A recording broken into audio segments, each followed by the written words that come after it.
The Memoirs of Sherlock Holmes by Sir Arthur Conan Doyle. Adventure 1.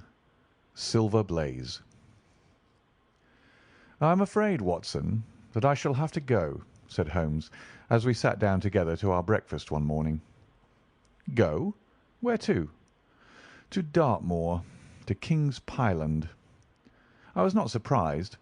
Indeed, my only wonder was that he had not already been mixed up in this extraordinary case, which was the one topic of conversation through the length and breadth of England.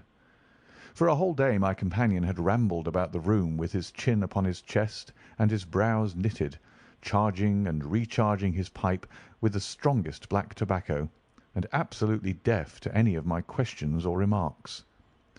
Fresh editions of every paper had been sent up by our newsagent, only to be glanced over and tossed down into a corner. Yet, silent as he was, I knew perfectly well what it was over which he was brooding. There was but one problem before the public which could challenge his powers of analysis, and that was the singular disappearance of the favourite for the Wessex Cup, and the tragic murder of its trainer. When, therefore, he suddenly announced his intention of setting out for the scene of the drama, it was only what I had been expecting and hoped for. "I should be most happy to go down with you if I should not be in the way," said I. "My dear Watson, you would confer a great favour upon me by coming, and I think that your time will not be misspent, for there are points about the case which promise to make it an absolutely unique one. We have, I think, just time to catch our train at Paddington, and I will go further into the matter upon our journey. You would oblige me by bringing with you your very excellent field-glass." And so it happened that an hour or so later I found myself in the corner of a first-class carriage flying along en route for Exeter, while Sherlock Holmes, with his sharp, eager face framed in his ear-flapping travelling cap, dipped rapidly into the bundle of fresh papers which he had procured at Paddington. We had left Reading far behind us before he thrust the last one of them under the seat and offered me his cigar-case. "We are going well," said he, looking out the window and glancing at his watch. "Our rate at present is 53½ miles an hour." "I have not observed the quarter-mile posts," said I. "Nor have I, but the telegraph posts upon this line are 60 yards apart, and the calculation is a simple one. I presume that you have looked into this matter of the murder of John Straker and the disappearance of Silver Blaze?" "I've seen what the Telegraph and the Chronicle have to say." "It is one of those cases where the art of the reasoner should be used rather for the sifting of details than for the acquiring of fresh evidence. The tragedy has been so uncommon, so complete, and of such personal importance to so many people, that we are suffering from a plethora of surmise, conjecture, and hypothesis. The difficulty is to detach the framework of fact, of absolute undeniable fact, from the embellishments of theorists and reporters. Then, having established ourselves upon this sound basis, it is our duty to see what inferences may be drawn and what are the special points upon which the whole mystery turns. On Tuesday evening I received telegrams from both Colonel Ross, the owner of the horse, and from Inspector Gregory, who is looking after the case, inviting my co-operation." "Tuesday evening!" I exclaimed. "And this is Thursday morning. Why didn't you go down yesterday?" "Because I made a blunder, my dear Watson, which is, I am afraid, a more common occurrence than anyone would think who only knew me through your memoirs. The fact is that I could not believe it possible that the most remarkable horse in England could long remain concealed, especially in so sparsely inhabited a place as the north of Dartmoor. From hour to hour yesterday I expected to hear that he had been found, and that his abductor was the murderer of John Straker. When, however, another morning had come, and I found that beyond the arrest of young Fitzroy Simpson nothing had been done, I felt that it was time for me to take action. Yet in some ways I feel that yesterday has not been wasted." "You have formed a theory, then?" "At least I have got a grip of the essential facts of the case. I shall enumerate them to you, for nothing clears up a case so much as stating it to another person, and I can hardly expect your cooperation if I do not show you the position from which we start." I lay back against the cushions, puffing at my cigar, while Holmes, leaning forward with his long, thin forefinger, checking off the points upon the palm of his left hand, gave me a sketch of the events which had led to our journey. "Silver Blaze," said he, "is from the Somomi stock, and holds as brilliant a record as his famous ancestor. He is now in his 5th year, and has brought in turn each of the prizes of the turf to Colonel Ross, his fortunate owner. Up to the time of the catastrophe he was the first favourite for the Wessex Cup, the betting being 3-1 on him. He has always, however, been a prime favourite with the racing public, and has never yet disappointed them, so that even at those odds enormous sums of money have been laid upon him. It is obvious, therefore, that there were many people who had the strongest interest in preventing Silver Blaze from being there at the fall of the flag next Tuesday. The fact was, of course, appreciated at King's Pyland, where the colonel's training stable is situated. Every precaution was taken to guard the favourite.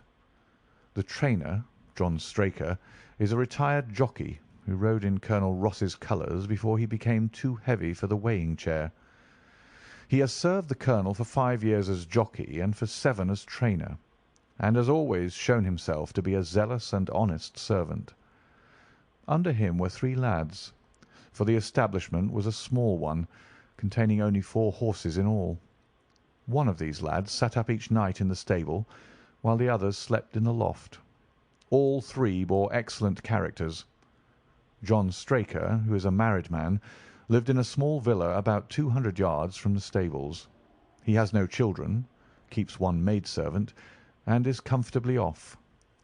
The country round is very lonely, but about half a mile to the north there is a small cluster of villas which have been built by a Tavistock contractor for the use of invalids and others who may wish to enjoy the pure Dartmoor air.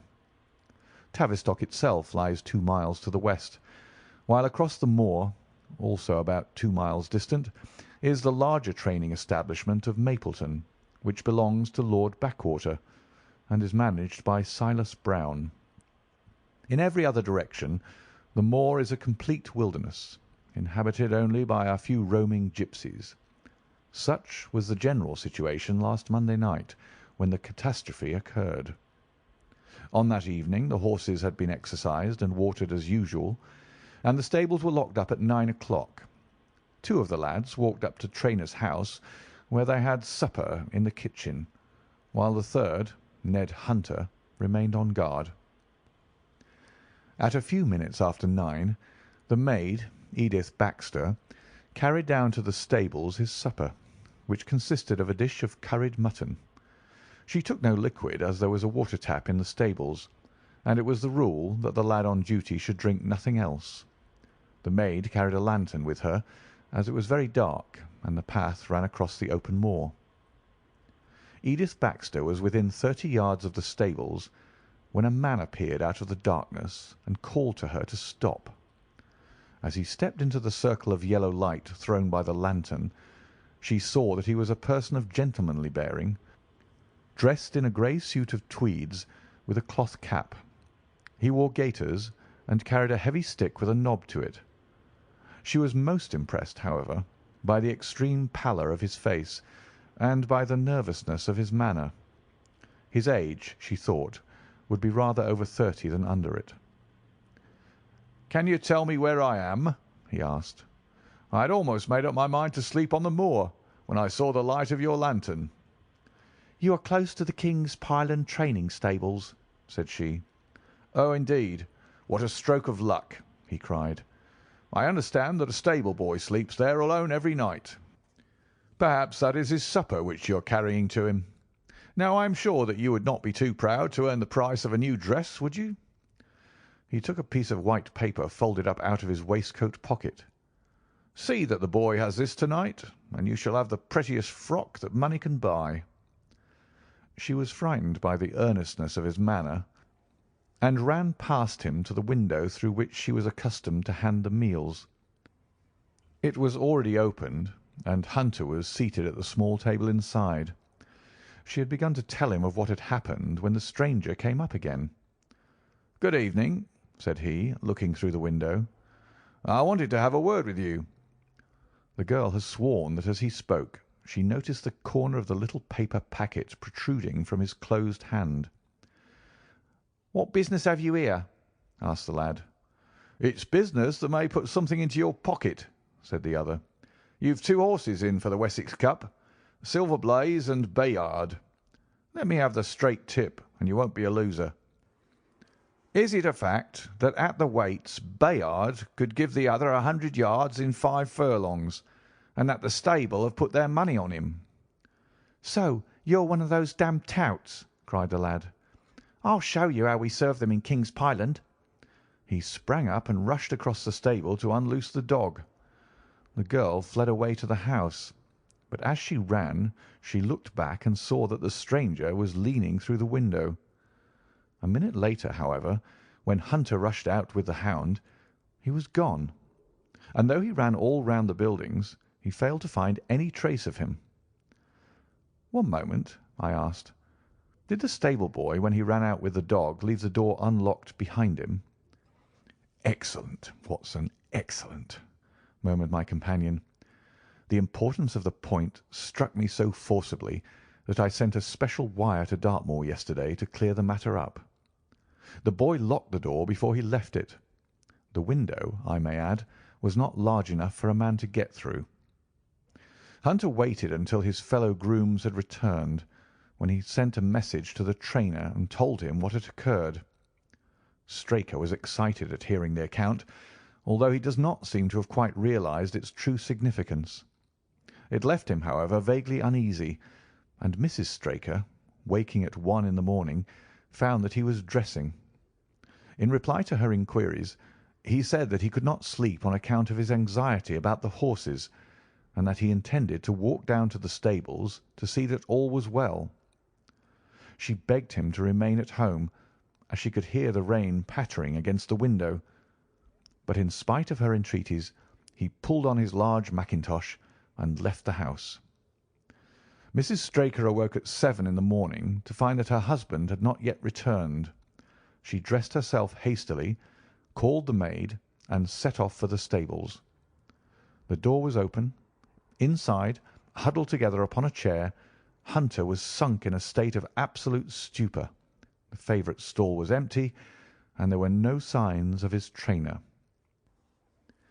The 2 lads who slept in the chaff-cutting loft above the harness room were quickly aroused.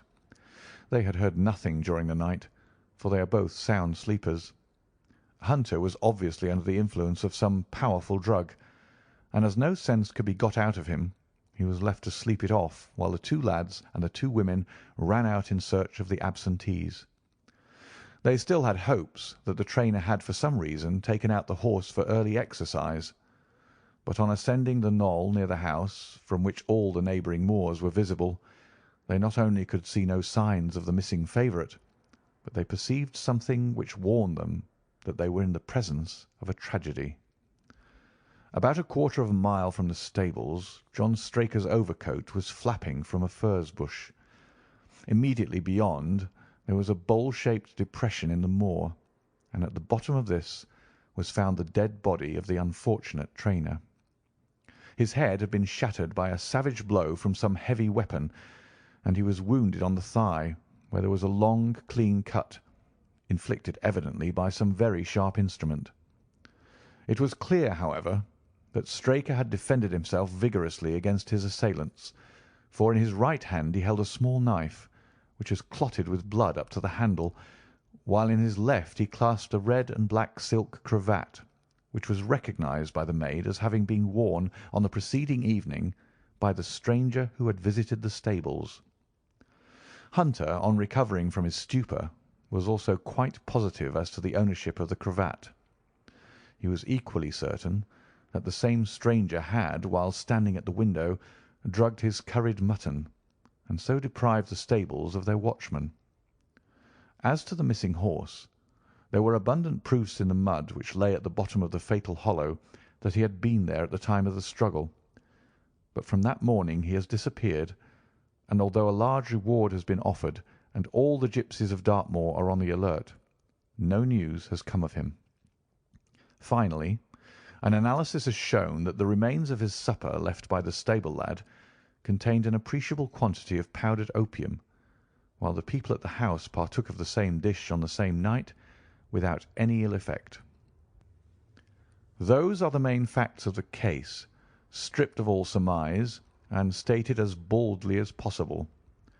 I shall now recapitulate what the police have done in the matter. Inspector Gregory, to whom the case has been committed, is an extremely competent officer.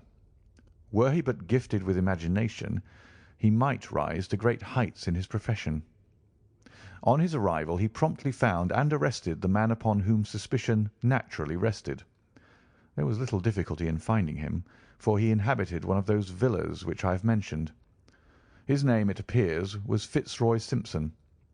He was a man of excellent birth and education, who had squandered a fortune upon the turf, and who lived now by doing a little quiet and genteel bookmaking in the sporting clubs of London. An examination of his betting book shows that bets to the amount of £5,000 had been registered by him against the favourite. On being arrested, he volunteered the statement that he had come down to Dartmoor in the hope of getting some information about the King's Pyland horses, and also about Desborough, the second favourite, which was in charge of Silas Brown at the Mapleton stables. He did not attempt to deny that he had acted as described upon the evening before, but declared that he had no sinister designs, and had simply wished to obtain first-hand information. When confronted with his cravat, he turned very pale and was utterly unable to account for its presence in the hand of the murdered man. His wet clothing showed that he had been out in the storm of the night before, and his stick, which was a Penang lawyer weighted with lead, was just such a weapon as might, by repeated blows, have inflicted the terrible injuries to which the trainer had succumbed. On the other hand, there was no wound upon his person, while the state of Straker's knife would show that one at least of his assailants must bear his mark upon him. There you have it all in a nutshell, Watson, and if you can give me any light I shall be infinitely obliged to you. I had listened with the greatest interest to the statement which Holmes, with characteristic clearness, had laid before me. Though most of the facts were familiar to me, I had not sufficiently appreciated their relative importance, nor their connection to each other.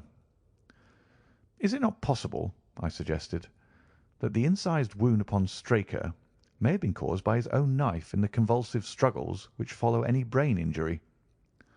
"It is more than possible. It is probable," said Holmes. "In that case one of the main points in favour of the accused disappears." "And yet," said I, "even now I fail to understand what the theory of the police can be." "I am afraid that whatever theory we state has very grave objections to it," returned my companion. "The police imagine, I take it, that this Fitzroy Simpson, having drugged the lad and having in some way obtained a duplicate key, opened the stable door and took out the horse, with the intention, apparently, of kidnapping him altogether. His bridle is missing, so that Simpson must have put this on. Then, having left the door open behind him, he was leading the horse away over the moor, when he was either met or overtaken by the trainer. A row naturally ensued. Simpson beat out the trainer's brains with his heavy stick without receiving any injury from the small knife which Straker used in self-defence, and then the thief either led the horse on to some secret hiding-place, or else it may have bolted during the struggle, and be now wandering out on the moors. That is the case as it appears to the police, and improbable as it is, all other explanations are more improbable still. However, I shall very quickly test the matter when I am once upon the spot, and until then I cannot really see how we can get much further than our present position. It was evening before we reached the little town of Tavistock, which lies, like the boss of a shield, in the middle of the huge circle of Dartmoor. Two gentlemen were waiting us in the station, the one a tall, fair man with lion-like hair and beard, and curiously penetrating light blue eyes, the other a small, alert person, very neat and dapper in a frock coat and gaiters, with trim little side whiskers and an eyeglass. The latter was Colonel Ross, the well-known sportsman, the other Inspector Gregory, a man who was rapidly making his name in the English detective service. "I am delighted that you have come down, Mr. Holmes," said the colonel. "The inspector here has done all that could possibly be suggested, but I wish to leave no stone unturned in trying to avenge poor Straker and in recovering my horse." "Have there been any fresh developments?" asked Holmes. "I'm sorry to say that we have made very little progress," said the inspector. "We have an open carriage outside, and as you would no doubt like to see the place before the light falls, we might talk it over as we drive." A minute later we were all seated in a comfortable landau, and were rattling through the quaint old Devonshire city. Inspector Gregory was full of his case, and poured out a stream of remarks, while Holmes threw in an occasional question or interjection. Colonel Ross leaned back with his arms folded and his hat tilted over his eyes, while I listened with interest to the dialogue of the two detectives. Gregory was formulating his theory, which was almost exactly what Holmes had foretold in the train. "The net is drawn pretty close round Fitzroy Simpson," he remarked, "and I believe myself that he is our man. At the same time I recognise that the evidence is purely circumstantial, and that some new development may upset it." "How about Straker's knife?" "We have quite come to the conclusion that he wounded himself in his fall." "My dear friend Dr. Watson made that suggestion to me as we came down. If so, it would tell against this man Simpson." "Undoubtedly. He has neither a knife nor any sign of a wound. The evidence against him is certainly very strong. He had a great interest in the disappearance of the favourite. He lies under suspicion of having poisoned the stable boy. He was undoubtedly out in the storm. He was armed with a heavy stick, and his cravat was found in the dead man's hand. I really think we have enough to go before a jury." Holmes shook his head. "A clever counsel would tear it all to rags," said he. "Why should he take the horse out of the stable? If he wished to injure it, why could he not do it there? Has a duplicate key been found in his possession? What chemist sold him the powdered opium? Above all, where could he, a stranger to the district, hide a horse, and such a horse as this? What is his own explanation as to the paper which he wished the maid to give to the stable boy?"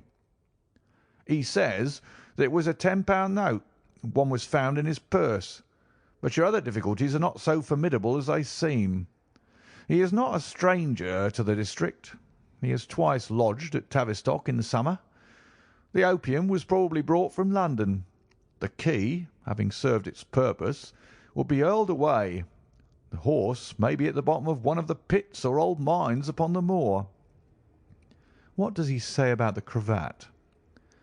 "He acknowledges that it is his, and declares that he had lost it. But a new element has been introduced into the case, which may account for his leading the horse from the stable." Holmes pricked up his ears. "We have found traces which show that a party of gipsies encamped on Monday night within a mile of the spot where the murder took place. On Tuesday they were gone. Now, presuming that there was some understanding between Simpson and these gipsies, might he not have been leading the horse to them when he was overtaken, and may they not have him now?" "It is certainly possible." "The moor is being scoured for these gipsies.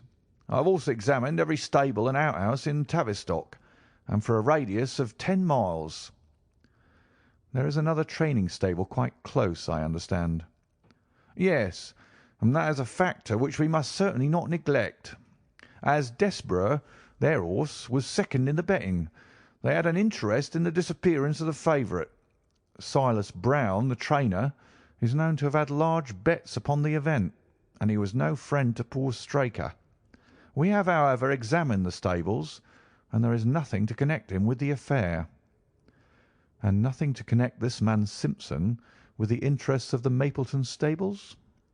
"Nothing at all." Holmes leaned back in the carriage, and the conversation ceased. A few minutes later our driver pulled up at a neat little red brick villa with overhanging eaves which stood by the road. Some distance off, across a paddock, lay a long grey-tiled outbuilding. In every other direction the low curves of the moor, bronze-coloured from the fading ferns, stretched away to the skyline, broken only by the steeples of Tavistock, and by a cluster of houses away to the westward which marked the Mapleton stables. We all sprang out with the exception of Holmes, who continued to lean back with his eyes fixed upon the sky in front of him, entirely absorbed in his own thoughts. It was only when I touched his arm that he roused himself with a violent start and stepped out of the carriage.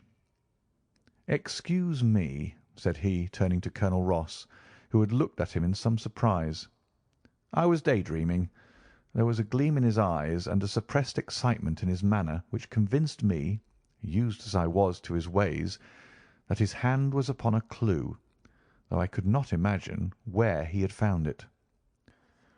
"Perhaps you would prefer at once to go on to the scene of the crime, Mr. Holmes," said Gregory. "I think that I should prefer to stay here a little and go into one or two questions of detail. Straker was brought back here, I presume?" "Yes, he lies upstairs. The inquest is to-morrow." "He has been in your service some years, Colonel Ross?" "I have always found him an excellent servant." "I presume that you made an inventory of what he had in his pockets at the time of his death, Inspector?" "I have the things themselves in the sitting-room, if you would care to see them." "I should be very glad." We all filed into the front room and sat round the central table, while the inspector unlocked a square tin box and laid a small heap of things before us. There was a box of vestas, 2 inches of tallow candle, an ADP briar-root pipe, a pouch of sealskin with half an ounce of long-cut Cavendish, a silver watch with a gold chain, 5 sovereigns in gold, an aluminium pencil case, a few papers, and an ivory-handled knife with a very delicate, inflexible blade marked Weiss & Co., London. "This is a very singular knife," said Holmes, lifting it up and examining it minutely. "I presume, as I see bloodstains upon it, that it is the one which was found in the dead man's grasp. Watson, this knife is surely in your line." "It's what we call a cataract knife," said I. "I thought so. A very delicate blade, devised for very delicate work. A strange thing for a man to carry with him upon a rough expedition, especially as it would not shut in his pocket." "The tip was guarded by a disc of cork which we found beside his body," said the inspector. "His wife tells us that the knife had lain upon the dressing-table and that he had picked it up as he left the room. It was a poor weapon, but perhaps the best that he could lay his hands on at the moment." "Very possible. How about these papers?" "3 of them are receipted hay dealers' accounts. One of them is a letter of instructions from Colonel Ross. This other is a milliner's account for £37.15, made out by Madame Lesuria of Bond Street to William Derbyshire. Mrs. Straker tells us that Derbyshire was a friend of her husband's, and that occasionally his letters were addressed here." "Madame Derbyshire has somewhat expensive tastes," remarked Holmes, glancing down the account. 22 guineas is rather heavy for a single costume. However, there appears to be nothing more to learn, and we may now go down to the scene of the crime. As we emerged from the sitting-room, a woman, who had been waiting in the passage, took a step forward and laid her hand upon the inspector's sleeve. Her face was haggard and thin and eager, stamped with the print of a recent horror. "Have you got them? Have you found them?" she panted. "No, Mrs. Straker, but Mr. Holmes here has come from London to help us, and we shall do all that is possible." "Surely I met you in Plymouth at a garden party some little time ago, Mrs. Straker," said Holmes. "No, sir, You are mistaken." "Dear me! Why, I could have sworn to it. You wore a costume of dove-coloured silk with ostrich feather trimming." "I never had such a dress, sir," answered the lady. "Ah, that quite settles it," said Holmes, and with an apology he followed the inspector outside. A short walk across the moor took us to the hollow in which the body had been found. At the brink of it was the furze bush upon which the coat had been hung.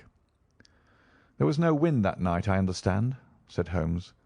"None, but very heavy rain." "In that case the overcoat was not blown against the furze bush, but placed there." "Yes, it was laid across the bush." "You fill me with interest. I perceive that the ground has been trampled up a good deal. No doubt many feet have been here since Monday night." "A piece of matting has been laid here at the side, and we have all stood upon it." "Excellent." "In this bag I have one of the boots which Straker wore, one of Fitzroy Simpson's shoes, and a cast horseshoe of silver blaze." "My dear Inspector, you surpass yourself." Holmes took the bag, and, descending into the hollow, he pushed the matting into a more central position. Then, stretching himself upon his face and leaning his chin upon his hands, he made a careful study of the trampled mud in front of him. "Hullo!" said he suddenly. "What's this?" It was a wax vesta, half burned, which was so coated with mud that it looked at first like a little chip of wood. "I cannot think how I came to overlook it," said the inspector with an expression of annoyance. "It was invisible, buried in the mud. I only saw it because I was looking for it." "What! You expected to find it?" "I thought it not unlikely." He took the boots from the bag and compared the impressions of each of them with marks upon the ground. Then he clambered up to the rim of the hollow and crawled about among the ferns and bushes. "I am afraid that there are no more tracks," said the inspector. "I have examined the ground very carefully for 100 yards in each direction." "Indeed," said Holmes, rising. "I should not have the impertinence to do it again after what you say. But I should like to take a little walk over the moor before it grows dark, that I may know my ground to-morrow, and I think that I shall put this horseshoe into my pocket for luck." Colonel Ross, who had shown some signs of impatience at my companion's quiet and systematic method of work, glanced at his watch. "I wish you would come back with me, Inspector," said he. "There are several points on which I should like your advice, and especially as to whether we do not owe it to the public to remove our horse's name from the entries for the cup." "Certainly not," cried Holmes with decision. "I should let the name stand." The colonel bowed. "I am very glad to have had your opinion, sir," said he. "You will find us at poor Straker's house when you have finished your walk, and we can drive together into Tavistock." He turned back with the inspector, while Holmes and I walked slowly across the moor. The sun was beginning to sink behind the stables of Mapleton, and the long sloping plain in front of us was tinged with gold, deepening into rich ruddy browns where the faded ferns and brambles caught the evening light. But the glories of the landscape were all wasted upon my companion, who was sunk in the deepest thought. "It's this way, Watson," said he at last. "We may leave the question of who killed John Straker for the instant, and confine ourselves to finding out what has become of the horse. Now, supposing that he broke away during or after the tragedy, where could he have gone to? The horse is a very gregarious creature. If left to himself, his instincts would have been either to return to King's Pyland or go over to Mapleton. Why should he run wild upon the moor? He would surely have been seen by now, and why should gipsies kidnap him? These people always clear out when they hear of trouble, for they do not wish to be pestered by the police. They could not hope to sell such a horse. They would run a great risk and gain nothing by taking him. Surely that is clear." "Where is he, then?" "I have already said that he must have gone to King's Pyland or to Mapleton. He is not at King's Pyland. Therefore he is at Mapleton. Let us take that as a working hypothesis and see what it leads us to." This part of the moor, as the inspector remarked, is very hard and dry, but it falls away towards Mapleton, and you can see from here that there is a long hollow over yonder which must have been very wet on Monday night. If our supposition is correct, then the horse must have crossed that, and there is the point where we should look for his tracks. We had been walking briskly during this conversation, and a few more minutes brought us to the hollow in question. At Holmes' request, I walked down the bank to the right, and he to the left. But I had not taken 50 paces before I heard him give a shout, and saw him waving his hand to me. The track of a horse was plainly outlined in the soft earth in front of him, and the shoe which he took from his pocket exactly fitted the impression. "See the value of imagination," said Holmes. "It is the one quality which Gregory lacks. We imagined what might have happened, acted upon the supposition, and find ourselves justified. Let us proceed." We crossed the marshy bottom and passed over a quarter of a mile of dry, hard turf. Again the ground sloped, and again we came on the tracks. Then we lost them for half a mile, but only to pick them up once more quite close to Mapleton. It was Holmes who saw them first, and he stood pointing with a look of triumph upon his face. A man's track was visible beside the horse's. "The horse was alone before," I cried. "Quite so. It was alone before. Hullo, what is this?" The double track turned sharp off and took the direction of King's Pyland. Holmes whistled, and we both followed along after it. His eyes were on the trail, but I happened to look a little to one side, and saw to my surprise the same tracks coming back again in the opposite direction. "One for you, Watson," said Holmes when I pointed it out. "You have saved us a long walk, which would have brought us back on our own traces. Let us follow the return track." We had not to go far. It ended at the paving of asphalt which led up to the gates of the Mapleton stables. As we approached, a groom ran out from them. "We don't want any loiterers about here," said he. "I only wish to ask a question," said Holmes, with his finger and thumb in his waistcoat pocket. "Should I be too early to see your master, Mr. Silas Brown, if I were to call at 5 o'clock to-morrow morning?" "Bless you, sir, if anyone is about he will be, for he's always the first stirring. But here he is, sir, to answer your questions for himself. No, sir, no. It is as much as my place is worth to let him see me touch your money. Afterwards, if you like." As Sherlock Holmes replaced the half-crown which he had drawn from his pocket, a fierce-looking elderly man strode out from the gate with a hunting-crop swinging in his hand. "What's this, Dawson?" he cried. "No gossiping. Go about your business. And you, what the devil do you want here?" "10 minutes' talk with you, my good sir," said Holmes in the sweetest of voices. "I've no time to talk every gadabout. We want no stranger here. Be off, or you may find a dog at your heels." Holmes leaned forward and whispered something in the trainer's ear. He started violently and flushed to the temples. "It's a lie!" he shouted. "An infernal lie!" "Very good. Shall we argue about it here in public, or talk it over in your parlour?" "Oh, come in if you wish to." Holmes smiled. "I shall not keep you more than a few minutes, Watson," said he. "Now, Mr. Brown, I am quite at your disposal." It was 20 minutes, and the reds had all faded into greys before Holmes and the trainer reappeared. Never have I seen such a change as had been brought about in Silas Brown in that short time. His face was ashy pale, beads of perspiration shone upon his brow, and his hands shook until the hunting-crop wagged like a branch in the wind. His bullying, overbearing manner was all gone too, and he cringed along at my companion's side like a dog with its master. "Your instructions will be done. It shall all be done," said he. "There must be no mistake," said Holmes, looking round at him. The other winced as he read the menace in his eyes. "Oh, no, there shall be no mistake. It shall be here. Should I change it first or not?" Holmes thought a little and then burst out laughing. "No, don't," said he. "I shall write to you about it. No tricks now, or—" "Oh, you can trust me. You can trust me." "Yes, I think I can. Well, you shall hear from me tomorrow." He turned upon his heel, disregarding the trembling hand which the other held out to him, and we set off for King's Pyland. "A more perfect compound of the bully, coward, and sneak than Master Silas Brown I have seldom met with," remarked Holmes as we trudged along together. "He has the horse, then?"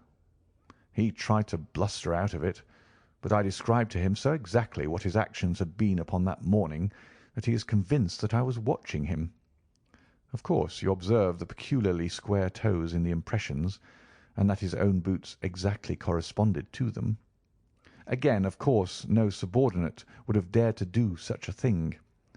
I described to him how, when according to his custom he was the first down, he perceived a strange horse wandering over the moor, how he went out to it, and his astonishment at recognizing, from the white forehead which has given the favourite its name, that chance had put in his power the only horse which could beat the one upon which he had put his money.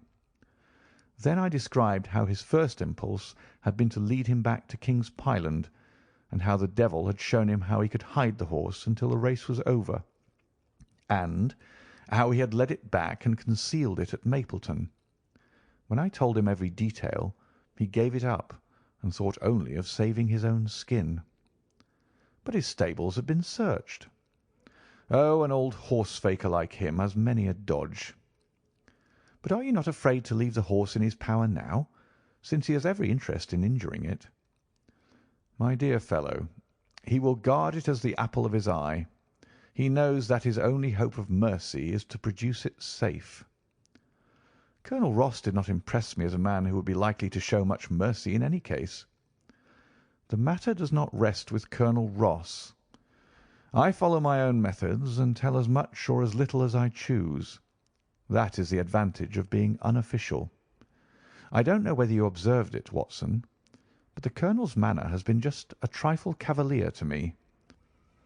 I am inclined now to have a little amusement at his expense. Say nothing to him about the horse." "Certainly not without your permission." "And, of course, this is all quite a minor point compared to the question of who killed John Straker." "And you will devote yourself to that?" "On the contrary, we both go back to London by the night train." I was thunderstruck by my friend's words. We had only been a few hours in Devonshire, and that he should give up an investigation which he had begun so brilliantly was quite incomprehensible to me. Not a word more could I draw from him until we were back at the trainer's house. The colonel and the inspector were awaiting us in the parlour. "My friend and I returned to town by the night express," said Holmes. "We have had a charming little breath of your beautiful Dartmoor air." The inspector opened his eyes, and the colonel's lip curled in a sneer. "So you despair of arresting the murderer of poor Straker?" said he. Holmes shrugged his shoulders.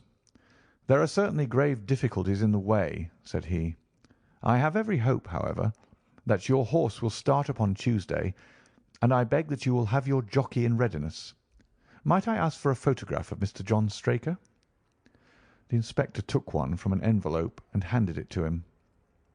"My dear Gregory, you anticipate all my wants. If I might ask you to wait here for an instant, I have a question which I should like to put to the maid." "I must say that I am rather disappointed in our London consultant," said Colonel Ross bluntly as my friend left the room. "I do not see that we are any further than when he came." "At least you have his assurance that your horse will run," said I. "Yes, I have his assurance," said the colonel with a shrug of his shoulders. "I should prefer to have the horse." I was about to make some reply in defence of my friend when he entered the room again. "Now, gentlemen," he said, "I am quite ready for Tavistock." As we stepped into the carriage, one of the stable lads held the door open for us. A sudden idea seemed to occur to Holmes, for he leaned forward and touched the lad upon the sleeve. "You have a few sheep in the paddock," he said. "Who attends to them?" "I do, sir." "Have you noticed anything amiss with them of late?" "Well, sir, not of much account, but 3 of them have gone lame, sir." I could see that Holmes was extremely pleased, for he chuckled and rubbed his hands together. A long shot, Watson, a very long shot," said he, pinching my arm. "Gregory, let me recommend to your attention this singular epidemic among the sheep. Drive on, coachman." Colonel Ross still wore an expression which showed the poor opinion which he had formed of my companion's ability, but I saw by the inspector's face that his attention had been keenly aroused. "You consider that to be important?" he asked. "Exceedingly so." "Is there any point to which you would wish to draw my attention?" "To the curious incident of the dog in the night time." "The dog did nothing in the night time." "That was the curious incident," remarked Sherlock Holmes. 4 days later Holmes and I were again in the train bound for Winchester to see the race for the Wessex Cup. Colonel Ross met us by appointment outside the station, and we drove in his drag to the course beyond the town. His face was grave, and his manner was cold in the extreme. "I have seen nothing of my horse," said he. "I suppose that you would know him when you saw him?" asked Holmes. The colonel was very angry. "I have been on the turf for 20 years, and never was asked such a question as that before," said he. "A child would know Silver Blaze, with his white forehead and his mottled-off foreleg." "How is the betting?" "Well, that is the curious part of it. You could have got 15 to 1 yesterday, but the price has become shorter and shorter, until you can hardly get 3 to 1 now." "Hum," said Holmes. "Somebody knows something. That is clear." As the drag drew up in the enclosure near the grand-stand, I glanced at the card to see the entries. "Wessex Plate," it ran, 50 sovs each, H feet, with 1,000 sovs added for 4 and 5-year-olds. Second L300, third L200, new course, 1 mile and 5 furlongs. Mr. Heath Newton's The Negro, red cap, cinnamon jacket. Colonel Wardlaw's Pugilist, pink cap, blue and black jacket. Lord Backwater's Desborough, yellow cap and sleeves. Colonel Ross's Silver Blaze, black cap, red jacket. Duke of Balmoral's Iris, yellow and black stripes. Lord Singleford's Rasper, purple cap, black sleeves.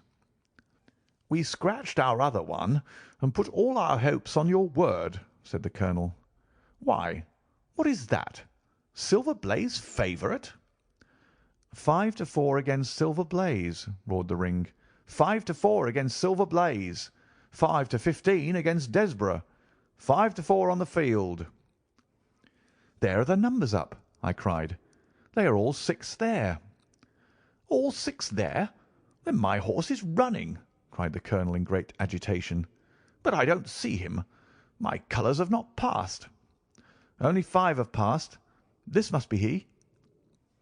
As I spoke, a powerful bay horse swept out from the weighing enclosure and cantered past us, bearing on its back the well-known black and red of the colonel. "That's not my horse," cried the owner. "That beast has not a white hair upon its body. What is this that you have done, Mr. Holmes?" "Well, well, let us see how he gets on," said my friend imperturbably. For a few minutes he gazed through my field-glass. "Capital! An excellent start!" he cried suddenly. "There they are, coming round the curve." From our drag we had a superb view as they came up the straight. The 6 horses were so close together that a carpet could have covered them. But half-way up, the yellow of the Mapleton stable showed to the front. Before they reached us, however, Desborough's bolt was shot, and the colonel's horse, coming away with a rush, passed the post a good 6 lengths before its rival, the Duke of Balmoral's Iris, making a bad third.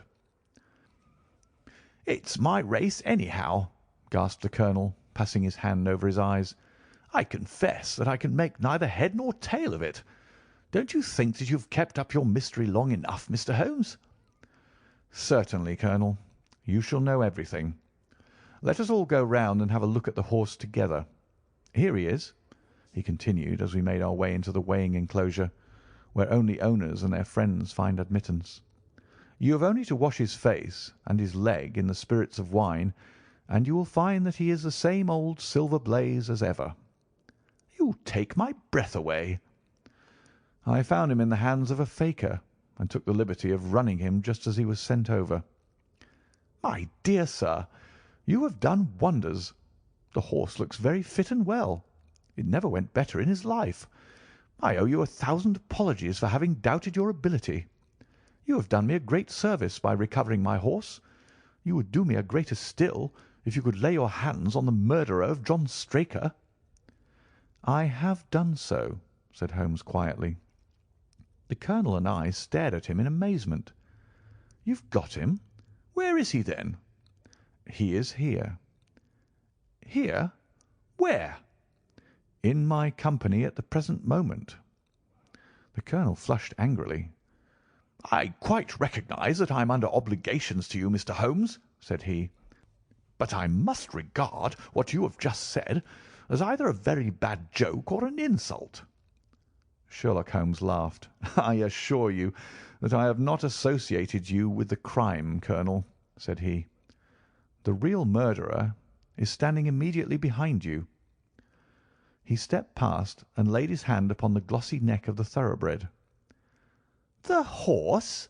cried both the colonel and myself. "Yes, the horse. And it may lessen his guilt if I say that it was done in self-defence, and that John Straker was a man who was entirely unworthy of your confidence. But there goes the bell, and as I stand to win a little on this next race, I shall defer a lengthy explanation until a more fitting time."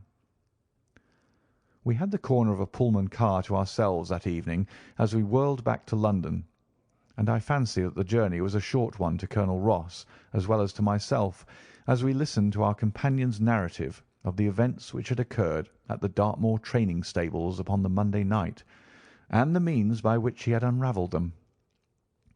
"I confess," said he, "that any theories which I had formed from the newspaper reports were entirely erroneous, and yet there were indications there, had they not been overlaid by other details which concealed their true import. I went to Devonshire with the conviction that Fitzroy Simpson was the true culprit, although, of course, I saw that the evidence against him was by no means complete. It was while I was in the carriage, just as we reached the trainer's house, that the immense significance of the curried mutton occurred to me. You may remember that I was distrait and remained sitting after you had all alighted. I was marvelling in my own mind how I could possibly have overlooked so obvious a clue. "I confess," said the colonel, "that even now I cannot see how it helps us." "It was the first link in my chain of reasoning. Powdered opium is by no means tasteless. The flavour is not disagreeable, but it is perceptible. Were it mixed with any ordinary dish, the eater would undoubtedly detect it, and would probably eat no more. A curry was exactly the medium which would disguise this taste. By no possible supposition could this stranger, Fitzroy Simpson, have caused curry to be served in the trainer's family that night, and it is surely too monstrous a coincidence to suppose that he happened to come along with powdered opium upon the very night when a dish happened to be served which would disguise the flavour. That is unthinkable. Therefore Simpson becomes eliminated from the case, and our attention centres upon Straker and his wife, the only two people who could have chosen curried mutton for supper that night. The opium was added after the dish was set aside for the stable boy, for the others had the same for supper with no ill effects. Which of them, then, had access to that dish without the maid seeing them? Before deciding that question, I had grasped the significance of the silence of the dog, for one true inference invariably suggests others. The Simpson incident had shown me that a dog was kept in the stables, and yet, though someone had been in and had fetched out a horse, he had not barked enough to arouse the two lads in the loft. Obviously, the midnight visitor was someone whom the dog knew well. I was already convinced, or almost convinced, that John Straker went down to the stables in the dead of the night and took out Silver Blaze. For what purpose? For a dishonest one, obviously, or why should he drug his own stable boy? And yet I was at a loss to know why. There have been cases before now where trainers have made sure of great sums of money by laying against their own horses through agents, and then preventing them from winning by fraud. Sometimes it is a pulling jockey. Sometimes it is some surer and subtler means. What was it here? I hoped that the contents of his pockets might help me to form a conclusion. And they did so. You cannot have forgotten the singular knife which was found in the dead man's hand. A knife which certainly no sane man would choose for a weapon. It was, as Dr. Watson told us, a form of knife which is used for the most delicate operations known in surgery. And it was to be used for a delicate operation that night.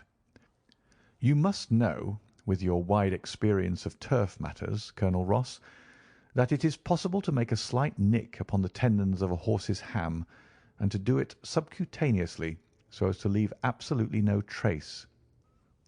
A horse so treated would develop a slight lameness, which would be put down to a strain in exercise or a touch of rheumatism, but never to foul play. "Villain! Scoundrel!" cried the colonel. We have here the explanation of why John Straker wished to take the horse out onto the moor. So spirited a creature would have certainly roused the soundest of sleepers when it felt the prick of the knife. It was absolutely necessary to do it in the open air. "I have been blind!" cried the colonel. "Of course that was why he needed the candle and struck the match." "Undoubtedly. But in examining his belongings I was fortunate enough to discover not only the method of the crime, but even its motives. As a man of the world, Colonel, you know that men do not carry other people's bills about in their pockets.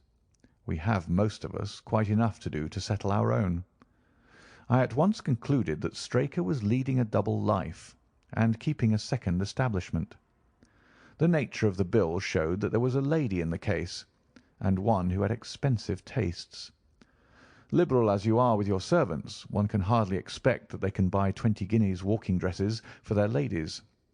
I questioned Mrs. Straker as to the dress without her knowing it, and having satisfied myself that it had never reached her, I made a note of the milliner's address, and felt that by calling there with Straker's photograph I could easily dispose of the mythical Derbyshire. From that time on all was plain. Straker had led out the horse to a hollow where his light would be invisible. Simpson, in his flight, had dropped his cravat, and Straker had picked it up, with some idea, perhaps, that he might use it in securing the horse's leg.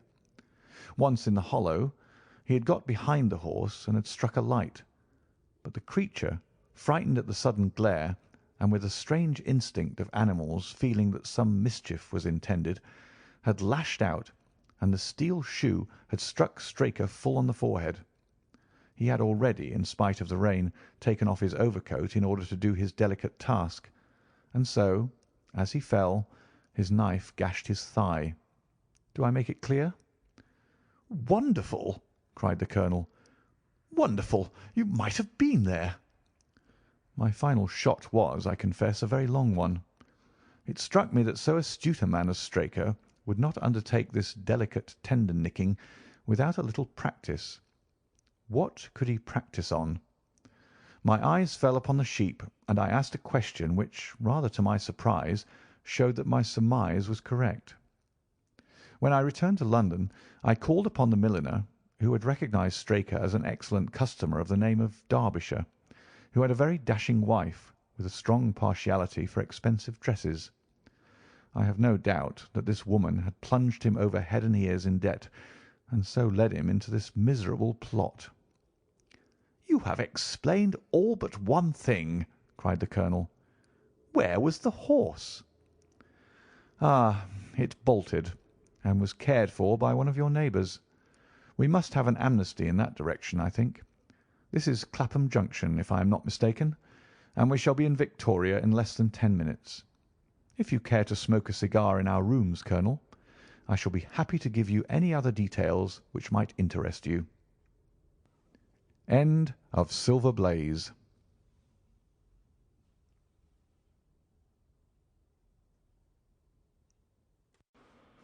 Adventure 2 of the Memoirs of Sherlock Holmes by Sir Arthur Conan Doyle.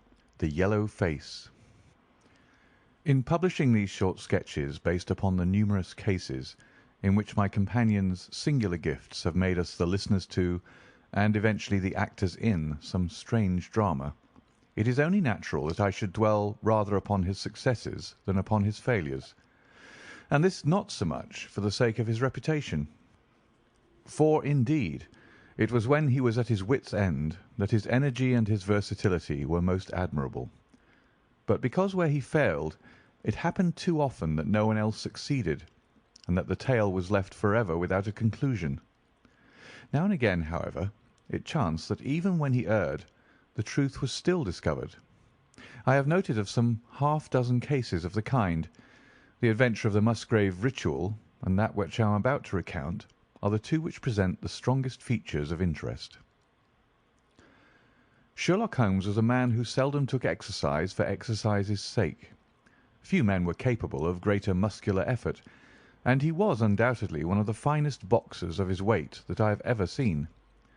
But he looked upon aimless bodily exertion as a waste of energy, and he seldom bestirred himself save when there was some professional object to be served. Then he was absolutely untiring and indefatigable.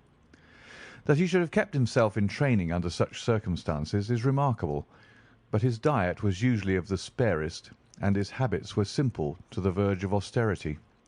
Save for the occasional use of cocaine, he had no vices, and he only turned to the drug as a protest against the monotony of existence when cases were scanty and the papers uninteresting. One day in early spring he had so far relaxed as to go for a walk with me in the park, where the first faint shoots of green were breaking out upon the elms, and the sticky spear heads of the chestnuts were just beginning to burst into their fivefold leaves. For 2 hours we rambled about together, in silence for the most part, as befits two men who know each other intimately. It was nearly 5 before we were back in Baker Street once more. "Beg pardon, sir," said our page boy as he opened the door. "There's been a gentleman here asking for you, sir." Holmes glanced reproachfully at me. "So much for afternoon walks," said he. "Has this gentleman gone, then?" "Yes, sir." "Didn't you ask him in?" "Yes, sir. He came in." "How long did he wait?" "Half an hour, sir. He was a very restless gentleman, a walking and a stamping all the time he was here.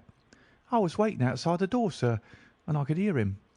At last he outs into the passage and he cries, 'Is that man never going to come?' Those were his very words, sir. 'You only need to wait a little longer,' says I. 'Then I'll wait in the open air, for I feel half choked,' says he. 'I'll be back before long.' And with that he ups and he outs, and all I could say wouldn't hold him back." "Well, well, you did your best," said Holmes as we walked into our room. "It's very annoying, though, Watson. I was badly in need of a case, and this looks, from the man's impatience, as if it were of importance. Hullo, that's not your pipe on the table. He must have left his behind him. A nice old briar with a good long stem of what the tobacconists call amber. I wonder how many real amber mouthpieces there are in London. Some people think that a fly in it is a sign. Well, he must have been disturbed in his mind to leave a pipe behind him which he evidently values highly." "How do you know that he values it highly?" I asked. "Well, I should put the original cost of the pipe at 7 6d. Now it has, you see, been twice mended, once in the wooden stem and once in the amber. Each of these mends, done, as you observe, with silver brands, must have cost more than the pipe did originally. The man must value the pipe highly when he prefers to patch it up rather than buy a new one with the same money." "Anything else?" I asked, for Holmes was turning the pipe about in his hand and staring at it in his peculiar pensive way. He held it up and tapped on it with his long, thin forefinger, as a professor might who was lecturing on a bone. "Pipes are occasionally of extraordinary interest," said he. "Nothing has more individuality, save perhaps watches and bootlaces. The indications here, however, are neither very marked nor very important. The owner is obviously a muscular man, left-handed with an excellent set of teeth, careless in his habits, and with no need to practise economy." My friend threw out the information in a very off-hand way, but I saw that he cocked his eye at me to see if I had followed his reasoning. "You think a man must be well-to-do if he smokes a 7-shilling pipe?" said I. "This is Grosvenor mixture at 8d. an ounce," Holmes answered, knocking a little out on his palm. "As he might get an excellent smoke for half the price, he has no need to practise economy." "And the other points?" "He has been in the habit of lighting his pipe at lamps and gas jets. You can see that it is quite charred all down one side. Of course, a match could not have done that. Why should a man hold a match to the side of his pipe? But you cannot light it at a lamp without getting the bowl charred, and it is all on the right side of the pipe.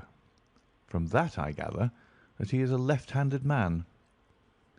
You hold your own pipe to the lamp, and see how naturally you, being right-handed, hold the left side to the flame.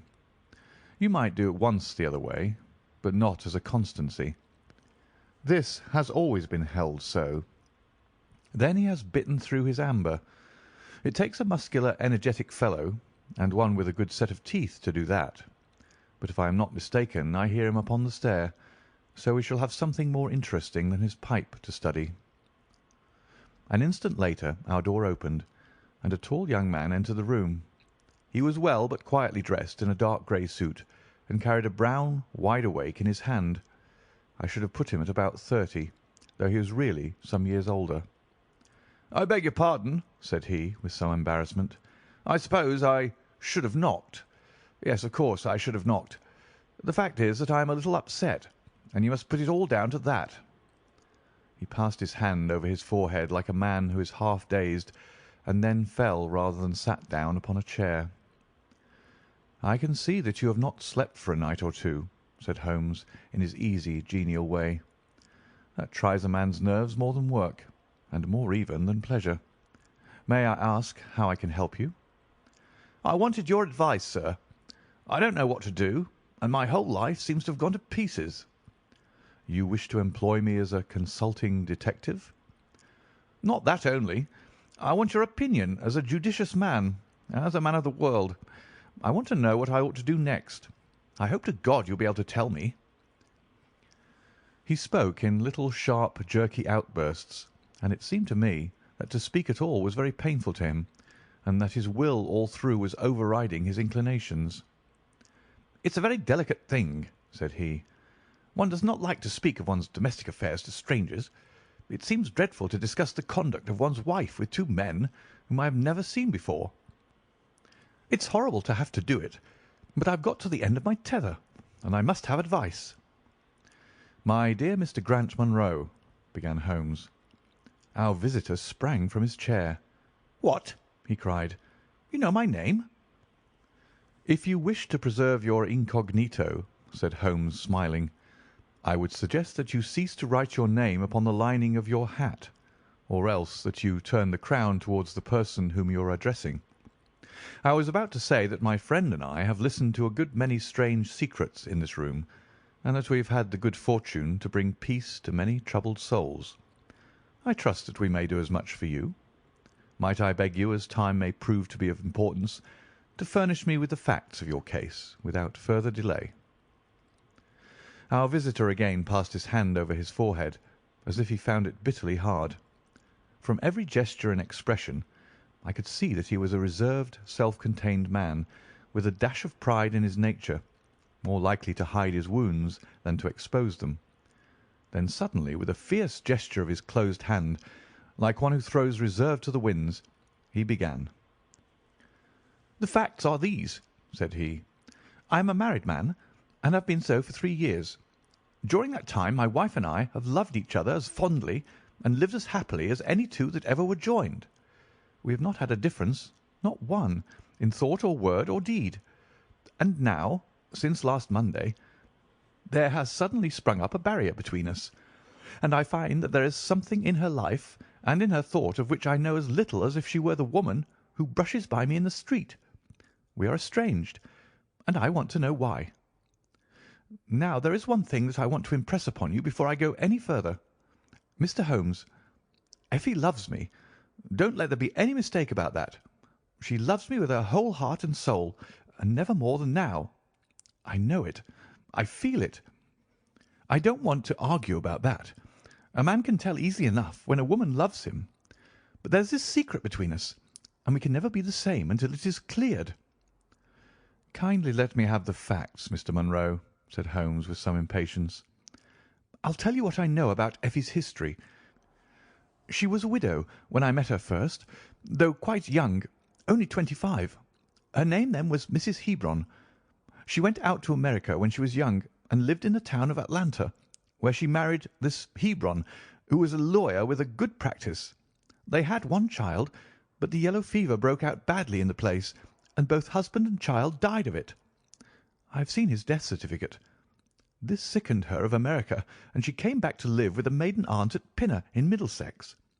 I may mention that her husband had left her comfortably off, and that she had a capital of about £4,500, which had been so well invested by him that it returned an average of 7%. She had only been 6 months at Pinner when I met her. We fell in love with each other, and we married a few weeks afterwards. I am a hop merchant myself, and as I have an income of 700 or 800, we found ourselves comfortably off, and took a nice £80 a year villa at Norbury. Our little place was very countrified, considering that it is so close to town. We had an inn and 2 houses a little above us, and a single cottage at the other side of the field which faces us, and except those, there were no houses until you got half-way to the station.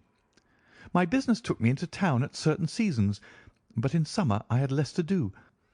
And then, in our country home, my wife and I were just as happy as could be wished.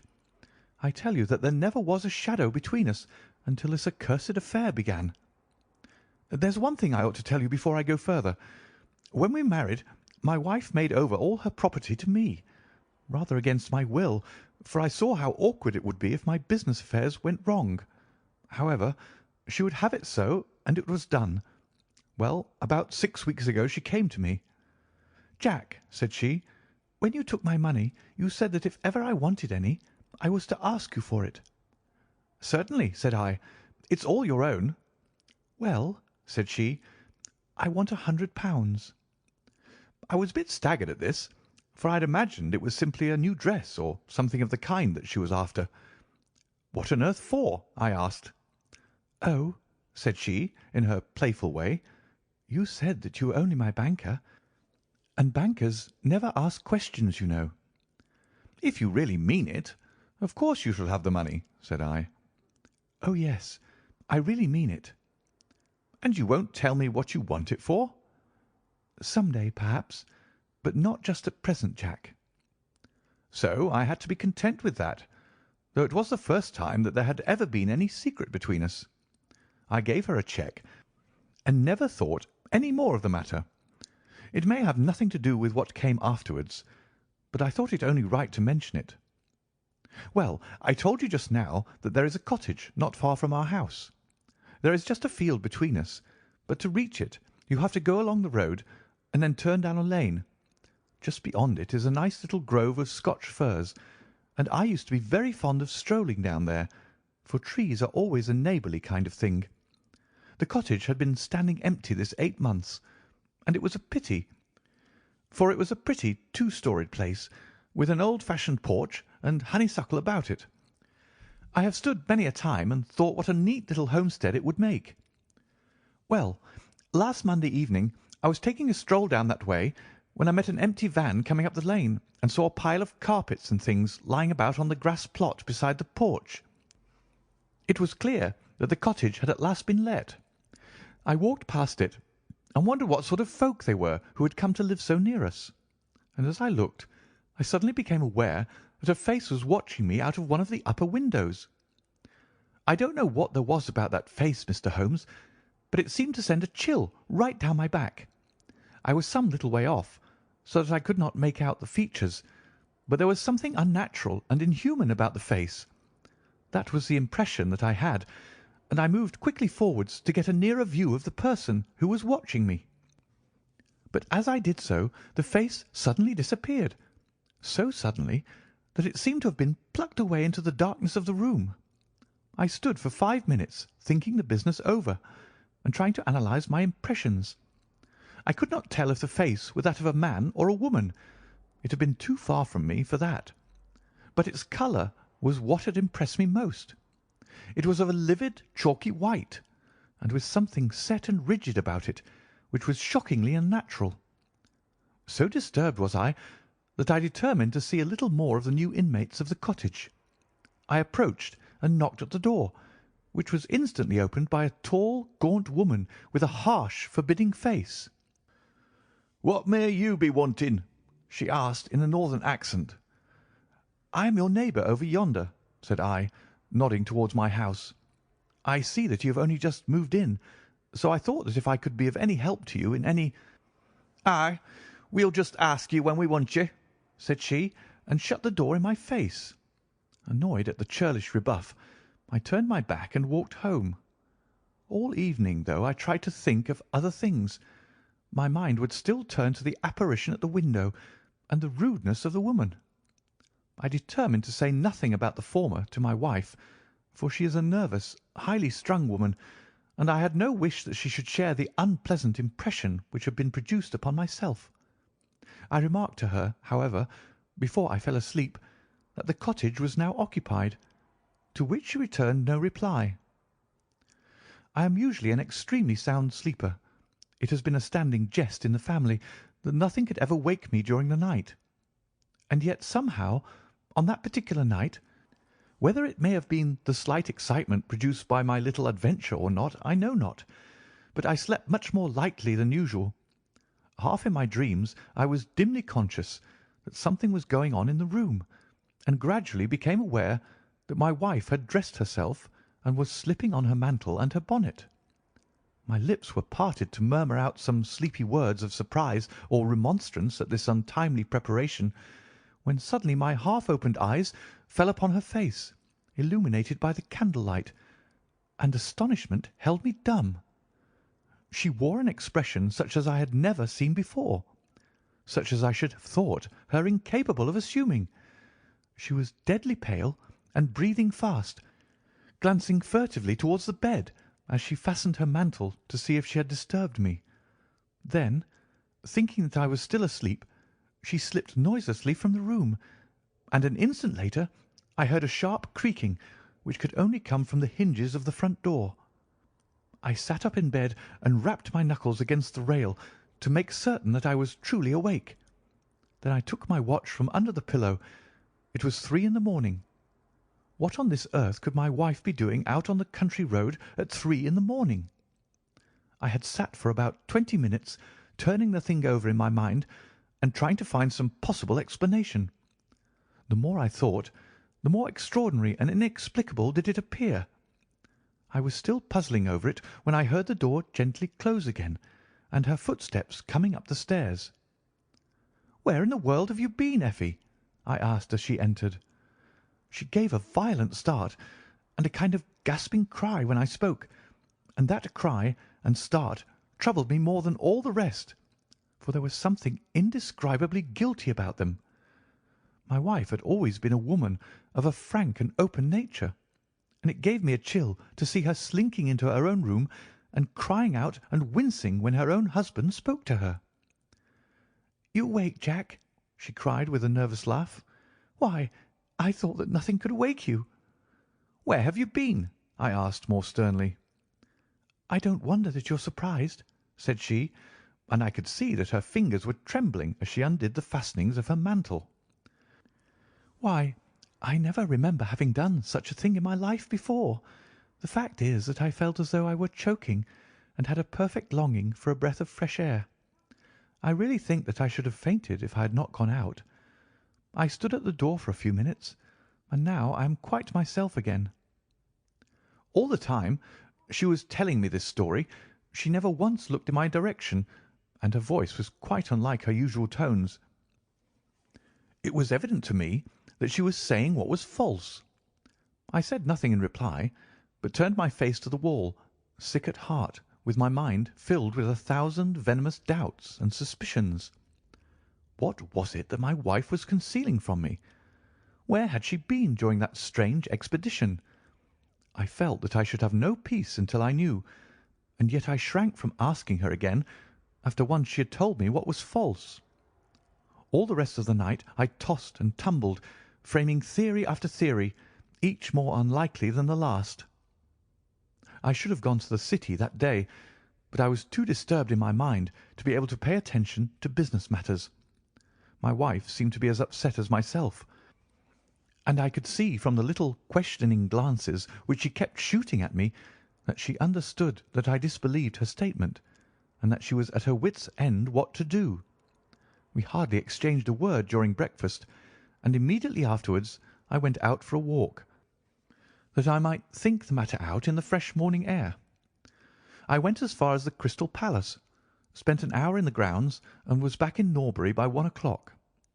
It happened that my way took me past the cottage, and I stopped for an instant to look at the windows and to see if I could catch a glimpse of the strange face which had looked out at me on the day before. As I stood there, imagine my surprise, Mr. Holmes, when the door suddenly opened and my wife walked out. I was struck dumb with astonishment at the sight of her, but my emotions were nothing to those which showed themselves upon her face when our eyes met. She seemed for an instant to wish to shrink back inside the house again, and then, seeing how useless all concealment must be, she came forward with a very white face and frightened eyes which belied the smile upon her lips. "Ah, Jack," she said, "I have just been in to see if I can be of any assistance to our new neighbours. Why do you look at me like that, Jack? You are not angry with me?" "So," said I, "this is where you went during the night." "What do you mean?" she cried. "You came here. I am sure of it. Who are these people, that you should visit them at such an hour?" "I have not been here before." "How can you tell me what you know is false?" I cried. "Your very voice changes as you speak. When have I ever had a secret from you? I shall enter that cottage, and I shall probe the matter to the bottom." "No, no, Jack, for God's sake!" she gasped in uncontrollable emotion. Then, as I approached the door, she seized my sleeve and pulled me back with convulsive strength. "I implore you not to do this, Jack," she cried. "I swear that I will tell you everything some day, but nothing but misery can come of it if you enter that cottage." Then, as I tried to shake her off, she clung to me in a frenzy of entreaty. "Trust me, Jack," she cried. "Trust me only this once. You will never have cause to regret it. You know that I would not have a secret from you if it were not for your own sake. Our whole lives are at stake in this. If you come home with me, all will be well. If you force your way into that cottage, all is over between us." There was such an earnestness, such despair in her manner, that her words arrested me, and I stood irresolute before the door. "I will trust you on one condition, and on one condition only," said I at last. "It is that this mystery comes to an end from now. You are at liberty to preserve your secret, but you must promise me that there shall be no more nightly visits, no more doings which are kept from my knowledge. I am willing to forget those which are past if you will promise that there shall be no more in the future." "I was sure that you would trust me," she cried, with a great sigh of relief. "It shall be just as you wish. Come away. Oh, come away up to the house." Still pulling at my sleeve, she led me away from the cottage. As we went, I glanced back, and there was that yellow, livid face watching us out of the upper window. What link could there be between that creature and my wife? Or how could the coarse, rough woman whom I had seen the day before be connected with her? It was a strange puzzle, and yet I knew that my mind could never know ease again until I had solved it. For 2 days after this I stayed at home, and my wife appeared to abide loyally by our engagement, for, as far as I know, she never stirred out of the house. On the 3rd day, however, I had ample evidence that her solemn promise was not enough to hold her back from this secret influence which drew her away from her husband and her duty. I had gone into town on that day, but I returned by the 2:40 instead of the 3:36, which is my usual train. As I entered the house, the maid ran into the hall with a startled face. "Where is your mistress?" I asked. "I think that she's gone out for a walk," she answered. My mind was instantly filled with suspicion. I rushed upstairs to make sure that she was not in the house. As I did so, I happened to glance out of one of the upper windows, and saw the maid with whom I had just been speaking running across the field in the direction of the cottage. Then, of course, I saw exactly what it all meant. My wife had gone over there, and had asked the servant to call her if I should return. Tingling with anger, I rushed down and hurried across, determined to end the matter once and forever. I saw my wife and the maid hurrying back along the lane, but I did not stop to speak with them. In the cottage lay the secret which was casting a shadow over my life. I vowed that, come what might, it should be a secret no longer. I did not even knock when I reached it, but turned the handle and rushed into the passage. It was all still and quiet upon the ground floor. In the kitchen a kettle was singing on the fire, and a large black cat lay coiled up in the basket, but there was no sign of the woman whom I had seen before. I ran into the other room, but it was equally deserted. Then I rushed up the stairs, only to find two other rooms empty and deserted at the top. There was no one at all in the whole house. The furniture and pictures were of the most common and vulgar description, save in the one chamber at the window of which I had seen the strange face. That was comfortable and elegant, and all my suspicions rose into a fierce, bitter flame when I saw that on the mantelpiece stood a copy of a full-length photograph of my wife, which had been taken at my request only 3 months ago. I stayed long enough to make certain that the house was absolutely empty. Then I left it, feeling a weight at my heart such as I had never had before. My wife came out into the hall as I entered my house, but I was too hurt and angry to speak with her, and pushing past her, I made my way into my study. She followed me, however, before I could close the door. "I am so sorry that I broke my promise, Jack," said she, "but if you knew all the circumstances, I am sure that you would forgive me." "Tell me everything, then," said I. "I cannot, Jack, I cannot," she cried. "Until you tell me who it is that has been living in that cottage, and who it is to whom you have given that photograph, there can never be any confidence between us," said I, and breaking away from her, I left the house. That was yesterday, Mr. Holmes, and I have not seen her since, nor do I know anything more about this strange business. It is the first shadow that has come between us, and it has so shaken me that I do not know what I should do for the best. Suddenly, this morning, it occurred to me that you were the man to advise me, so I have hurried to you now, and I place myself unreservedly in your hands. If there is any point which I have not made clear, pray question me about it. But above all, tell me quickly what I am to do, for this misery is more than I can bear." Holmes and I had listened with the utmost interest to this extraordinary statement, which had been delivered in the jerky, broken fashion of a man who is under the influence of extreme emotions. My companion sat silent for some time, with his chin upon his hand, lost in thought. "Tell me," said he at last, "could you swear that this was a man's face which you saw at the window?" "Each time that I saw it, I was some distance away from it, so that it is impossible for me to say." "You appear, however, to have been disagreeably impressed by it." "It seemed to be of an unnatural colour, and to have a strange rigidity about the features. When I approached, it vanished with a jerk." "How long is it since your wife asked you for £100?" "Nearly 2 months." "Have you ever seen a photograph of her first husband?" "No. There was a great fire at Atlanta very shortly after his death, and all her papers were destroyed." "And yet she had a certificate of death. You say that you saw it?" "Yes. She got a duplicate after the fire." "Did you ever meet anyone who knew her in America?" "No." "Did she ever talk of revisiting the place?" "No." "Or get letters from it?" "No." "Thank you. I should like to think over the matter a little now. If the cottage is now permanently deserted, we may have some difficulty.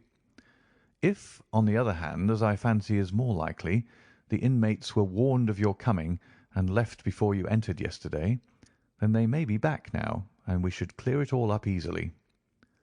Let me advise you, then, to return to Norbury, and to examine the windows of the cottage again.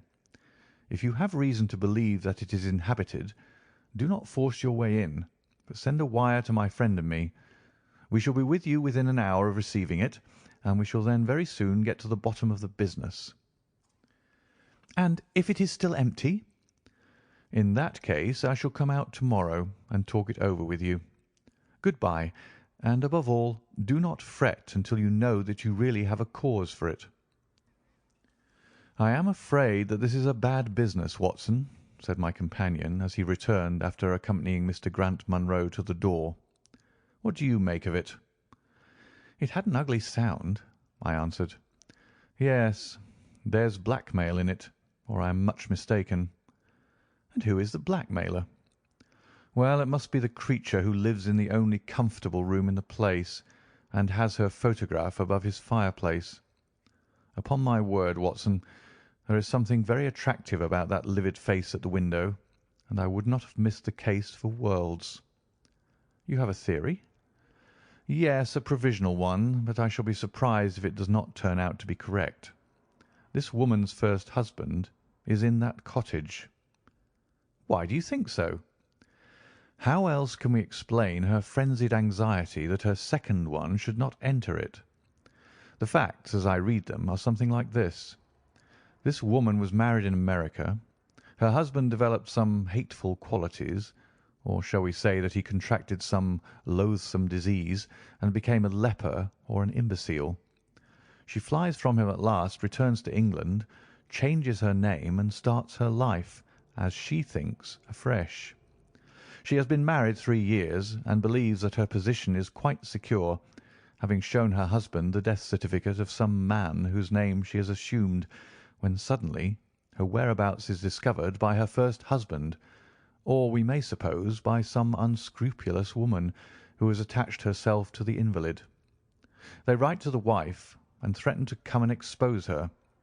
She asks for £100 and endeavours to buy them off. They come in spite of it, and when the husband mentions casually to the wife that there are newcomers in the cottage, she knows in some way that they are her pursuers. She waits until her husband is asleep, and then she rushes down to endeavour to persuade them to leave her in peace. Having no success, she goes again next morning, and her husband meets her, as he has told us, as she comes out. She promises him then not to go there again, but 2 days afterwards the hope of getting rid of those dreadful neighbours was too strong for her, and she made another attempt, taking down with her the photograph which had probably been demanded from her. In the midst of this interview the maid rushed in to say that the master had come home, on which the wife, knowing that he would come straight down to the cottage, hurried the inmates out the back door into the grove of fir trees probably, which was mentioned as standing near. In this way he found the place deserted. I shall be very much surprised, however, if it is still so when he reconnoitres it this evening. What do you think of my theory?" "It is all surmise." "But at least it covers all the facts. When new facts come to our knowledge which cannot be covered by it, it will be time enough to reconsider it. We can do nothing more until we have a message from our friend at Norbury." But we had not very long time to wait for that. It came just as we had finished our tea. "The cottage is still tenanted," it said. "Have seen the face again at the window. Will meet the 7 o'clock train, and will take no steps until you arrive." He was waiting on the platform when we stepped out, and we could see in the light of the station lamps that he was very pale and quivering with agitation. "They are still there, Mr. Holmes," said he, laying his hand hard upon my friend's sleeve. "I saw lights in the cottage as I came down. We shall settle it now once and for all." "What is your plan, then?" asked Holmes, as he walked down the dark, tree-lined road. "I am going to force my way in and see for myself who is in the house. I wish you both to be there as witnesses." "You are quite determined to do this, in spite of your wife's warning that it is better that you should not solve the mystery?" "Yes, I am determined." "Well, I think that you are in the right. Any truth is better than indefinite doubt. We had better go up at once. Of course, legally, we are putting ourselves hopelessly in the wrong, but I think that it is worth it." It was a very dark night, and a thin rain began to fall as we turned from the high road into a narrow lane, deeply rutted, with hedges on either side. Mr. Grant Munro pushed impatiently forward, however, and we stumbled after him as best we could. "There are the lights of my house," he murmured, pointing to a glimmer among the trees. "And here is the cottage which I am going to enter."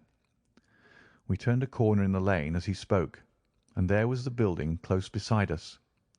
A yellow bar falling across the black foreground showed that the door was not quite closed, and one window in the upper story was brightly illuminated. As we looked, we saw a dark blur moving across the blind. "There is that creature!" cried Grant Munro. "You can see for yourselves that someone is there. Now follow me, and we shall soon know all." We approached the door, but suddenly a woman appeared out of the shadow and stood in the golden track of the lamplight. I could not see her face in the darkness, but her arms were thrown out in an attitude of entreaty. "For God's sake, don't, Jack!" she cried. "I had a presentiment that you would come this evening. Think better of it, dear. Trust me again, and you will never have cause to regret it." "I have trusted you too long, Effie," he cried sternly. "Leave go of me. I must pass through. My friends and I are going to settle this matter once and for ever." He pushed her to one side, and we followed closely after him.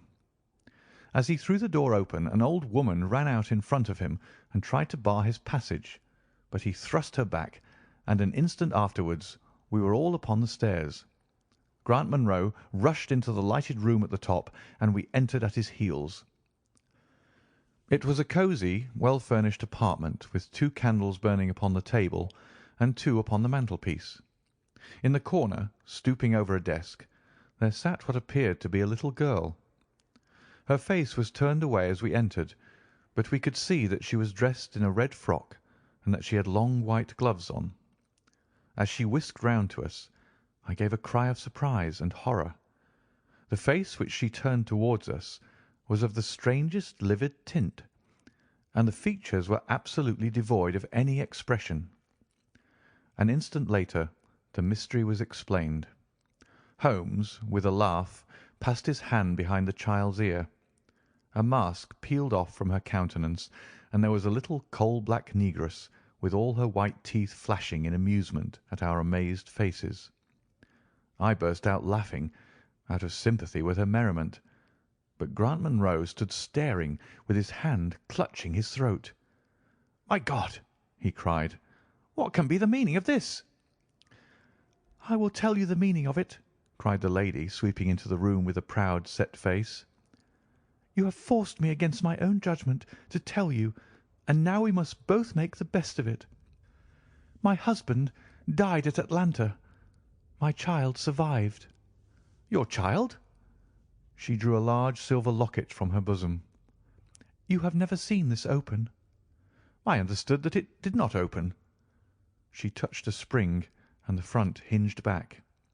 There was a portrait within of a man strikingly handsome and intelligent-looking, but bearing unmistakable signs upon his features of his African descent. "This is John Hebron, of Atlanta," said the lady, "and a nobler man never walked the earth. I cut myself off from my race in order to wed him, but never once while he lived did I for an instant regret it. It was our misfortune that our only child took after his people rather than mine. It is often so in such matches, and little Lucy is darker far than ever her father was. But dark or fair, she is my own dear little girlie, and her mother's pet." The little creature ran across at the words and nestled up against the lady's dress. "When I left her in America," she continued, "it was only because her health was weak, and the change might have done her harm. She was given to the care of a faithful Scotchwoman who had once been our servant. Never for an instant did I dream of disowning her as my child.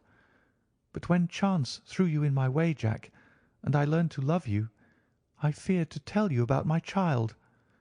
God forgive me! I feared that I should lose you, and I had not the courage to tell you. I had to choose between you, and in my weakness I turned away from my own little girl. For 3 years I have kept her existence a secret from you, but I heard from the nurse, and I knew that all was well with her. At last, however, there came an overwhelming desire to see the child once more. I struggled against it, but in vain. Though I knew the danger, I determined to have the child over, if it were but for a few weeks. I sent £100 to the nurse, and I gave her instructions about this cottage, so that she might come as a neighbour, without my appearing to be in any way connected with her. I pushed my precautions so far as to order her to keep the child in the house during the daytime, and to cover up her little face and hands, so that even those who might see her at the window should not gossip about there being a black child in the neighbourhood. If I had been less cautious, I might have been more wise, but I was half crazy with fear that you should learn the truth. It was you who told me first that the cottage was occupied. I should have waited for the morning, but I could not sleep for excitement, and so at last I slipped out, knowing how difficult it is to awake you. But you saw me go, and that was the beginning of my troubles. Next day you had my secret at your mercy, but you nobly refrained from pursuing your advantage. 3 days later, however, the nurse and child only just escaped from the back door as you rushed in at the front one, and now to-night you at last know all, and I ask you what is to become of us, my child and me." She clasped her hands and waited for an answer. It was a long 10 minutes before Grant Munro broke the silence, and when his answer came it was one of which I love to think. He lifted the little child, kissed her, and then, still carrying her, he held his other hand out to his wife and turned towards the door. "We can talk it over more comfortably at home," said he. "I am not a very good man, Effie, but I think that I am a better one than you have given me credit for." Holmes and I followed them down the lane, and my friend plucked at my sleeve as we came out. "I think," said he, "that we shall be of more use in London than in Norbury." Not another word did he say of the case until late that night, when he was turning away with his lighted candle for his bedroom. "Watson," said he, "if it should ever strike you that I am getting a little over-confident in my powers, or giving less pains to a case than it deserves, kindly whisper 'Norbury' in my ear, and I shall be infinitely obliged to you." End of The Yellow Face.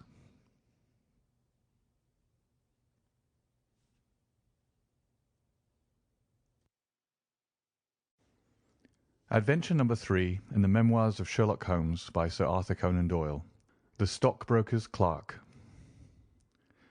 Shortly after my marriage I had bought a connection in the Paddington district. Old Mr. Farquhar, from whom I purchased it, had at one time an excellent general practice, but his age and an affliction of the nature of St. Vitus's dance, from which he suffered, had very much thinned it.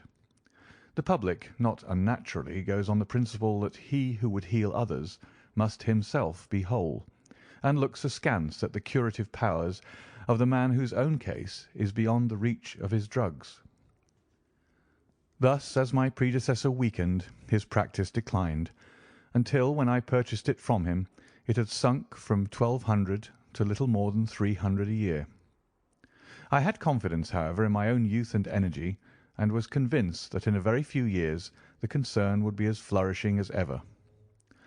For 3 months after taking over the practice, I was kept very closely at work, and saw little of my friend Sherlock Holmes, for I was too busy to visit Baker Street, and he seldom went anywhere himself, save upon professional business. I was surprised, therefore, when one morning in June, as I sat reading the British Medical Journal after breakfast, I heard a ring at the bell, followed by the high, somewhat strident tones of my old companion's voice. "Ah, my dear Watson," said he, striding into the room, "I am very delighted to see you. I trust that Mrs. Watson has entirely recovered from all the little excitements connected with our adventure of the Sign of the Four." "Thank you, we are both doing very well," said I, shaking him warmly by the hand. And I hope also," he continued, sitting down in the rocking-chair, "that the cares of medical practice have not entirely obliterated the interest which you used to take in our little deductive problems." "On the contrary," I answered, "it was only last night that I was looking over my old notes and classifying some of our past results." "I trust that you don't consider your collection closed." "Not at all. I should wish nothing better than to have some more of such experiences." "To-day, for example?" "Yes, to-day, if you like." "And as far off as Birmingham?" "Certainly, if you wish it." "And the practice?" "I do my neighbour's when he goes. He's always ready to work off the debt." "Ha! Nothing could be better," said Holmes, leaning back in his chair and looking keenly at me from under his half-closed lids. "I perceive that you have been unwell lately. Summer colds are always a little trying." "I was confined to the house by a severe chill for 3 days last week. I thought, however, that I had cast off every trace of it." "So you have. You look remarkably robust." "How, then, did you know it?" "My dear fellow, you know my methods." "You deduced it, then?" "Certainly." "And from what?" "From your slippers." I glanced down at the new patent leathers which I was wearing.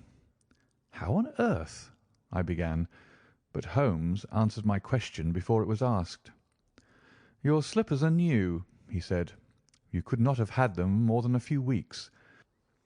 The soles, which you are at this moment presenting to me, are slightly scorched. For a moment I thought they might have got wet and been burned in the drying, but near the instep there is a small circular wafer of paper with the shopman's hieroglyphics upon it. Damp would of course have removed this. You had then been sitting with your feet outstretched to the fire, which a man would hardly do even in so wet a June as this if he were in his full health." Like all Holmes's reasoning, the thing seemed simplicity itself when it was once explained. He read the thought upon my features, and his smile had a tinge of bitterness. "I am afraid that I rather give myself away when I explain," said he. "Results without causes are much more impressive. You are ready to come to Birmingham, then?" "Certainly. What is the case?" "You shall hear it all in the train. My client is outside in a four-wheeler. Can you come at once?" "In an instant." I scribbled a note to my neighbour, rushed upstairs to explain the matter to my wife, and joined Holmes upon the doorstep. "Your neighbour is a doctor," said he, nodding at the brass plate. "Yes, he bought a practice as I did." "An old established one?" "Just the same as mine. Both have been ever since the houses were built." "Ah, then you got hold of the best of the two." "I think I did. But how do you know?" "By the steps, my boy. Yours are worn 3 inches deeper than his. But this gentleman in the cab is my client, Mr. Hall Pycroft. Allow me to introduce you to him. Whip your horse up, cabby, for we have only just time to catch our train." The man whom I found myself facing was a well-built, fresh-complexioned young fellow, with a frank, honest face and a slight, crisp, yellow moustache. He wore a very shiny top hat and a neat suit of sober black which made him look what he was, a smart young city man of the class who have been labelled cockneys, but who give us our crack volunteer regiments, and who turn out more fine athletes and sportsmen than any body of men in these islands. His round, ruddy face was naturally full of cheeriness, but the corners of his mouth seemed to me to be pulled down in a half-comical distress. It was not, however, until we were all in our first-class carriage and well started upon our journey to Birmingham that I was able to learn what the trouble was which had driven him to Sherlock Holmes. "We have a clear run here of 70 minutes," Holmes remarked. "I want you, Mr. Hall Pycroft, to tell my friend your very interesting experience exactly as you have told it to me, or with more detail if possible. It will be of use to me to hear the succession of events again. It is a case, Watson, which may prove to have something in it, or may prove to have nothing, but which, at least, presents those unusual and outré features which are as dear to you as they are to me. Now, Mr. Pycroft, I shall not interrupt you again." Our young companion looked at me with a twinkle in his eye. "The worst of the story is," said he, "that I should show myself up as such a confounded fool. Of course, it may work out all right, and I don't see that I could have done otherwise. But if I have lost my crib and got nothing in exchange, I shall feel what a soft Johnny I've been. I'm not very good at telling a story, Dr. Watson, but it is like this with me. I used to have a billet at Cox and Woodhouse's of Draper's Gardens, but they were let in early in the spring through the Venezuelan loan, as no doubt you remember, and came a nasty cropper. I've been with them 5 years, and old Coxon gave me a ripping good testimonial when the smash came, but of course we clerks were all turned adrift, the 27 of us. I tried here and tried there, but there were lots of other chaps on the same lay as myself, and it was a perfect frost for a long time. I've been taking £3 a week at Coxon's, and I'd saved about 70 of them, but I soon worked my way through that and out the other end. I was fairly at the end of my tether at last, and could hardly find the stamps to answer the advertisements or the envelopes to stick them to. I'd worn out my boots, paddling up office stairs, and I seemed just as far from getting a billet as ever. At last I saw a vacancy at Mawson and Williams, the great stockbroking firm in Lombard Street. I dare say E.C. is not much in your line, but I can tell you that this is about the richest house in London. The advertisement was to be answered by letter only. I sent in my testimonial and application, but without the least hope of getting in. Back came an answer by return saying that if I would appear next Monday, I might take over my new duties at once, provided that my appearance was satisfactory. No one knows how these things are worked. Some people say that the manager just plunges his hand into the heap and takes the first that comes. Anyhow, it was my innings that time, and I don't have a wish to feel better pleased. The screw was £1 a week rise, and the duties just about the same as at Coxon's. And now I come to the queer part of the business. I was in diggings out Hampstead way, 17 Potter's Terrace. Well, I was sitting doing a smoke that very evening, after I'd been promised the appointment, when up came my landlady with a card which had Arthur Pinner, financial agent, printed upon it. I had never heard the name before, and could not imagine what he wanted with me. But of course I asked her to show him up. In he walked, a middle-sized, dark-haired, dark-eyed, black-bearded man, with a touch of the sheeny about his nose. He had a brisk kind of way with him, and he spoke sharply like a man who knew the value of time. "Mr. Old Pycroft, I believe," said he. "Yes, sir," I answered, pushing a chair towards him. "Lately engaged at Coxon and Woodhouse's." "Yes, sir." "And now on the staff of Mawson's." "Quite so." "Well," said he, "the fact is that I have heard some really extraordinary stories about your financial ability. You remember Parker, who used to be Coxon's manager? He could never say enough about it." Of course I was pleased to hear this. I had always been pretty sharp in the office, but I never dreamed that I was talked about in the city in this fashion. "You have a good memory," said he. "Pretty fair," I answered modestly. "Have you kept in touch with the market while you've been out of work?" he asked. "Yes, I read the Stock Exchange list every morning." "Now that shows real application," he cried. "This is the way to prosper. You won't mind me testing you, will you? Let me see. How are Ayrshire's?" 106 1/4 to 105 7/8. "And New Zealand Consolidated?" 104. "And British Broken Hills?" 7 to 7 6. "Wonderful!" he cried with his hands up. "This quite fits in with all that I had heard. My boy, you're very much too good to be a clerk at Mawson's." This outburst rather astonished me, as you can think. "Well," said I, "other people don't think quite so much of me as you seem to do, Mr. Pinner. I had a hard enough fight to get this berth, and I'm very glad to have it." "Pooh, man! You should soar above it.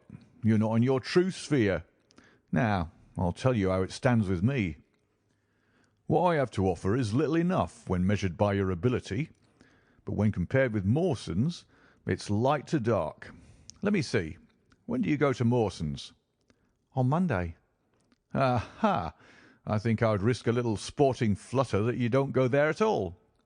"Not go to Mawson's?" "No, sir. By that day you will be the business manager of the Franco Midland Hardware Company Limited, with 134 branches in the towns and villages of France, not counting one in Brussels and one in San Remo." This took my breath away. "I never heard of it," said I. "Very likely not. It has been kept very quiet, for the capital was all privately subscribed, and it's too good a thing to let the public into. My brother, Harry Pinner, is promoter, and joins the board after allotment as managing director. He knew I was in the swim down here, and asked me to pick up a good man cheap, a young pushing man with plenty of snap about him. Parker spoke of you, and that brought me here tonight. We can only offer you a beggarly 500 to start with." "500 a year?" I shouted. "Only that at the beginning, but you are to have an overriding commission of 1% on all business done by your agents, and you may take my word for it that this will come to more than your salary." "But I know nothing about hardware." "Tut, my boy, you know about figures." My head buzzed, and I could hardly sit still in my chair, but suddenly a little chill of doubt came upon me. "I must be frank with you," said I.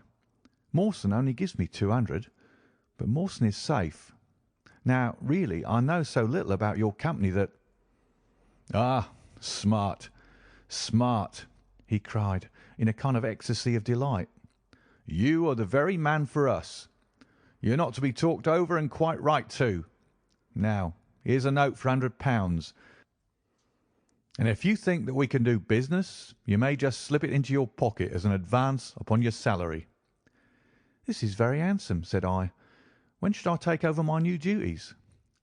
"Be in Birmingham to-morrow at 1:00, said he. "I have a note in my pocket here which you will take to my brother. You'll find him at 126B, Corporation Street, where the temporary offices of the company are situated. Of course, he must confirm your engagement, but between ourselves it will be all right." "Really, I hardly know how to express my gratitude, Mr. Pinner," said I. "Not at all, my boy. You've only got your deserts. There are one or two small things, mere formalities, which I must arrange with you. You have a bit of paper beside you there. Kindly write upon it, 'I am perfectly willing to act as business manager to the Franco Midland Hardware Company Limited at a minimum salary of £500. I did as he asked, and he put the paper in his pocket. "There is one other detail," said he. "What do you intend to do about Mawson's?" I had forgotten all about Mawson's in my joy. "I'll write and resign," said I. "Precisely what I don't want you to do. I had a row over you with Mawson's manager. I'd gone up to ask him about you, and he was very offensive, accused me of coaxing you away from the service of the firm, and that sort of thing. At last I fairly lost my temper. 'If you want good men, you should pay them a good price,' said I. "He would rather have our small price than your big one," said he. "I'll lay you a fiver," said I, "that when he has my offer you'll never so much as hear from him again." "Done," said he. "We picked him out of the gutter, and he won't leave us so easily." Those were his very words. "The impudent scoundrel!" I cried. "I've never so much as seen him in my life." "Why should I consider him in any way? I shall certainly not write if you would rather I didn't." "Good. That's a promise," said he, rising from his chair. "Well, I'm delighted to have got so good a man for my brother. Here's your advance of £100, and here is the letter. Make a note of the address, 126B, Corporation Street, and remember that 1 o'clock to-morrow is your appointment. Good night, and may you have all the fortune that you deserve." That's just about all that passed between us, as near as I can remember. You can imagine, Dr. Watson, how pleased I was at such an extraordinary bit of good fortune. I sat up half the night, hugging myself over it, and next day I was off to Birmingham in a train that would take me in plenty time for my appointment. I took my things to a hotel in New Street, and then I made my way to the address which had been given me. It was a quarter of an hour before my time, but I thought that would make no difference. 126B was a passage between two large shops, which led to a winding stone stair, from which there were many flats let as offices to companies or professional men. The names of the occupants were painted at the bottom on the wall, but there was no such name as the Franco-Midland Hardware Company. I stood for a few minutes with my heart in my boots, wondering whether the whole thing was an elaborate hoax or not, when up came a man and addressed me. He was very like the chap I had seen the night before, the same figure and voice, but he was clean-shaven and his hair was lighter. "Are you Mr. Hall Pycraft?" he asked. "Yes," said I. "Oh, I was expecting you, but you're a trifle before your time. I had a note from my brother this morning in which he sang your praises very loudly." "I was just looking for the offices when you came." "We have not got our name up yet, for we only secured these temporary premises last week. Come up with me and we'll talk the matter over." I followed him to the top of a very lofty stair, and there, right under the slates, were a couple of empty, dusty little rooms, uncarpeted and uncurtained, into which he led me. I had thought of a great office with shining tables and rows of clerks, such as I was used to, and I dare say I stared rather straight at the two deal chairs and one little table, which, with a ledger and a waste paper basket, made up the whole furniture. "Don't be disheartened, Mr. Pycroft," said my new acquaintance, seeing the length of my face. "Rome was not built in a day, and we have lots of money at our backs, though we don't cut much dash yet in offices. Pray sit down and let me have your letter." I gave it to him, and he read it over very carefully. "You seem to have made a vast impression upon my brother Arthur," said he, "and I know that he is a pretty shrewd judge. He swears by London, you know, and I by Birmingham, but this time I shall follow his advice. Pray consider yourself definitely engaged." "What are my duties?" I asked. "You will eventually manage the great depot in Paris, which will pour a flood of English crockery into the shops of 134 agents in France. The purchase will be completed in a week, and meanwhile you will remain in Birmingham and make yourself useful." "How?" For answer he took a big red book out of a drawer. "This is a directory of Paris," said he, "with the trades after the names of the people. I want you to take it home with you and to mark off all the hardware sellers with their addresses. It will be of the greatest use to me to have them." "Surely they are classified lists," I suggested. "Not reliable ones. Their system is different from ours. Stick at it, and let me have the list by Monday at 12. Good day, Mr. Pycroft. If you continue to show zeal and intelligence, you will find the company a good master." I went back to the hotel with the big book under my arm, and with very conflicting feelings in my breast. On the one hand, I was definitely engaged, and I had £100 in my pocket. On the other, the look of the offices, the absence of name on the wall, and other of the points which would strike a business man, had left a bad impression as to the position of my employers. However, come what might, I had my money, so I settled down to my task. All Sunday I was kept hard at work, and yet by Monday I had only got as far as H. I went round to my employer, found him in the same dismantled kind of room, and was told to keep at it until Wednesday, and then come again. On Wednesday it was still unfinished, so I hammered away until Friday, that is, yesterday. Then I brought it round to Mr. Harry Pinner. "Thank you very much," said he. "I fear that I underrated the difficulty of the task. This list will be of very material assistance to me." "It took some time," said I. "And now," said he, "I want you to make a list of the furniture shops, for they all sell crockery." "Very good." "And you can come up to-morrow evening at 7 and let me know how you're getting on. Don't overwork yourself. A couple of hours at Day's Music Hall in the evening would do you no harm after your labours." He laughed as he spoke, and I saw with a thrill that his second tooth upon the left-hand side had been very badly stuffed with gold. Sherlock Holmes rubbed his hands with delight, and I stared with astonishment at our client. "You may well look surprised, Dr. Watson, but it is this way," said he. "When I was speaking to the other chap in London, at the time that he laughed at my not going to Mawson's, I happened to notice that his tooth was stuffed in this very identical fashion.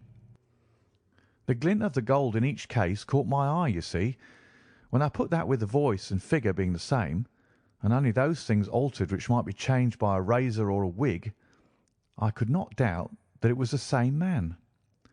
Of course, you expect two brothers to be alike, but not that they should have the same tooth stuffed in the same way. He bowed me out, and I found myself in the street, hardly knowing whether I was on my head or on my heels. Back I went to my hotel, put my head in a basin of cold water, and tried to think it out. Why had he sent me from London to Birmingham? Why had he got there before me? And why had he written a letter from himself to himself? It was altogether too much for me, and I could make no sense of it. And then suddenly it struck me that what was dark to me might be very light to Mr. Sherlock Holmes. I had just time to get up to town by the night train to see him this morning, and to bring you both back with me to Birmingham." There was a pause after the stockbroker's clerk had concluded his surprising experience. Then Sherlock Holmes cocked his eye at me, leaning back on the cushions with a pleased and yet critical face, like a connoisseur who has just taken his first sip of a Comet vintage. "Rather fine, Watson, is it not?" said he. "There are points in it which please me. I think that you will agree with me that an interview with Mr. Arthur Harry Pinner in the temporary offices of the Franco-Midland Hardware Company, Limited, would be a rather interesting experience for both of us." "But how can we do it?" I asked. "Oh, easily enough," said Hall Pycroft cheerily.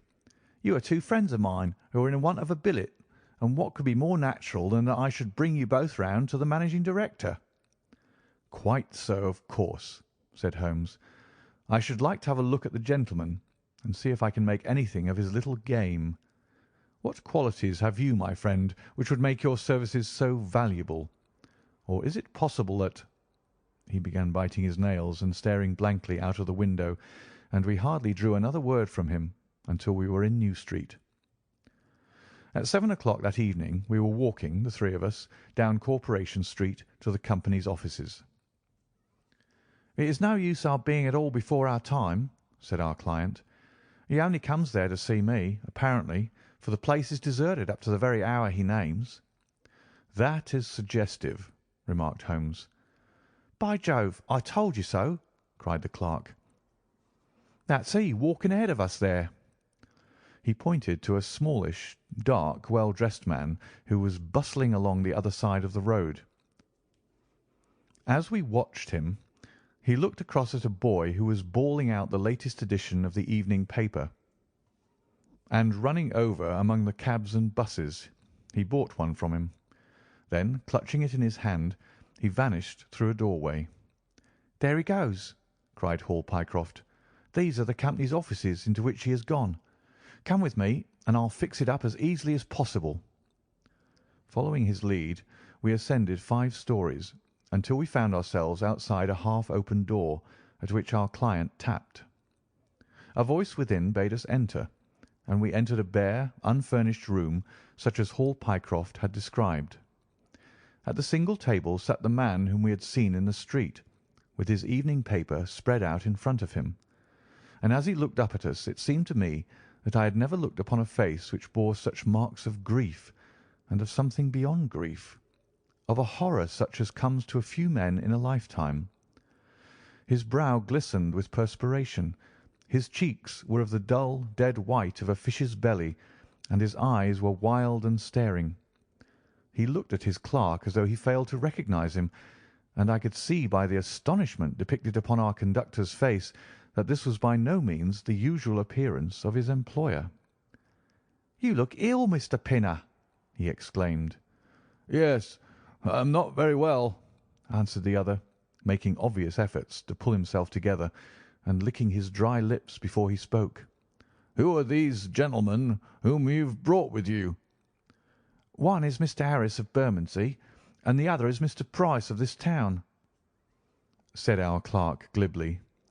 "They are friends of mine and gentlemen of experience, but they've been out of a place for some little time, and they hope that perhaps you might find an opening for them in the company's employment." Very possibly, cried Mr. Pinner with a ghastly smile. "Yes, I have no doubt that we shall be able to do something for you. What is your particular line, Mr. Harris?" "I am an accountant," said Holmes. "Oh, yes, we shall want something of the sort. And you, Mr. Price?" "A clerk," said I. "I have every hope that the company may accommodate you. I will let you know about it as soon as we come to any conclusion. And now I beg that you will go. For God's sake, leave me to myself." These last words were shot out of him as though the constraint which he was evidently setting upon himself had suddenly and utterly burst asunder. Holmes and I glanced at each other, and Hall Pycroft took a step towards the table. "You forget, Mr. Pinner, that I'm here by appointment to receive some directions from you," said he. "Certainly, Mr. Pycroft, certainly," the other resumed in a calmer tone. "You may wait here a moment, and there is no reason why your friends should not wait with you. I will be entirely at your service in 3 minutes, if I may trespass upon your patience so far." He rose with a very courteous air, and, bowing to us, he passed through a door at the farther end of the room, which he closed behind him. "What now?" whispered Holmes. "Is he giving us the slip?" "Impossible," answered Pycroft. "Why so?" "That door leads into an inner room." "There is no exit?" "None." "Is it furnished?" "It was empty yesterday." "Then what on earth can he be doing?" There is something which I don't understand in this manner. If ever a man was 3 parts mad with terror, that man's name is Pinner. What can have put the shivers on him? "He suspects that we're detectives," I suggested. "That's it, Mycroft. Holmes shook his head. He did not turn pale. "He was pale when we entered the room," said he. "It is just possible that—" His words were interrupted by a sharp rat-tat from the direction of the inner door. "What the deuce is he knocking at his own door for?" cried the clerk. Again, and much louder, came the rat-tat-tat. We all gazed expectantly at the closed door. Glancing at Holmes, I saw his face turn rigid, and he leaned forward in intense excitement. Then suddenly came a low, guggling, gargling sound, and a brisk drumming upon woodwork. Holmes sprang frantically across the room and pushed at the door. It was fastened on the inner side. Following his example, we threw ourselves upon it with all our weight. One hinge snapped, then the other, and down came the door with a crash. Rushing over it, we found ourselves in the inner room. It was empty. But it was only for a moment that we were at fault. At one corner, the corner nearest the room which we had left, there was a second door. Holmes sprang to it and pulled it open. A coat and waistcoat were lying on the floor, and from a hook behind the door, with his own braces round his neck, was hanging the managing director of the Franco Midland Hardware Company. His knees were drawn up, his head hung at a dreadful angle to his body, and the clatter of his heels against the door made the noise which had broken in upon our conversation. In an instant I had caught him around the waist and held him up while Holmes and Pycroft untied the elastic bands which had disappeared between the livid creases of skin.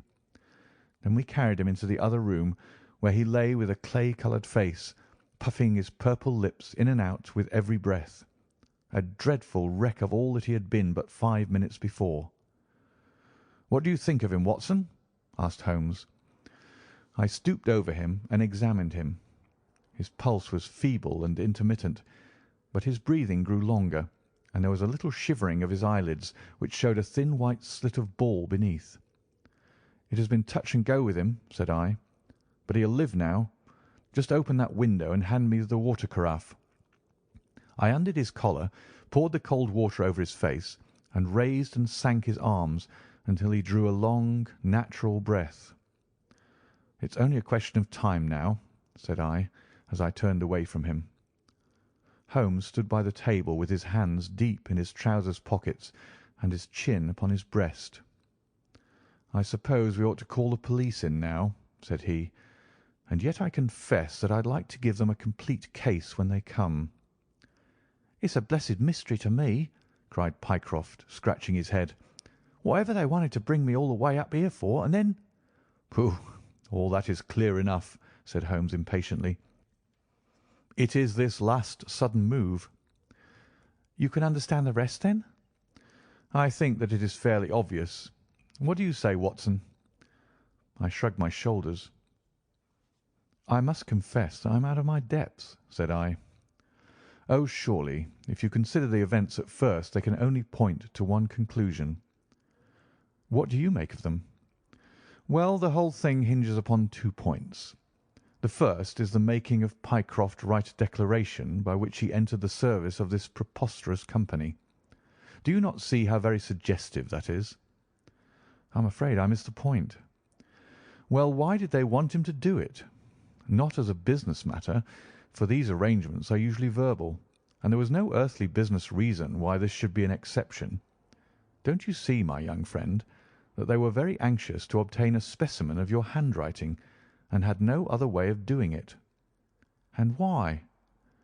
"Quite so. Why? When we answer that, we have made some progress with our little problem. Why? There can be only one adequate reason. Someone wanted to learn to imitate your writing, and had to procure a specimen of it first. And now, if we pass on to the second point, we find that each throws light upon the other.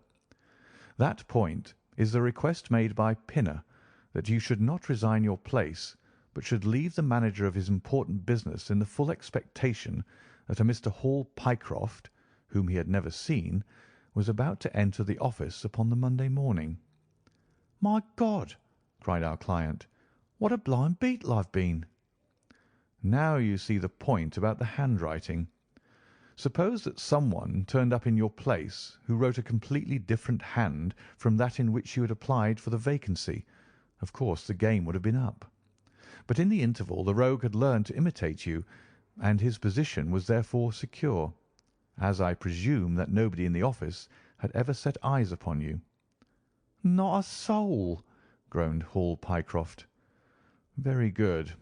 Of course, it was of the utmost importance to prevent you from thinking better of it, and also to keep you from coming into contact with anyone who might tell you that your double was at work in Mawson's office. Therefore, they gave you a handsome advance on your salary, and ran you off to the Midlands, where they gave you enough work to do to prevent you going to London, where you might have burst their little game up. That is all plain enough." "But why should this man pretend to be his own brother?" "Well, that is pretty clear also. There are evidently only 2 of them in it. The other is impersonating you at the office. This one acted as your engager, and then found that he could not find you an employer without admitting a third person into his plot. That he was most unwilling to do. He changed his appearance as far as he could, and trusted that the likeness, which you could not fail to observe, would be put down to a family resemblance. But for the happy chance of the gold stuffing, your suspicions would probably never have been aroused." Hall Pycroft shook his clinched hands in the air. "Good Lord!" he cried. "While I have been fooled in this way, what has this other Hall Pycroft been doing at Mawson's? What shall we do, Mr. Holmes? Tell me what to do." "We must wire to Mawson's." "They shut at 12 on Saturdays." "Never mind. There may be some doorkeeper or attendant." "Oh, yes. They keep a permanent guard there on account of the value of the securities that they hold. I remember hearing it talked of in the city." "Very good. We shall wire to him and see if all is well and if a clerk of your name is working there. That is clear enough. But what is not so clear is why at the sight of us one of the rogues should instantly walk out of the room and hang himself." "The paper!" croaked a voice behind us. The man was sitting up, blanched and ghastly, with returning reason in his eyes, and hands which rubbed nervously at the broad red band which still encircled his throat. "The paper! Of course!" yelled Holmes, in a paroxysm of excitement. Idiot that I was! I thought so much of our visit that the paper had never entered my head for an instant. To be sure, the secret must be there. He flattened it upon the table, and a cry of triumph burst from his lips. "Look at this, Watson!" he cried. "It is a London paper, an early edition of the Evening Standard. Here is what we want. Look at the headlines. Crime in the City. Murder at Mawson and Williams. Gigantic attempted robbery. Capture of the criminal.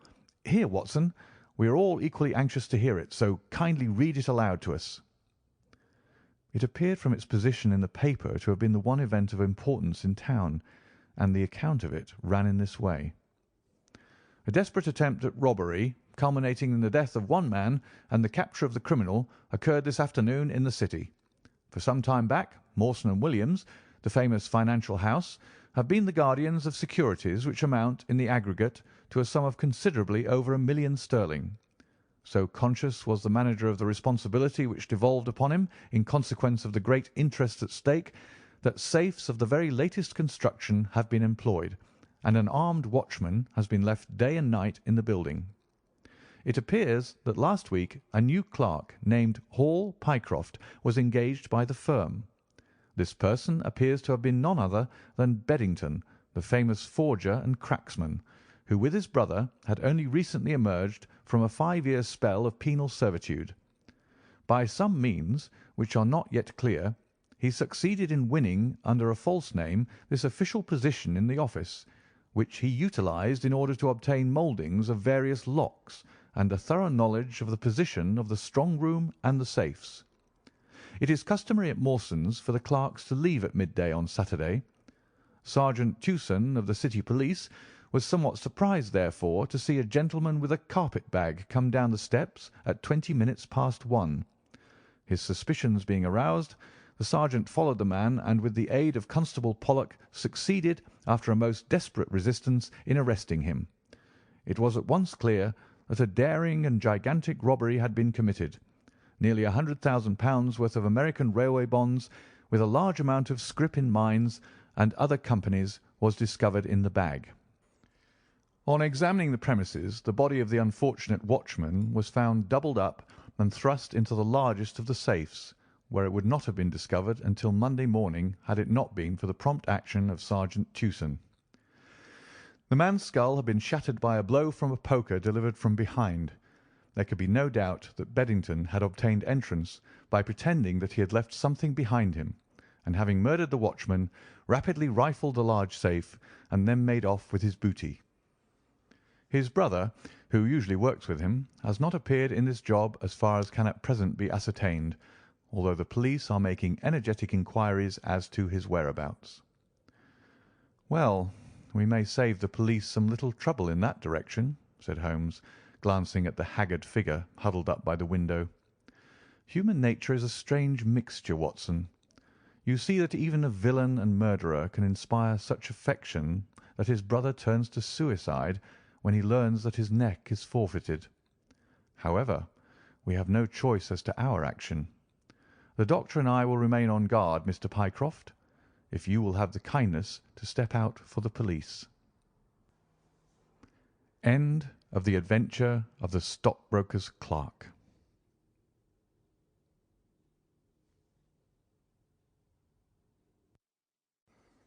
Adventure 4 in the Memoirs of Sherlock Holmes by Sir Arthur Conan Doyle. The Gloria Scott. "I have some papers here," said my friend Sherlock Holmes, as we sat one winter's night on either side of the fire, "which I really think, Watson, that it would be worth your while to glance over. These are the documents in the extraordinary case of the Gloria Scott, and this is the message which struck Justice of the Peace Trevor dead with horror when he read it." He had picked from a drawer a little tarnished cylinder, and undoing the tape he handed me a short note scrawled upon a half sheet of slate-grey paper. "The supply of game for London is going steadily up," it ran. Head keeper Hudson, we believe, has been now told to receive all orders for fly paper and for preservation of your hen pheasant's life." As I glanced up from reading this enigmatical message, I saw Holmes chuckling at the expression upon my face. "You look a little bewildered," said he. "I cannot see how such a message as this could inspire horror. It seems to me to be rather grotesque than otherwise." "Very likely.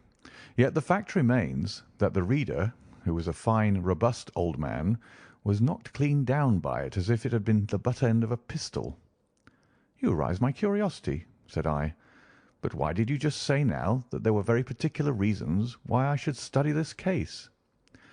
"Because it was the first in which I was ever engaged." I had often endeavoured to elicit from my companion what had first turned his mind in the direction of criminal research, but had never caught him before in a communicative humour. Now he sat forward in this arm-chair and spread out the documents upon his knees. Then he lit his pipe and sat for some time smoking and turning them over. "You never heard me talk of Victor Trevor?" he asked. "He was the only friend I made during the 2 years I was at college.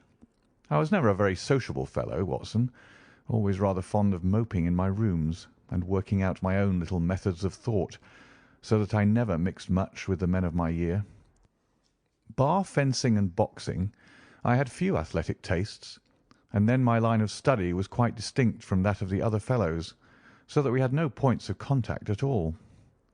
Trevor was the only man I knew, and that only through the accident of his bull terrier freezing on to my ankle one morning as I went down to chapel. It was a prosaic way of forming a friendship, but it was effective. I was laid by the heels for 10 days, but Trevor used to come in to inquire after me. At first it was only a minute's chat, but soon his visits lengthened, and before the end of the term we were close friends. He was a hearty, full-blooded fellow, full of spirits and energy, the very opposite to me in most respects, but we had some subjects in common, and it was a bond of union when I found that he was as friendless as I. Finally, he invited me down to his father's place at Donnithorpe in Norfolk, and I accepted his hospitality for a month of the long vacation. Old Trevor was evidently a man of some wealth and consideration, a J.P. and a landed proprietor. Donnithorpe is a little hamlet just to the north of Langmere in the country of the Broads. The house was an old-fashioned, wide-spread, oak-beamed brick building, with a fine lime-lined avenue leading up to it. There was excellent wild duck shooting in the fens, remarkably good fishing, a small but select library, taken over, as I understand, from a former occupant, and a tolerable cook, so that he would be a fastidious man who could not put in a pleasant month there. Trevor senior was a widower, and my friend his only son. There had been a daughter, I heard, but she had died of diphtheria while on a visit to Birmingham. The father interested me extremely. He was a man of little culture, but with a considerable amount of rude strength, both physically and mentally. He knew hardly any books, but he had travelled far, had seen much of the world, and had remembered all that he had learned. In person he was a thick-set, burly man with a shock of grizzled hair, a brown, weather-beaten face, and blue eyes which were keen to the verge of fierceness. Yet he had a reputation for kindness and charity on the countryside, and was noted for the leniency of his sentences from the bench. One evening, shortly after my arrival, we were sitting over a glass of port after dinner, when young Trevor began to talk about those habits of observation and inference which I had already formed into a system, although I had not yet appreciated the part which they were to play in my life. The old man evidently thought that his son was exaggerating in his description of one or two trivial feats which I had performed. "Come now, Mr. Holmes," said he, laughing good-humouredly, "I'm an excellent subject. If you can deduce anything from me—" "I fear there is not very much," I answered. "I might suggest that you have gone about in fear of some personal attack within the last 12 months." The laugh faded from his lips, and he stared at me in great surprise. "Well, that's true enough," said he. "You know, Victor," turning to his son, When we broke up that poaching gang, they swore to knife us, and Sir Edward Holly has actually been attacked. I've always been on my guard since then, though I have no idea how you know it." "You have a very handsome stick," I answered. "By the inscription I observed that you had not had it more than a year, but you have taken some pains to bore the head of it and pour melted lead into the hole so as to make it a formidable weapon. I argued that you would not take such precautions unless you had some danger to fear." "Anything else?" he asked, smiling. "You have boxed a good deal in your youth." "Right again. How did you know it? Is my nose knocked a little out of the straight?" "No," said I. "It is your ears. They have the peculiar flattening and thickening which marks the boxing man." "Anything else?" "You have done a good deal of digging by your callosities." "Made all my money at the goldfields." "You have been in New Zealand." "Right again." "You have visited Japan." "Quite true." "And you have been most intimately associated with someone whose initials were J.A., and whom you afterwards were eager to entirely forget." Mr. Trevor stood slowly up, fixed his large blue eyes upon me with a strange wild stare, and then pitched forward with his face among the nutshells which strewed the cloth in a dead faint. You can imagine, Watson, how shocked both his son and I were. His attack did not last long, however, for when we undid his collar and sprinkled the water from one of the finger glasses over his face, he gave a gasp or two and sat up. "Ah, boys," said he, forcing a smile, "I hope I haven't frightened you. Strong as I look, there is a weak place in my heart, and it does not take much to knock me over. I don't know how you manage this, Mr. Holmes, but it seems to me that all the detectives of fact and of fancy would be children in your hands. That's your line of life, sir, and you may take the word of a man who has seen something of the world." And that recommendation, with the exaggerated estimate of my ability with which he prefaced it, was, if you will believe me, Watson, the very first thing which ever made me feel that a profession might be made out of what had up to that time been the merest hobby. At the moment, however, I was too much concerned at the sudden illness of my host to think of anything else. "I hope that I have said nothing to pain you," said I. "Well, you certainly touched upon rather a tender point. Might I ask how you know, and how much you know?" He spoke now in a half-jesting fashion, but a look of terror still lurked at the back of his eyes. "It is simplicity itself," said I. "When you bared your arm to draw that fish into the boat, I saw that J.A. had been tattooed in the bend of the elbow. The letters were still legible, but it was perfectly clear from their blurred appearance, and from the staining of the skin around them, that efforts had been made to obliterate them. It was obvious then that those initials had once been very familiar to you, and that you had afterwards wished to forget them." "What an eye you have!" he cried, with a sigh of relief. "It is just as you say. But we won't talk of it. Of all ghosts, the ghosts of our old lovers are the worst. Come into the billiard-room and have a quiet cigar." From that day, amid all his cordiality, there was always a touch of suspicion in Mr. Trevor's manner towards me. Even his son remarked it. "You've given the governor such a turn," said he, "that he'll never be sure again of what you know and what you don't know." He did not mean to show it, I am sure, but it was so strongly in his mind that it peeped out at every action. At last I became so convinced that I was causing him uneasiness that I drew my visit to a close. On the very day, however, before I left, an incident occurred which proved in the sequel to be of importance. We were sitting out upon the lawn on garden chairs, the three of us, basking in the sun and admiring the view across the Broads, when a maid came out to say that there was a man at the door who wanted to see Mr. Trevor. "What is his name?" asked my host. "He would not give any." "What does he want, then?" "He says that you know him, and that he only wants a moment's conversation." "Show him round here." An instant afterwards there appeared a little wizened fellow with a cringing manner and a shambling style of walking.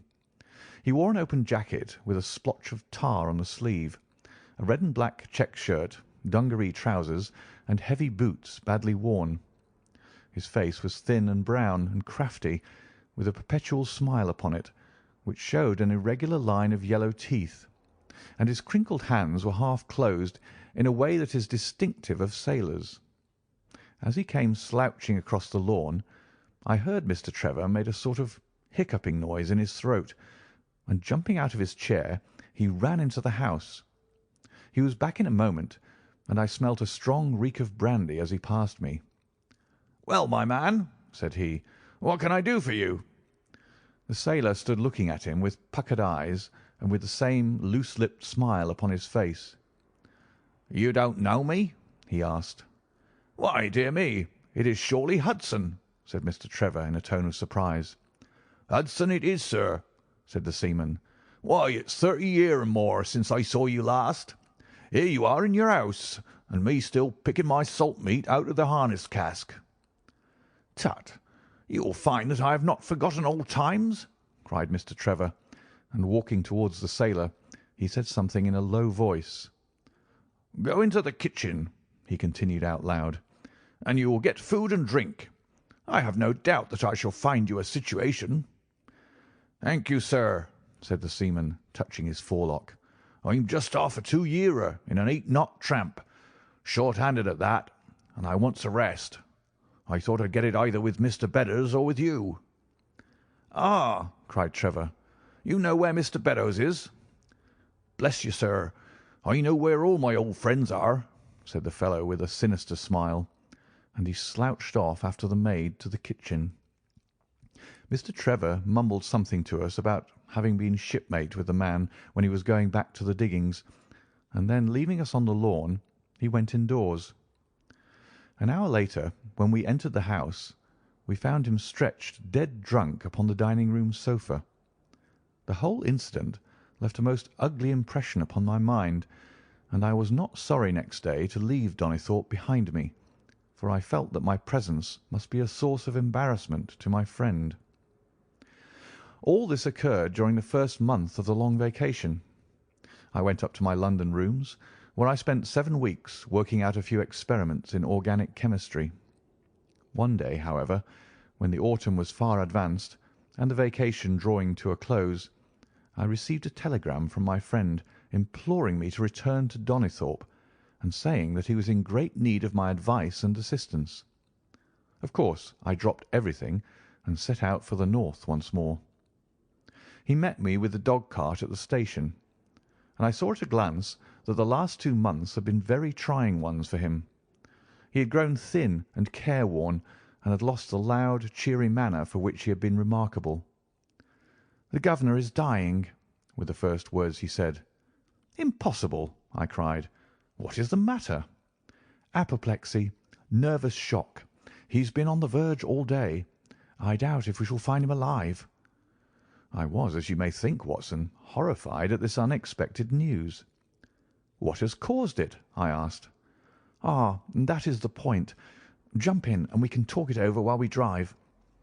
You remember that fellow who came upon the evening before you left us?" "Perfectly." "Do you know who it was that we let into the house that day?" "I have no idea." "It was the devil, Holmes," he cried. I stared at him in astonishment. "Yes, it was the devil himself. We have not had a peaceful hour since, not one. The governor has never held up his head from that evening, and now the life has been crushed out of him and his heart broken, all through this accursed Hudson." "What power had he, then?" "Ah, that is what I would give so much to know. The kindly, charitable, good old governor.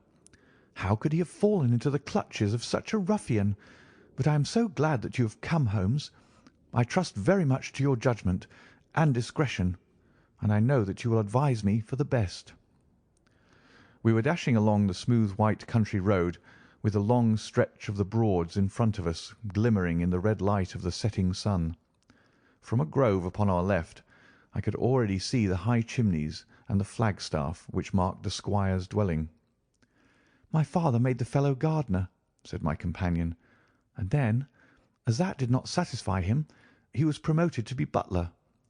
The house seemed to be at his mercy, and he wandered about and did what he chose in it. The maids complained of his drunken habits and his vile language.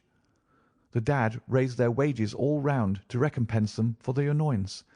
The fellow would take the boat and my father's best gun, and treat himself to little shooting trips, and all this with such a sneering, leering, insolent face that I would have knocked him down 20 times over if he'd been a man of my own age. I tell you, Holmes, I have had to keep a tight hold upon myself all this time, and now I am asking myself whether, if I had let myself go a little more, I might not have been a wiser man.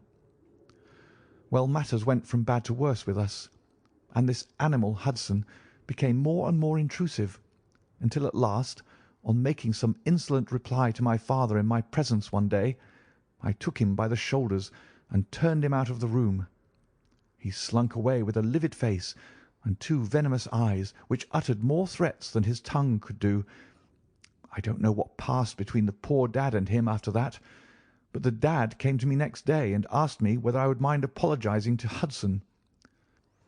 I refused, as you can imagine, and asked my father how he could allow such a wretch to take such liberties with himself and his household. "Ah, my boy," said he, "it is all very well to talk, but you don't know how I am placed. But you shall know, Victor. I'll see that you shall know, come what may. You wouldn't believe harm of your poor old father, would you, lad?" He was very much moved, and shut himself up in the study all day, where I could see through the window that he was writing busily. That evening there came what seemed to me to be a grand release, for Hudson told us that he was going to leave us. He walked into the dining-room as we sat after dinner, and announced his intention in the thick voice of a half-drunken man. "I've had enough of Norfolk," said he. "I'll run down to Mr. Beddoes in Hampshire. He'll be as glad to see me as you were, I dare say." "You're not going away in an unkind spirit, Hudson, I hope?" said my father, with a tameness which made my blood boil. "I've not had my apology," said he, sulkily, glancing in my direction.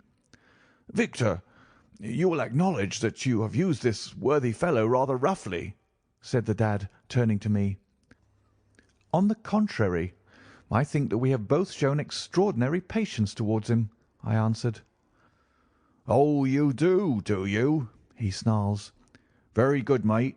We'll see about that." He slouched out of the room, and half an hour afterwards left the house, leaving my father in a state of pitiable nervousness. Night after night I heard him pacing his room, and it was just as he was recovering his confidence that the blow did at last fall.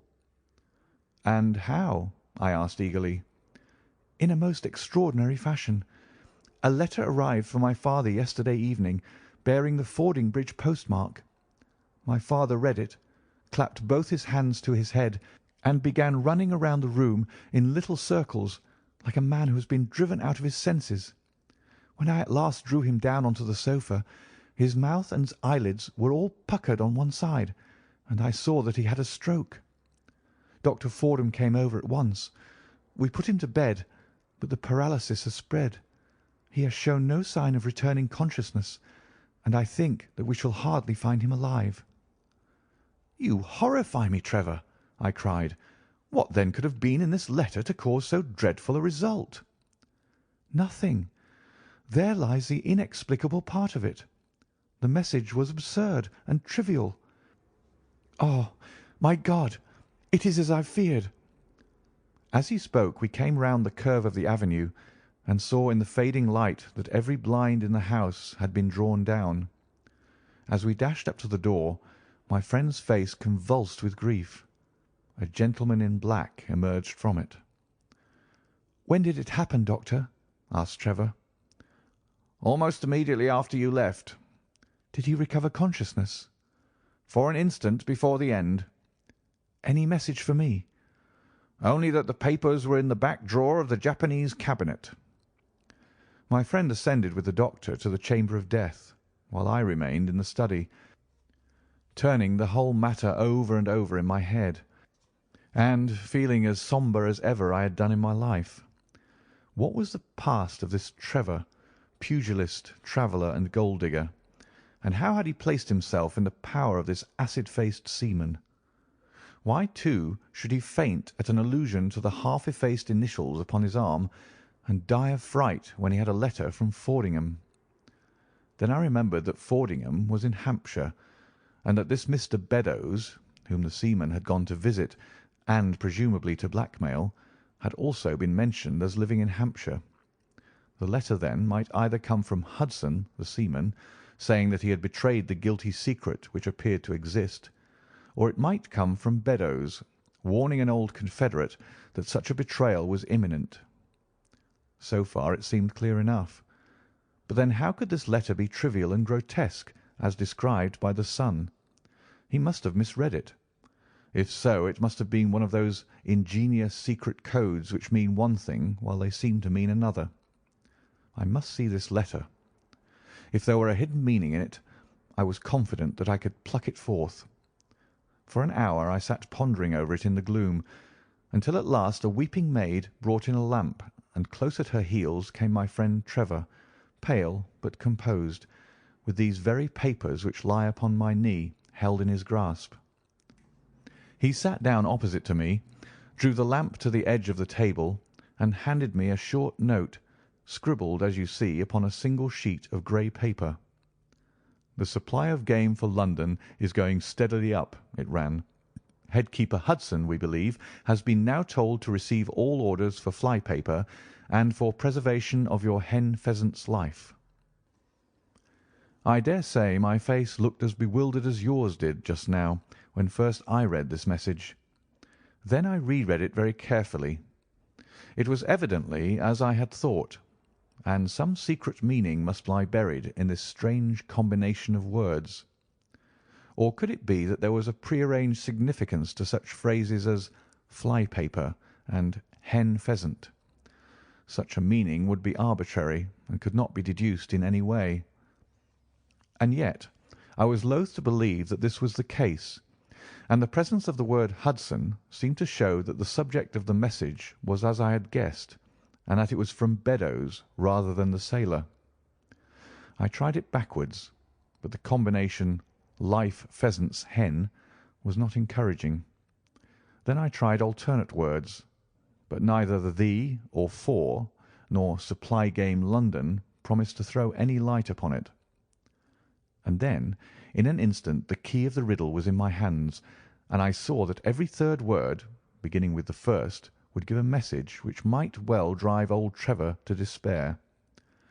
It was short and terse, the warning as I now read it to my companion. "The game is up. Hudson has told all. Fly for your life." Victor Trevor sank his face into his shaking hands. "It must be that, I suppose," said he. "This is worse than death, for it means disgrace as well. But what is the meaning of these head-keepers and hen pheasants?" "It means nothing to the message, but it might mean a good deal to us if we had no other means of discovering the sender.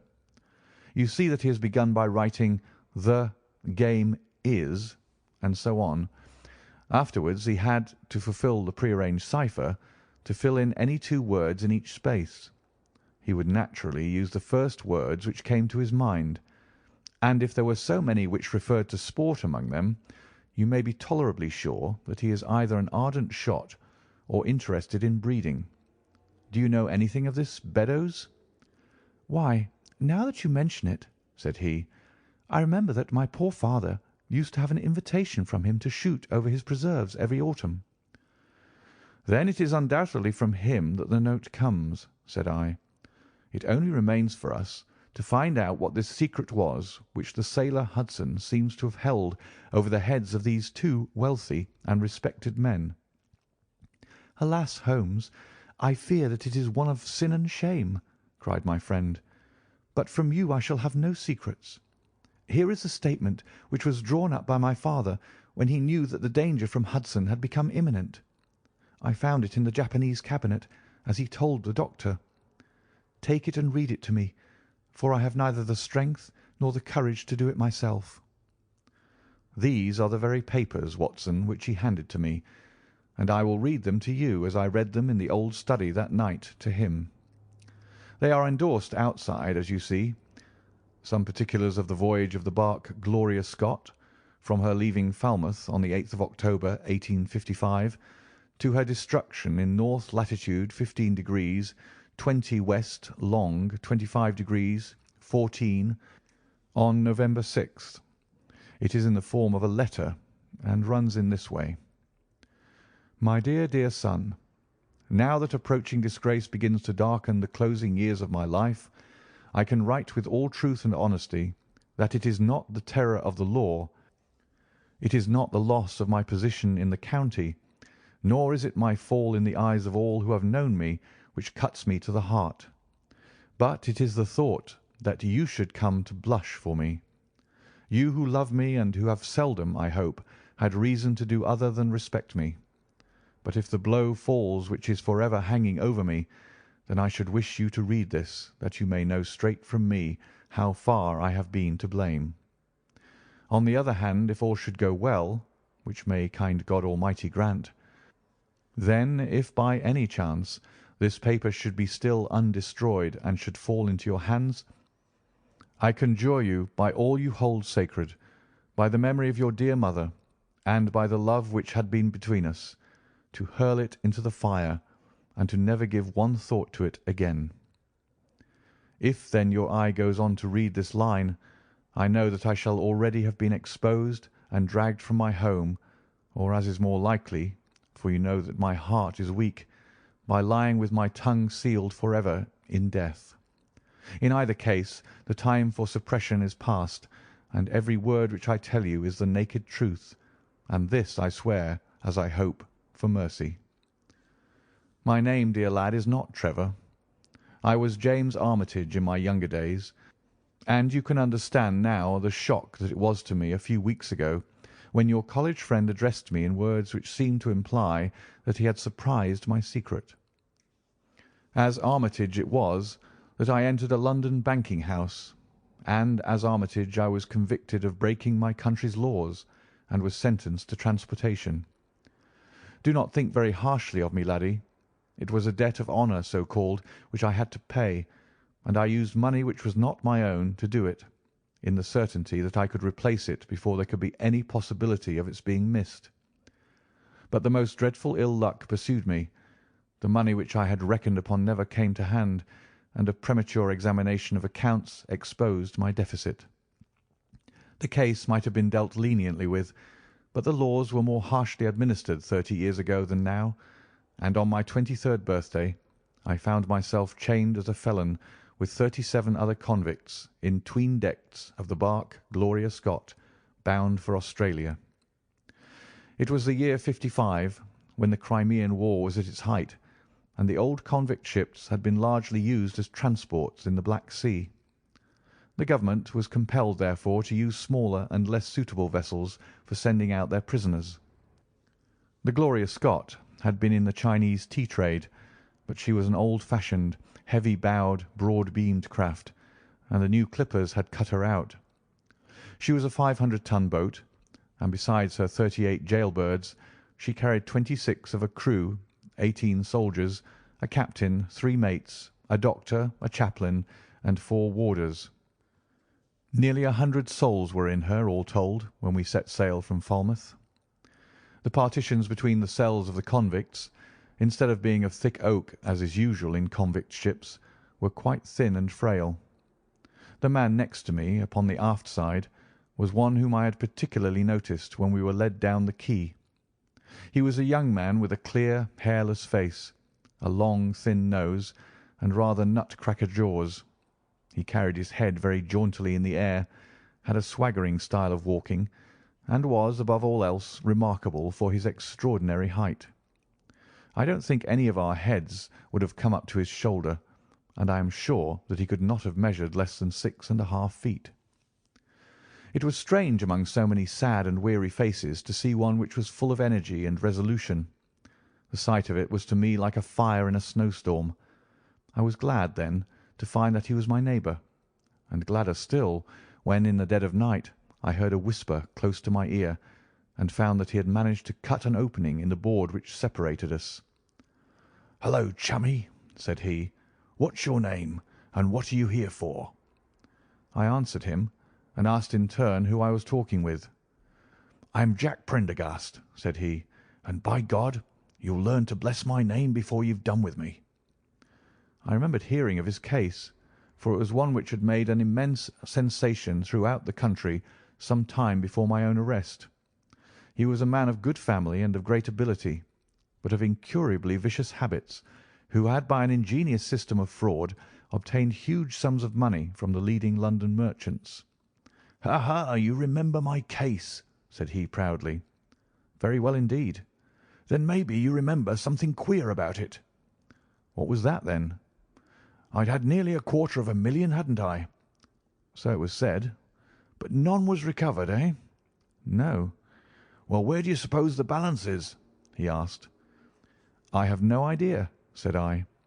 "Right between my finger and thumb," he cried. "By God, I've got more pounds to my name than you've had hairs on your head. And if you've money, my son, and know how to handle it and spread it, you can do anything.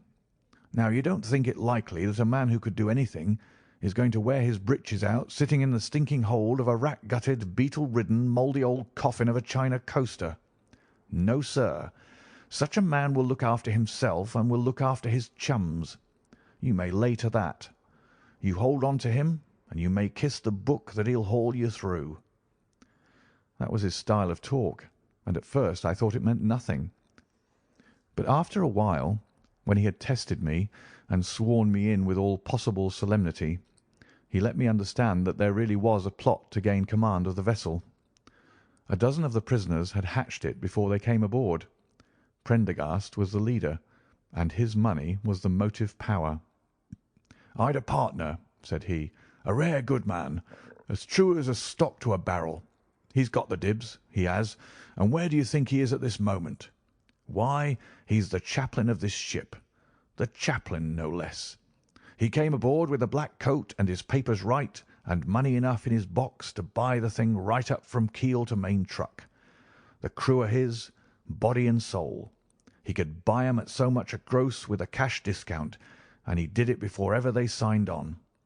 He's got 2 of the warders and Maria, the second mate, and he'd get the captain himself if he thought him worth it."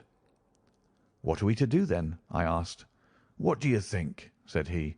"We'll make the coats of some of these soldiers redder than ever the tailor did." "But they are armed," said I.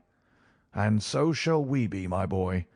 There's a brace of pistols for every mother's son of us, and if we can't carry this ship with the crew at our back, it's time we were all sent to a young missus' boarding school. You speak to your mate upon the left tonight, and see if he is to be trusted." I did so, and found my other neighbour to be a young fellow in much the same position as myself, whose crime had been forgery. His name was Evans, but he afterwards changed it, like myself, and he is now a rich and prosperous man in the south of England. He was ready enough to join the conspiracy as the only means of saving ourselves, and before we had crossed the bay there were only 2 of the prisoners who were not in the secret. One of these was of weak mind, and we did not dare to trust him, and the other was suffering from jaundice and could not be of any use to us. From the beginning there was really nothing to prevent us from taking possession of the ship. The crew were a set of ruffians specially picked for the job. The sham chaplain came into our cells to exhort us, carrying a black bag supposed to be full of tracts, and so often did he come that by the 3rd day we had each stowed away at the foot of our beds a file, a brace of pistols, a pound of powder, and 20 slugs. 2 of the warders were agents of Prendergast, and the second mate was his right-hand man. The captain, the 2 mates, 2 warders, Lieutenant Martin, his 18 soldiers, and the doctor were all that we had against us. Yet, safe as it was, we determined to neglect no precaution, and to make our attack suddenly by night. It came, however, more quickly than we expected, and in this way. One evening, about the 3rd week after our start, the doctor had come down to see one of the prisoners who was ill, and putting his hand down on the bottom of his bunk, he felt the outline of the pistols. If he had been silent, he might have blown the whole thing. But he was a nervous little chap, so he gave a cry of surprise and turned so pale that the man knew what was up in an instant and seized him. He was gagged before he could give the alarm and tied down upon the bed. He had unlocked the door that led to the deck, and we were through it in a rush. The 2 sentries were shot down, and so was a corporal who came running to see what was the matter. There were 2 more soldiers at the door of the state-room, and their muskets seemed not to be loaded, for they never fired upon us, and they were shot while trying to fix their bayonets.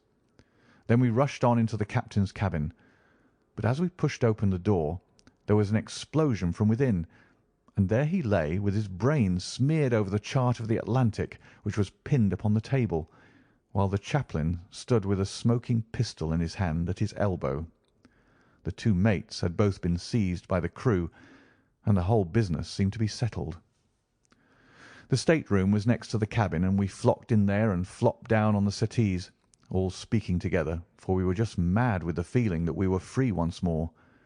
There were lockers all round, and Wilson, the sham chaplain, knocked one of them in and pulled out a dozen of brown sherry. We cracked off the necks of the bottles, poured the stuff out into tumblers, and were just tossing them off, when in an instant, without warning, there came the roar of muskets in our ears, and the saloon was so full of smoke that we couldn't see across the table. When it cleared again, the place was a shambles. Wilson and 8 others were wriggling on the top of each other on the floor, and the blood and the brown sherry on that table turn me sick now when I think of it. We were so cowed by the sight that I think we should have given the job up if it had not been for Prendergast. He bellowed like a bull and rushed for the door with all that were left alive at his heels. Out we ran, and there on the poop were the lieutenant and 10 of his men. The swing skylights above the saloon table had been a bit open, and they had fired on us through the slit. We got on them before they could load, when they stood to it like men, but we had the upper hand of them, and in 5 minutes it was all over.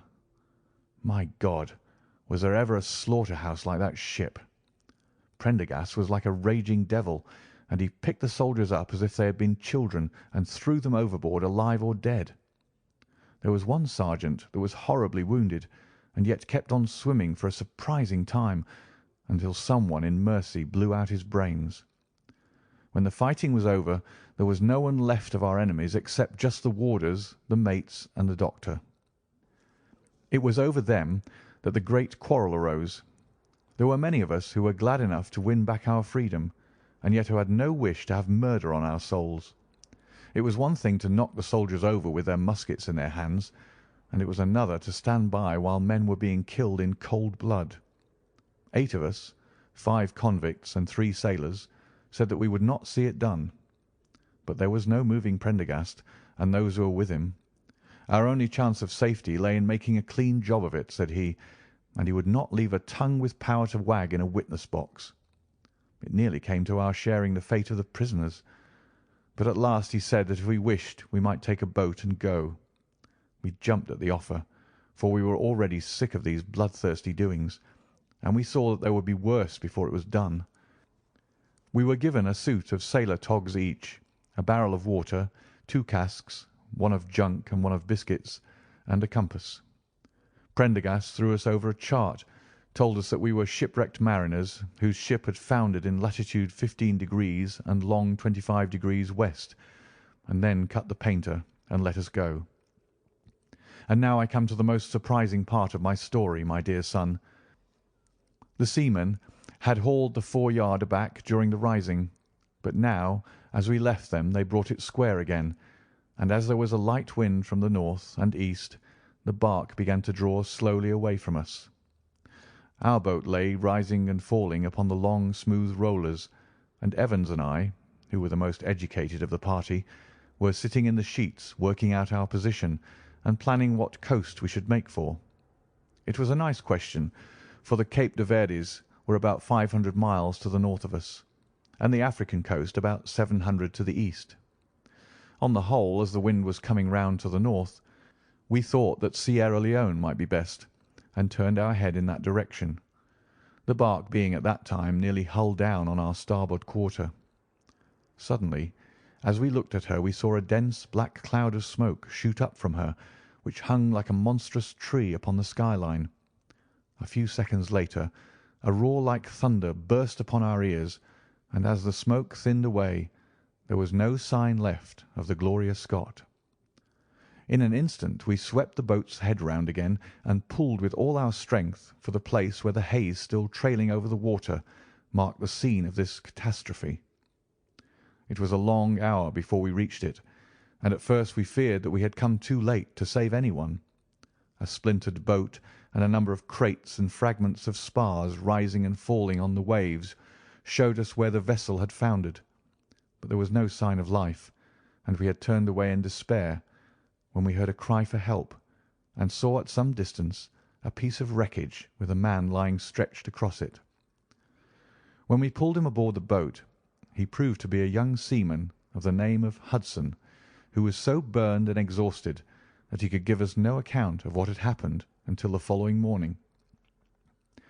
It seemed that after we had left, Prendergast and his gang had proceeded to put to death the 5 remaining prisoners.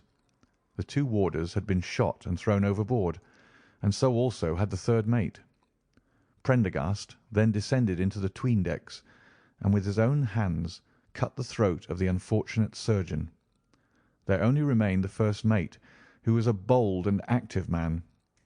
When he saw the convict approaching him with the bloody knife in his hand, he kicked off his bonds, which he had somehow contrived to loosen, and rushing down the deck, he plunged into the afterhold. A dozen convicts, who descended with their pistols in search of him, found him with a matchbox in his hand, seated beside an open powder barrel, which was one of 100 carried on board, and swearing that he would blow all hands up if he were in any way molested. An instant later the explosion occurred, though Hudson thought it was caused by the misdirected bullet of one of the convicts rather than the mate's match. Be the cause what it may, it was the end of the Gloria Scott, and of the rabble who held command of her. Such, in a few words, my dear boy, is the history of this terrible business in which I was involved. Next day we were picked up by the brig Hotspur, bound for Australia, whose captain found no difficulty in believing that we were the survivors of a passenger ship which had foundered. The transport ship Gloria Scott was set down by the Admiralty as being lost at sea, and no word has ever leaked out as to her true fate. After an excellent voyage, the Hotspur landed us at Sydney, where Evans and I changed our names and made our way to the diggings, where among the crowds who were gathered from all nations we had no difficulty in losing our former identities. The rest I need not relate. We prospered, we travelled, we came back as rich colonials to England, and we bought country estates. For more than 20 years we have led peaceful and useful lives, and we hoped that our past was forever buried. Imagine then my feelings when in the seaman who came to us I recognized instantly the man who had been picked off the wreck. He had tracked us down somehow, and had set himself to live upon our fears. You will understand now how it was that I strove to keep the peace with him, and you will in some measure sympathize with me in the fears which fill me, now that he has gone from me to his other victim with threats upon his tongue. Underneath is written in a hand so shaky as to be hardly legible, Beddoes writes in cipher to say H has told all. Sweet Lord, have mercy on our souls. That was the narrative which I read that night to young Trevor, and I think, Watson, that under the circumstances it was a dramatic one. The good fellow was heartbroken at it, and went out to the Terai tea planting, where I hear that he is doing well. As to the sailor and Beddoes, neither of them was ever heard of again after that day on which the letter of warning was written. They both disappeared utterly and completely. No complaint had been lodged with the police, so that Beddoes had mistaken a threat for a deed. Hudson had been seen lurking about, and it was believed by the police that he had done away with Beddoes and had fled. For myself, I believe that the truth was exactly the opposite. I think that it is most probable that Beddoes, pushed to desperation, and believing himself to have been already betrayed, had revenged himself upon Hudson, and had fled from the country with as much money as he could lay his hands on. Those are the facts of the case, Doctor, and if they are of any use to your collection, I am sure that they are very heartily at your service. End of the Gloria Scott.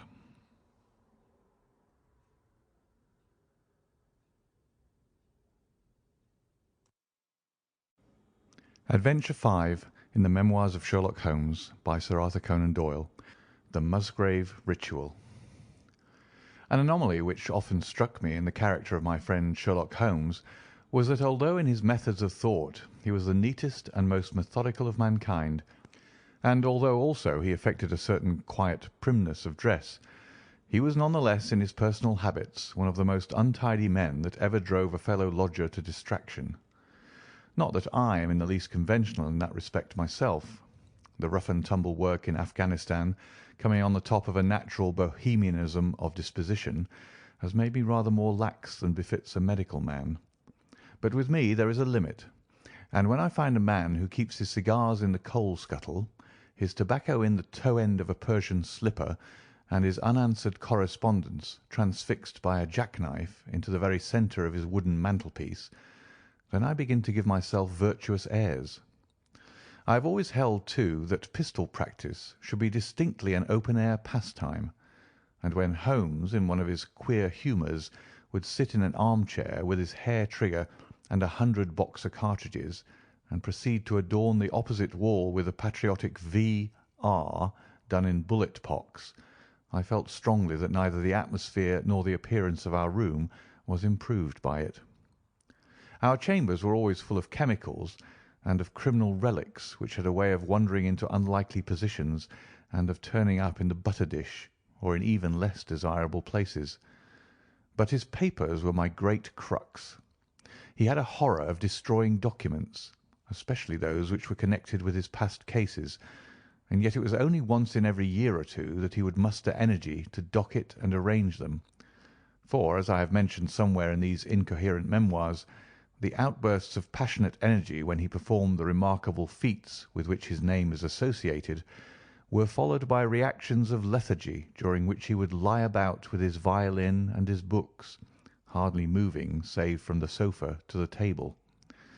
Thus, month after month, his papers accumulated, until every corner of the room was stacked with bundles of manuscript which were on no account to be burned, and which could not be put away save by their owner. One winter's night, as we sat together by the fire, I ventured to suggest to him that as he had finished pasting extracts into his commonplace book, he might employ the next 2 hours in making our room a little more habitable. He could not deny the justice of my request, so with a rather rueful face he went off to his bedroom, from which he returned presently, pulling a large tin box behind him. This he placed in the middle of the floor, and, squatting down upon a stool in front of it, he threw back the lid. I could see that it was already a third full of bundles of paper tied up with red tape into separate packages. "There are cases enough here, Watson," said he, looking at me with mischievous eyes. "I think that if you knew all that I had in this box, you would ask me to pull some out instead of putting others in." "These are the records of your early work, then?" I asked. "I have often wished that I had notes of those cases." "Yes, my boy. These were all done prematurely before my biographer had come to glorify me." He lifted bundle after bundle in a tender, caressing sort of way. "They are not all successes, Watson," said he, "but there are some pretty little problems among them. Here's the record of the Tarleton murders, and the case of Vanbury, the wine merchant, and the adventure of the old Russian woman, and the singular affair of the aluminium crutch, as well as a full account of Ricoletti of the club foot and his abominable wife. And here, now, this really is something a little recherché." He dived his arm down to the bottom of the chest and brought up a small wooden box with a sliding lid, such as children's toys are kept in. From within he produced a crumpled piece of paper, an old-fashioned brass key, a peg of wood with a ball of string attached to it, and 3 rusty old discs of metal. "Well, my boy, what do you make of this lot?" he asked, smiling at my expression. "It is a curious collection." Very curious, and the story that hangs around it will strike you as being more curious still. These relics have a history, then? So much so that they are history. What do you mean by that? Sherlock Holmes picked them up one by one and laid them along the edge of the table. Then he reseated himself in his chair and looked them over with a gleam of satisfaction in his eyes. "These," said he, "are all that I have left to remind me of the adventure of the Musgrave Ritual." I had heard him mention the case more than once, though I had never been able to gather the details. "I should be so glad," said I, "if you'd give me an account of it." "And leave the litter as it is?" he cried mischievously. "Your tidiness won't bear much strain after all, Watson. But I should be glad that you should add this case to your annals, for there are points in it which make it quite unique in the criminal records of this, or, I believe, of any other country. A collection of my trifling achievements would certainly be incomplete which contained no account of this very singular business. You may remember how the affair of the Gloria Scott and my conversation with the unhappy man whose fate I told you of first turned my attention in the direction of the profession which had become my life's work. You see me now when my name has become known far and wide, and when I am generally recognised both by the public and by the official force as being a final court of appeal in doubtful cases. Even when you knew me first, at the time of the affair which you have commemorated in A Study in Scarlet, I had already established a considerable, though not a very lucrative, connection. You can hardly realise, then, how difficult I found it at first, and how long I had to wait before I succeeded in making any headway. When I first came up to London, I had rooms in Montague Street, just round the corner from the British Museum, and there I waited, filling in my too abundant leisure time by studying all those branches of science which might make me more efficient. Now and again cases came in my way, principally through the introduction of old fellow students, for during my last years at the university there was a good deal of talk there about myself and my methods. The third of these cases was that of the Musgrave Ritual, and it is to the interest which was aroused by that singular chain of events, and the large issues which proved to be at stake, that I trace my first stride towards the position which I now hold. Reginald Musgrave had been in the same college as myself, and I had some slight acquaintance with him. He was not generally popular among the undergraduates, though it always seemed to me that what was set down as pride was really an attempt to cover extreme natural diffidence. In appearance he was a man of exceedingly aristocratic type, thin, high-nosed, and large-eyed, with languid and yet courtly manners. He was indeed a scion of one of the very oldest families in the kingdom, though his branch was a cadet one which had separated from the northern Musgraves some time in the 16th century, and had established itself in western Sussex, where the manor house of Hurlstone is perhaps the oldest inhabited building in the county. Something of his birthplace seemed to cling to the man, and I never looked at his pale, keen face or the poise of his head without associating him with grey archways and mullioned windows and all the venerable wreckage of a feudal keep. Once or twice we drifted into talk, and I can remember that more than once he expressed a keen interest in my methods of observation and inference. For 4 years I had seen nothing of him until one morning he walked into my room in Montague Street. He had changed little, was dressed like a young man of fashion. He was always a bit of a dandy, and preserved the same quiet, suave manner which had formerly distinguished him. "How has all gone with you, Musgrave?" I asked, after we had cordially shaken hands. "You probably heard of my poor father's death," said he. "He was carried off about 2 years ago. Since then I have, of course, had the Hurlstone estates to manage, and as I am member for my district as well, my life has been a busy one. But I understand, Holmes, that you are turning to practical ends those powers with which you used to amaze us." "Yes," said I. "I have taken to living by my wits." "I am delighted to hear it, for your advice at present would be exceedingly valuable to me. We have had some very strange doings at Hurlstone, and the police have been able to throw no light upon the matter. It is really the most extraordinary and inexplicable business." You can imagine with what eagerness I listened to him, Watson, for the very chance for which I had been panting during all those months of inaction seemed to have come within my reach.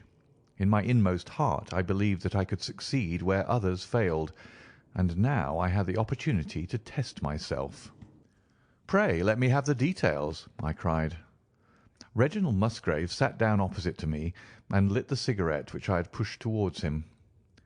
"You must know," said he, "that though I am a bachelor, I have to keep up a considerable staff of servants at Hurlstone, for it is a rambling old place and takes a good deal of looking after. I preserve, too, and in the pheasant months I usually have a house party, so that it would not do to be short-handed.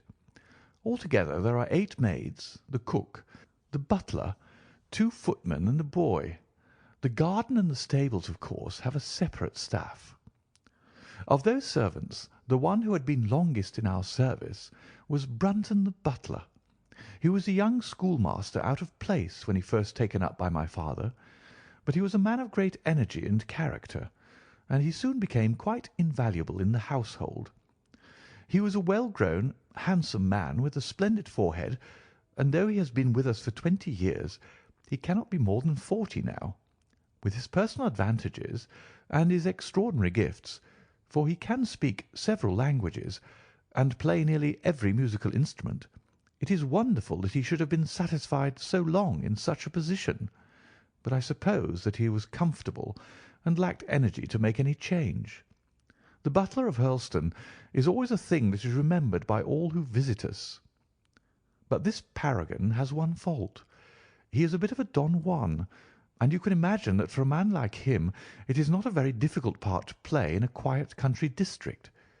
When he was married it was all right, but since he has been a widower we have had no end of trouble with him. A few months ago we were in hopes that he was about to settle down again, for we became engaged to Rachel Howells, our second housemaid, but he has thrown her over since then and taken up with Janet Drugellis, the daughter of the head gamekeeper. Rachel, who is a very good girl, but of an excitable Welsh temperament, had a sharp touch of brain fever, and goes about the house now, or did until yesterday, like a black-eyed shadow of her former self.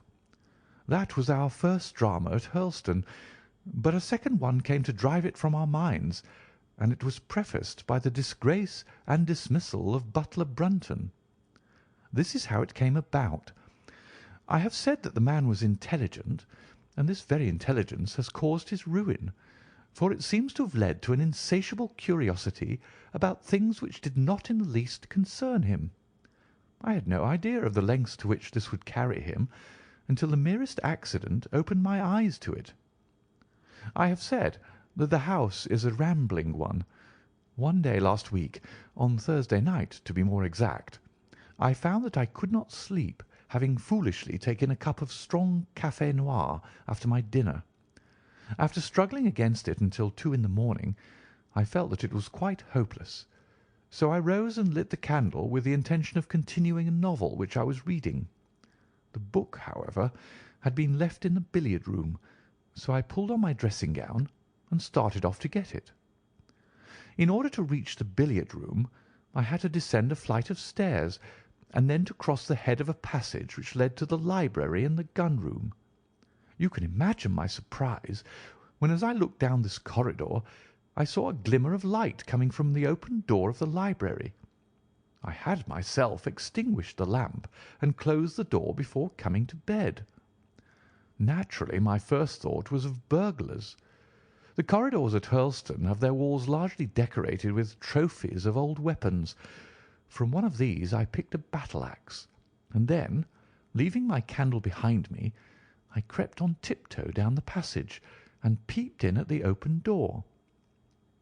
Brunton the butler was in the library. He was sitting, fully dressed, in an easy-chair with a slip of paper which looked like a map upon his knee, and his forehead sunk forward upon his hand in deep thought. I stood dumb with astonishment, watching him from the darkness. A small taper on the edge of the table shed a feeble light which sufficed to show me that he was fully dressed. Suddenly, as I looked, he rose from his chair, and walking over to a bureau at the side, he unlocked it and drew out one of the drawers. From this he took a paper, and returning to his seat, he flattened it out beside the taper on the edge of the table, and began to study it with minute attention. My indignation at this calm examination of our family documents overcame me so far that I took a step forward, and Brunton, looking up, saw me standing in the doorway. He sprang to his feet, his face turned livid with fear, and he thrust into his breast the chart-like paper which he had been originally studying. "So," said I, "this is how you repay the trust which we have reposed in you. You will leave my service to-morrow." He bowed with the look of a man who is utterly crushed, and slunk past me without a word. The taper was still on the table, and by its light I glanced to see what the paper was which Brunton had taken from the bureau. To my surprise, it was nothing of any importance at all, but simply a copy of the questions and answers in the singular old observance called the Musgrave Ritual. It is a sort of ceremony peculiar to our family, which each Musgrave for centuries past has gone through on his coming of age. A thing of private interest, and perhaps of some little importance to the archaeologist, like our own blazonings and charges, but of no practical use whatever. "We had better come back to the paper afterwards," said I. "If you think it really necessary," he answered with some hesitation. To continue my statement, however, I relocked the bureau, using the key which Brunton had left, and I had turned to go when I was surprised to find that the butler had returned and was standing before me. "Mr. Musgrave, sir," he cried, in a voice which was hoarse with emotion, "I cannot bear disgrace, sir. I have always been proud above my station in life, and disgrace would kill me. My blood will be on your head, sir. It will, indeed, if you drive me to despair. If you cannot keep me after what has passed, then for God's sake let me give you notice and leave in a month, as if of my own free will. I could stand that, Mr. Musgrave, but not to be cast out before all the folk that I know so well." "You don't deserve much consideration, Brunton," I answered. "Your conduct has been most infamous. However, as you have been a long time in the family, I have no wish to bring public disgrace upon you. A month, however, is too long. Take yourself away in a week, and give what reason you like for going." "Only a week, sir," he cried, in a despairing voice.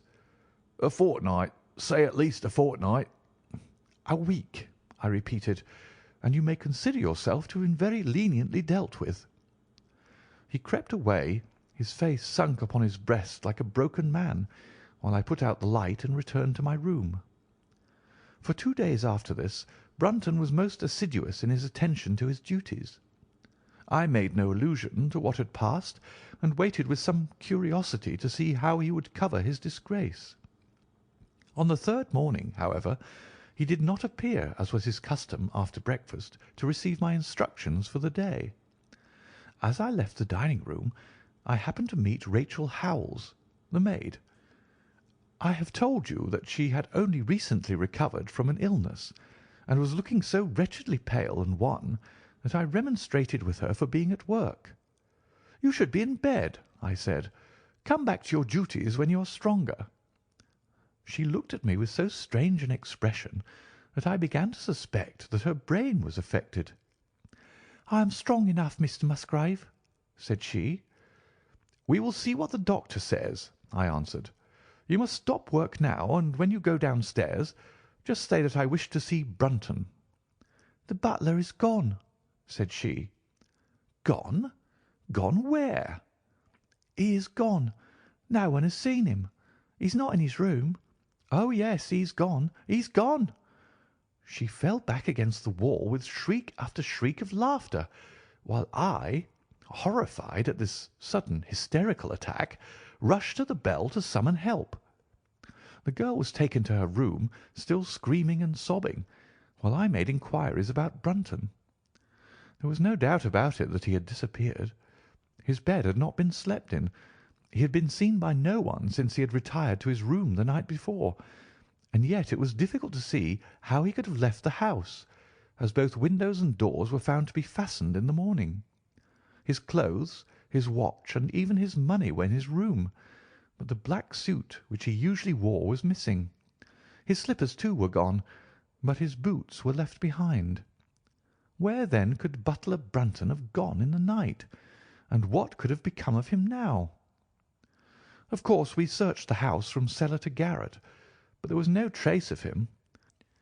It is, as I have said, a labyrinth of an old house, especially the original wing, which is now practically uninhabited, but we ransacked every room and cellar without discovering the least sign of the missing man. It was incredible to me that he could have gone away, leaving all his property behind him, and yet where could he be? I called in the local police, but without success. Rain had fallen on the night before, and we examined the lawn and the paths all around the house, but in vain. Matters were in this state when a new development quite drew our attention away from the original mystery. For 2 days Rachel Howells had been so ill, sometimes delirious, sometimes hysterical, that a nurse had been employed to sit up with her at night. On the 3rd night after Brunton's disappearance, the nurse, finding her patient sleeping nicely, had dropped into a nap in the armchair, when she woke in the early morning to find the bed empty, the window open, and no signs of the invalid. I was instantly aroused, and, with the 2 footmen, started off at once in search of the missing girl. It was not difficult to tell the direction which she had taken, for, starting from under her window, we could follow her footmarks easily across the lawn to the edge of the mere, where they vanished close to the gravel path which leads out of the grounds. The lake there is 8 feet deep, and you can imagine our feelings when we saw that the trail of the poor demented girl came to an end at the edge of it. Of course we had the drags at once, and set to work to recover the remains, but no trace of the body could we find. On the other hand, we brought to the surface an object of a most unexpected kind. It was a linen bag which contained within it a mass of old rusted and discoloured metal and several dull-coloured pieces of pebble or glass. This strange find was all that we could get from the mere, and although we made every possible search and inquiry yesterday, we know nothing of the fate either of Rachel Howells or of Richard Brunton. The county police are at their wits' end, and I have come up to you as a last resource." You can imagine, Watson, with what eagerness I listened to this extraordinary sequence of events, and endeavoured to piece them together and to devise some common thread upon which they might all hang. The butler was gone. The maid was gone. The maid had loved the butler, but had afterwards had cause to hate him. She was of Welsh blood, fiery and passionate. She had been terribly excited immediately after his disappearance. She had flung into the lake a bag containing some curious contents. These were all factors which had to be taken into consideration, and yet none of them got quite to the heart of the matter. What was the starting point of this chain of events? There lay the end of this tangled line. "I must see that paper, Musgrave," said I, "which this butler of yours thought it was worth his while to consult, even at the risk of the loss of his place." "It is rather an absurd business, this ritual of ours," he answered, "but it has at least the saving grace of antiquity to excuse it. I have a copy of the questions and answers here, if you care to run your eye over them." He handed me the very paper which I have here, Watson, and this is the strange catechism to which each Musgrave had to submit when he came to man's estate. I will read you the questions and answers as they stand. Whose was it? His who is gone. Who shall have it? He who will come. Where was the sun? Over the oak. Where was the shadow? Under the elm. How was it stepped? North by 10 and by 10, east by 5 and by 5, south by 2 and by 2, west by 1 and by 1, and so under. What shall we give for it? All that is ours. Why should we give it? For the sake of the trust. The original has no date, but is in the spelling of the middle of the 17th century, remarked Musgrave. I am afraid, however, that it can be of little help to you in solving this mystery. At least, said I, it gives us another mystery, and one which is even more interesting than the first. It may be that the solution of the one may prove to be the solution of the other. You will excuse me, Musgrave, if I say that your butler appears to me to have been a very clever man, and to have had a clearer insight than 10 generations of his masters. I hardly follow you, said Musgrave.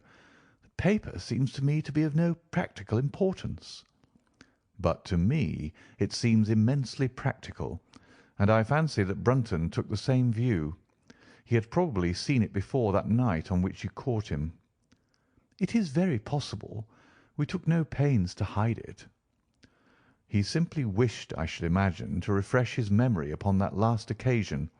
He had, as I understand, some sort of map or chart which he was comparing with the manuscript, and which he thrust into his pocket when you appeared. That is true. But what could he have to do with this old family custom of ours, and what does this rigmarole mean? I don't think that we should have much difficulty in determining that, said I. With your permission, we will take the first train down to Sussex and go a little more deeply into the matter upon the spot. The same afternoon saw us both at Hurlstone. Possibly you have seen pictures and read descriptions of the famous old building, so I will confine my account of it to saying that it is built in the shape of an L, the long arm being the more modern portion, and the shorter the ancient nucleus from which the other had developed.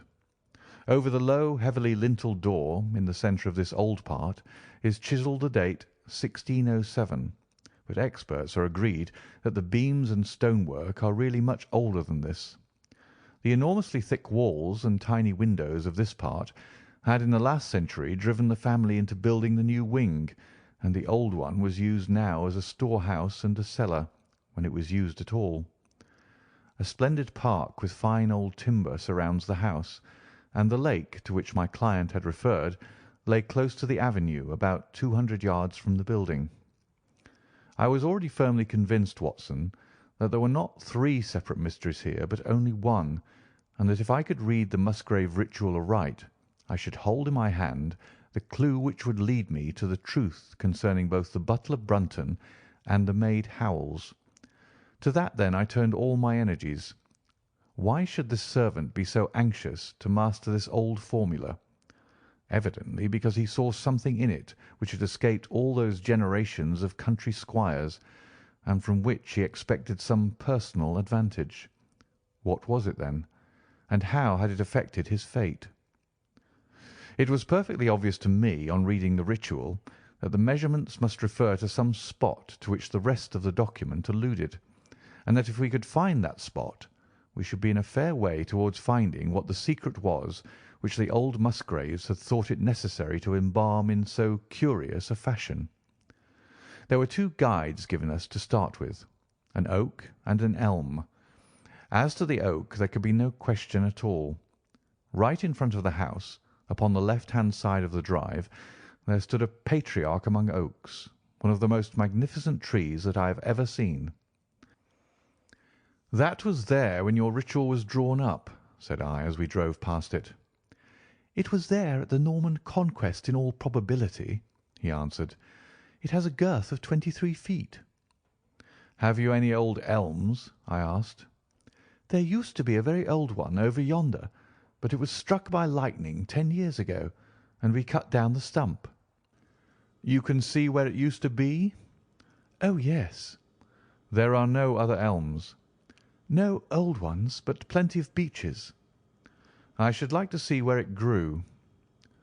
We had driven up in a dog-cart, and my client led me away at once, without our entering the house, to the scar on the lawn where the elm had stood. It was nearly midway between the oak and the house. My investigation seemed to be progressing. "I suppose it is impossible to find out how high the elm was?" I asked. "I can give you it at once. It was 64 feet." "How do you come to know it?" I asked in surprise. "When my old tutor used to give me an exercise in trigonometry, it always took the shape of measuring heights. When I was a lad, I worked out every tree and building in the estate." This was an unexpected piece of luck. My data were coming more quickly than I could have reasonably hoped. "Tell me," I asked, "did your butler ever ask you such a question?" Reginald Musgrave looked at me in astonishment. "Now that you call it to my mind," he answered, "Brunton did ask me about the height of the tree some months ago, in connection with some little argument with the groom." This was excellent news, Watson, for it showed me that I was on the right road. I looked up at the sun. It was low in the heavens, and I calculated that in less than an hour it would lie just above the topmost branches of the old oak. One condition mentioned in the ritual would then be fulfilled, and the shadow of the elm must mean the farther end of the shadow. Otherwise the trunk would have been chosen as the guide. I had then to find out where the far end of the shadow would fall when the sun was just clear of the oak. That must have been difficult, Holmes, when the elm was no longer there. Well, at least I knew that if Brunton could do it, I could also. Besides, there was no real difficulty. I went with Musgrave to his study and whittled myself this peg, to which I tied this long string with a knot at each yard. Then I took 2 lengths of a fishing rod, which came to just 6 feet, and I went back with my client to where the elm had been. The sun was just grazing the top of the oak. I fastened the rod on end, marked out the direction of the shadow, and measured it. It was 9 feet in length. Of course, the calculation now was a simple one. If a rod of 6 feet threw a shadow of 9, a tree of 64 feet would throw one of 96, and the line of the one would of course be the line of the other. I measured out the distance, which brought me almost to the wall of the house, and I thrust a peg into the spot. You can imagine my exultation, Watson, when within 2 inches of my peg I saw a conical depression in the ground. I knew that it was the mark made by Brunton in his measurements, and that I was still upon his trail. From this starting point I proceeded to step, having first taken the cardinal points of my pocket compass. 10 steps with each foot took me along parallel with the wall of the house, and again I marked my spot with a peg. Then I carefully paced off 5 to the east and 2 to the south. It brought me to the very threshold of the old door. 2 steps to the west meant now that I was to go 2 paces down the stone-flagged passage, and this was the place indicated by the ritual. Never have I felt such a cold chill of disappointment, Watson. For a moment it seemed to me that there must be some radical mistake in my calculations. The setting sun shone full upon the passage floor, and I could see that the old foot-worn grey stones with which it was paved were firmly cemented together, and had certainly not been moved for many a long year. Brunton had not been at work here. I tapped upon the floor, but it sounded the same all over, and there was no sign of any crack or crevice. But fortunately Musgrave, who had begun to appreciate the meaning of my proceedings, and who was now as excited as myself, took out his manuscript to check my calculation. "And under," he cried. "You have omitted the 'and under.'" I had thought that it meant that we were to dig, but now of course I saw at once that I was wrong. "There is a cellar under this, then?" I cried. "Yes, and as old as the house. Down here, through this door." We went down a winding stone stair, and my companion, striking a match, lit a large lantern which stood on a barrel in the corner. In an instant it was obvious that we had at last come upon the true place, and that we had not been the only people to visit the spot recently. It had been used for the storage of wood, but the billets, which had evidently been littered over the floor, were now piled at the sides, so as to leave a clear space in the middle. In this space lay a large and heavy flagstone with a rusted iron ring in the centre, to which a thick shepherd's check muffler was attached. "By Jove!" cried my client, "that's Brunton's muffler. I've seen it on him, and could swear to it. What has the villain been doing here?" At my suggestion, a couple of the county police were summoned to be present, and I then endeavoured to raise the stone by pulling on the cravat. I could only move it slightly, and it was with the aid of one of the constables that I succeeded at last in carrying it to one side. A black hole yawned beneath into which we all peered, while Musgrave, kneeling at the side, pushed down the lantern. A small chamber about 7 feet deep and 4 feet square lay open to us. At one side of this was a squat, brass-bound wooden box, the lid of which was hinged upwards with this curious old-fashioned key projecting from the lock. It was furred outside by a thick layer of dust, and damp and worms had eaten through the wood, so that a crop of livid fungi was growing on the inside of it. Several discs of metal, old coins apparently, such as I hold here, were scattered over the bottom of the box, but it contained nothing else. At the moment, however, we had no thought for the old chest, for our eyes were riveted upon that which crouched beside it. It was the figure of a man clad in a suit of black, who squatted down upon his hams with his forehead sunk upon the edge of the box and his 2 arms thrown out on each side of it. The attitude had drawn all the stagnant blood to the face, and no man could have recognised that distorted, liver-coloured countenance, but his height, his dress, and his hair were all sufficient to show my client, when we had drawn the body up, that it was indeed his missing butler. He had been dead some days, but there was no wound or bruise upon his person to show how he had met his dreadful end. When his body had been carried from the cellar, we found ourselves still confronted with a problem which was almost as formidable as that which we had started. I confess that so far, Watson, I had been disappointed in my investigation. I had reckoned upon solving the matter when once I had found the place referred to in the ritual. But now I was there, and was apparently as far as ever from knowing what it was which the family had concealed with such elaborate precautions. It is true that I had thrown a light upon the fate of Brunton, but now I had to ascertain how that fate had come upon him, and what part had been played in the matter by the woman who had disappeared. I sat down upon a keg in the corner and thought the whole matter carefully over. You know my methods in such cases, Watson. I put myself in the man's place, and, having first gauged his intelligence, I try to imagine how I should myself have proceeded under the same circumstances. In this case the matter was simplified by Brunton's intelligence being quite first-rate, so that it was unnecessary to make any allowance for the personal equation, as the astronomers have dubbed it. He knew that something valuable was concealed. He had spotted the place. He found that the stone which covered it was just too heavy for a man to move unaided. What would he do next? He could not get help from outside, even if he had someone whom he could trust, without the unbarring of doors and considerable risk of detection. It was better, if he could, to have his helpmate inside the house. But whom could he ask? This girl had been devoted to him. A man always finds it hard to realize that he may have finally lost a woman's love, however badly he may have treated her.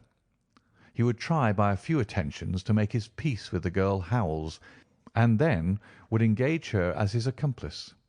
Together they would come at night to the cellar, and their united force would suffice to raise the stone. So far I could follow their actions as if I had actually seen them. But for 2 of them, and one a woman, it must have been heavy work, the raising of that stone. A burly Sussex policeman and I had found it no light job. What would they do to assist them? Probably what I should have done myself.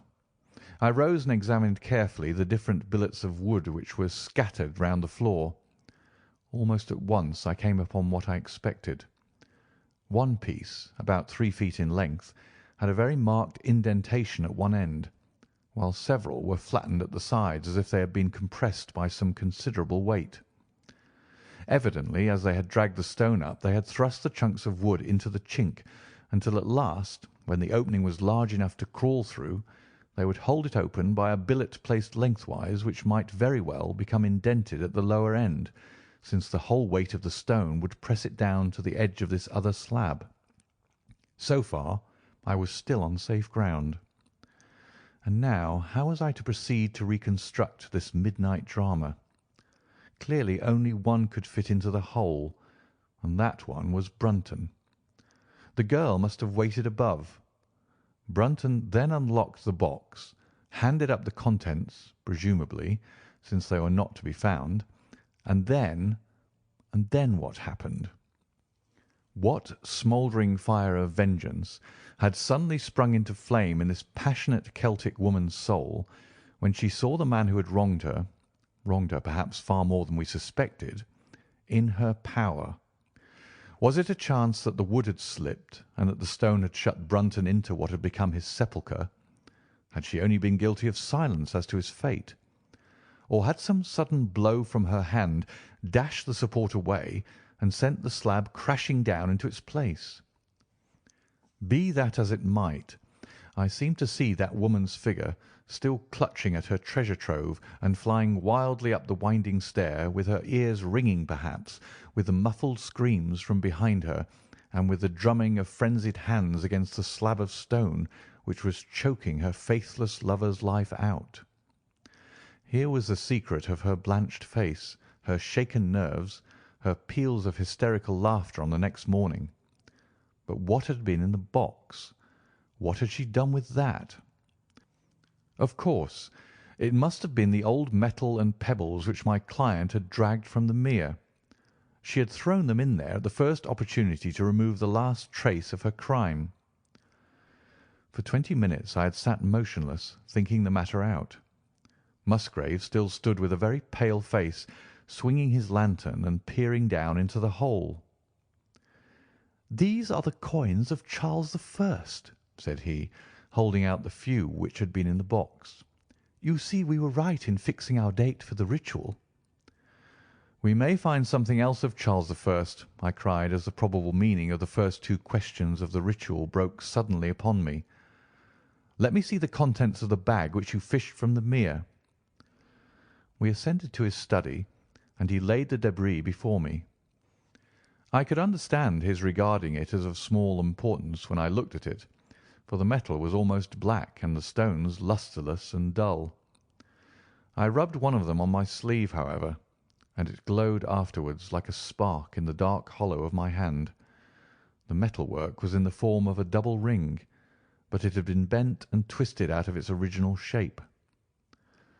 "You must bear in mind," said I, "that the royal party made head in England even after the death of the king, and that when they at last fled they probably left many of their most precious possessions buried behind them, with the intention of returning for them in more peaceful times." "My ancestor, Sir Ralph Musgrave, was a prominent cavalier and the right-hand man of Charles II in his wanderings," said my friend.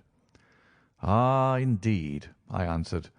"Well, now, I think that really should give us the last link that we wanted. I must congratulate you on coming into the possession, though in rather a tragic manner, of a relic which is of great intrinsic value, but of even greater importance as an historical curiosity." "What is it, then?" he gasped in astonishment. "It is nothing less than the ancient crown of the kings of England." "The crown?" "Precisely. Consider what the ritual says.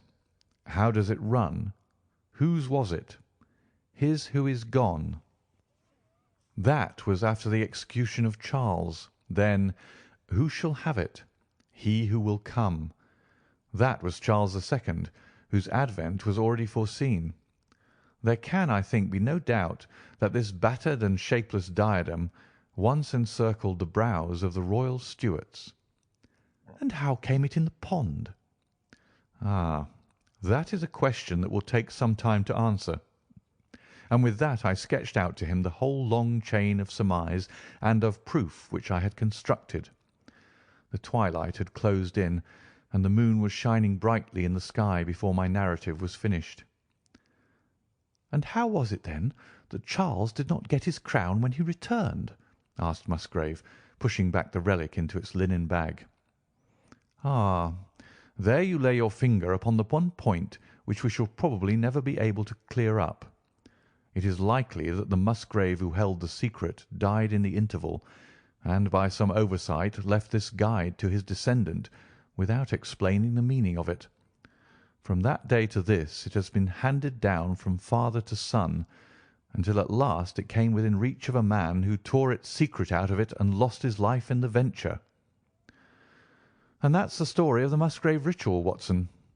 They have the crown down at Hurlstone, though they had some legal bother and a considerable sum to pay before they were allowed to retain it. I am sure that if you mentioned my name, they would be happy to show it to you. Of the woman nothing was ever heard, and the probability is that she got away out of England and carried herself and the memory of her crime to some land beyond the seas. End of the Musgrave Ritual.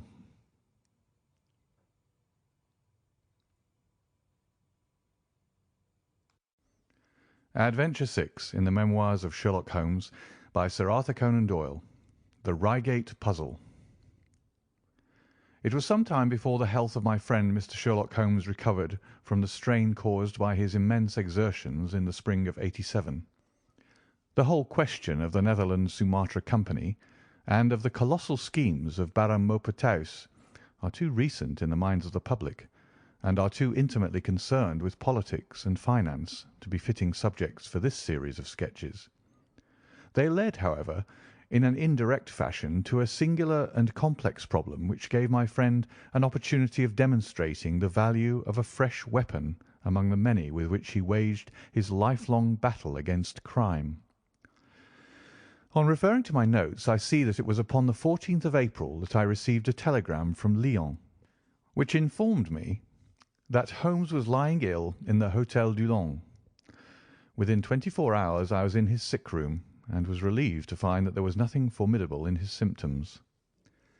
Even his iron constitution, however, had broken down under the strain of an investigation which had extended over 2 months, during which period he had never worked less than 15 hours a day, and had more than once, as he assured me, kept to his task for 5 days at a stretch. Even the triumphant issue of his labours could not save him from reaction after so terrible an exertion, and at a time when Europe was ringing with his name, and when his room was literally ankle-deep with congratulatory telegrams. I found him a prey to the blackest depression. Even the knowledge that he had succeeded where the police of 3 countries had failed, and that he had outmanoeuvred at every point the most accomplished swindler in Europe, was insufficient to rouse him from his nervous prostration. 3 days later we were back in Baker Street together, but it was evident that my friend would be much the better for a change, and the thought of a week of springtime in the country was full of attractions to me also. My old friend Colonel Hayter, who had come under my professional care in Afghanistan, had now taken a house near Reigate in Surrey, and had frequently asked me to come down to him upon a visit. On the last occasion he had remarked that if my friend would only come with me, he would be glad to extend his hospitality to him also. A little diplomacy was needed, but when Holmes understood that the establishment was a bachelor one, and that he would be allowed the fullest freedom, he fell in with my plans, and a week after our return from Lyons we were under the colonel's roof. Hayter was a fine old soldier who had seen much of the world, and he soon found, as I had expected, that Holmes and he had much in common. On the evening of our arrival we were sitting in the colonel's gun-room after dinner, Holmes stretched upon the sofa, while Hayter and I looked over his little armoury of Eastern weapons. "By the way," said he suddenly, "I think I'll take one of these pistols upstairs with me in case we have an alarm." "An alarm?" said I. "Yes, we've had a scare in this part lately. Old Acton, who is one of our county magnates, had his house broken into last Monday. No great damage done, but the fellows are still at large." "No clue?" asked Holmes, cocking his eye at the colonel. "None as yet, but the affair is a petty one. One of our little country crimes, which must seem too small for your attention, Mr. Holmes, after this great international affair." Holmes waved away the compliment, though his smile showed that it had pleased him. "Was there any feature of interest?" I fancy not. The thieves ransacked the library and got very little for their pains. The whole place was turned upside down, drawers burst open, and presses ransacked, with the result that an odd volume of Pope's Homer, 2 plated candlesticks, an ivory letter-weight, a small oak barometer, and a ball of twine are all that have vanished." "What an extraordinary assortment!" I exclaimed. "Oh, the fellows evidently grabbed hold of everything they could get." Holmes grunted from the sofa. "The county police ought to make something of that," said he. "Why, it is surely obvious that—" But I held up a warning finger. "You are here for a rest, my dear fellow. For heaven's sake, don't get started on a new problem when your nerves are all in shreds." Holmes shrugged his shoulders with a glance of comic resignation towards the colonel, and the talk drifted away into less dangerous channels. It was destined, however, that all my professional caution should be wasted, for next morning the problem obtruded itself upon us in such a way that it was impossible to ignore it, and our country visit took a turn which neither of us could have anticipated. We were at breakfast when the colonel's butler rushed in with all his propriety shaken out of him. "Have you heard the news, sir?" he gasped. "At the Cunningham, sir." "Burglary?" cried the colonel, with his coffee cup in mid-air. "Murder." The colonel whistled. "By Jove!" said he. "Who's killed, then? The J.P. or his son?" "Neither, sir. It was William, the coachman. Shot through the heart, sir, and never spoke again." "Who shot him, then?" "The burglar, sir. He was off like a shot and got clean away. He just broke in at the pantry window when William came on him and met his end in saving his master's property." "What time?" "It was late last night, sir. Somewhere about 12. "Ah, then, we'll step over afterwards," said the colonel, coolly settling down to his breakfast again. "It's a baddish business," he added, when the butler had gone.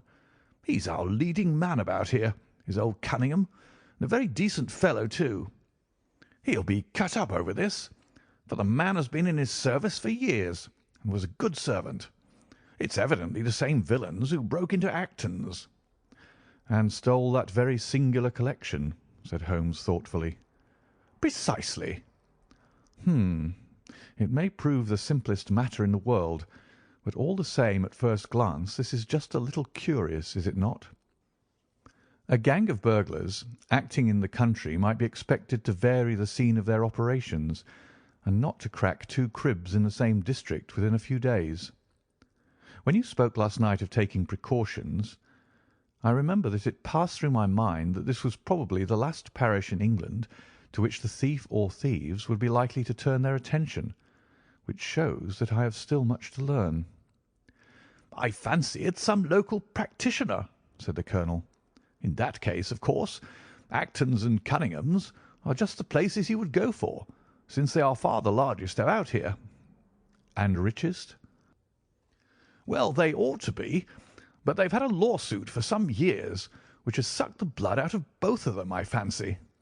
Old Acton has some claim on half of Cunningham's estate, and the lawyers have been at it with both hands."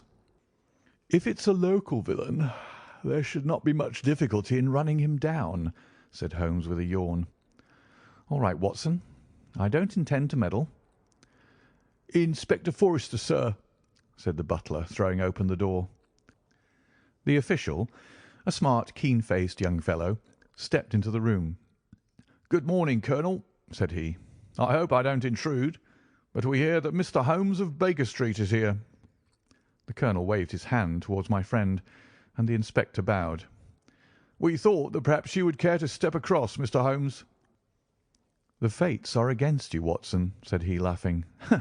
"We were chatting about the matter when you came in, Inspector. Perhaps you can let us have a few details." As he leaned back in his chair in the familiar attitude, I knew that the case was hopeless. "We had no clue in the Acton affair, but here we have plenty to go on, and there's no doubt it is the same party in each case. The man was seen." "Ah." "Yes, sir, but he was off like a deer after the shot that killed poor William Kirwan was fired. Mr. Cunningham saw him from the bedroom window, and Mr. Alec Cunningham saw him from the back passage. It was 11:45 when the alarm broke out. Mr. Cunningham had just got into bed, and Mr. Alec was smoking a pipe in his dressing gown. They both heard William, the coachman, calling for help, and Mr. Alec ran down to see what was the matter. The back door was open, and as he came to the foot of the stairs he saw two men wrestling together outside. One of them fired a shot. The other dropped, and the murderer rushed across the garden and over the hedge. Mr. Cunningham, looking out of his bedroom, saw the fellow as he gained the road, but lost sight of him at once. Mr. Alec stopped to see if he could help the dying man, and so the villain got clean away. Beyond the fact that he was a middle-sized man and dressed in some dark stuff, we have no personal clue, but we're making energetic inquiries, and if he is a stranger we shall soon find him out." "What was this William doing there? Did he say anything before he died?" "Not a word. He lives at the lodge with his mother, and as he was a very faithful fellow, we imagine that he walked up to the house with the intention of seeing that all was right there. Of course, this Acton business has put everyone on their guard. The robber must have just burst open the door. The lock has been forced when William came upon him." "Did William say anything to his mother before going out?" "She's very old and deaf, and we can get no information from her. The shock has made her half-witted, but I understand that she was never very bright. There is one very important circumstance, however. Look at this." He took a small piece of torn paper from a notebook and spread it out upon his knee. "This was found between the finger and thumb of the dead man. It appears to be a fragment torn from a larger sheet. You will observe that the hour mentioned upon it is the very time at which the poor fellow met his fate. You see that his murderer might have torn the rest of the sheet from him, or he might have taken this fragment from the murderer. It reads almost as though it were an appointment." Holmes took up the scrap of paper, a facsimile of which is here produced. "D. at 11:45 learn what may be." "Presuming that is an appointment," continued the inspector, "it is of course a conceivable theory that this William Kirwan, though he had the reputation of being an honest man, may have been in league with the thief. He may have met him there, may even have helped him to break in the door, and then they may have fallen out between themselves." "This writing is of extraordinary interest," said Holmes, who had been examining it with intense concentration. "These are much deeper waters than I had thought." He sank his head upon his hands, while the inspector smiled at the effect which his case had had upon the famous London specialist. "Your last remark," said Holmes presently, "as to the possibility of there being an understanding between the burglar and the servant, and this being a note of appointment from one to the other, is an ingenious and not entirely impossible supposition. But this writing opens up—" He sank his head into his hands again, and remained for some minutes in the deepest thought. When he raised his face again, I was surprised to see that his cheek was tinged with colour, and his eyes as bright as before his illness. He sprang to his feet with all his old energy. "I'll tell you what," said he. "I should like to have a quiet little glance into the details of this case. There is something in it which fascinates me extremely. If you will permit me, Colonel, I will leave my friend Watson and you, and I will step around with the inspector to test the truth of one or two little fancies of mine. I will be with you again in half an hour." An hour and a half had elapsed before the inspector returned alone. "Mr. Holmes is walking up and down in the field outside," said he. "He wants us all four to go up to the house together." "To Mr. Cunningham's?" "Yes, sir." "What for?" The inspector shrugged his shoulders. "I don't quite know, sir. Between ourselves, I think Mr. Holmes had not quite got over his illness yet. He's been behaving very queerly, and is very much excited." "I don't think you need alarm yourself," said I. "I have usually found that there was method in his madness." "Some folks might say there was madness in his method," muttered the inspector. "But he's all on fire to start, Colonel, so we'd best go out if you're ready." We found Holmes pacing up and down in the field, his chin sunk upon his breast and his hands thrust into his trousers pockets. "The matter grows in interest," said he. "Watson, your country trip has been a distinct success. I've had a charming morning." "You've been up to the scene of the crime, I understand," said the colonel. "Yes. The inspector and I have made quite a little reconnaissance together." "Any success?" "Well, we've seen some very interesting things. I'll tell you what we did as we walk. First of all, we saw the body of this unfortunate man. He certainly died from a revolver wound, as reported." "Had you doubted it, then?" "Oh, it is as well to test everything. Our inspection was not wasted. We then had an interview with Mr. Cunningham and his son, who were able to point out the exact spot where the murderer had broken through the garden hedge in his flight. That was of great interest." "Naturally." "Then we had a look at this poor fellow's mother. We could get no information from her, however, as she is very old and feeble." "And what is the result of your investigations?" "The conviction that the crime is a very peculiar one. Perhaps our visit now may do something to make it less obscure. I think that we are both agreed, Inspector, that the fragment of paper in the dead man's hand, bearing as it does the very hour of his death written upon it, is of extreme importance." "It should give a clue, Mr. Holmes." "It does give a clue. Whoever wrote that note was the man who brought William Kirwan out of his bed at that hour. But where is the rest of that sheet of paper?" "I examined the ground carefully in the hope of finding it," said the inspector. "It was torn out of the dead man's hand. Why was someone so anxious to get possession of it? Because it incriminated him? And what would he do with it? Thrust it into his pocket, most likely, never noticing that a corner of it had been left in the grip of the corpse. If we could get the rest of that sheet, it is obvious that we should have gone a long way towards solving the mystery." "Yes, but how can we get at the criminal's pocket before we catch the criminal?" "Well, well, it was worth thinking over. Then there is another obvious point. The note was sent to William. The man who wrote it could not have taken it. Otherwise, of course, he might have delivered his own message by word of mouth. Who brought the note, then? Or did it come through the post?" "I have made inquiries," said the inspector. "William received a letter by the afternoon post yesterday. The envelope was destroyed by him." "Excellent!" cried Holmes, clapping the inspector on the back. "You've seen the postman. It is a pleasure to work with you. Well, here is the lodge, and if you will come up, Colonel, I will show you the scene of the crime." We passed the pretty cottage where the murdered man had lived, and walked up an oak-lined avenue to the fine old Queen Anne house, which bears the date of Malplaquet upon the lintel of the door. Holmes and the inspector led us round it until we came to the side gate, which is separated by a stretch of garden from the hedge which lines the road. A constable was standing at the kitchen door. "Throw the door open, officer," said Holmes. Now it was on these stairs that young Mr. Cunningham stood and saw the two men struggling just where we are. Old Mr. Cunningham was at that window, the second on the left, and he saw the fellow get away just to the left of that bush. Then Mr. Alec ran out and knelt beside the wounded man. The ground is very hard, you see, and there are no marks to guide us. As he spoke, two men came down to the garden path, from round the angle of the house.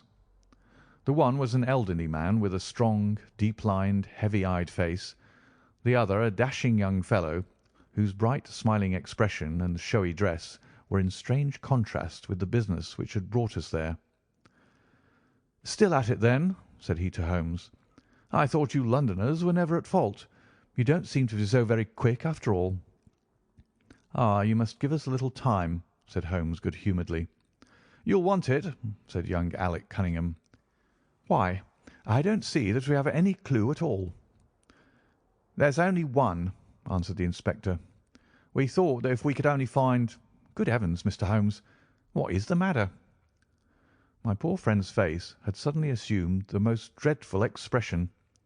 His eyes rolled upwards, his features writhed in agony, and with a suppressed groan he dropped on his face upon the ground. Horrified at the suddenness and severity of the attack, we carried him into the kitchen, where he lay back in a large chair and breathed heavily for some minutes. Finally, with a shamefaced apology for his weakness, he rose once more. "Watson would tell you that I have only just recovered from a severe illness," he explained. "I am liable to these sudden nervous attacks." "Shall I send you home in my trap?" asked old Cunningham. "Well, since I'm here, there is one point on which I should like to feel sure. We can very easily verify it." "What was it?" "Well, it seems to me that it is just possible that the arrival of this poor fellow William was not before, but after the entrance of the burglar into the house. You appear to take it for granted that although the door was forced, the robber never got in." "I fancy that is quite obvious," said Mr. Cunningham gravely. "Why, my son Alec had not yet gone to bed, and he would certainly have heard anyone moving about." "Where was he sitting?" "I was smoking in my dressing-room." "Which window is that?" "The last on the left, next to my father's." "Both of your lamps were lit, of course?" "Undoubtedly." "There are some very singular points here," said Holmes, smiling.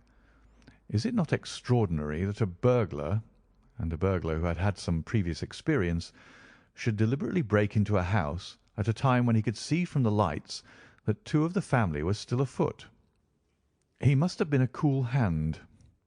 "Well, of course, if the case were not an odd one, we should not have been driven to ask you for an explanation," said young Mr. Alec. "But as to your ideas that the man has robbed the house before William tackled him, I think it a most absurd notion. Wouldn't we have found the place disarranged and missed the things which he had taken?" "It depends on what the things were," said Holmes. "You must remember that we are dealing with a burglar who is a very peculiar fellow, and who appears to work on lines of his own. Look, for example, at the queer lot of things which he took from Acton's. What was it? A ball of string, a letter weight, and I don't know what other odds and ends." "Well, we are quite in your hands, Mr. Holmes," said old Cunningham. "Anything which you or the inspector may suggest will most certainly be done." "In the first place," said Holmes, "I should like you to offer a reward, coming from yourself, for the officials may take a little time before they would agree upon the sum, and these things cannot be done too promptly. I have jotted down the form here. If you would not mind signing it, £50 was quite enough, I thought." "I would willingly give you 500, said the J.P., taking the slip of paper and the pencil which Holmes handed to him. "This is not quite correct, however," he added, glancing over the document. "I wrote it rather hurriedly." "You see, you begin, 'Whereas at about 1:45 on Tuesday morning an attempt was made,' and so on. It was at 11:45, as a matter of fact." I was pained at the mistake, for I knew how keenly Holmes would feel any slip of the kind. It was his speciality to be accurate as to fact, but his recent illness had shaken him, and this one little incident was enough to show me that he was still far from being himself. He was obviously embarrassed for an instant, while the inspector raised his eyebrows, and Alec Cunningham burst into a laugh. The old gentleman corrected the mistake, however, and handed the paper back to Holmes. "Get it printed as soon as possible," he said. "I think your idea is an excellent one." Holmes put the slip of paper carefully away into his pocket-book. "And now," said he, "it really would be a good thing that we should all go over the house together, and make certain that this rather erratic burglar did not, after all, carry anything away with him." Before entering, Holmes made an examination of the door which had been forced. It was evident that a chisel or strong knife had been thrust in and the lock forced back with it. We could see the marks in the wood where it had been pushed in. "You don't use bars, then?" he asked. "We have never found it necessary." "You don't keep a dog?" "Yes, but he is chained on the other side of the house." "When do your servants go to bed?" "About 10. "I understand that William was usually in bed also at that hour." "Yes." "It is singular that on this particular night he should have been up. Now, I should be very glad if you would have the kindness to show us over the house, Mr. Cunningham." A stone-flagged passage, with the kitchens branching away from it, led by a wooden staircase directly to the first floor of the house. It came out upon the landing opposite to a second, more ornamental stair, which came up from the front hall. Out of this landing opened the drawing-room and several bedrooms, including those of Mr. Cunningham and his son. Holmes walked slowly, taking keen note of the architecture of the house. I could tell from his expression that he was on a hot scent, and yet I could not in the least imagine in what direction his inferences were leading him. "My good sir," said Mr. Cunningham with some impatience, "this is surely very unnecessary. That is my room at the end of the stairs, and my son's is the one beyond it. I leave it to your judgment whether it was possible for the thief to have come up here without disturbing us." "You must try round and get on a fresh scent, I fancy," said the son with a rather malicious smile. "Still, I must ask you to humour me a little further. I should like, for example, to see how far the windows of the bedrooms command the front. This, I understand, is your son's room." He pushed open the door. "And that, I presume, is the dressing-room in which he sat smoking when the alarm was given. Where does the window of that look out to?"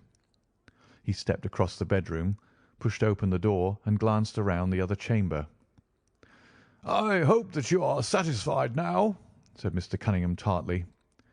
"Thank you. I think I have seen all that I wished." "Then if it is really necessary we can go into my room." "If it is not too much trouble." The J.P. shrugged his shoulders and led the way into his own chamber, which was a plainly furnished and commonplace room. As we moved across it in the direction of the window, Holmes fell back until he and I were the last of the group.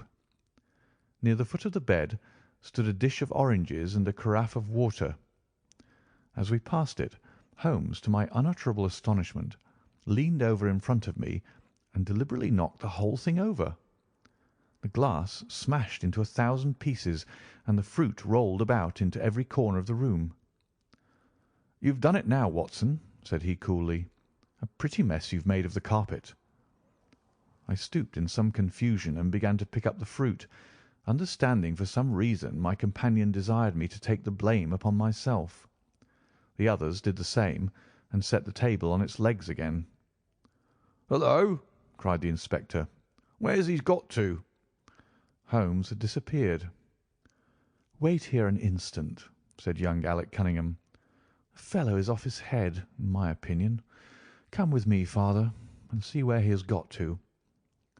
They rushed out of the room, leaving the inspector, the colonel, and me staring at each other. "'Pon my word, I'm inclined to agree with Master Alec," said the official. "It may be the effect of his illness, but it seems to me that—" His words were cut short by a sudden scream of "Help! Help! Murder!" With a thrill, I recognised the voice of that of my friend. I rushed madly from the room onto the landing. The cries, which had sunk down into a hoarse, inarticulate shouting, came from the room which we had first visited. I dashed in and on into the dressing-room beyond. The two Cunninghams were bending over the prostrate figure of Sherlock Holmes, the younger clutching his throat with both hands, while the elder seemed to be twisting one of his wrists. In an instant the three of us had torn them away from him, and Holmes staggered to his feet, very pale and evidently greatly exhausted. "Arrest these men, Inspector," he gasped. "On what charge?" "That of murdering their coachman, William Kirwan." The inspector stared about him in bewilderment. "Oh, come now, Mr. Holmes," said he at last. "I'm sure you don't really mean to—" "Tut, man, look at their faces," cried Holmes curtly. Never certainly have I seen a plainer confession of guilt upon human countenances. The older man seemed numbed and dazed, with a heavy, sullen expression upon his strongly marked face. The son, on the other hand, had dropped all that jaunty, dashing style which had characterized him, and the ferocity of a dangerous wild beast gleamed in his dark eyes and distorted his handsome features. The inspector said nothing, but stepping to the door he blew his whistle. Two of his constables came at the call. "I have no alternative, Mr. Cunningham," said he. "I trust that this may all prove to be an absurd mistake, but you can see that. Would you drop it?" He struck out with his hand, and a revolver which the younger man was in the act of cocking clattered down upon the floor. "Keep that," said Holmes quietly, putting his foot upon it. "You will find it useful at the trial. But this is what we really wanted." He held up a little crumpled piece of paper. "The remainder of the sheet!" cried the inspector. "Precisely. And where was it?" "Where I was sure it must be. I'll make the whole matter clear to you presently. I think, Colonel, that you and Watson might return now, and I will be with you again in an hour at the furthest. The inspector and I must have a word with the prisoners, but you will certainly see me back at luncheon time."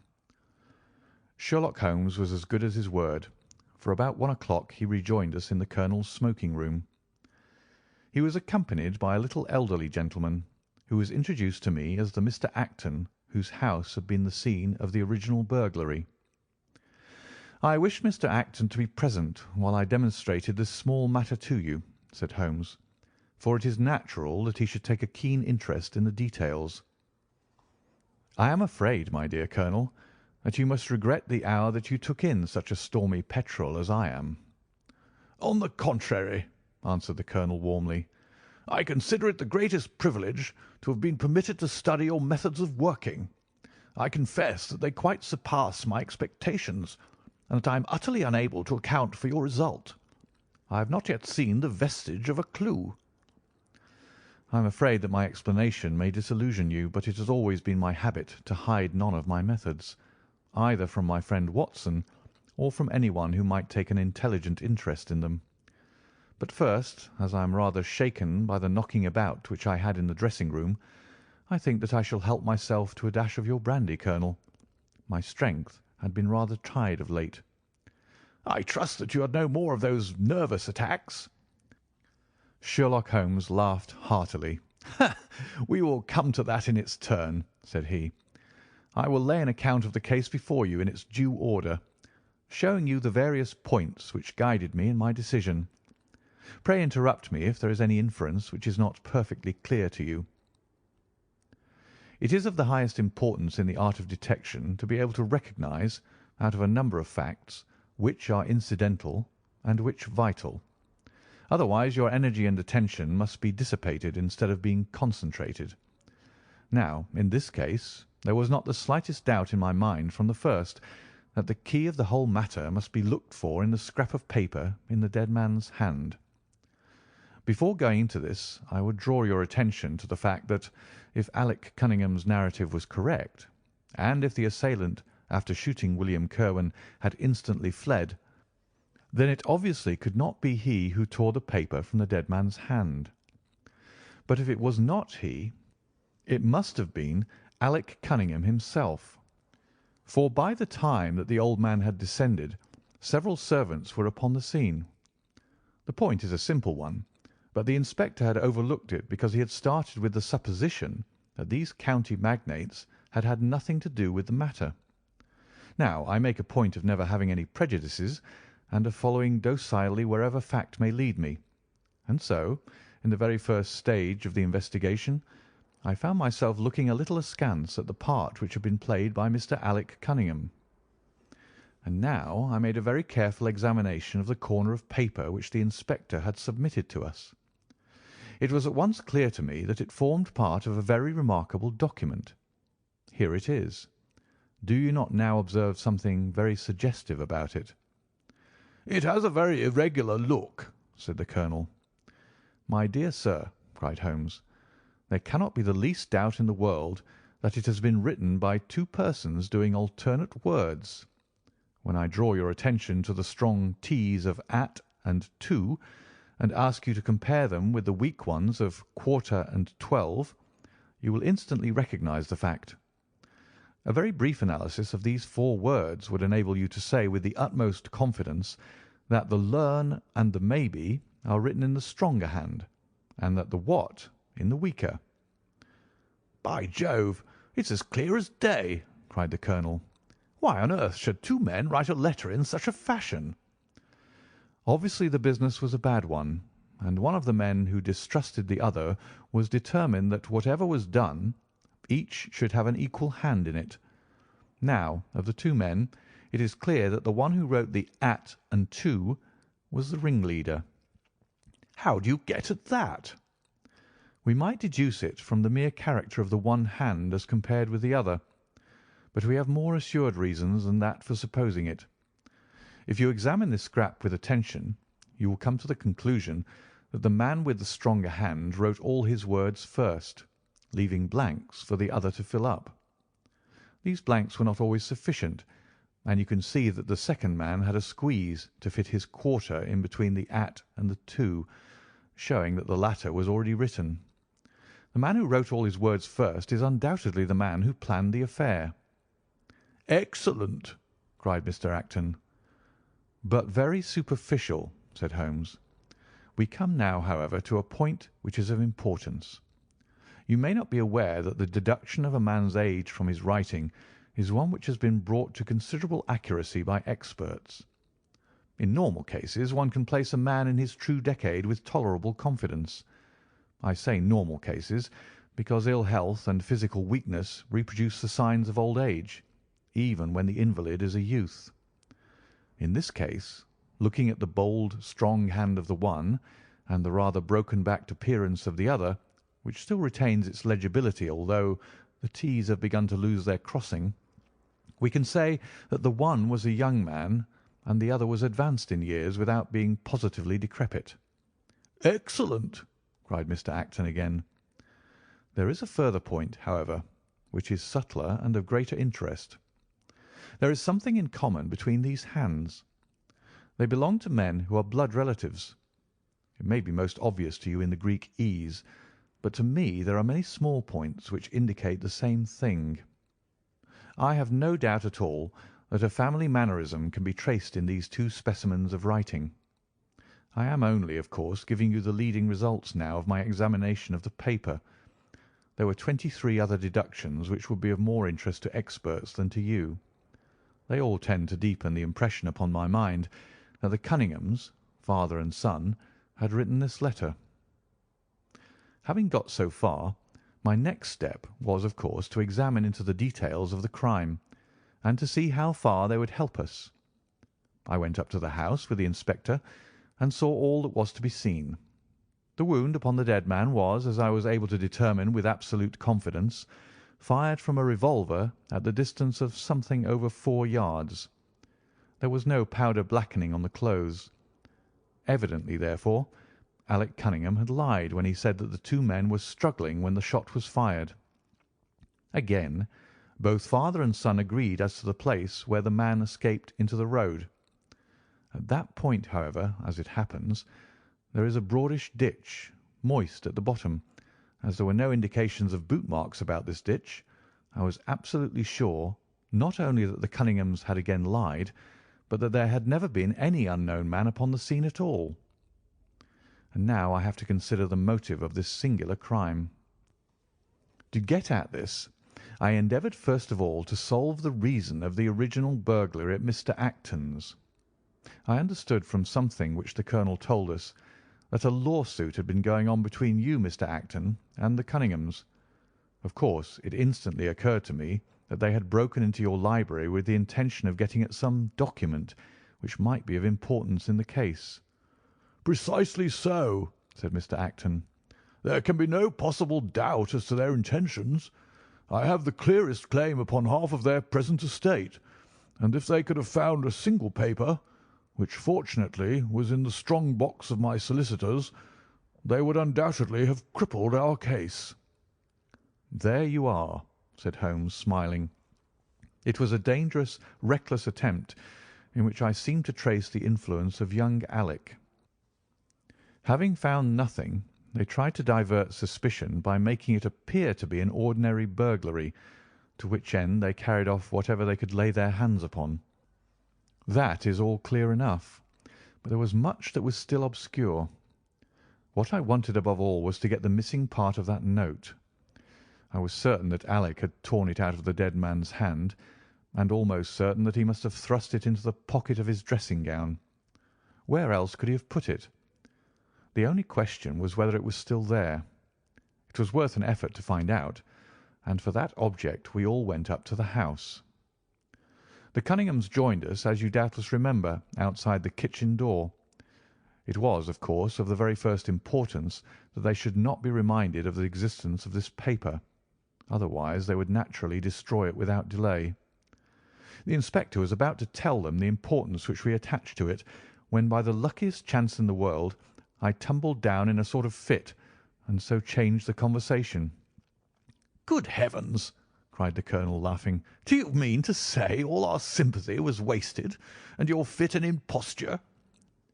"Speaking professionally, it was admirably done," cried I, looking in amazement at this man who was forever confounding me with some new phase of his astuteness. "It is an art which is often useful," said he. "When I recovered I managed, by a device which had perhaps some little merit of ingenuity, to get old Cunningham to write the word 12, so that I might compare it with the 12 upon the paper." "Oh, what an ass I have been!" I exclaimed. "I could see that you were commiserating me over my weakness," said Holmes, laughing. "I was sorry to cause you the sympathetic pain which I know that you felt." We then went upstairs together, and having entered the room and seen the dressing-gown hanging up behind the door, I contrived by upsetting a table to engage their attention for the moment, and slipped back to examine the pockets. I had hardly got the paper, however, which was, as I had expected, in one of them, when the two Cunninghams were on me, and would, I verily believe, have murdered me then and there, but for your prompt and friendly aid. As it is, I feel that young man's grip on my throat now, and the father has twisted my wrist round in the effort to get the paper out of my hand. They saw that I must know all about it, you see, and the sudden change from absolute security to complete despair made them perfectly desperate. I had a little talk with old Cunningham afterwards as to the motive of the crime. He was tractable enough, though his son was a perfect demon, ready to blow out his own or anybody else's brains if he could have got to his revolver. When Cunningham saw that the case against him was so strong, he lost all heart, and made a clean breast of everything. It seems that William had secretly followed his two masters on the night when they made their raid upon Mr. Acton's, and having thus got them into his power, proceeded under threats of exposure to levy blackmail upon them. Mr. Alec, however, was a dangerous man to play games of that sort with. It was a stroke of positive genius on his part to see in the burglary scare which was convulsing the countryside an opportunity of plausibly getting rid of the man whom he feared. William was decoyed up and shot, and had they only got the whole of the note, and paid a little more attention to detail in the accessories, it is very possible that suspicion might never have been aroused. "And the note?" I asked. Sherlock Holmes placed the subjoined paper before us. "If you will only come around to the east gate, it will very much surprise you and be of the greatest service to you, and also to Annie Morrison, but say nothing to anyone upon the matter." "It is very much the sort of thing that I expected," said he. "Of course, we do not yet know what the relations may have been between Alec Cunningham, William Kirwan, and Annie Morrison. The result shows that the trap was skilfully baited. I am sure that you cannot fail to be delighted with the traces of heredity shown in the P's and in the tails of the G's. The absence of the I dots in the old man's writing is also more characteristic. Watson, I think our quiet rest in the country has been a distinct success, and I shall certainly return much invigorated to Baker Street to-morrow. End of the Reigate Puzzle.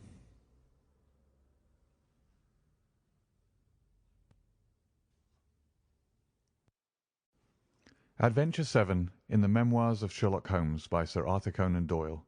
The Crooked Man. One summer night, a few months after my marriage, I was seated by my own hearth, smoking a last pipe and nodding over a novel, for my day's work had been an exhausting one. My wife had already gone upstairs, and the sound of the locking of the hall door some time before told me that the servants had also retired. I had risen from my seat and was knocking out the ashes of my pipe, when I suddenly heard the clang of the bell. I looked at the clock. It was 11:45. This could not be a visitor at so late an hour. A patient, evidently, and possibly an all-night sitting. With a wry face I went out into the hall and opened the door. To my astonishment it was Sherlock Holmes who stood upon my step. "Ah, Watson," said he, "I hoped that I might not be too late to catch you." "My dear fellow, pray come in." "You look surprised, and no wonder. Relieved, too, I fancy. You still smoke the Arcadia mixture of your bachelor days, then. There's no mistaking that fluffy ash upon your coat. It's easy to tell that you have been accustomed to wear a uniform, Watson. You'll never pass as a purebred civilian as long as you keep that habit of carrying your handkerchief in your sleeve. Could you put me up tonight?" "With pleasure." "You told me that you had bachelor quarters for one, and I see that you have no gentleman visitor at present. Your hat stand proclaims as much." "I shall be delighted if you will stay." "Thank you. I'll fill the vacant peg, then. Sorry to see that you've had the British workman in the house. He's a token of evil. Not the drains, I hope?"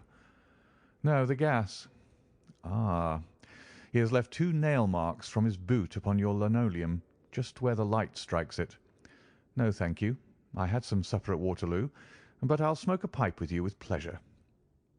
I handed him my pouch, and he seated himself opposite to me and smoked for some time in silence. I was well aware that nothing but business of importance would have brought him to me at such an hour, so I waited patiently until he should come round to it. "I see that you are professionally rather busy just now," said he, glancing very keenly across at me. "Yes, I've had a busy day," I answered. "It may seem very foolish in your eyes," I added, "but really I don't know how you deduced it." Holmes chuckled to himself. "I have the advantage of knowing your habits, my dear Watson," said he. "When your round is a short one you walk, and when it is a long one you use a hansom. As I perceive that your boots, although used, are by no means dirty, I cannot doubt that you are at present busy enough to justify the hansom."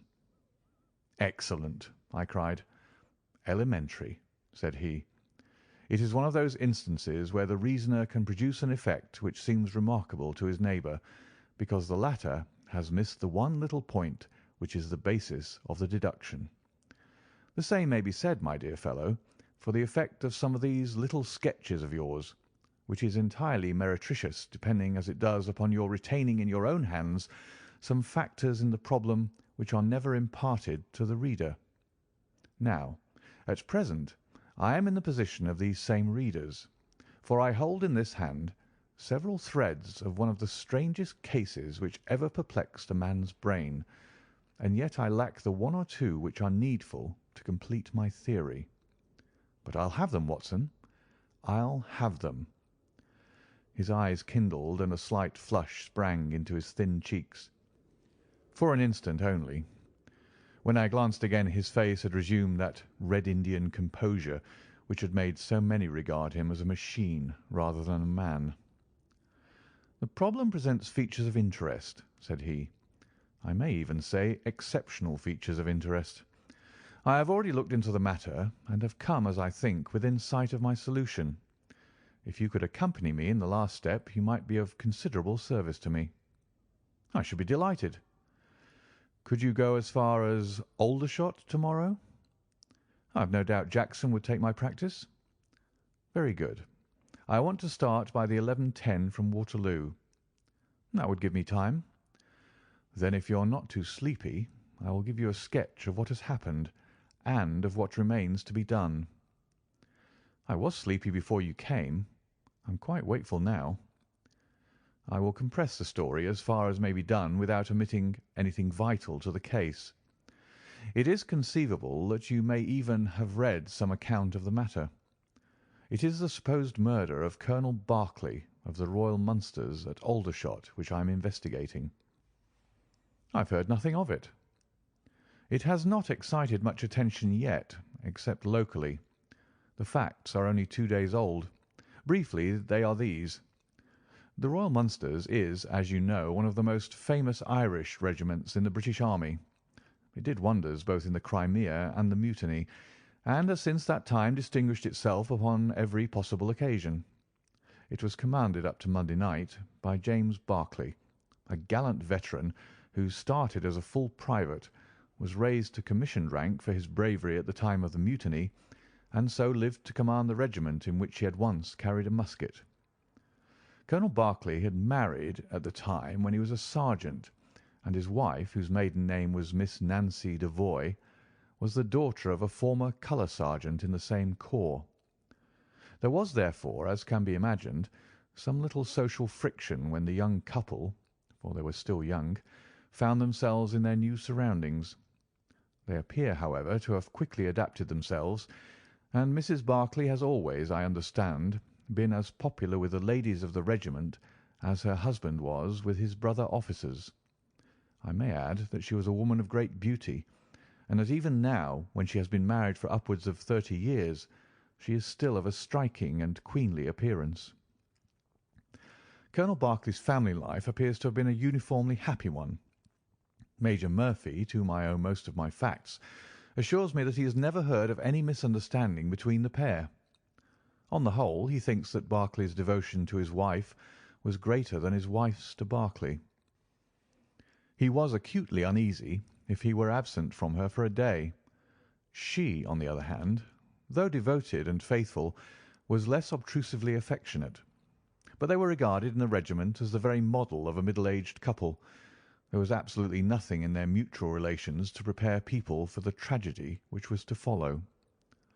Colonel Barclay himself seems to have had some singular traits in his character. He was a dashing, jovial old soldier in his usual mood, but there were occasions on which he seemed to show himself capable of considerable violence and vindictiveness. This side of his nature, however, appears never to have been turned towards his wife. Another fact which had struck Major Murphy and 3 out of 5 of the other officers with whom I conversed was the singular sort of depression which came upon him at times. As the Major expressed it, the smile had often been struck from his mouth, as if by some invisible hand, when he has been joining the gaieties and chaff of the mess table. For days on end, when the mood was on him, he has been sunk in the deepest gloom. This, and a certain tinge of superstition, were the only unusual traits in his character which his brother officers had observed.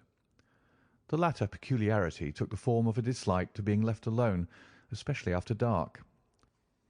This puerile feature, in a nature which was conspicuously manly, had often given rise to comment and conjecture. The 1st Battalion of the Royal Munsters, which is the old 117th, has been stationed at Aldershot for some years. The married officers live out of barracks, and the colonel has during all this time occupied a villa called Lachine, about half a mile from the North Camp. The house stands in its own grounds, but the west side of it is not more than 30 yards from the high road. A coachman and 2 maids form the staff of servants. These, with their master and mistress, were the sole occupants of Lachine, for the Barclays had no children, nor was it usual for them to have resident visitors. Now for the events at Lachine between 9 and 10 on the evening of last Monday. Mrs. Barclay was, it appears, a member of the Roman Catholic Church, and had interested herself very much in the establishment of the Guild of St. George, which was formed in connection with the Watt Street Chapel for the purpose of supplying the poor with cast-off clothing. A meeting of the Guild had been held that evening at 8, and Mrs. Barclay had hurried over her dinner in order to be present at it. When leaving the house, she was heard by the coachman to make some commonplace remark to her husband, and to assure him that she would be back before very long. She then called for Miss Morrison, a young lady who lives in the next villa, and the two went off together to their meeting. It lasted 40 minutes, and at 9:15 Mrs. Barclay returned home, having left Miss Morrison at her door as she passed. There's a room which is used as a morning room at Lachine. This faces the road and opens by a large glass folding door onto the lawn. The lawn is 30 yards across, and is only divided from the highway by a low wall with an iron rail above it. It was into this room that Mrs. Barclay went upon her return. The blinds were not down, for the room was seldom used in the evening. But Mrs. Barclay herself lit the lamp and then rang the bell, asking Jane Stewart, the housemaid, to bring her a cup of tea, which was quite contrary to her usual habits. The colonel had been sitting in the dining-room, but hearing that his wife had returned, he joined her in the morning-room. The coachman saw him cross the hall and enter it. He was never seen again alive. The tea which had been ordered was brought up at the end of 10 minutes, but the maid, as she approached the door, was surprised to hear the voices of her master and mistress in furious altercation. She knocked without receiving any answer, and even turned the handle, but only to find that the door was locked upon the inside. Naturally enough, she ran down to tell the cook, and the two women with the coachman came up into the hall and listened to the dispute which was still raging. They all agreed that only two voices were to be heard, those of Barclay and of his wife. Barclay's remarks were subdued and abrupt, so that none of them were audible to the listeners. The ladies, on the other hand, were most bitter, and when she raised her voice could be plainly heard. "You coward!" she repeated over and over again. "What can be done? What can be done now? Give me back my life. I will never so much as breathe the same air with you again, you coward! You coward!" Those were scraps of her conversation, ending in a sudden, dreadful cry in the man's voice, with a crash and a piercing scream from the woman. Convinced that some tragedy had occurred, the coachman rushed to the door and strove to force it, while scream after scream issued from within. He was unable, however, to make his way in, and the maids were too distracted with fear to be of any assistance to him. A sudden thought struck him, however, and he ran through the hall door and round to the lawn, upon which the long French windows open. One side of the window was open, which I understand was quite usual in the summer-time, and he passed without difficulty into the room.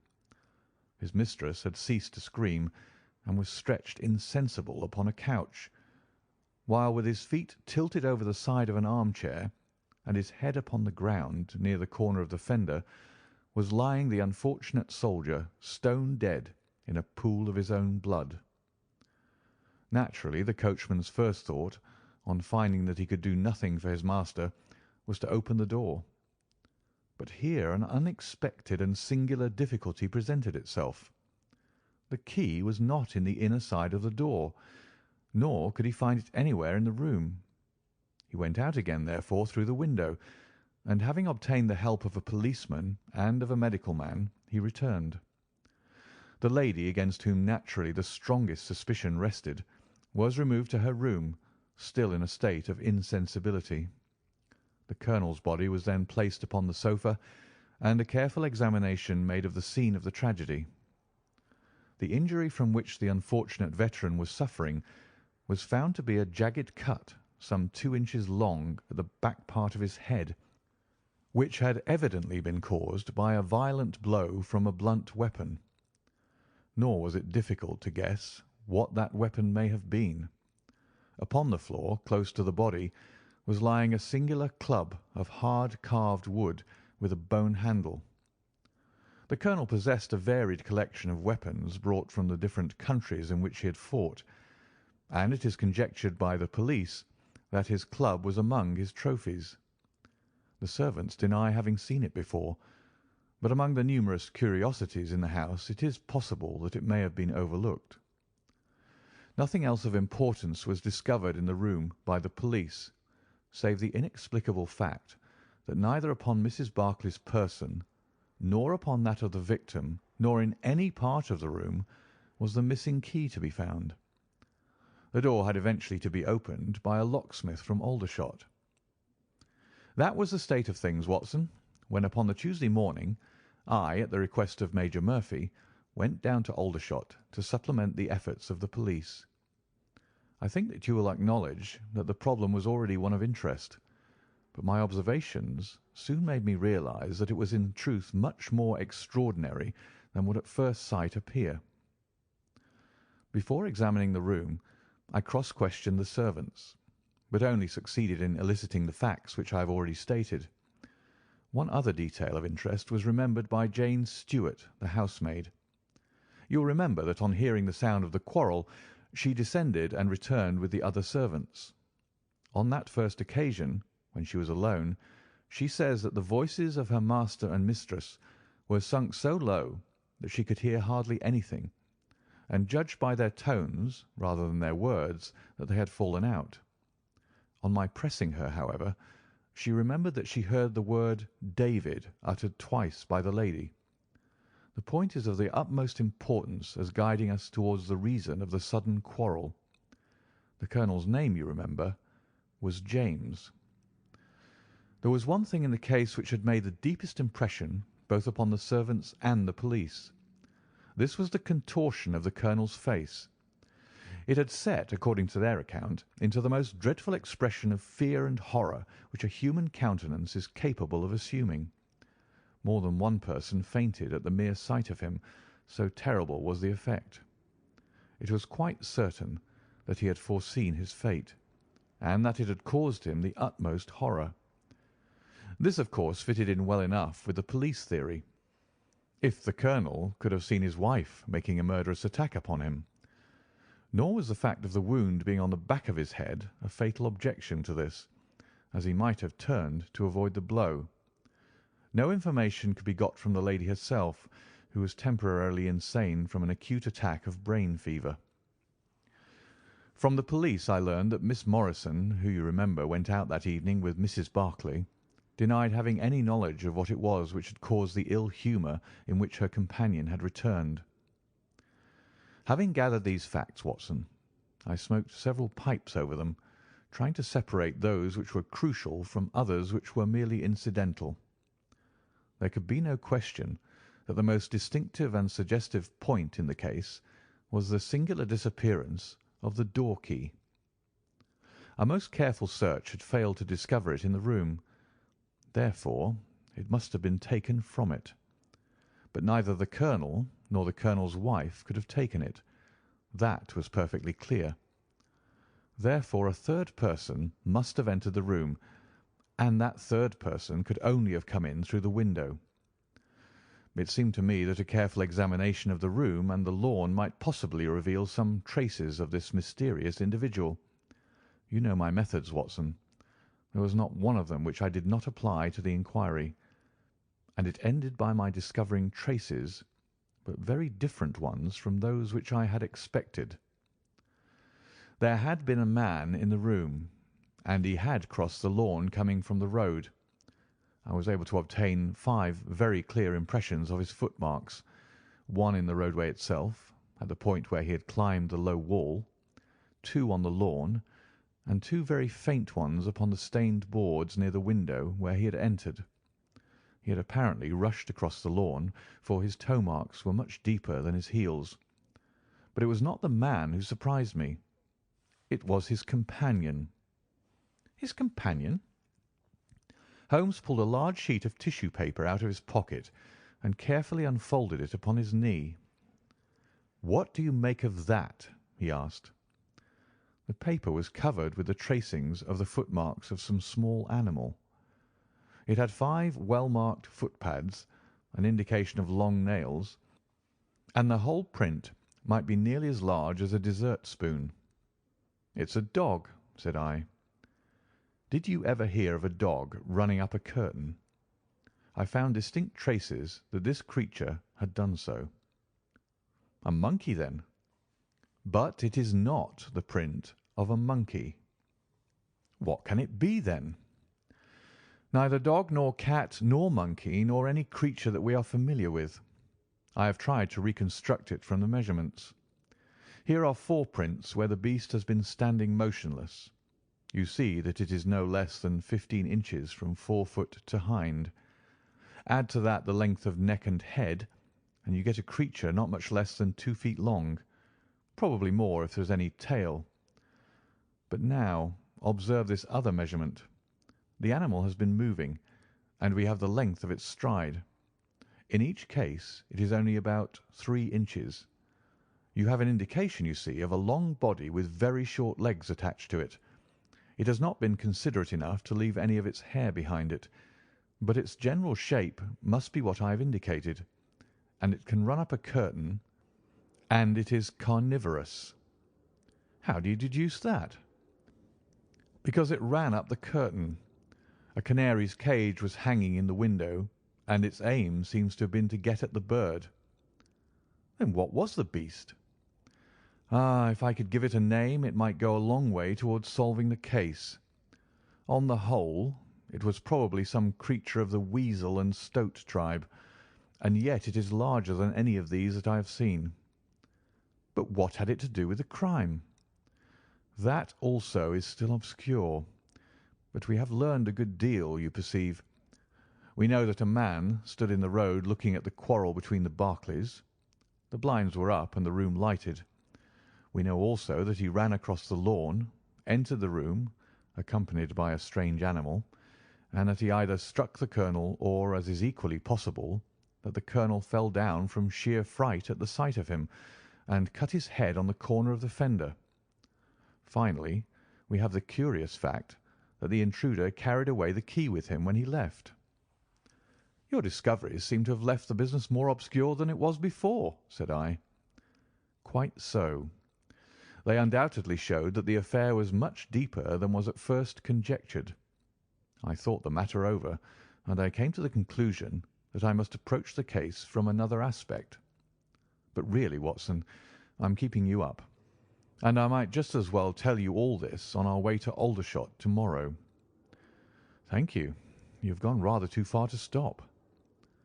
"It is quite certain that when Mrs. Barclay left the house at 7:30, she was on good terms with her husband. She was never, as I think I've said, ostentatiously affectionate, but she was heard by the coachman chatting with the colonel in a friendly fashion. Now, it was equally certain that immediately on her return she had gone to the room in which she was least likely to see her husband, had flown to tea as an agitated woman will, and finally, on his coming in to her, had broken into violent recriminations. Therefore something had occurred between 7:30 and 9 o'clock which had completely altered her feelings towards him. But Miss Morrison had been with her during the whole of that hour and a half. It was absolutely certain, therefore, in spite of her denial, that she must know something of the matter. My first conjecture was that possibly there had been some passages between this young lady and the old soldier, which the former had now confessed to the wife.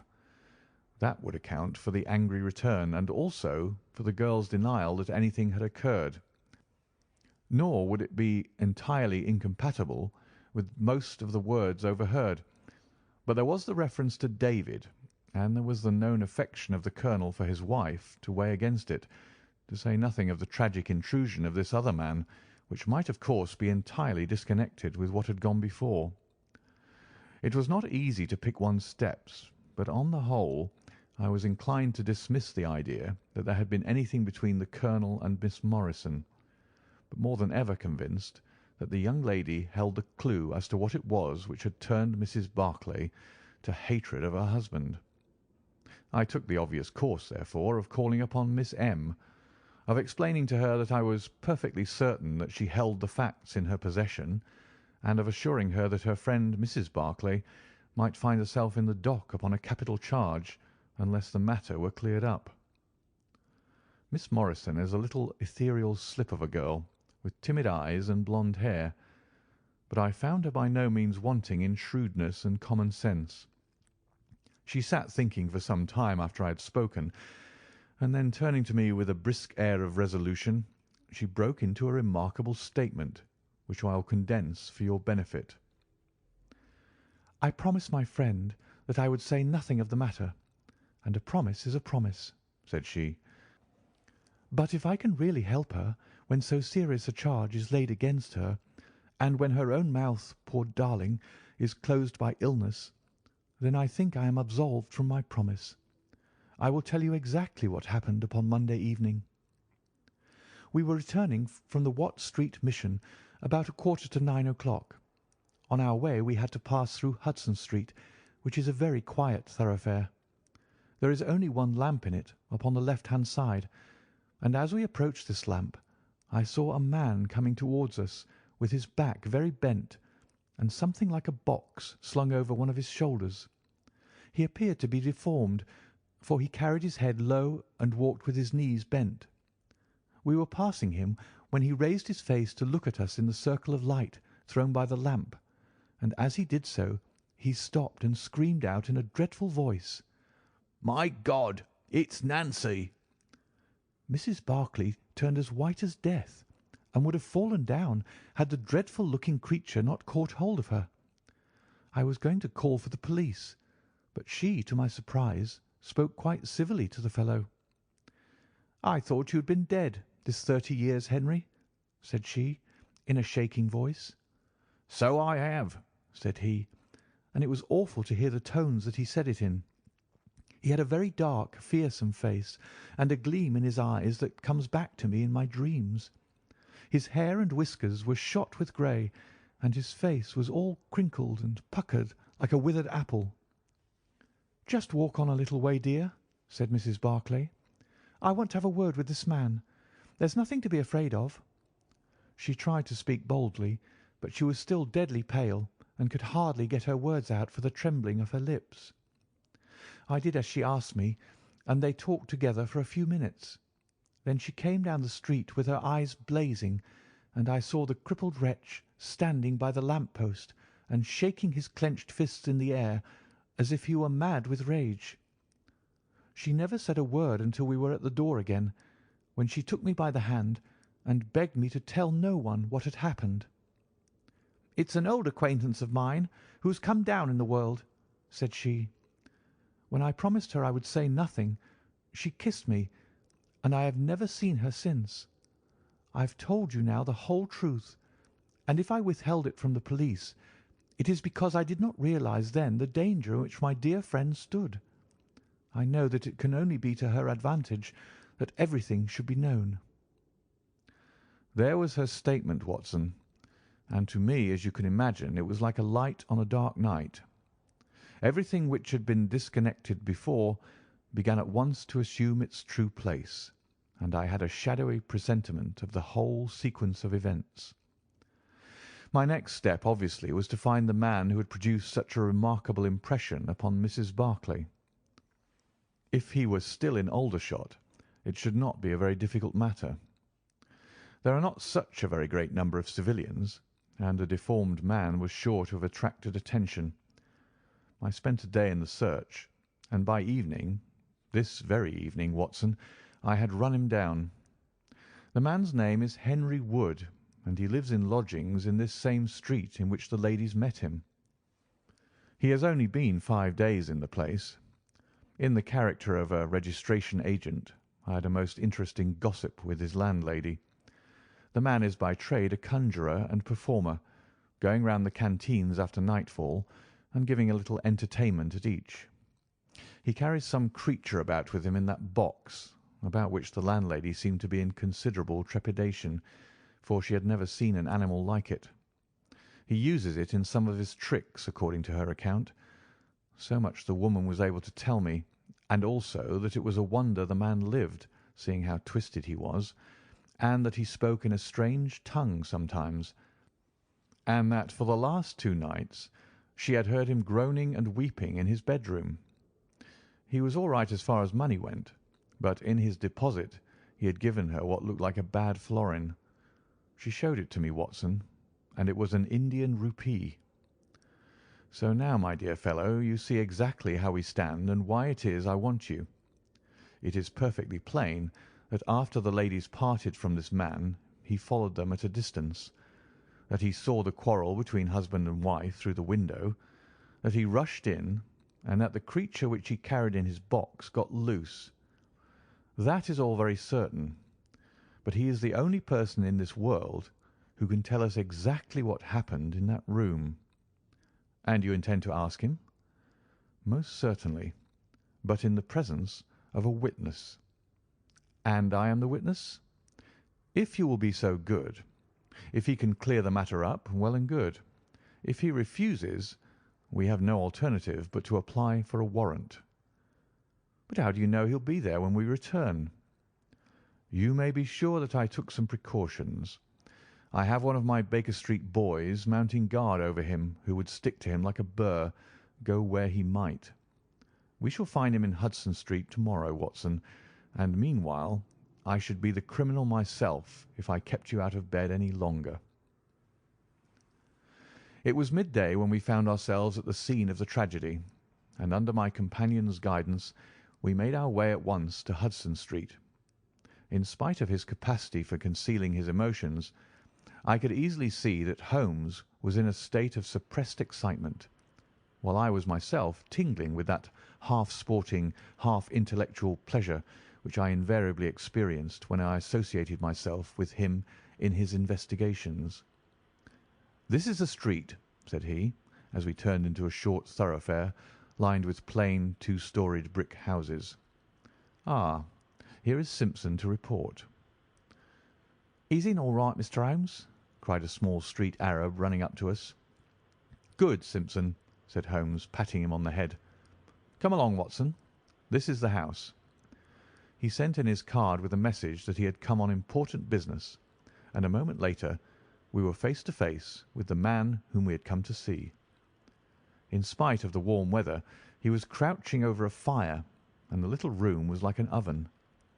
The man sat all twisted and huddled in his chair in a way which gave an indescribable impression of deformity, but the face which he turned towards us, though worn and swarthy, must at some time have been remarkable for its beauty. He looked suspiciously at us now out of yellow-shot, bilious eyes, and without speaking or rising, he waved towards two chairs. "Mr. Henry Wood, late of India, I believe," said Holmes affably. "I've come over this little matter of Colonel Berkeley's death." "What should I know about that?" "That's what I want to ascertain. You know, I suppose, that unless the matter is cleared up, Mrs. Berkeley, who is an old friend of yours, will in all probability be tried for murder." The man gave a violent start. "I don't know who you are," he cried, "nor how you come to know what you do know. But will you swear that this is true that you tell me?" "Why, they are only waiting for her to come to her senses to arrest her." "My God! Are you in the police yourself?" "No." "What business is it of yours, then?" "It's every man's business to see justice done." "You can take my word that she is innocent." "Then you are guilty." "No, I'm not." "Who killed Colonel James Berkeley, then?" "It was a just Providence that killed him. But mind you this, that if I had knocked his brains out, as it was in my heart to do, he would have had no more than his due from my hands. If his own guilty conscience had not struck him down, it is likely enough that I may have had his blood upon my soul. You want me to tell the story? Well, I don't know why I shouldn't, for there's no cause for me to be ashamed of it. It was in this way, sir.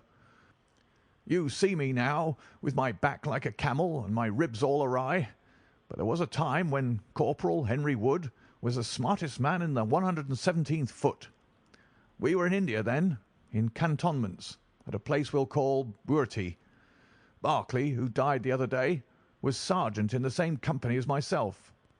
And the belle of the regiment, aye, and the finest girl that ever had the breath of life between her lips, was Nancy Devoy, the daughter of the colour sergeant. There were two men who loved her, and one that she loved. And you'll smile when you look at this poor thing huddled before the fire, and hear me say that it was for my good looks that she loved me. Well, though I had her heart, her father was set upon her marrying Berkeley. I was a harum-scarum, reckless lad, and he had had an education and was already marked for the sword belt.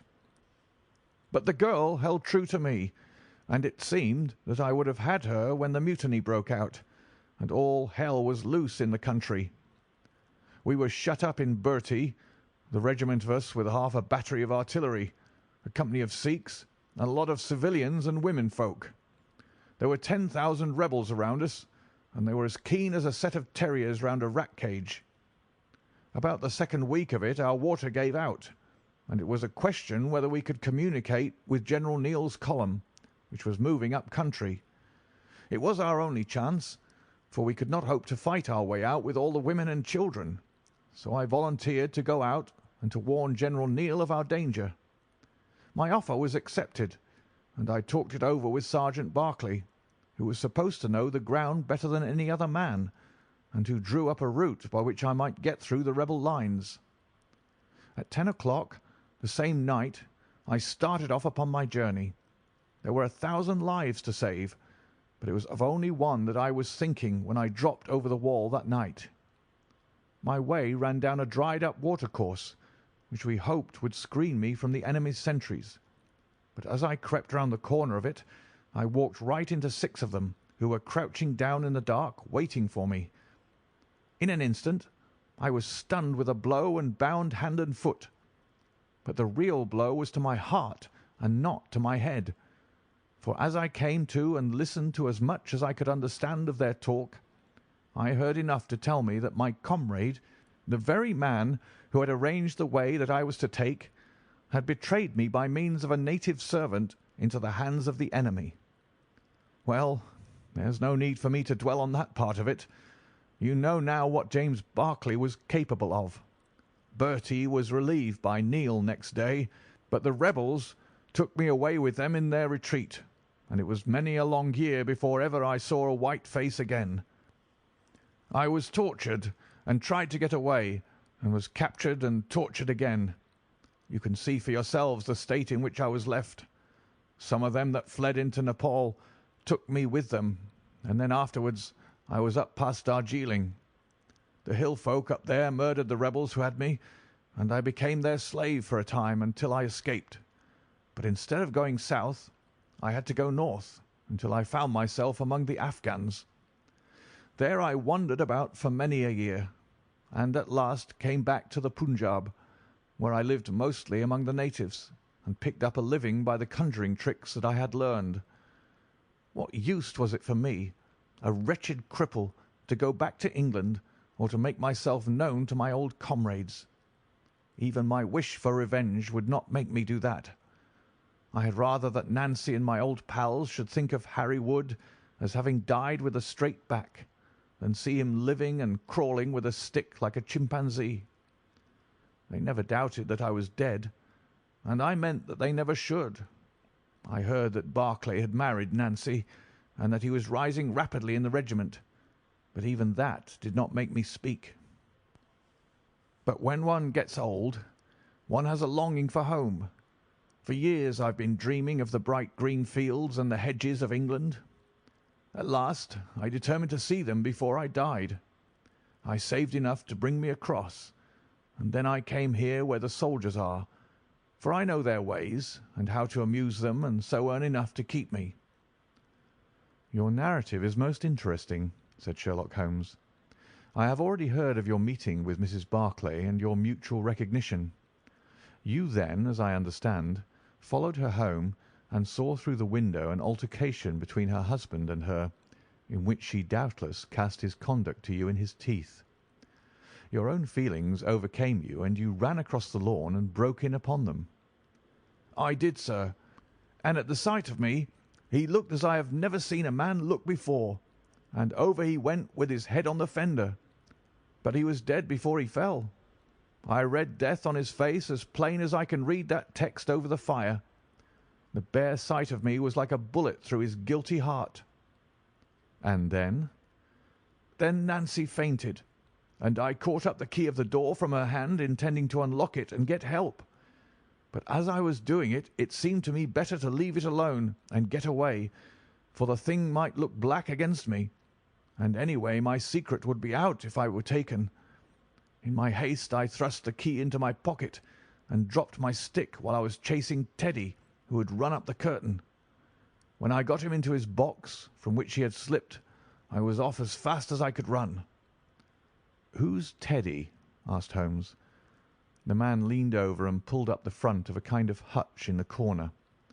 In an instant out there slipped a beautiful reddish-brown creature, thin and lithe, with the legs of a stoat, a long thin nose, and a pair of the finest red eyes that ever I saw in an animal's head.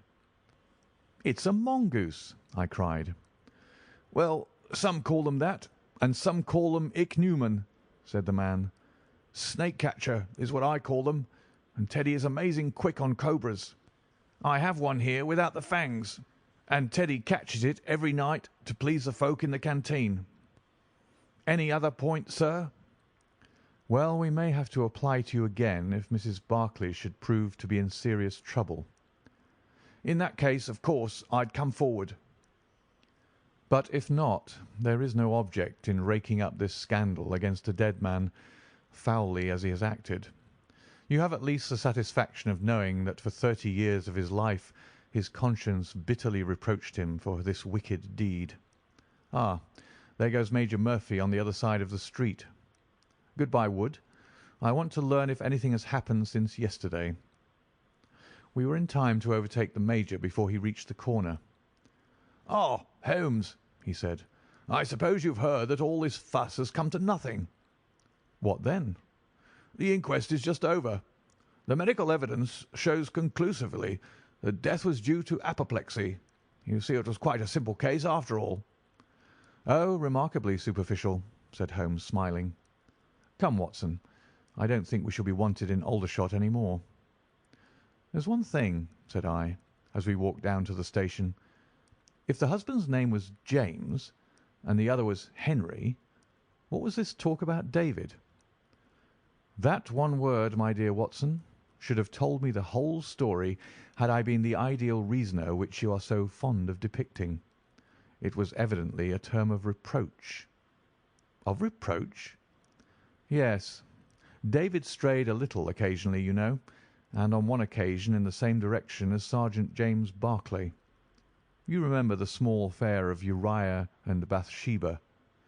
My biblical knowledge is a trifle rusty, I fear, but you will find the story in the 1st or 2nd of Samuel. End of The Crooked Man.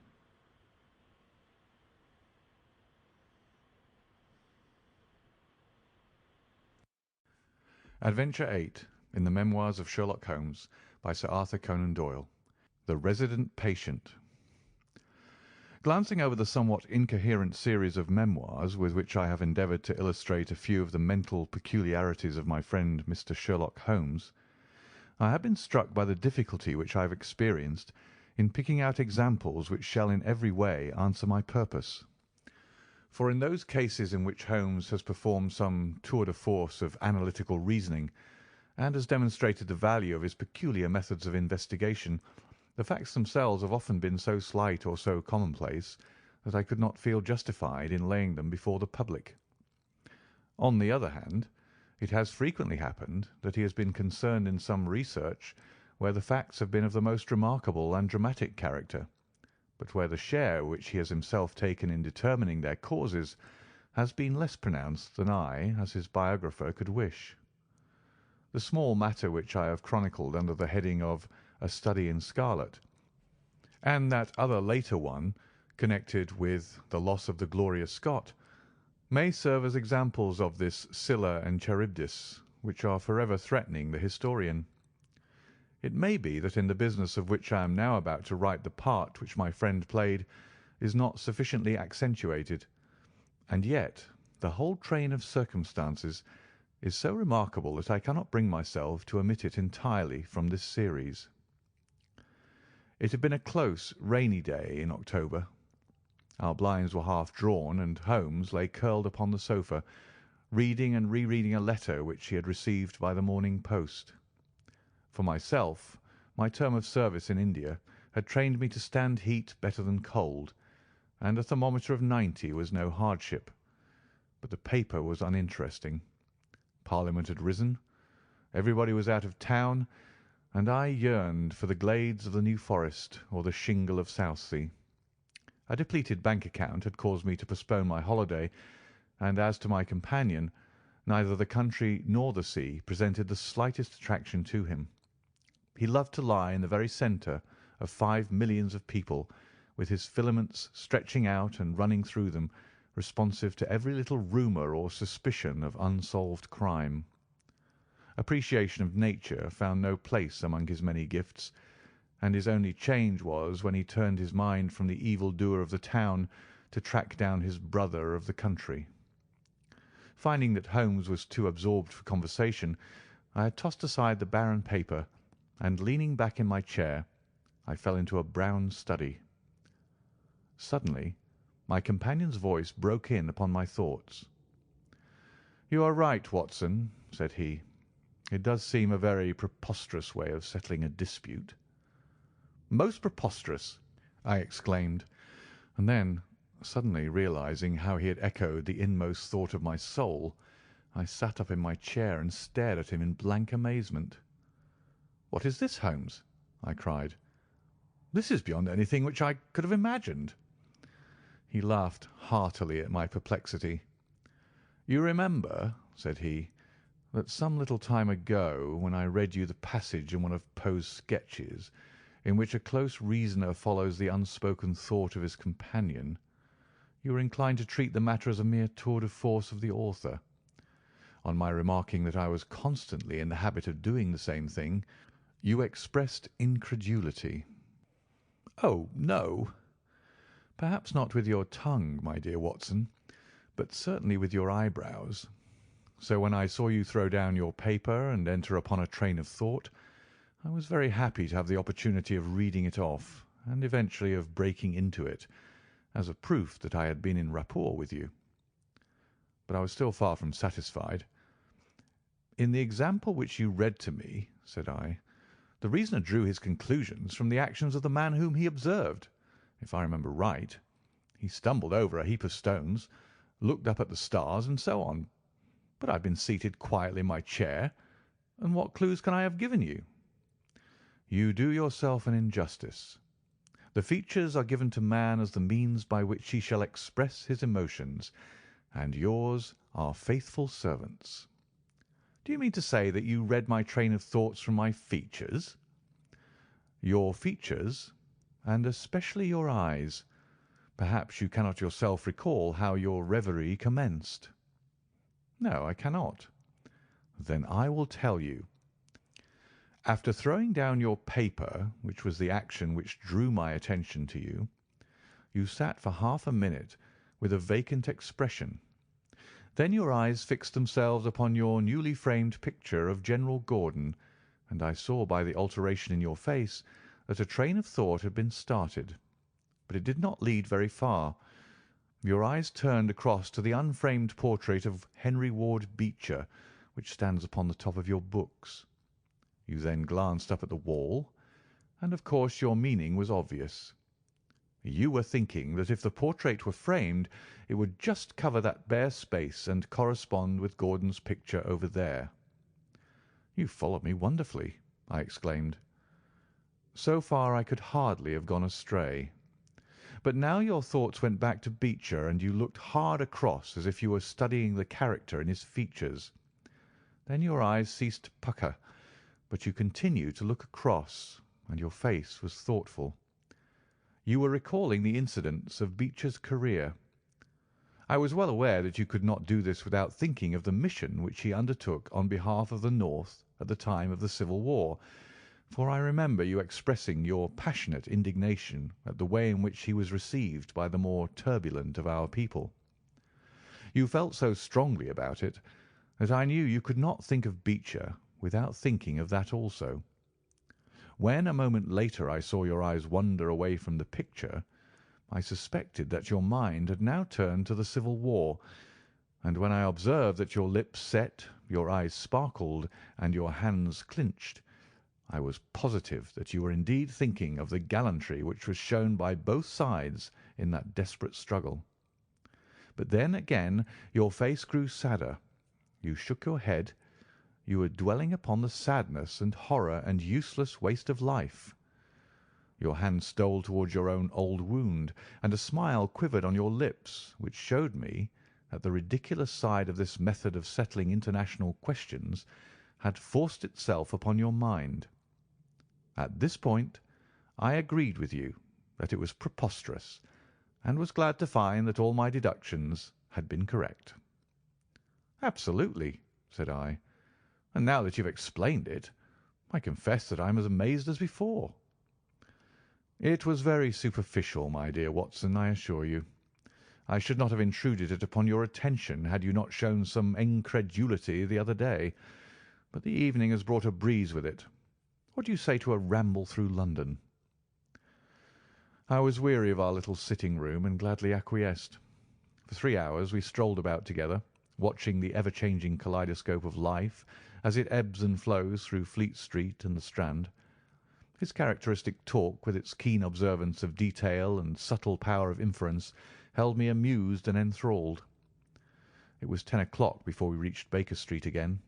A brougham was waiting at our door. A doctor's, general practitioner, I perceive," said Holmes. "Not been long in practice, but has a good deal to do.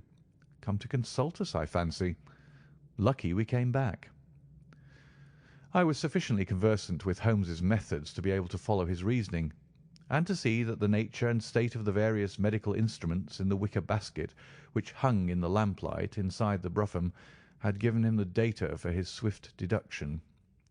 The light in our window above showed that his late visit was indeed intended for us. With some curiosity as to what could have sent a brother medico to us at such an hour, I followed Holmes into our sanctum. A pale, taper-faced man with sandy whiskers rose up from a chair by the fire as we entered. His age may not have been more than 3 or 34, but his haggard expression and unhealthy hue told of a life which has sapped his strength and robbed him of his youth. His manner was nervous and shy, like that of a sensitive gentleman, and the thin white hand which he laid on the mantelpiece as he rose was that of an artist rather than of a surgeon. His dress was quiet and sombre, a black frock coat, dark trousers, and a touch of colour about his necktie.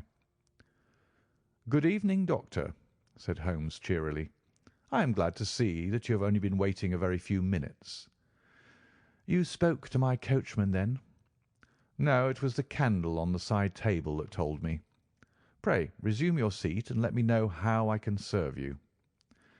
"My name is Dr. Percy Trevelyan," said our visitor, "and I live at 403 Brook Street." "Are you not the author of a monograph upon obscure nervous lesions?" I asked. His pale cheeks flushed with pleasure at hearing that his work was known to me. "I so seldom hear of the work that I thought it was quite dead," said he. "My publishers gave me a most discouraging account of its sale. You are yourself, I presume, a medical man?" "A retired army surgeon." "My own hobby has always been nervous disease. I should wish to make it an absolute speciality, but of course a man must take what he can get at first. This, however, is beside the question, Mr. Sherlock Holmes, and I quite appreciate how valuable your time is. The fact is that a very singular train of events has occurred recently at my house in Brook Street, and to-night they came to such a head that I felt it was quite impossible for me to wait another hour before asking for your advice and assistance." Sherlock Holmes sat down and lit his pipe. "You are very welcome to both," said he. "Pray let me have a detailed account of what the circumstances are which have disturbed you." "One or two of them are so trivial," said Dr. Trevelyan, "that really I am almost ashamed to mention them. But the matter is so inexplicable, and the recent turn which it has taken is so elaborate, that I shall lay it all before you, and you shall judge what is essential and what is not. I am compelled to begin with to say something of my own college career. I am a London University man, you know, and I am sure that you will not think that I am unduly singing my own praises if I say that my student career was considered by my professors to be a very promising one.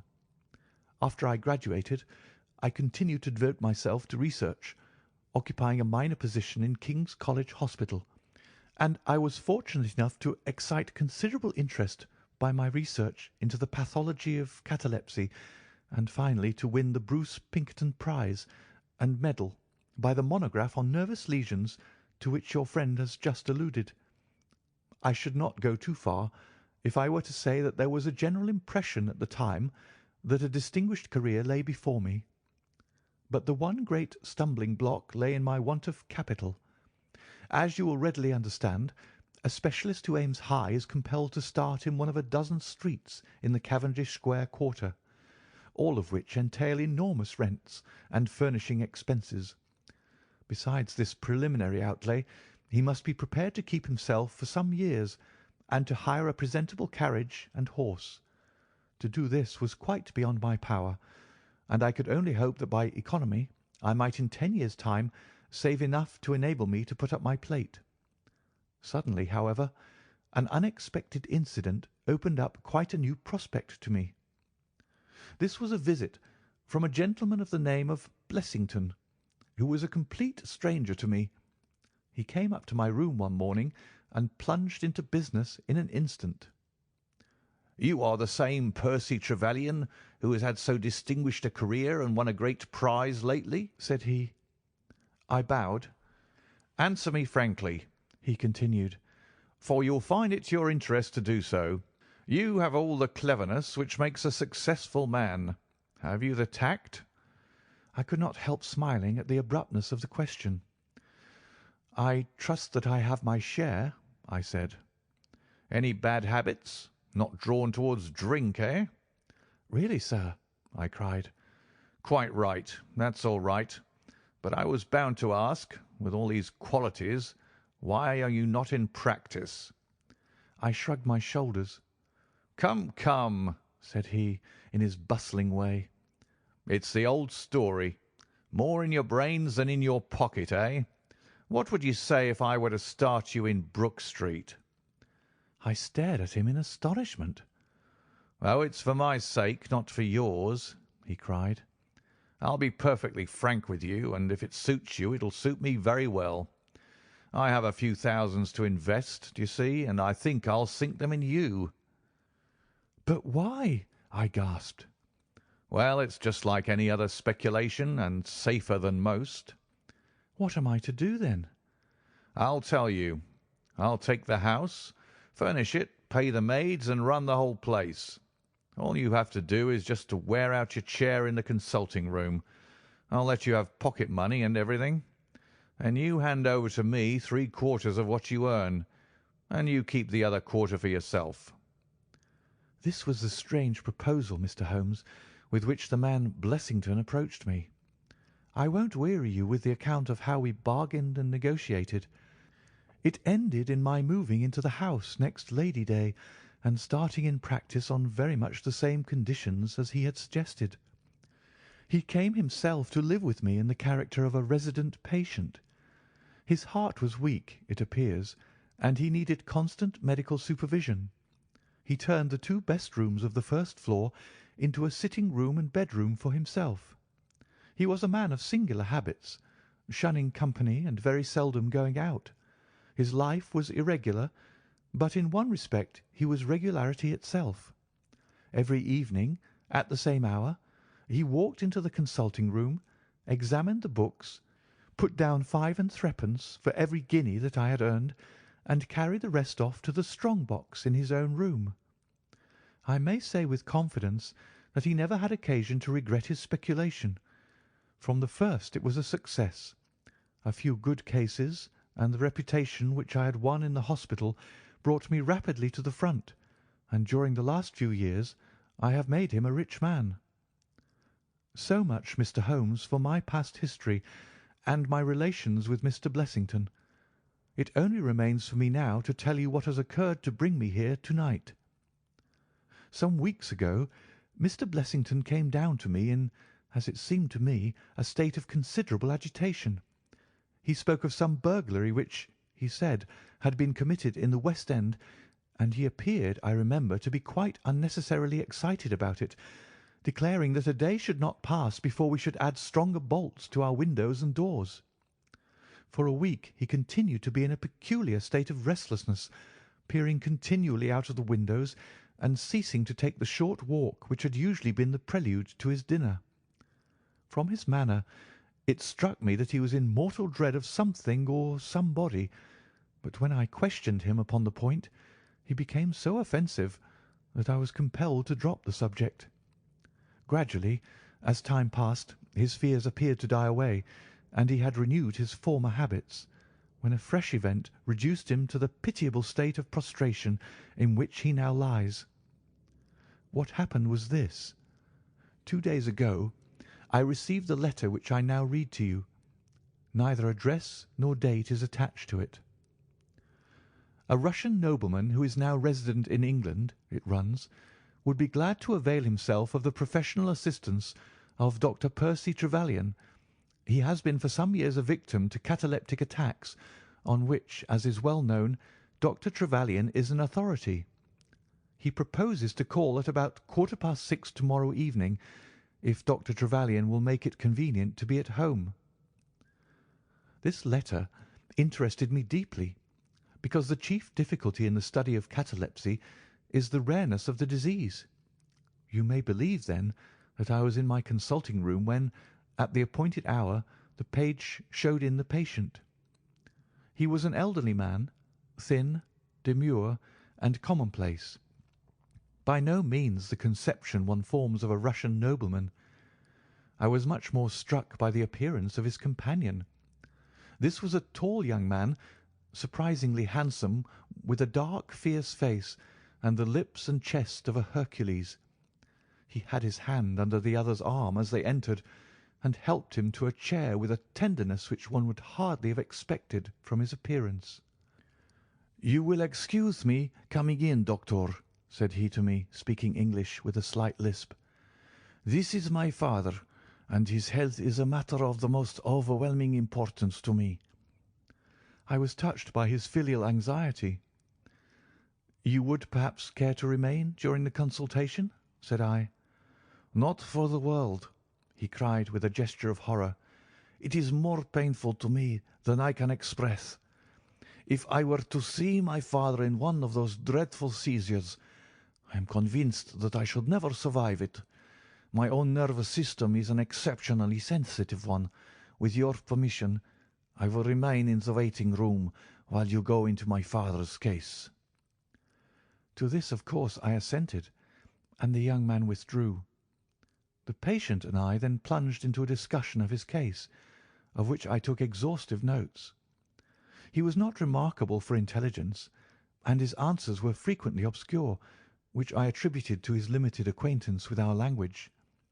Suddenly, however, as I sat writing, he ceased to give any answer at all to my inquiries, and on my turning towards him, I was shocked to see that he was sitting bolt upright in his chair, staring at me with a perfectly blank and rigid face. He was again in the grip of his mysterious malady. My first feeling, as I have just said, was one of pity and horror. My second, I fear, was rather one of professional satisfaction. I made notes of my patient's pulse and temperature, tested the rigidity of his muscles, and examined his reflexes. There was nothing markedly abnormal in any of these conditions, which harmonized with my former experiences. I had obtained good results in such cases by the inhalation of nitrite of amyl, and the present seemed an admirable opportunity of testing its virtues. The bottle was downstairs in my laboratory, so leaving my patient seated in his chair, I ran down to get it. There was some little delay in finding it, 5 minutes, let us say, and then I returned. Imagine my amazement to find the room empty and the patient gone. Of course, my first act was to run into the waiting room. The son had gone also. The hall door had been closed, but not shut. My page, who admits patients, is a new boy, and by no means quick. He waits downstairs and runs up to show patients out when I ring the consulting room bell. He had heard nothing, and the affair remained a complete mystery. Mr. Blessington came in from his walk shortly afterwards, but I did not say anything to him upon the subject, for, to tell the truth, I have got in the way of late of holding as little communication with him as possible. Well, I never thought that I should see anything more of the Russian and his son, so you can imagine my amazement when, at the very same hour this evening, they both came marching into my consulting room just as they had done before.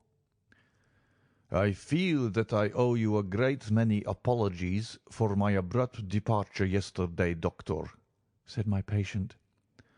"I confess that I was very much surprised at it," said I. "Well, the fact is," he remarked, "that when I recover from these attacks, my mind is always very clouded as to all that has gone before. I woke up in a strange room, as it seemed to me, and made my way out into the street in a sort of dazed way when you were absent. And I," said the son, "seeing my father pass the door of the waiting room, naturally thought that the consultation had come to an end. It was not until we had reached home that I began to realize the true state of affairs." "Well," said I, laughing, "there is no harm done, except that you puzzled me terribly. So if you, sir, would kindly step into the waiting room, I shall be happy to continue our consultation, which was brought to so abrupt an ending." For half an hour or so I discussed that old gentleman's symptoms with him, and then, having prescribed for him, I saw him go off upon the arm of his son. I have told you that Mr. Blessington generally chose this hour of the day for his exercise. He came in shortly afterwards and passed upstairs. An instant later I heard him running down, and he burst into my consulting room like a man who is mad with panic. "Who has been in my room?" he cried. "No one," said I. "It's a lie!" he yelled. "Come up and look." I passed over the grossness of his language, as he seemed half out of his mind with fear. When I went upstairs with him, he pointed to several footprints upon the light carpet. "Do you mean to say those are mine?" he cried. They were certainly very much larger than any which he could have made, and were evidently quite fresh. It rained hard this afternoon, as you know, and my patients were the only people who called. It must have been the case, then, that the man in the waiting room had, for some unknown reason, while I was busy with the other, ascended to the room of my resident patient. Nothing had been touched or taken, but there were the footprints to prove that the intrusion was an undoubted fact. Mr. Blessington seemed more excited over the matter than I should have thought possible, though of course it was enough to disturb anybody's peace of mind. He actually sat crying in an armchair, and I could hardly get him to speak coherently. It was his suggestion that I should come round to you, and of course I at once saw the propriety of it, for certainly the incident is a very singular one, though he appears to completely overrate its importance. If you would only come back with me in my brougham, you would at least be able to soothe him, though I can hardly hope that you will be able to explain this remarkable occurrence." Sherlock Holmes had listened to this long narrative with an intentness which showed me that his interest was keenly aroused. His face was as impassive as ever, but his lids had dropped more heavily over his eyes, and his smoke had curled up more thickly from his pipe to emphasize each curious episode in the doctor's tale. As our visitor concluded, Holmes sprang up without a word, handed me my hat, picked his own from the table, and followed Dr. Trevelyan to the door. Within a quarter of an hour we had been dropped at the door of the physician's residence in Brook Street, one of those sombre, flat-faced houses which one associates with a West End practice. A small page admitted us, and we began at once to ascend the broad, well-carpeted stair. But a singular interruption brought us to a standstill. The light at the top was suddenly whisked out, and from the darkness came a reedy, quivering voice. "I have a pistol," it cried. "I give you my word that I'll fire if you come any nearer." "This really grows outrageous, Mr. Blessington," cried Dr. Trevelyan. "Oh, then it is you, Doctor," said the voice, with a great heave of relief. "But those other gentlemen, are they what they pretend to be?" We were conscious of a long scrutiny out of the darkness. Yes, it's all right," said the voice at last. "You can come up, and I am sorry if my precautions have annoyed you." He relit the stair-gas as he spoke, and we saw before us a singular-looking man, whose appearance as well as his voice testified to his jangled nerves. He was very fat, but had apparently at some time been much fatter, so that the skin hung about his face in loose pouches, like the cheeks of a bloodhound. He was of a sickly colour, and his thin, sandy hair seemed to bristle up with the intensity of his emotion. In his hand he held a pistol, but he thrust it into his pocket as we advanced.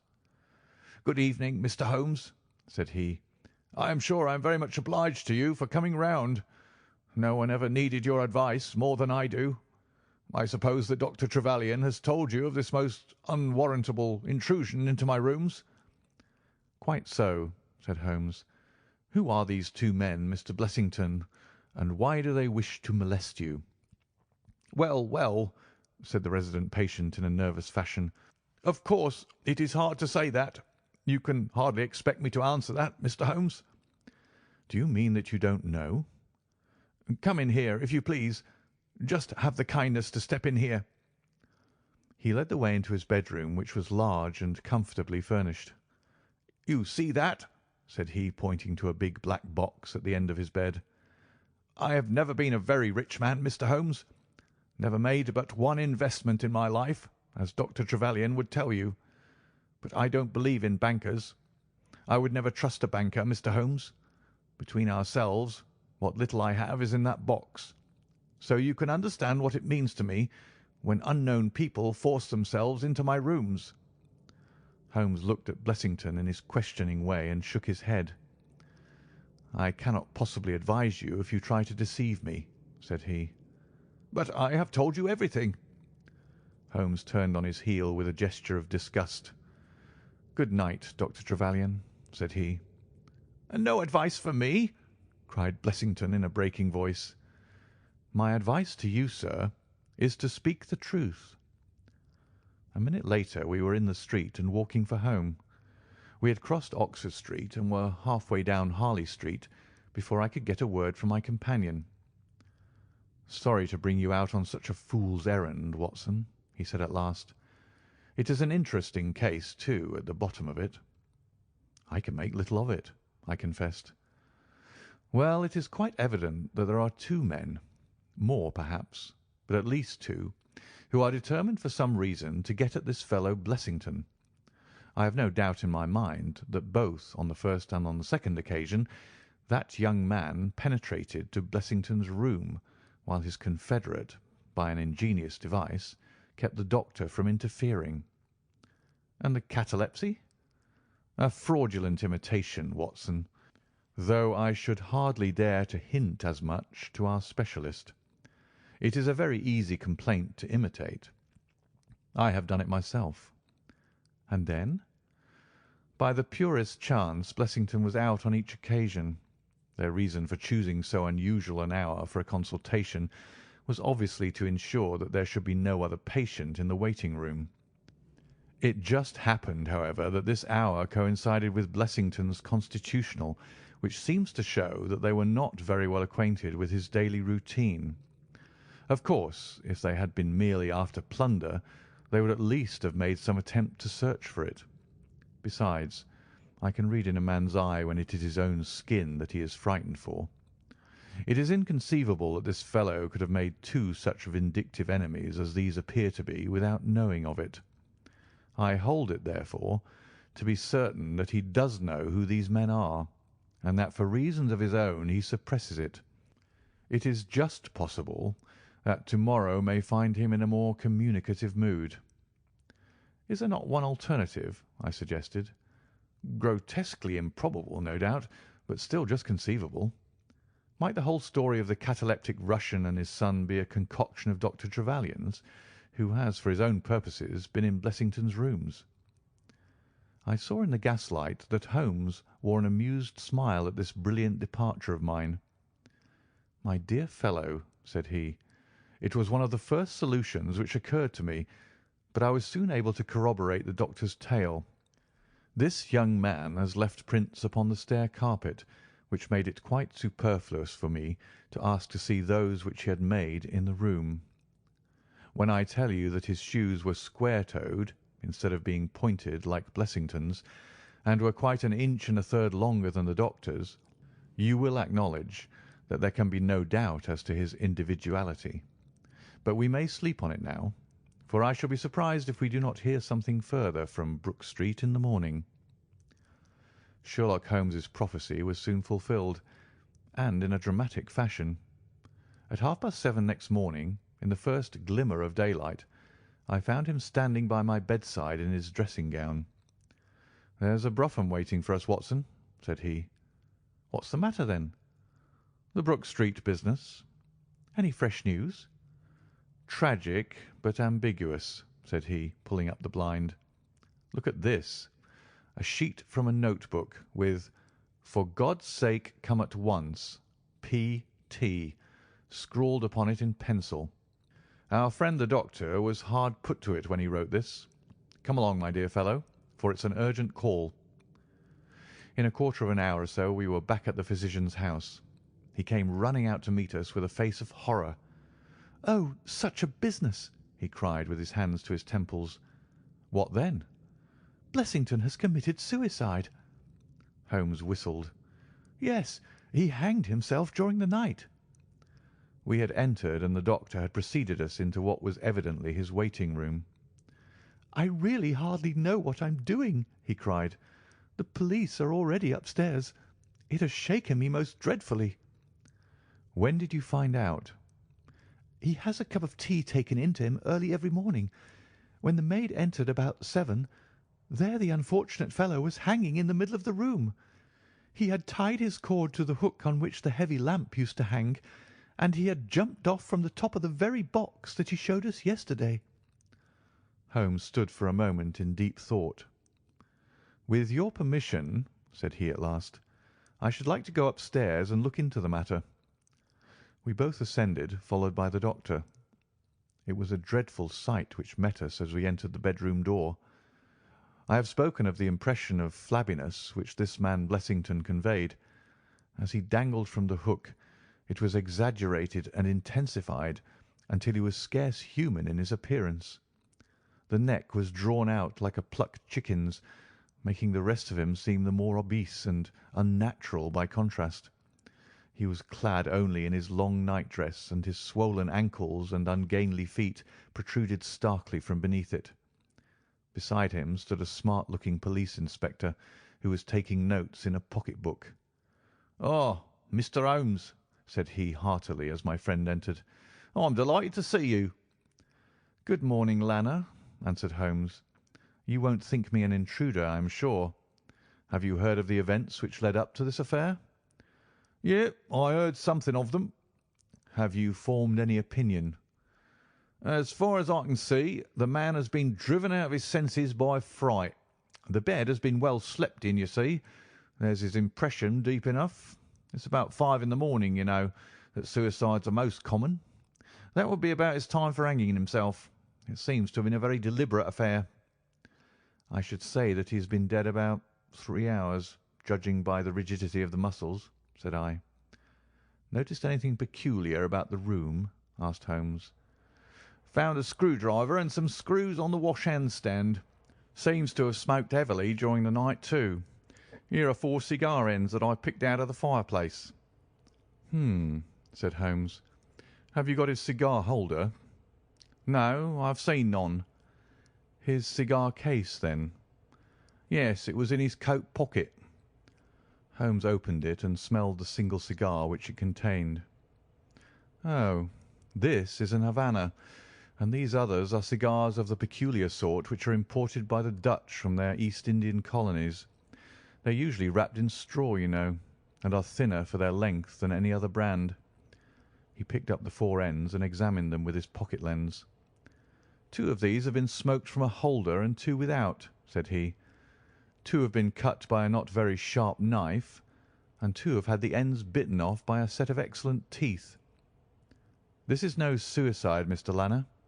It is a very deeply planned and cold-blooded murder." "Impossible!" cried the inspector. "And why? Why should anyone murder a man in so clumsy a fashion as by hanging him?" "That is what we have to find out." "How could they get in?" "Through the front door." "It was barred in the morning." "Then it was barred after them." "How do you know?" "I saw their traces. Excuse me a moment, and I may be able to give you some further information about it." He went over to the door, and turning the lock he examined it in his methodical way. Then he took out the key, which was on the inside, and inspected that also.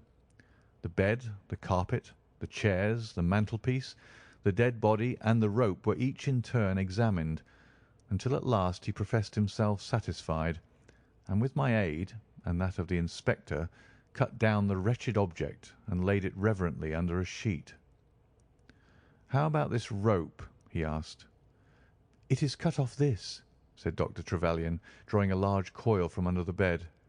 "He was morbidly nervous of fire, and always kept this beside him, so that he might escape by the window in case the stairs were burning."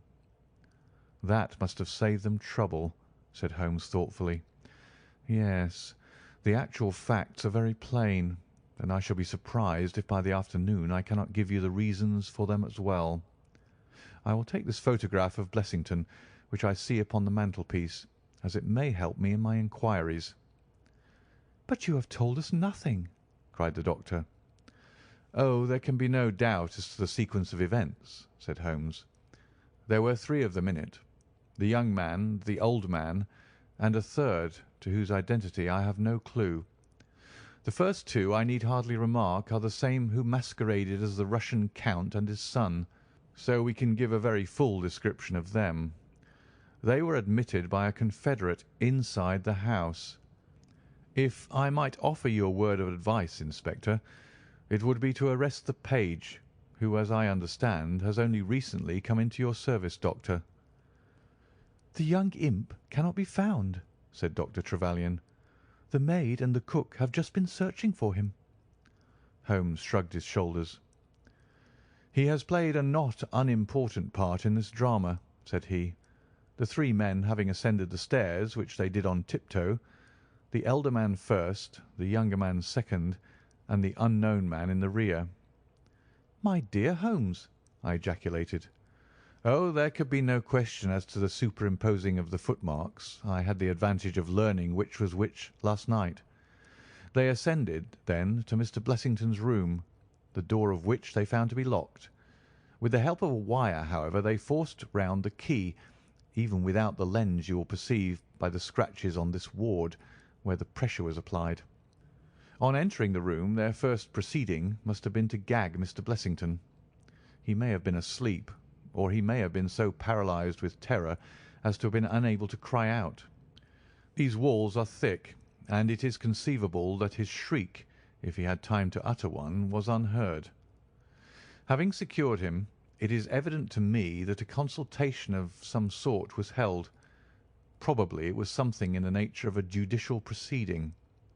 It must have lasted for some time, for it was then that these cigars were smoked. The older man sat in that wicker chair.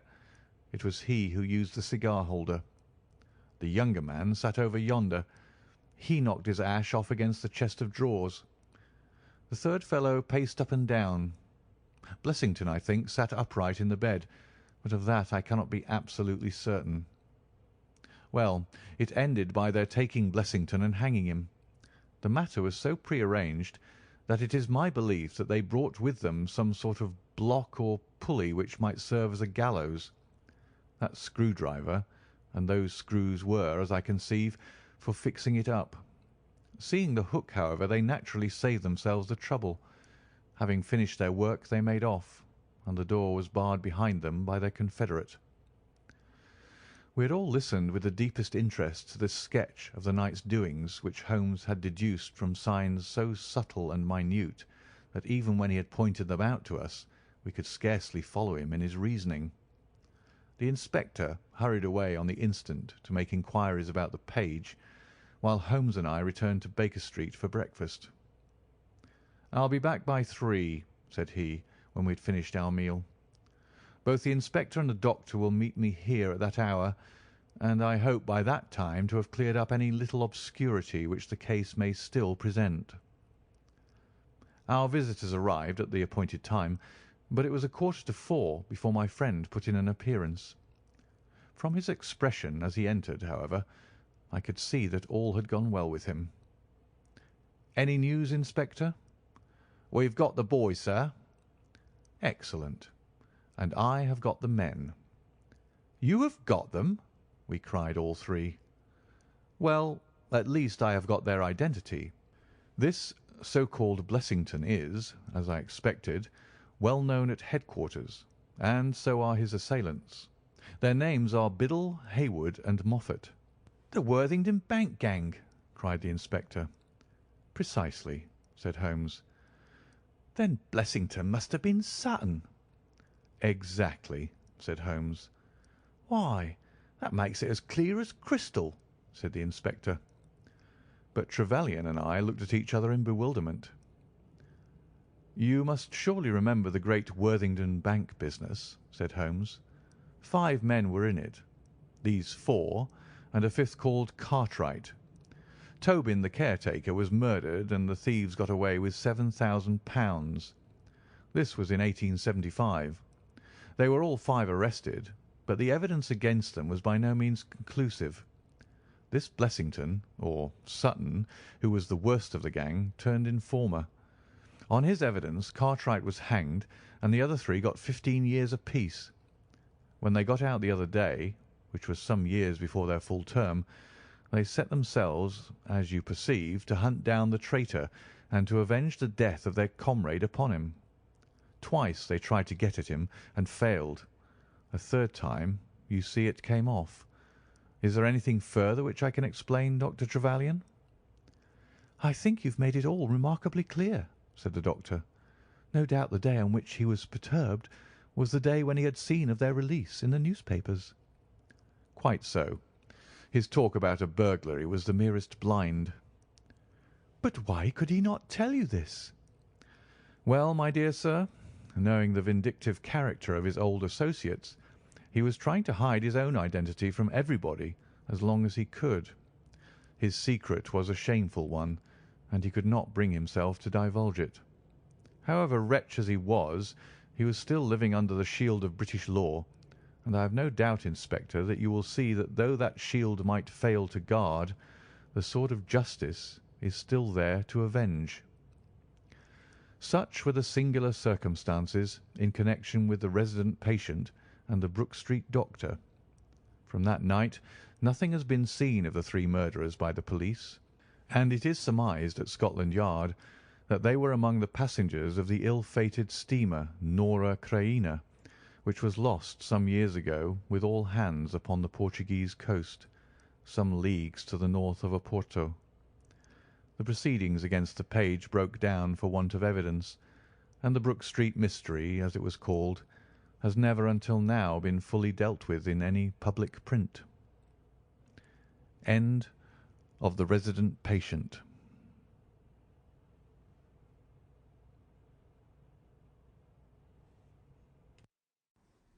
Adventure 9 in the Memoirs of Sherlock Holmes by Sir Arthur Conan Doyle. The Greek Interpreter. During my long and intimate acquaintance with Mr. Sherlock Holmes, I had never heard him refer to his relations, and hardly ever to his own early life. This reticence upon his part had increased the somewhat inhuman effect which he produced upon me, until sometimes I found myself regarding him as an isolated phenomenon, a brain without a heart, as deficient in human sympathy as he was pre-eminent in intelligence.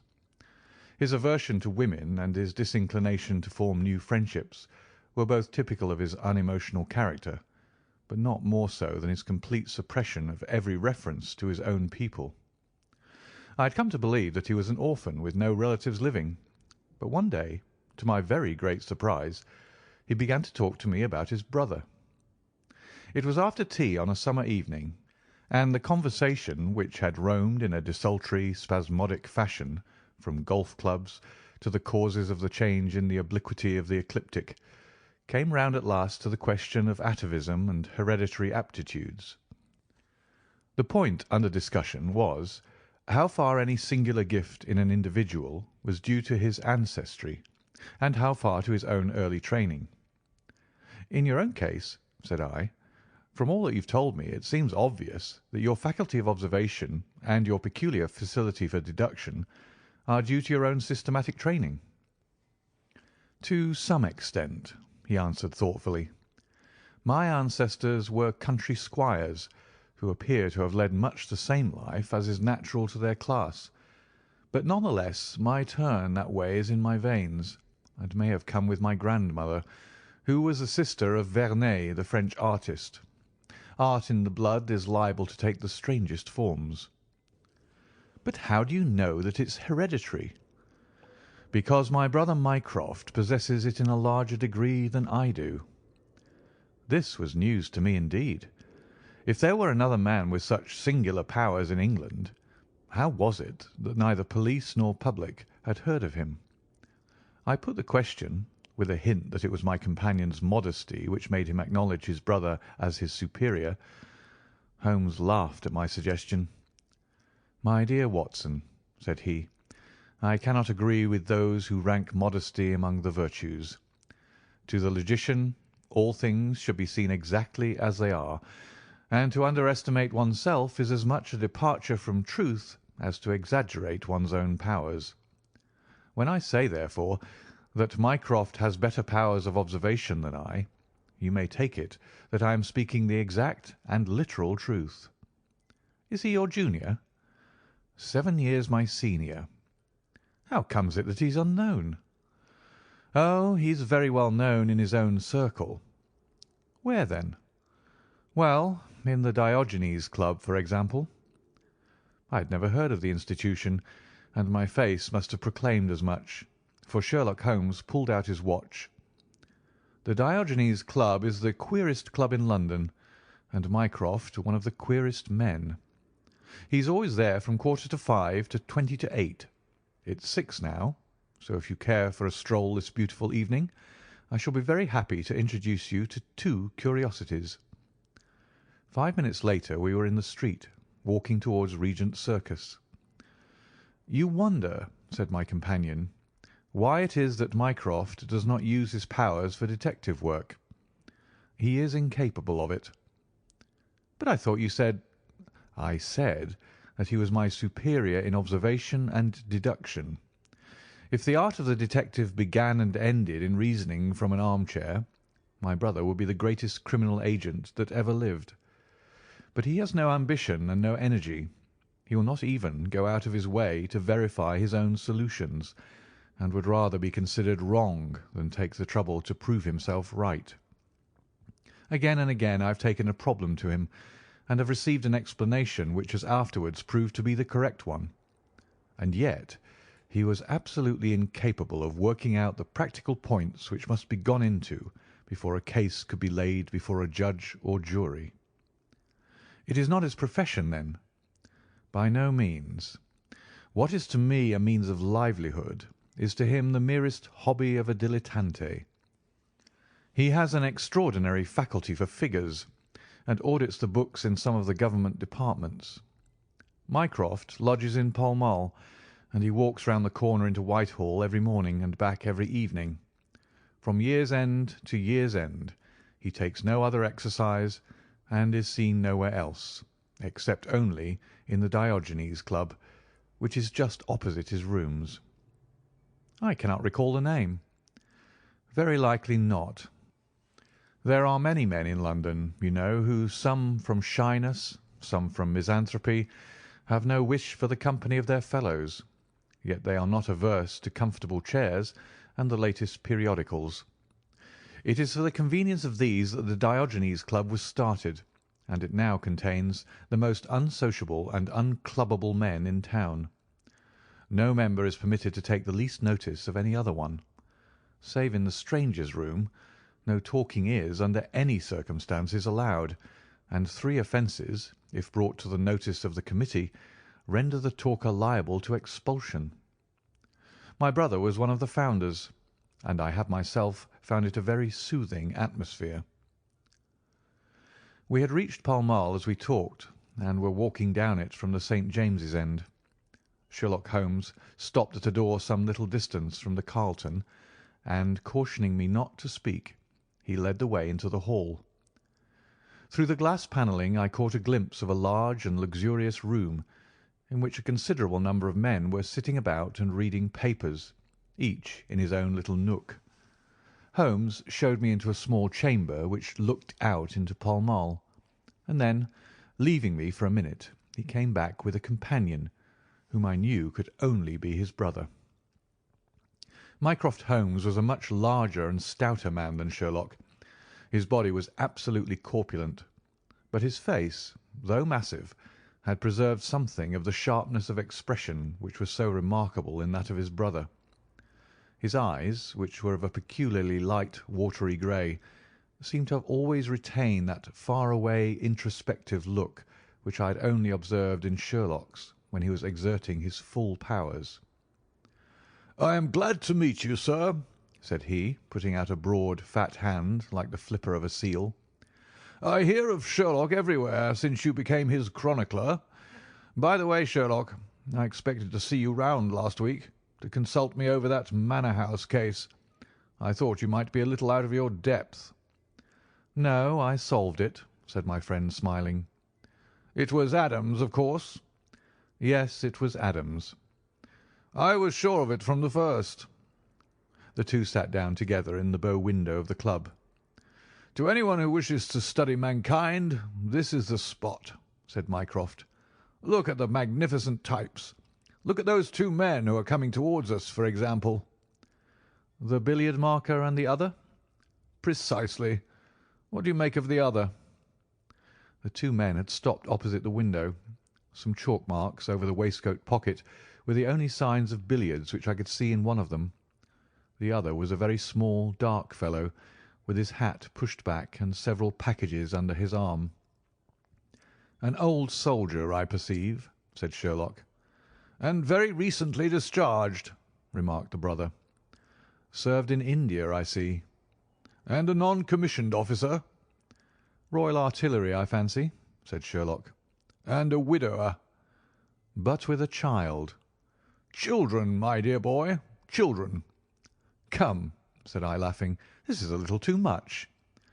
"Surely," answered Holmes, "it is not hard to say that a man with that bearing, expression of authority, and sun-baked skin is a soldier, is more than a private, and is not long from India." "That he has not left the service long is shown by his still wearing his ammunition boots, as they are called," observed Mycroft. "He had not the cavalry stride, yet he wore his hat on one side, as is shown by the lighter skin of that side of his brow. His weight is against his being a sapper. He's in the artillery." "Then, of course, his complete mourning shows that he has lost someone very dear. The fact that he is doing his own shopping looks as though it were his wife. He has been buying things for children, you perceive. There's a rattle, which shows that one of them is very young. The wife probably died in childbed. The fact that he has a picture book under his arm shows that there is another child to be thought of." I began to understand what my friend meant when he said that his brother possessed even keener faculties than he did himself. He glanced across at me and smiled. Mycroft took snuff from a tortoise-shell box and brushed away the wandering grains from his coat front with a large red silk handkerchief. "By the way, Sherlock," said he, "I have had something quite after your own heart, a most singular problem, submitted to my judgment. I really had not the energy to follow it up, save in a very incomplete fashion, but it gave me a basis for some pleasing speculation. If you would care to hear the facts—" "My dear Mycroft, I should be delighted." The brother scribbled a note upon a leaf of his pocket-book, and ringing the bell he handed it to the waiter. "I have asked Mr. Maylas to step across," said he. "He lodges on the floor above me, and I have some slight acquaintance with him, which led him to come to me in his perplexity. Mr. Maylas is a Greek by extraction, as I understand, and he is a remarkable linguist. He earns his living partly as interpreter in the law courts, and partly by acting as guide to any wealthy Orientals who may visit the Northumberland Avenue hotels. I think I will leave him to tell his very remarkable experience in his own fashion." A few minutes later we were joined by a short, stout man, whose olive face and coal black hair proclaimed his southern origin, though his speech was that of an educated Englishman. He shook hands eagerly with Sherlock Holmes, and his dark eyes sparkled with pleasure when he understood that the specialist was anxious to hear his story. "I do not believe that the police credit me. On my word, I do not," said he in a wailing voice. "Just because they have never heard of it before, they think that such a thing cannot be. but I know that I shall never be easy in my mind until I know what has become of my poor man with the sticking plaster upon his face." "I am all attention," said Sherlock Holmes. "This is Wednesday evening," said Mr. Maylis. "Well, then, it was Monday night, only 2 days ago, you understand, that all this happened. I am an interpreter, as perhaps my neighbour there has told you. I interpret all languages, or nearly all, but as I am a Greek by birth and with a Grecian name, it is with that particular tongue that I am principally associated. For many years I have been the chief Greek interpreter in London, and my name is very well known in the hotels. It happens not unfrequently that I am sent for at strange hours by foreigners who get into difficulties, or by travellers who arrive late and wish my services. I was not surprised, therefore, on Monday night when a Mr. Latimer, a very fashionably dressed young man, came up to my rooms and asked me to accompany him in a cab which was waiting at the door. A Greek friend had come to see him upon business, he said, and as he could speak nothing but his own tongue, the services of an interpreter were indispensable.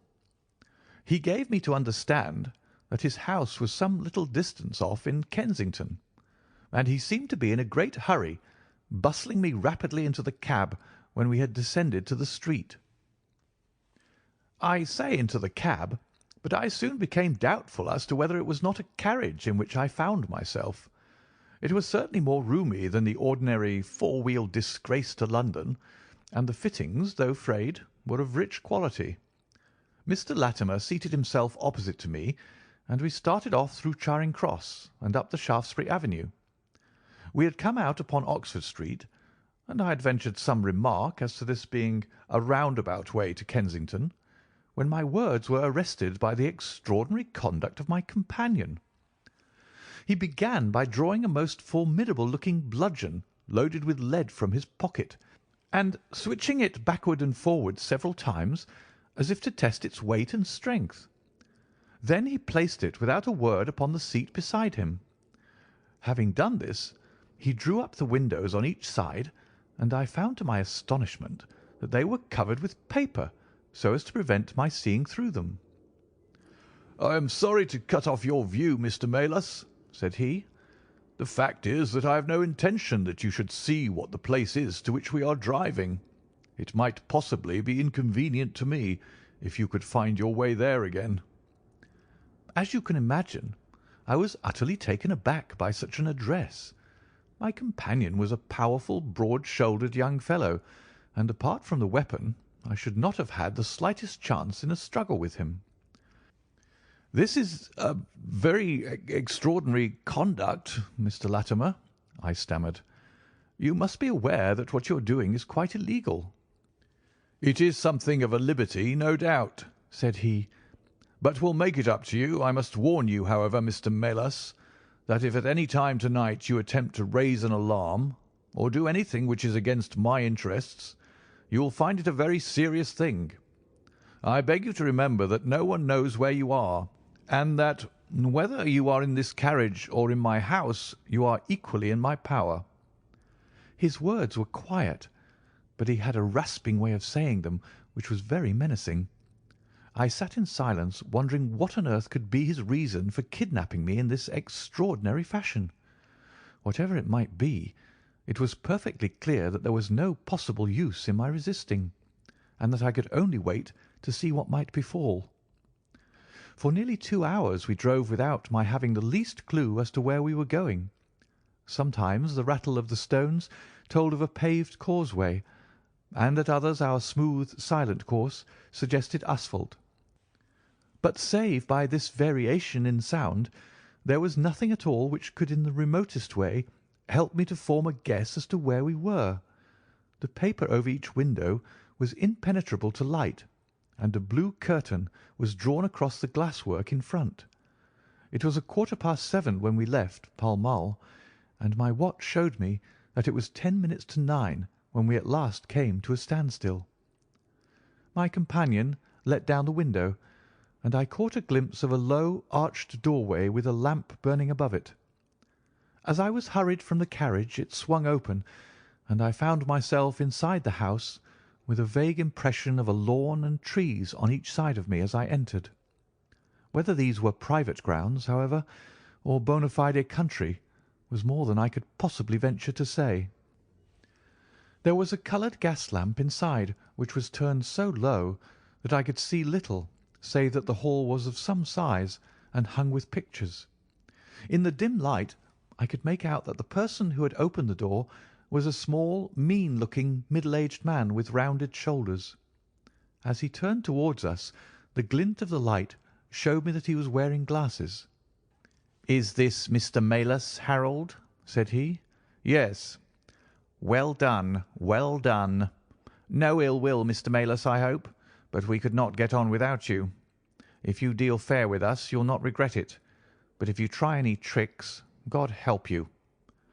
He spoke in a nervous, jerky fashion, and with little giggling laughs in between, but somehow he impressed me with fear more than the other.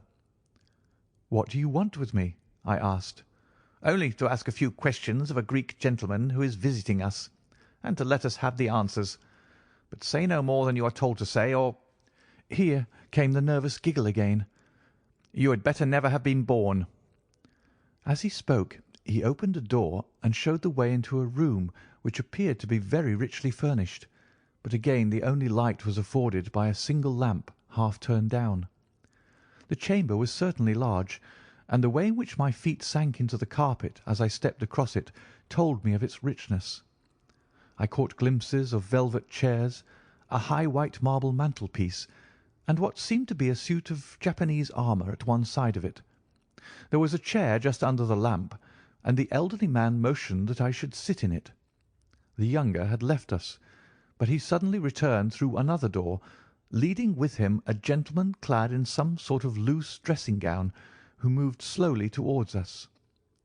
As he came into the circle of dim light which enables me to see him more clearly, I was thrilled with horror at his appearance. He was deadly pale and terribly emaciated, with the protruding brilliant eyes of a man whose spirit was greater than his strength. But what shocked me more than any signs of physical weakness was that his face was grotesquely criss-crossed with sticking plaster, and that one large pad of it was fastened over his mouth. "Have you the slate, Harold?" cried the older man, as this strange being fell rather than sat down into a chair. "Are his hands loose? Now then, give him the pencil. You are to ask the questions, Mr. Melas, and he will write the answers. Ask him first of all whether he is prepared to sign the papers." The man's eyes flashed fire. "Never," he wrote in Greek upon the slate. "On no condition?" I asked at the bidding of our tyrant. "Only if I see her married in my presence by a Greek priest whom I know." The man giggled in his venomous way. "You know what awaits you, then?" "I care nothing for myself." These are samples of the questions and answers which made up our strange, half-spoken, half-written conversation. Again and again I had to ask him whether he would give in and sign the documents. Again and again I had the same indignant reply. But soon a happy thought came to me. I took to adding on little sentences of my own to each question, innocent ones at first, to test whether either of our companions knew anything of the matter, and then, as I found that they showed no signs, I played a more dangerous game. Our conversation ran something like this: "You can do no good by this obstinacy. Who are you?" "I care not. I am a stranger in London." "Your fate will be upon your own head. How long have you been here?" "Let it be so. 3 weeks." "The property can never be yours. What ails you?" "It shall not go to villains. They are starving me." "You shall go free if you sign. What house is this?" "I will never sign. I do not know." "You are not doing her any service. What is your name?" "Let me hear her say so." "Cratides." "You shall see her if you sign. Where are you from?" "Then I shall never see her." "Athens." Another 5 minutes, Mr. Holmes, and I should have wormed out the whole story under their very noses. My very next question might have cleared the matter up, but at that instant the door opened and a woman stepped into the room. I could not see her clearly enough to know more than that she was tall and graceful, with black hair and clad in some sort of loose white gown. "Harold," said she, speaking English with a broken accent, "I could not stay away longer. It is so lonely up there with only, oh my God, it is Paul." These last words were in Greek, and at the same instant the man with a convulsive effort tore the plaster from his lips and screaming out, "Sophie, Sophie!" rushed into the woman's arms. Their embrace was but for an instant, however, for the younger man seized the woman and pushed her out of the room, while the elder easily overpowered his emaciated victim and dragged him away through the other door. For a moment I was left alone in the room, and I sprang to my feet with some vague idea that I might in some way get a clue to what this house was in which I found myself. Fortunately, however, I took no steps, for looking up I saw that the older man was standing in the doorway with his eyes fixed upon me. "That will do, Mr. Melas," said he. "You perceive that we have taken you into our confidence over some very private business. We should not have troubled you, only that our friend who speaks Greek, and who began these negotiations, has been forced to return to the East. It was quite necessary for us to find someone to take his place, and we were fortunate in hearing of your powers." I bowed. "There are 5 sovereigns here," said he, walking up to me, "which will, I hope, be a sufficient fee. But remember," he added, tapping me lightly on the chest and giggling, "if you speak to a human soul about this, one human soul, mind, well, may God have mercy upon your soul." I cannot tell you the loathing and horror with which this insignificant-looking man inspired me. I could see him better now as the lamplight shone upon him. His features were peaky and sallow, and his little pointed beard was thready and ill-nourished. He pushed his face forward as he spoke, and his lips and eyelids were continually twitching like a man with St. Vitus's dance. I could not help thinking that his strange, catchy little laugh was also a symptom of some nervous malady. The terror of his face lay in his eyes, however, steel grey and glistening coldly with a malignant, inexorable cruelty in their depths. "We shall know if you speak of this," said he. "We have our own means of information. Now you'll find the carriage waiting, and my friend will see you on your way." I was hurried through the hall and into the vehicle, again obtaining that momentary glimpse of trees and a garden. Mr. Latimer followed closely at my heels, and took his place opposite to me without a word. In silence we again drove for an interminable distance, with the windows raised, until at last, just after midnight, the carriage pulled up. "You will get down here, Mr. Melas," said my companion. "I am sorry to leave you so far from your house, but there is no alternative. Any attempt upon your part to follow the carriage can only end in injury to yourself." He opened the door as he spoke, and I had hardly time to spring out when the coachman lashed the horse and the carriage rattled away. I looked around me in astonishment. I was on some sort of heathy common, mottled over with dark clumps of furze bushes. Far away stretched a line of houses with a light here and there in the upper windows. On the other side I saw the red signal lamps of a railway. The carriage which had brought me was already out of sight. I stood gazing round and wondering where on earth I might be, when I saw someone coming towards me in the darkness. As he came up to me, I made out that he was a railway porter. "Can you tell me what place this is?" I asked. "Wandsworth Common," said he. "Can I get a train into town?" "If you walk on a mile or so to Clapham Junction," said he, "you'll just be in time for the last Victoria." So that was the end of my adventure, Mr. Holmes. I do not know where I was, nor whom I spoke with, nor anything save what I have told you, but I know that there is foul play going on, and I want to help that unhappy man if I can. I told the whole story to Mr. Mycroft Holmes next morning, and subsequently to the police." We all sat in silence for some little time after listening to this extraordinary narrative. Then Sherlock looked across at his brother. "Any steps?" he asked. Mycroft picked up the Daily News, which was lying on the side table. "Anybody supplying any information to the whereabouts of a Greek gentleman named Paul Cratides from Athens, who is unable to speak English, will be rewarded. A similar reward paid to anyone giving information about a Greek lady whose first name is Sophie, X2473. That was in all the dailies. No answer." "How about the Greek legation?" "I have inquired. They know nothing." "A wire to the head of the Athens police, then?"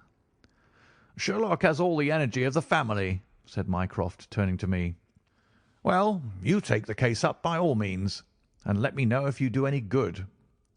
"Certainly," answered my friend, rising from his chair. "I'll let you know, and Mr. Melas also.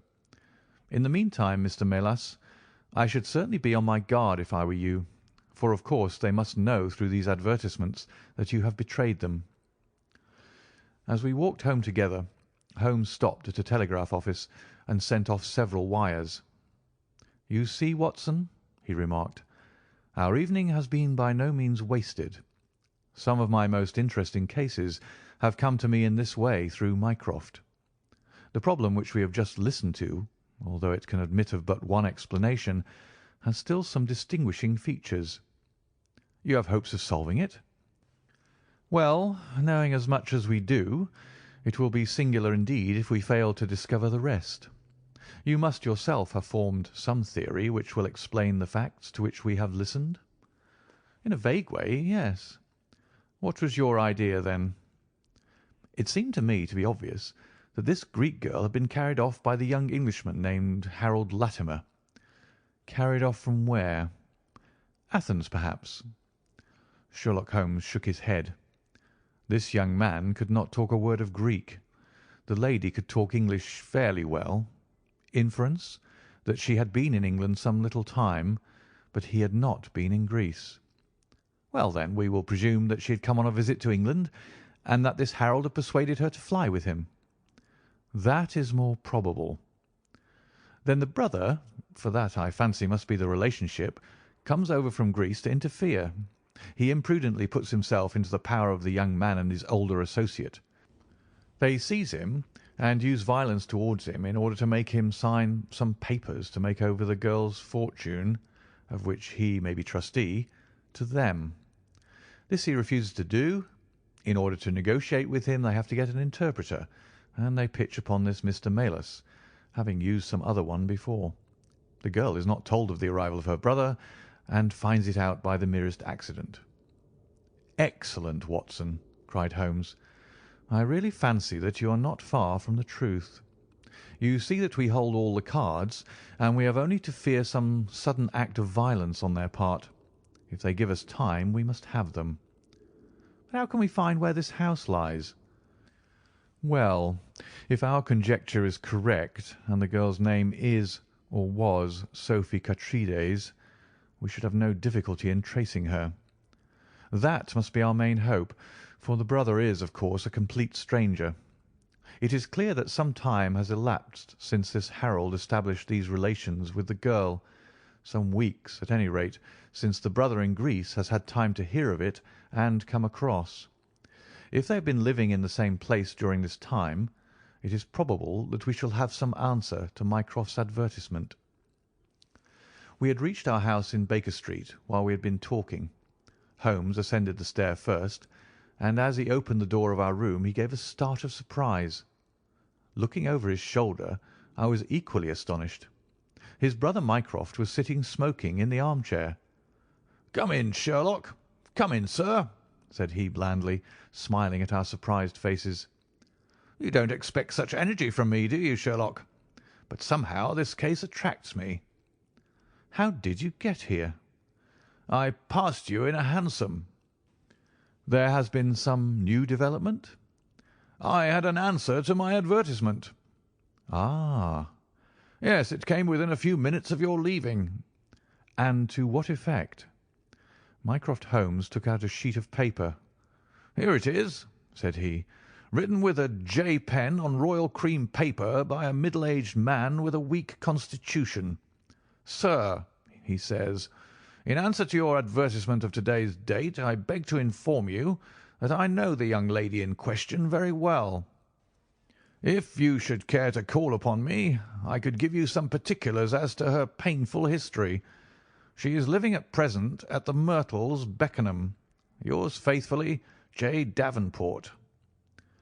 "He writes from Lower Brixton," said Mycroft Holmes. "Do you not think that we might drive to him now, Sherlock, and learn these particulars?" "My dear Mycroft, the brother's life is more valuable than the sister's story. I think we should call at Scotland Yard for Inspector Gregson and go straight out to Beckenham. We know that a man is being done to death, and every hour may be vital." "Better pick up Mr. Maylis on our way," I suggested. "We may need an interpreter." "Excellent," said Sherlock Holmes. "Send the boy for a four-wheeler, and we shall be off at once." He opened the table drawer as he spoke, and I noticed that he slipped his revolver into his pocket. "Yes," said he in answer to my glance, "I should say from what we have heard that we are dealing with a particularly dangerous gang." It was almost dark before we found ourselves in Pall Mall at the rooms of Mr. Maylis. A gentleman had just called for him, and he was gone. "Can you tell me where?" asked Mycroft Holmes. "I don't know, sir," answered the woman who had opened the door. "I only know that he drove away with a gentleman in a carriage." "Did the gentleman give a name?" "No, sir." "He wasn't a tall, handsome, dark young man?" "Oh, no, sir. He was a little gentleman with glasses, thin in the face, but very pleasant in his ways, for he was laughing all the time that he was talking." "Come along," cried Sherlock Holmes abruptly. "This grows serious," he observed as we drove to Scotland Yard. "These men have got hold of Maylis again. He is a man of no physical courage, as they are well aware from their experience the other night. This villain was able to terrorise him the instant that he got into his presence. No doubt they want his professional services, but having used him, they may be inclined to punish him for what they will regard as his treachery." Our hope was that by taking the train we might get to Beckenham as soon or sooner than the carriage. On reaching Scotland Yard, however, it was more than an hour before we could get Inspector Gregson and comply with the legal formalities which would enable us to enter the house. It was 9:45 before we reached London Bridge, and 9:30 before the four of us alighted on the Beckenham platform. A drive of half a mile brought us to the Myrtles, a large, dark house standing back from the road in its own grounds. Here we dismissed our cab and made our way up the drive together. "The windows are all dark," remarked the inspector. "The house seems deserted." "Our birds are flown and the nest empty," said Holmes. "Why do you say so?" "A carriage heavily loaded with luggage has passed out during the last hour." The inspector laughed. "I saw the wheel tracks in the light of the gate lamp. But where does the luggage come in?" "You may have observed the same wheel tracks going the other way, but the outward bound ones were very much deeper, so much so that we can say for a certainty that there was a very considerable weight on the carriage." "You get a trifle beyond me there," said the inspector, shrugging his shoulder. "It will not be an easy door to force, but we will try if we cannot make someone hear us." He hammered loudly at the knocker and pulled at the bell, but without any success. Holmes had slipped away, but he came back in a few minutes. "I have a window open," said he. "It is a mercy that you're on the side of the force and not against it, Mr. Holmes," remarked the inspector, as he noted the clever way in which my friend had forced back the catch. "Well, I think that under the circumstances we may enter without an invitation." One after the other we made our way into a large apartment, which was evidently that in which Mr. Maylis had found himself. The inspector had lit his lantern, and by its light we could see the two doors, the curtain, the lamp, and the suit of Japanese mail as he had described them. On the table lay 2 glasses, an empty brandy bottle, and the remains of a meal. "What is that?" asked Holmes suddenly. We all stood still and listened. A low moaning sound was coming from somewhere over our heads. Holmes rushed to the door and out into the hall. The dismal noise came from upstairs. He dashed up, the inspector and I at his heels, while his brother Mycroft followed as quickly as his great bulk would permit. 3 doors faced up upon the second floor, and it was from the central of these that the sinister sounds were issuing, sinking sometimes into a dull mumble and rising again into a shrill whine. It was locked, but the key had been left on the outside. Holmes flung open the door and rushed in, but he was out again in an instant with his hand to his throat. "It's charcoal," he cried. "Give it time. It'll clear." Peering in, we could see that the only light in the room came from a dull blue flame which flickered from a small brass tripod in the centre.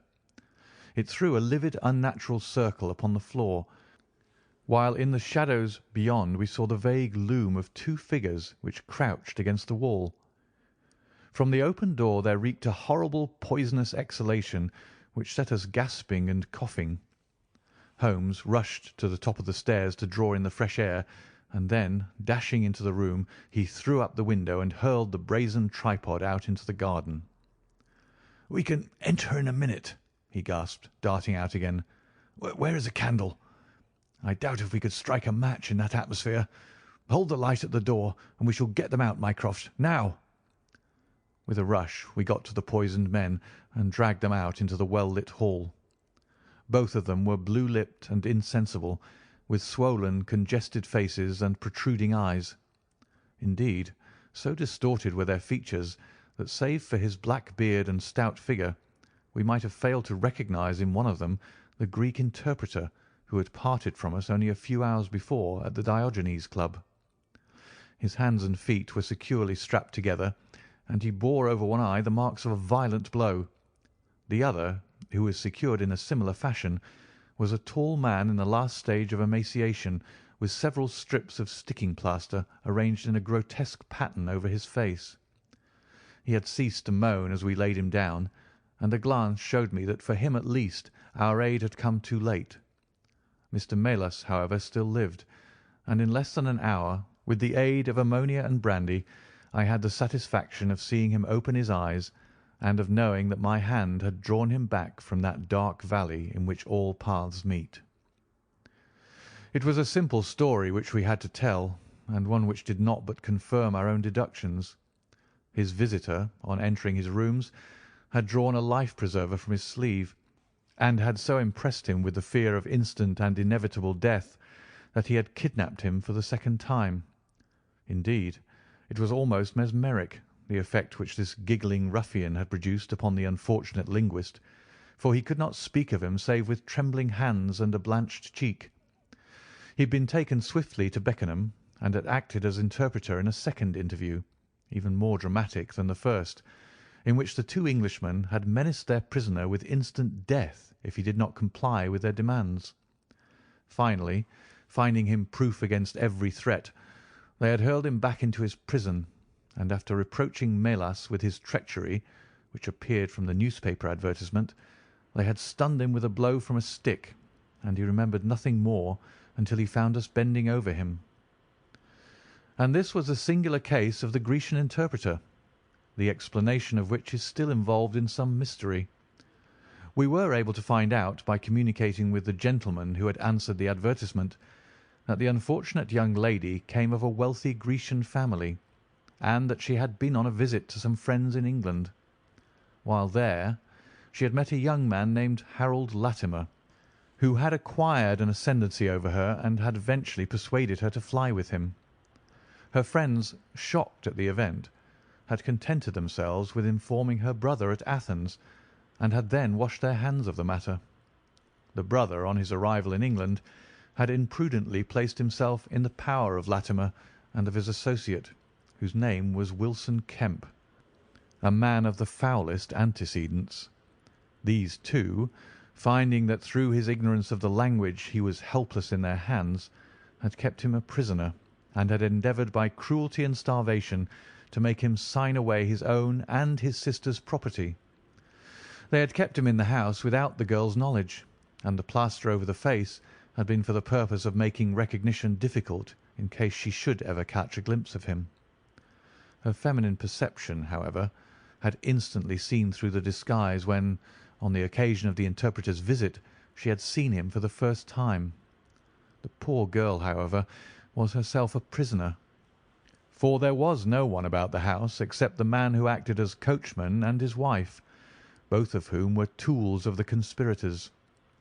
Finding that their secret was out, and that their prisoner was not to be coerced, the two villains with the girl had fled away at a few hours' notice from the furnished house which they had hired, having first, as they thought, taken vengeance upon both the man who had defied and the one who had betrayed them.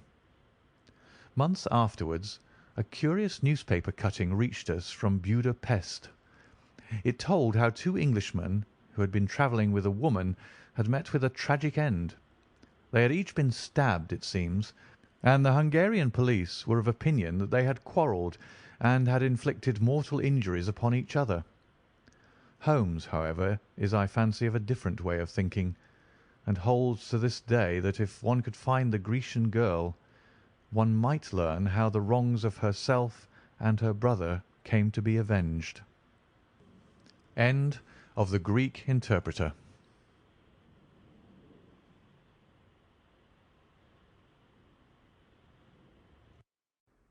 Adventure 10 in the Memoirs of Sherlock Holmes by Sir Arthur Conan Doyle. The Naval Treaty. Part 1. The July which immediately succeeded my marriage was made memorable by 3 cases of interest, in which I had the privilege of being associated with Sherlock Holmes and of studying his methods. I find them recorded in my notes under the headings of The Adventure of the Second Stain, The Adventure of the Naval Treaty, and The Adventure of the Tired Captain. The first of these, however, deals with interest of such importance and implicates so many of the first families in the kingdom that for many years it will be impossible to make it public. No case, however, in which Holmes was engaged has ever illustrated the value of his analytical methods so clearly or has impressed those who were associated with him so deeply. I still retain an almost verbatim report of the interview in which he demonstrated the true facts of the case to Monsieur de Buch of the Paris police, and Fritz von Waldbaum, the well-known specialist of Danzig, both of whom had wasted their energies upon what proved to be side issues. The new century will have come, however, before the story can be safely told. Meanwhile I pass on to the second on my list, which promised also at one time to be of national importance, and was marked by several incidents which give it a quite unique character. During my school days I had been intimately associated with a lad named Percy Phelps, who was of much the same age as myself, though he was 2 classes ahead of me. He was a very brilliant boy, and carried away every prize which the school had to offer, finished his exploits by winning a scholarship which sent him on to continue his triumphant career at Cambridge. He was, I remember, extremely well connected, and even when we were all little boys together, we knew that his mother's brother was Lord Holdhurst, the great Conservative politician. This gaudy relationship did him little good at school. On the contrary, it seemed rather a piquant thing to us to chevy him about the playground and hit him over the shins with a wicket, but it was another thing when he came out into the world. I heard vaguely that his abilities and the influences which he commanded had won him a good position at the Foreign Office, and then he passed completely out of my mind until the following letter recalled his existence. Briarbrae, Woking. My dear Watson, I have no doubt that you can remember Tadpole Phelps, who was in the 5th form when you were in the 3rd. It is possible even that you may have heard that through my uncle's influence I obtained a good appointment at the Foreign Office, and that I was in a situation of trust and honour until a horrible misfortune came suddenly to blast my career. There is no use writing of the details of that dreadful event. In the event of your acceding to my request, it is probable that I shall have to narrate them to you. I have only just recovered from 9 weeks of brain fever, and am still exceedingly weak. Do you think that you could bring your friend Mr. Holmes down to see me? I should like to have his opinion of the case, though the authorities assure me that nothing more can be done. Do try to bring him down, and as soon as possible. Every minute seems an hour while I live in this state of horrible suspense. Assure him that if I have not asked his advice sooner, it was not because I did not appreciate his talents, but because I have been off my head ever since the blow fell. Now I am clear again, though I dare not think of it too much for fear of a relapse. I am still so weak that I have to write, as you see, by dictating. Do try to bring him. Your old schoolfellow, Percy Phelps. There was something that touched me as I read this letter, something pitiable in the reiterated appeals to bring Holmes. So moved was I that even had it been a difficult matter, I should have tried it. But of course I knew well that Holmes loved his art, so that he was ever as ready to bring his aid as his client could be to receive it. My wife agreed with me that not a moment should be lost in laying the matter before him, and so within an hour of breakfast time I found myself back once more in the old rooms in Baker Street. Holmes was seated at his side table, clad in his dressing gown, and working hard over a chemical investigation. A large curved retort was boiling furiously in the bluish flame of a Bunsen burner, and the distilled drops were condensing into a 2-litre measure. My friend hardly glanced up as I entered, and I, seeing that his investigation must be of importance, seated myself in an armchair and waited. He dipped into this bottle or that, drawing out a few drops of each with his glass pipette, and finally brought a test tube containing a solution over to the table. In his right hand he held a slip of litmus paper. "You come at a crisis, Watson," said he. "If this paper remains blue, all is well.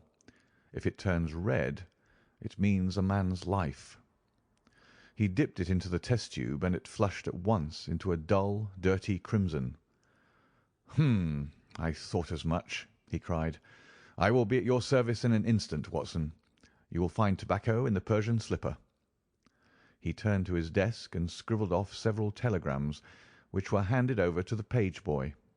Then he threw himself down into the chair opposite, and drew up his knees until his fingers clasped round his long, thin shins.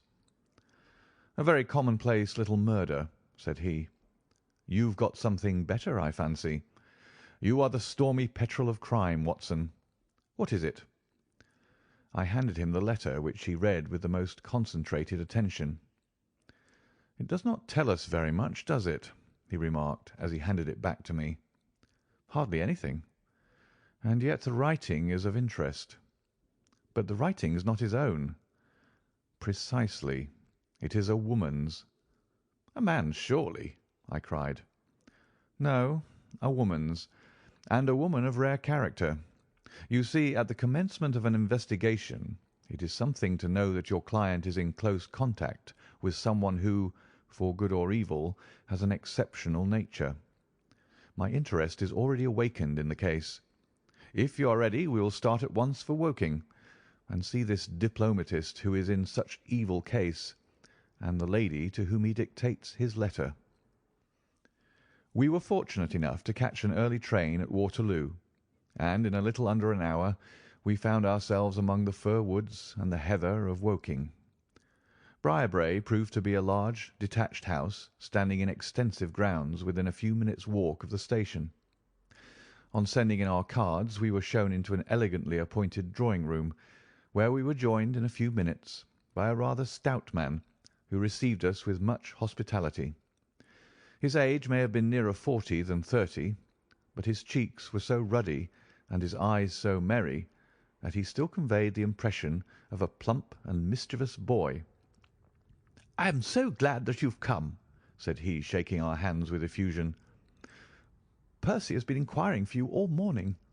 Ah, poor old chap! He clings to any straw. His father and his mother asked me to see you, for the mere mention of the subject is very painful to them." "We have no details yet," observed Holmes. "I perceive that you are not yourself a member of the family." Our acquaintance looked surprised, and then, glancing down, he began to laugh. "Of course you saw the J.H. monogram on my locket," said he. "For a moment I thought you had done something clever.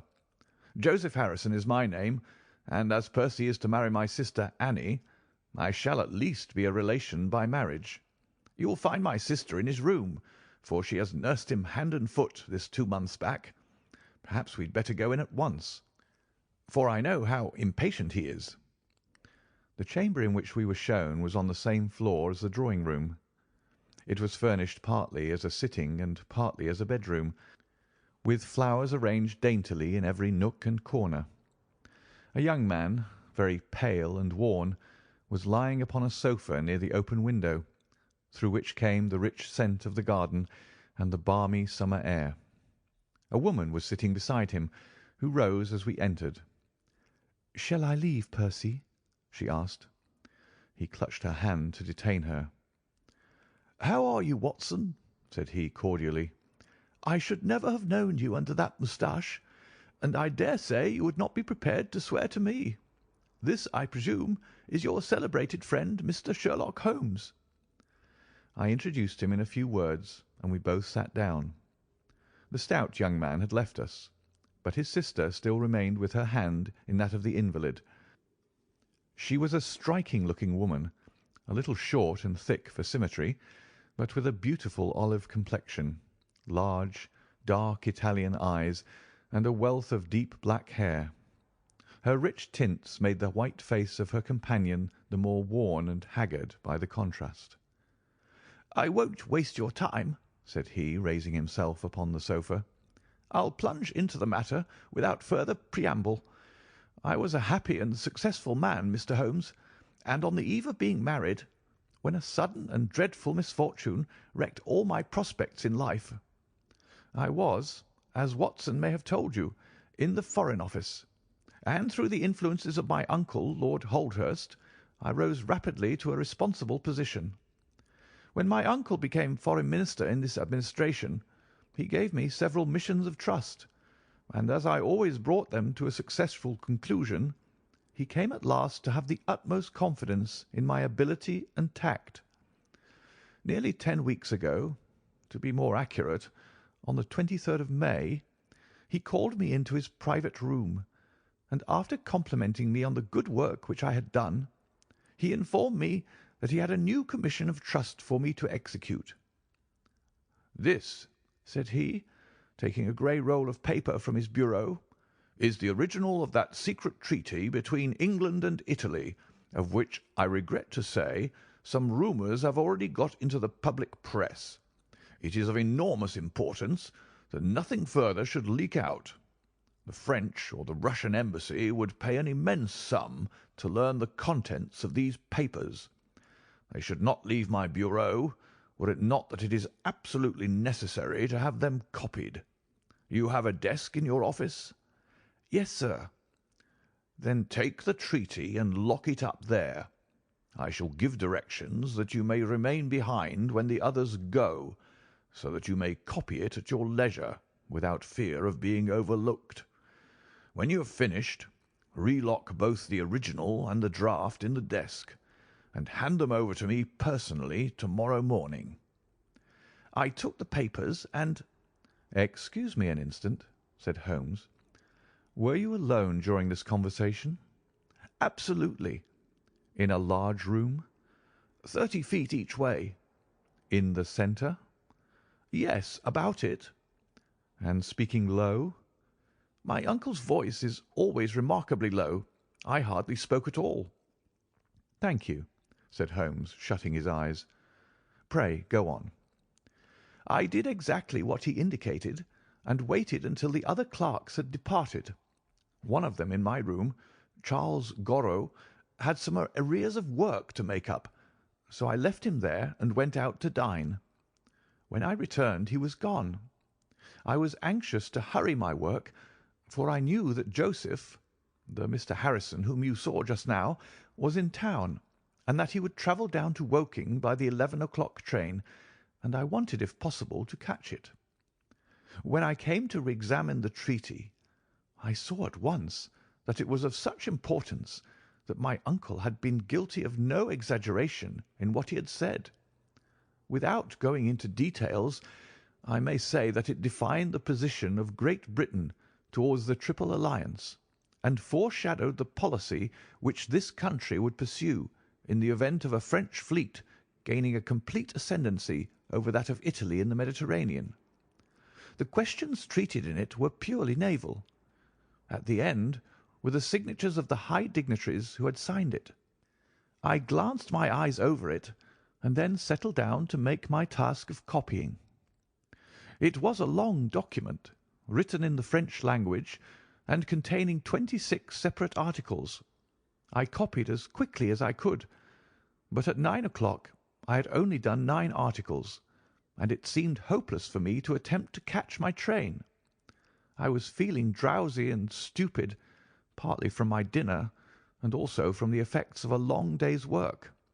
A cup of coffee would clear my brain. A commissionaire remains all night in a little lodge at the foot of the stairs, and is in the habit of making coffee at his spirit lamp for any of the officials who may be working overtime. I rang the bell, therefore, to summon him. To my surprise, it was a woman who answered the summons, a large, coarse-faced, elderly woman in an apron. She explained that she was the commissionnaire's wife who did the charring, and I gave her the order for the coffee. I wrote 2 more articles, and then, feeling more drowsy than ever, I rose and walked up and down the room to stretch my legs. My coffee had not yet come, and I wondered what the cause of the delay could be. Opening the door, I started down the corridor to find out. There was a straight passage, dimly lighted, which led from the room in which I had been working, and was the only exit from it. It ended in a curving staircase, with the commissionnaire's lodge in the passage at the bottom. Halfway down this staircase is a small landing, with another passage running into it at right angles. This second one leads by means of a second small stair to a side door used by servants, and also as a short cut by clerks when coming from Charles Street. Here is a rough chart of the place." "Thank you. I think that I quite follow you," said Sherlock Holmes. "It is of the utmost importance that you should notice this point. I went down the stairs and into the hall, where I found the commissionaire fast asleep in his box, with the kettle boiling furiously upon the spirit lamp. I took off the kettle and blew out the lamp, for the water was spurting over the floor. Then I put out my hand and was about to shake the man, who was still sleeping soundly, when a bell over his head rang loudly, and he woke with a start. "Mr. Phelps, sir," said he, looking at me in bewilderment. I came down to see if my coffee was ready. "I was boiling the kettle when I fell asleep, sir." He looked at me, and then up at the still quivering bell with an ever-growing astonishment upon his face. "If you was here, sir, then who rang the bell?" he asked. "The bell!" I cried. "What bell is it?" "It's the bell of the room you were working in." A cold hand seemed to close round my heart. Someone, then, was in that room where my precious treaty lay upon the table. I ran frantically up the stair and along the passage. There was no one in the corridors, Mr. Holmes. There was no one in the room. All was exactly as I left it, save only that the papers which had been committed to my care had been taken from the desk on which they lay. The copy was there, and the original was gone. Holmes sat up in his chair and rubbed his hands. I could see that the problem was entirely to his heart. "Pray, what did you do then?" he murmured. "I recognized in an instant that the thief must have come up the stairs from the side door. Of course, I must have met him if he had come the other way." "You were satisfied that he could not have been concealed in the room all the time, or in the corridor which you have just described as dimly lighted?" "It is absolutely impossible. A rat could not conceal himself either in the room or the corridor. There is no cover at all." "Thank you. Pray proceed." "The commissionaire, seeing by my pale face that something was to be feared, had followed me upstairs. Now we both rushed along the corridor and down the steep steps which led to Charles Street. The door at the bottom was closed, but unlocked. We flung it open and rushed out. I can distinctly remember that as we did so there came 3 chimes from a neighbouring clock. It was 10:15. "That is of enormous importance," said Holmes, making a note upon his shirt cuff. The night was very dark, and a thin, warm rain was falling. There was no one in Charles Street, but a great traffic was going on, as usual in Whitehall, at the extremity. We rushed along the pavement, bareheaded as we were, and at the far corner we found a policeman standing. "A robbery has been committed," I gasped. "A document of immense value has been stolen from the Foreign Office. Has anyone passed this way?" "I've been standing here for a quarter of an hour, sir," said he. "Only one person has passed during that time, a woman, tall and elderly, with a Paisley shawl." "Oh, that is only my wife," cried the commissionaire. "Has no one else passed?" "No one." "Then it must be the other way that the thief took," cried the fellow, tugging at my sleeve. But I was not satisfied, and the attempts which he made to draw me away increased my suspicions. "Which way did the woman go?" I cried. "I don't know, sir. I noticed her pass, but I had no special reason for watching her. She seemed to be in a hurry." "How long ago was it?" "Oh, not very many minutes." "Within the last 5?" "Well, it could not be more than 5. You're only wasting your time, sir, and every minute now is of importance," cried the commissionaire. "Take my word for it, that my old woman has nothing to do with it, and come down to the other end of the street. Well, if you won't, I will." And with that he rushed off in the other direction. But I was after him in an instant and caught him by the sleeve. "Where do you live?" said I. 16 Ivy Lane, Brixton," he answered. "But don't let yourself be drawn away upon a false scent, Mr. Phelps. Come to the other end of the street and let us see if we can hear of anything." Nothing was to be lost by following his advice. With the policeman we both hurried down, but only to find the street full of traffic, many people coming and going, but all only too eager to get to a place of safety upon so wet a night. There was no lounger who could tell us who had passed. Then we returned to the office and searched the stairs and the passage without result. The corridor which led to the room was laid down with a kind of creamy linoleum, which shows an impression very easily. We examined it very carefully, but found no outline of any footmark. "Had it been raining all evening?" "Since about 7. "How is it, then, that the woman who came into the room about 9 left no traces with her muddy boots?" "I am glad you raised that point. It occurred to me at the time.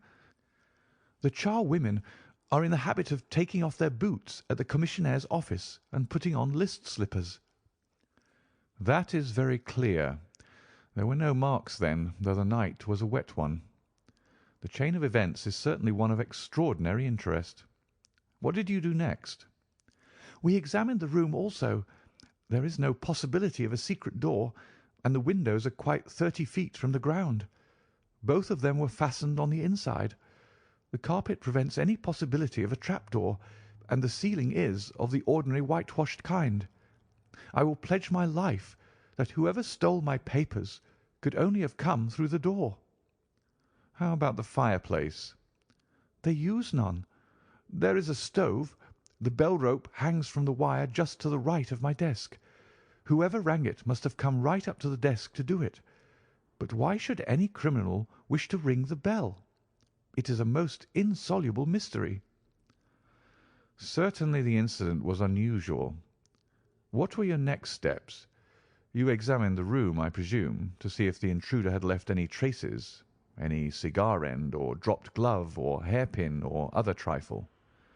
"There was nothing of the sort." "No smell?" "Well, we never thought of that." "Ah, a scent of tobacco would have been worth a great deal to us in such an investigation."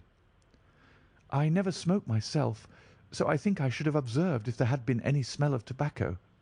There was absolutely no clue of any kind. The only tangible fact was that the commissionnaire's wife, Mrs. Tangey was the name, had hurried out of the place. He could give no explanation, save that it was about the time when the woman always went home. The policeman and I agreed that our best plan would be to seize the woman before she could get rid of the papers, presuming that she had them. The alarm had reached Scotland Yard by this time, and Mr. Forbes, the detective, came round at once and took up the case with a great deal of energy. We hired a hansom, and in half an hour we were at the address which had been given to us. A young woman opened the door, who proved to be Mrs. Tangey's eldest daughter. Her mother had not come back yet, and we were shown into the front room to wait. About 10 minutes later a knock came at the door, and here we made the one serious mistake for which I blame myself. Instead of opening the door ourselves, we allowed the girl to do so. We heard her say, "Mother, there are 2 men in the house waiting to see you," and an instant afterwards we heard the patter of feet rushing down the passage. Forbes flung open the door, and we both ran into the back room or kitchen, but the woman had got there before us. She stared at us with defiant eyes, and then, suddenly, recognizing me, an expression of absolute astonishment came over her face. "Why, if it isn't Mr. Phelps of the office!" she cried. Come, come. Who did you think we were when you ran away from us?" asked my companion. "I thought you were the brokers," said she. "We have had some trouble with a tradesman." "That's not quite good enough," answered Forbes. "We have reason to believe that you have taken a paper of importance from the Foreign Office, and that you ran in here to dispose of it. You must come back with us to Scotland Yard to be searched." It was in vain that she protested and resisted. A four-wheeler was brought, and we all three drove back in it. We had first made an examination of the kitchen, and especially of the kitchen fire, to see whether she might have made away with the papers during the instant that she was alone. There were no signs, however, of any ashes or scraps. When we reached Scotland Yard, she was handed over at once to the female searcher. I waited in an agony of suspense until she came back with her report. There were no signs of the papers. Then, for the first time, the horror of my situation came in its full force. Hitherto I had been acting, and action had numbed thought.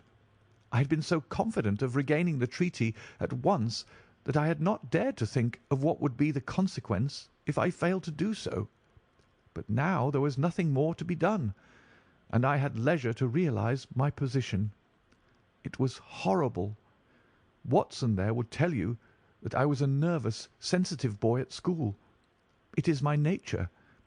I thought of my uncle and of his colleagues in the cabinet, of the shame which I had brought upon him, upon myself, upon everyone connected with me. What though I was the victim of an extraordinary accident? No allowance is made for accidents where diplomatic interests are at stake. I was ruined, shamefully, hopelessly ruined. I don't know what I did. I fancy I must have made a scene. I have a dim recollection of a group of officials who crowded round me, endeavouring to soothe me. One of them drove down with me to Waterloo and saw me into the Woking train. I believe that he would have come all the way had it not been that Dr. Ferrier, who lives near me, was going down by that very train. The doctor most kindly took charge of me, and it was well he did so, for I had a fit in the station, and before we reached home I was practically a raving maniac. You can imagine the state of things here when they were roused from their beds by the doctor's ringing and found me in this condition. Poor Annie here and my mother were broken-hearted. Dr. Ferrier had just heard enough from the detective at the station to be able to give an idea of what had happened, and his story did not mend matters. It was evident to all that I was in for a long illness, so Joseph was bundled out of this cheery bedroom, and it was turned into a sick room for me. Here I have lain, Mr. Holmes, for over 9 weeks, unconscious and raving with brain fever. If it had not been for Mrs. Harrison here, and for the doctor's care, I should not be speaking to you now. She has nursed me by day, and a hired nurse has looked after me by night, for in my mad fits I was capable of anything. Slowly my reason has cleared, but it is only during the last 3 days that my memory has quite returned. Sometimes I wish that it never had. The first thing that I did was to wire to Mr. Forbes, who had the case in hand. He came out and assures me that, though everything has been done, no trace of a clue has been discovered. The commissionaire and his wife have been examined in every way without any light being thrown upon the matter. The suspicions of the police then rested upon young Goro, who, as you may remember, stayed over time in the office that night. His remaining behind and his French name were really the only 2 points which could suggest suspicion, but as a matter of fact I did not begin work until he had gone. And his people are of Huguenot extraction, but as English in sympathy and tradition as you and I are. Nothing was found to implicate him in any way, and there the matter dropped. I turn to you, Mr. Holmes, as absolutely my last hope. If you fail me, then my honour as well as my position are forever forfeited." The invalid sank back upon his cushions, tired out by this long recital, while his nurse poured him out a glass of some stimulating medicine. Holmes sat silently with his head thrown back and his eyes closed, in an attitude which might seem listless to a stranger, but which I knew betokened the most intense self-absorption. "Your statement has been so explicit," said he at last, "that you have really left me very few questions to ask. There is one of the very utmost importance, however. Did you tell anyone that you had this special task to perform?" "No one." "Not Miss Harrison here, for example?" "No. I had not been back to Woking between getting the order and executing the commission." "And none of your people had by chance been to see you?" "None."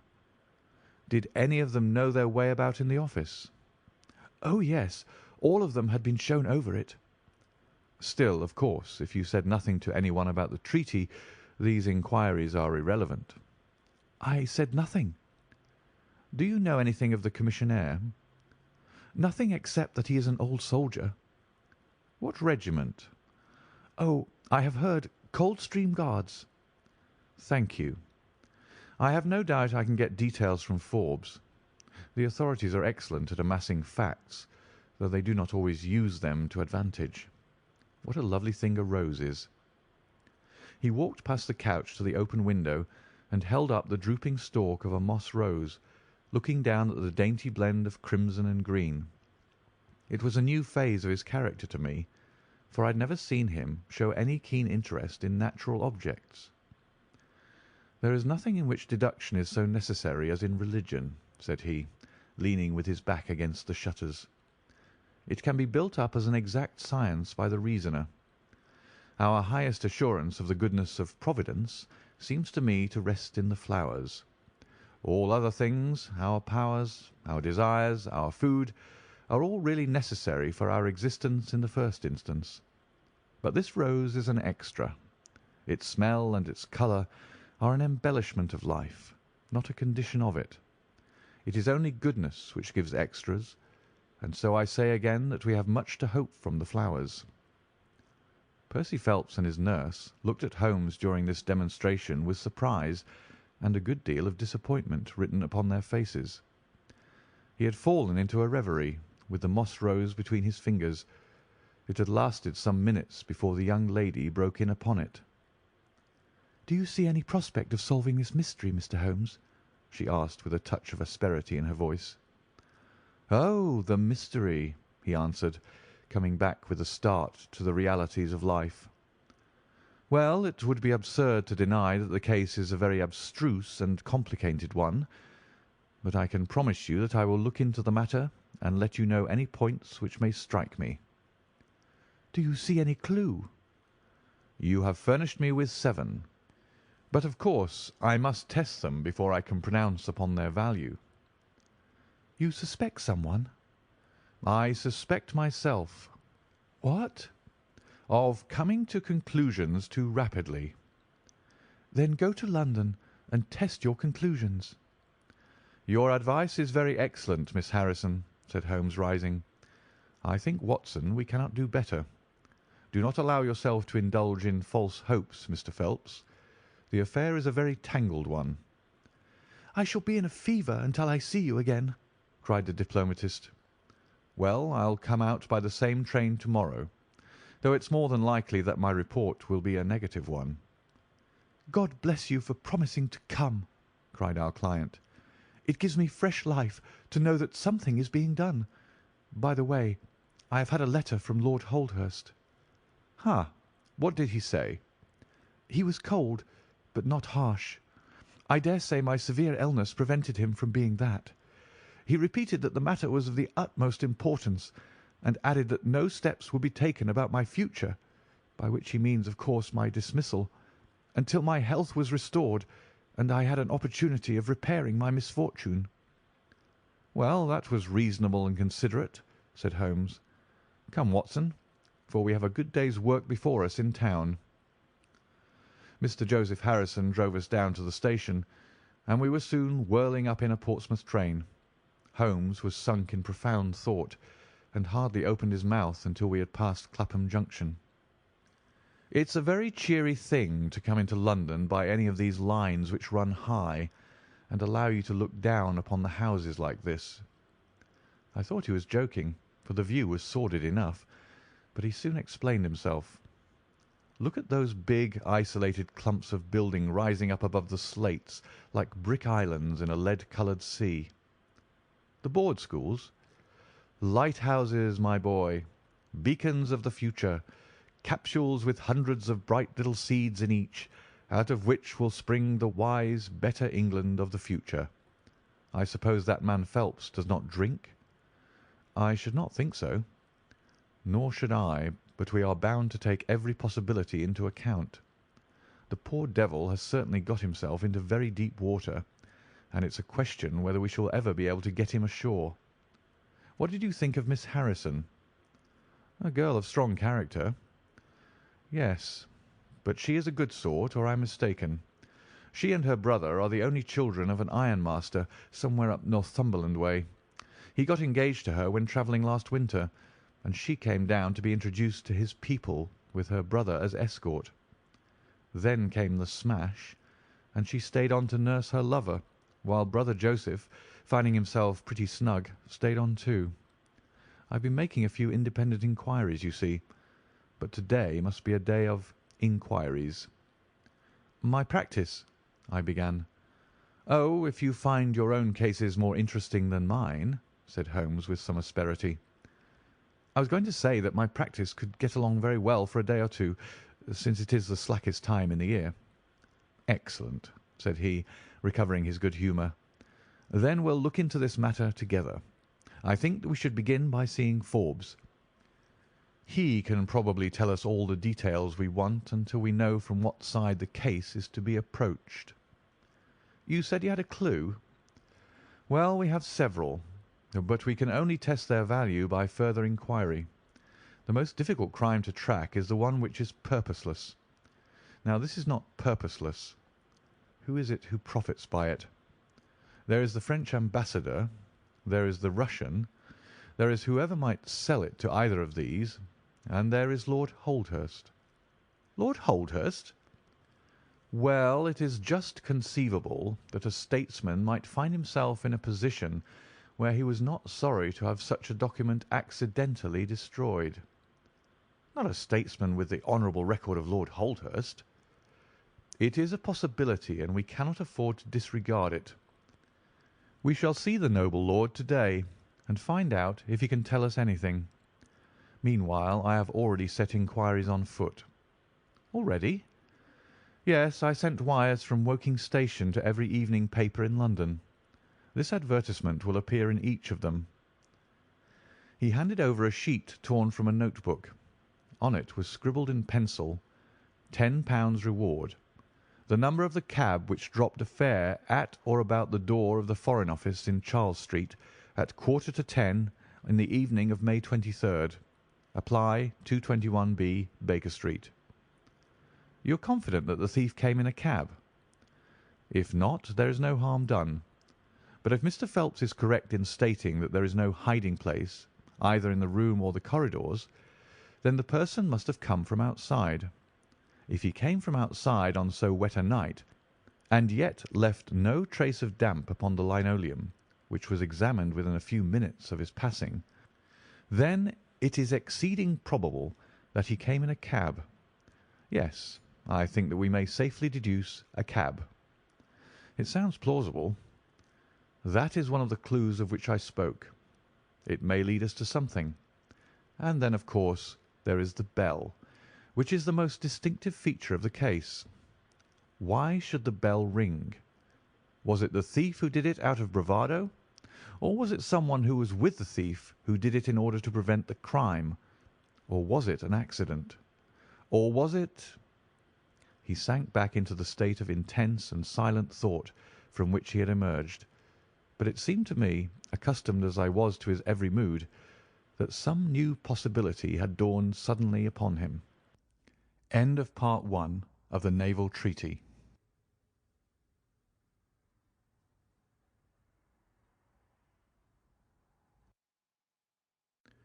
Part 2 of the Naval Treaty by Sir Arthur Conan Doyle. It was 3:20 when we reached our terminus, and after a hasty luncheon at the buffet, we pushed on at once to Scotland Yard. Holmes had already wired to Forbes, and we found him waiting to receive us, a small, foxy man with a sharp but by no means amiable expression. He was decidedly frigid in his manner to us, especially when he heard the errand upon which we had come. "I've heard of your methods before now, Mr. Holmes," said he tartly. "You're ready enough to use all the information that the police can lay at your disposal, and then you try to finish the case yourself and bring discredit on 'em." "On the contrary," said Holmes, "out of my last 53 cases my name has only appeared in 4, and the police have had all the credit in 49. I don't blame you for not knowing this, for you are young and inexperienced, but if you wish to get on in your new duties, you will work with me and not against me." "I'll be very glad of a hint or two," said the detective, changing his manner. "I've certainly had no credit from the case so far." "What steps have you taken?" "Tangey, the commissionaire, has been shadowed. He left the Guards with a good character, and we can find nothing against him.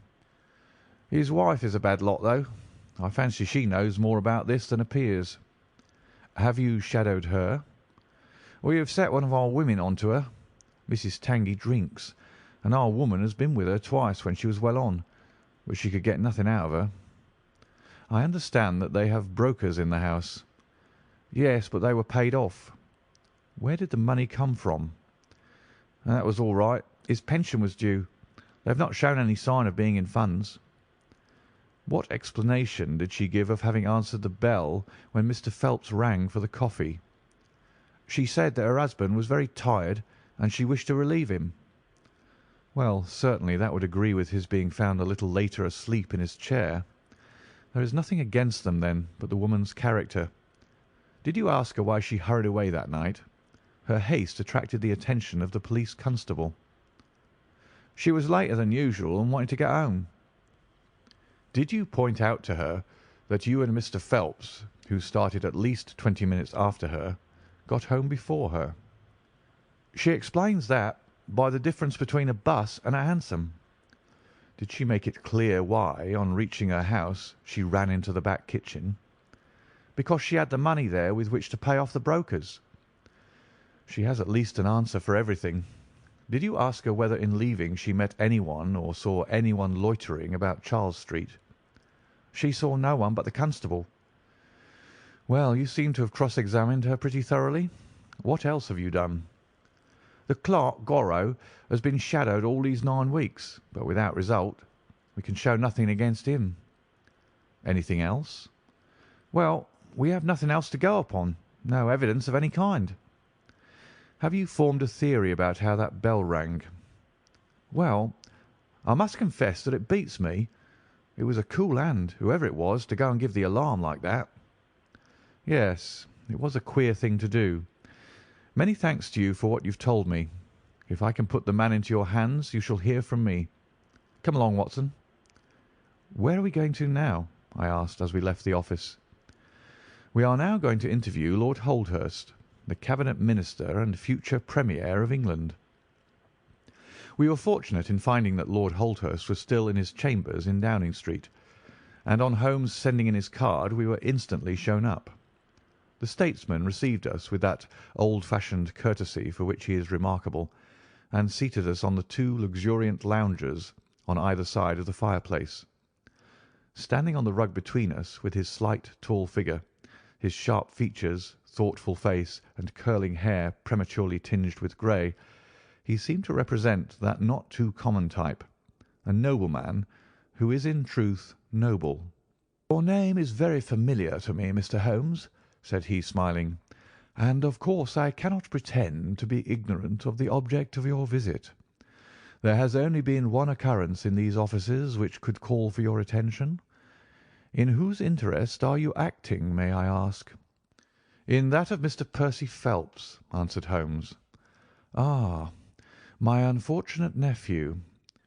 You can understand that our kinship makes it the more impossible for me to screen him in any way. I fear that the incident must have a very prejudicial effect upon his career." "But if the document is found?" "Ah, that of course would be different. I had one or two questions which I wish to ask you, Lord Holdhurst. I shall be happy to give you any information in my power. Was it in this room that you gave your instructions as to the copying of the document?" "It was." "Then you could hardly have been overheard." "It is out of the question." "Did you ever mention to anyone that it was your intention to give anyone the treaty to be copied?" "Never." "You are certain of that?" "Absolutely." "Well, since you never said so, and Mr. Phelps never said so, and nobody else knew anything of the matter, then the thief's presence in the room was purely accidental. He saw his chance, and he took it." The statesman smiled. "You take me out of my province there," said he. Holmes considered for a moment. "There is another very important point which I wish to discuss with you," said he. "You feared, as I understand, that very grave results might follow from the details of this treaty becoming known." A shadow passed over the expressive face of the statesman. "Very grave results indeed." "And have they occurred?" "Not yet." "If the treaty had reached, let us say, the French or Russian Foreign Office, you would expect to hear of it?" "I should," said Lord Holdhurst with a wry face. "Since nearly 10 weeks have elapsed, then, and nothing has been heard, it is not unfair to suppose that for some reason the treaty has not reached them." Lord Holdhurst shrugged his shoulders. "We can hardly suppose, Mr. Holmes, that the thief took the treaty in order to frame it and hang it up." "Perhaps he's waiting for a better price." "If he waits a little longer, he will get no price at all. The treaty will cease to be secret in a few months." "That is most important," said Holmes. "Of course, it is a possible supposition that the thief has had a sudden illness." "An attack of brain fever, for example?" asked the statesman, flashing a swift glance at him. "I did not say so," said Holmes imperturbably. "And now, Lord Holdhurst, we have already taken up too much of your valuable time, and we shall wish you good day." "Every success to your investigation, be the criminal who it may," answered the nobleman as he bowed us out the door. "He's a fine fellow," said Holmes as we came out into Whitehall, "but he has a struggle to keep up his position. He is far from rich and has many calls. You noticed, of course, that his boots had been resold. Now, Watson, I won't detain you from your legitimate work any longer. I shall do nothing more to-day, unless I have an answer to my cab advertisement, but I shall be extremely obliged to you if you would come down with me to Woking to-morrow, by the same train which we took yesterday." I met him accordingly next morning, and we travelled down to Woking together. He had had no answer to his advertisement, he said, and no fresh light had been thrown upon the case. He had, when he so willed it, the utter immobility of countenance of a Red Indian, and I could not gather from his appearance whether he was satisfied or not with the position of the case. His conversation, I remember, was about the Bertillon system of measurements, and he expressed his enthusiastic admiration of the French savant. We found our client still under the charge of his devoted nurse, but looking considerably better than before. He rose from the sofa and greeted us without difficulty when we entered. "Any news?" he asked eagerly. "My report, as I expected, is a negative one," said Holmes. "I have seen Forbes, and I have seen your uncle, and I have set one or two trains of inquiry upon foot which may lead to something." "You have not lost heart, then?" "By no means." "God bless you for saying that," cried Miss Harrison. "If we keep our courage and our patience, the truth must come out." "We have more to tell you than you have for us," said Phelps, reseating himself upon the couch. "I hoped you might have something." "Yes, we have had an adventure during the night, and one which might have proved to be a serious one." His expression grew very grave as he spoke, and a look of something akin to fear sprang up in his eyes. "Do you know," said he, "that I begin to believe that I am the unconscious centre of some monstrous conspiracy, and that my life is aimed at as well as my honour?" "Ah!" cried Holmes. "It sounds incredible, for I have not, as far as I know, an enemy in the world. Yet from last night's experience I can come to no other conclusion." "Pray let me hear it." "You must know that last night was the very first night that I have ever slept without a nurse in the room. I was so much better that I thought I could dispense with one. I had a night light burning, however. Well, about 2 in the morning I had sunk into a light sleep, when I was suddenly aroused by a slight noise.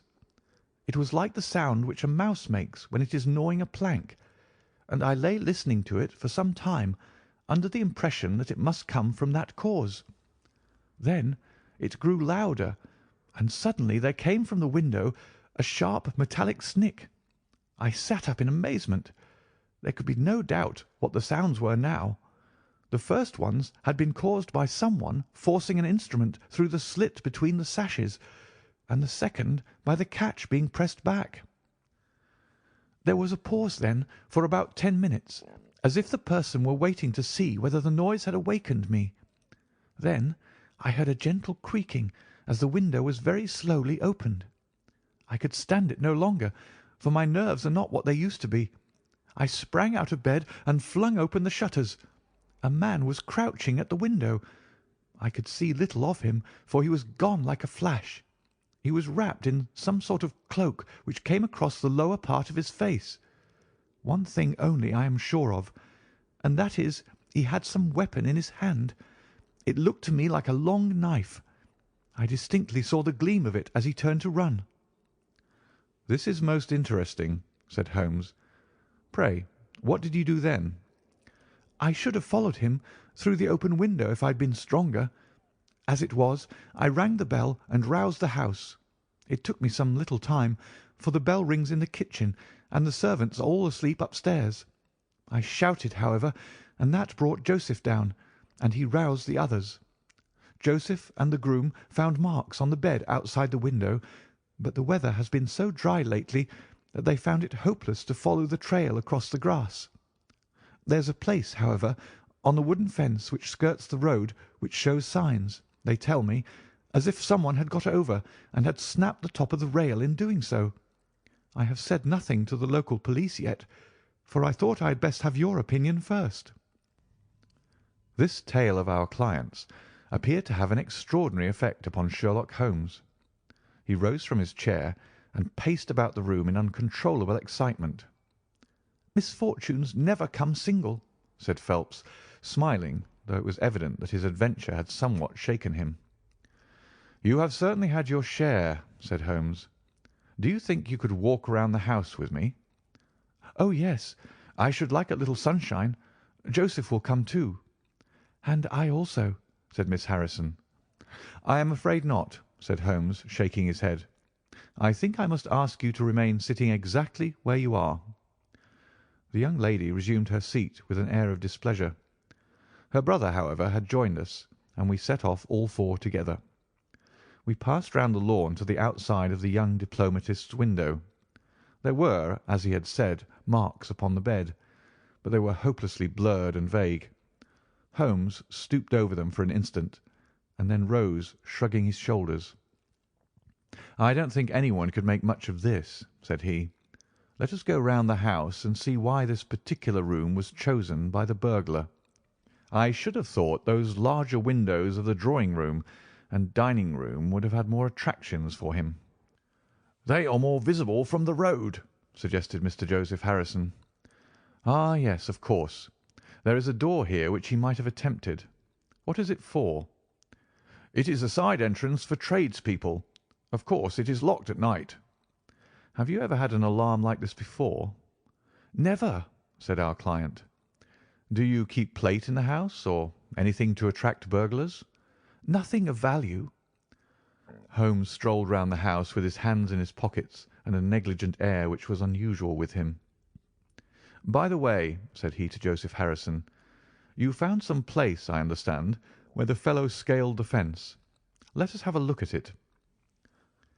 The plump young man led us to a spot where the top of one of the wooden rails had been cracked. A small fragment of the wood was hanging down. Holmes pulled it off and examined it critically. "Do you think that was done last night?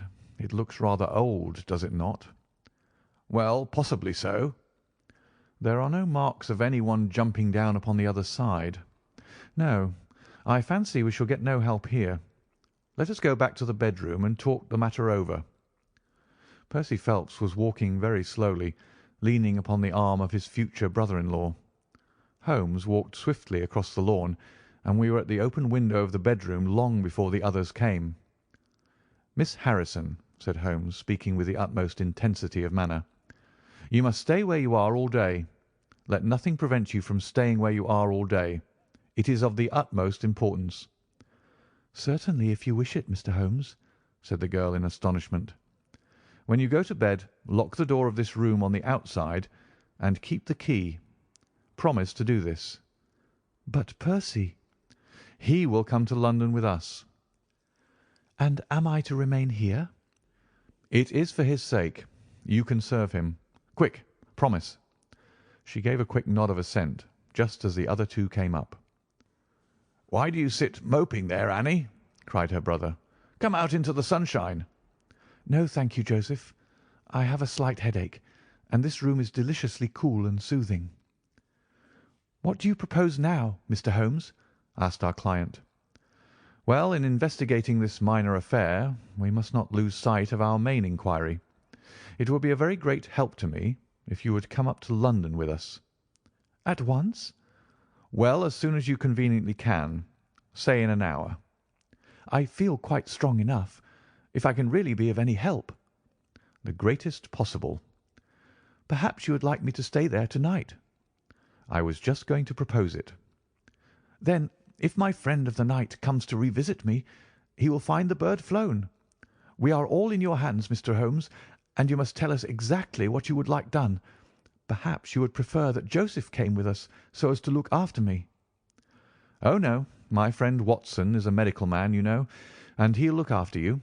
We'll have our lunch here, if you will permit us, and then we shall all three set off for town together." It was arranged as he suggested, though Miss Harrison excused herself from leaving the bedroom in accordance with Holmes's suggestion. What the object of my friend's manoeuvres was I could not conceive, unless it were to keep the lady away from Phelps, who, rejoiced by his returning health and by the prospect of action, lunched with us in the dining-room. Holmes had a still more startling surprise for us, however, for after accompanying us down to the station and seeing us into our carriage, he calmly announced that he had no intention of leaving Woking. "There are one or two small points which I should desire to clear up before I go," said he. "Your absence, Mr. Phelps, will in some ways rather assist me.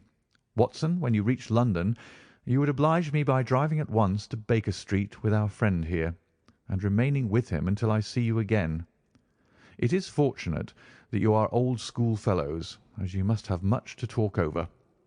Mr. Phelps can have the spare bedroom to-night, and I will be with you in time for breakfast, for there is a train which will take me into Waterloo at 8. "But how about our investigation in London?" asked Phelps ruefully. "We can do that to-morrow. I think that just at present I can be of more immediate use here."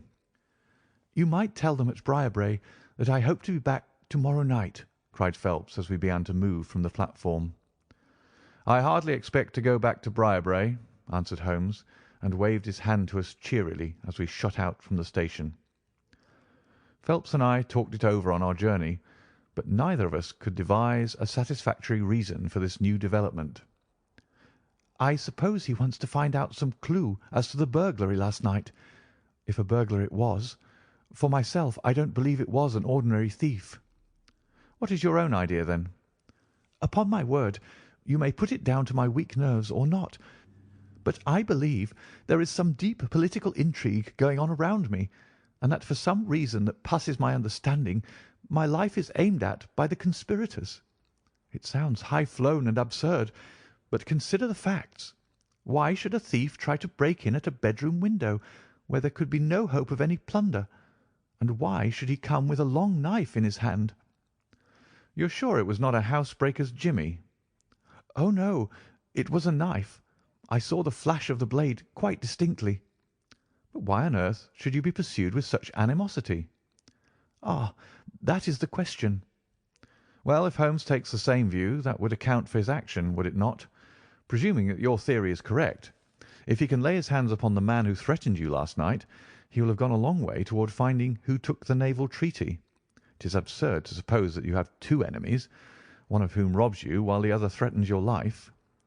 "But Holmes said that he was not going to Briarbrae." "I have known him for some time," said I, "but I never know him to do anything yet without a very good reason." And with that our conversation drifted off on to other topics. But it was a weary day for me. Phelps was still weak after his long illness, and his misfortune made him querulous and nervous. In vain I endeavoured to interest him in Afghanistan, in India, in social questions, in anything which might take his mind out of the groove.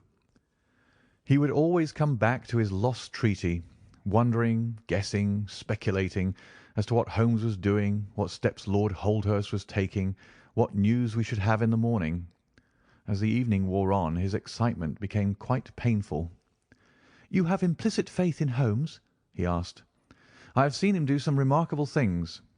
"But he never brought light into anything quite so dark as this."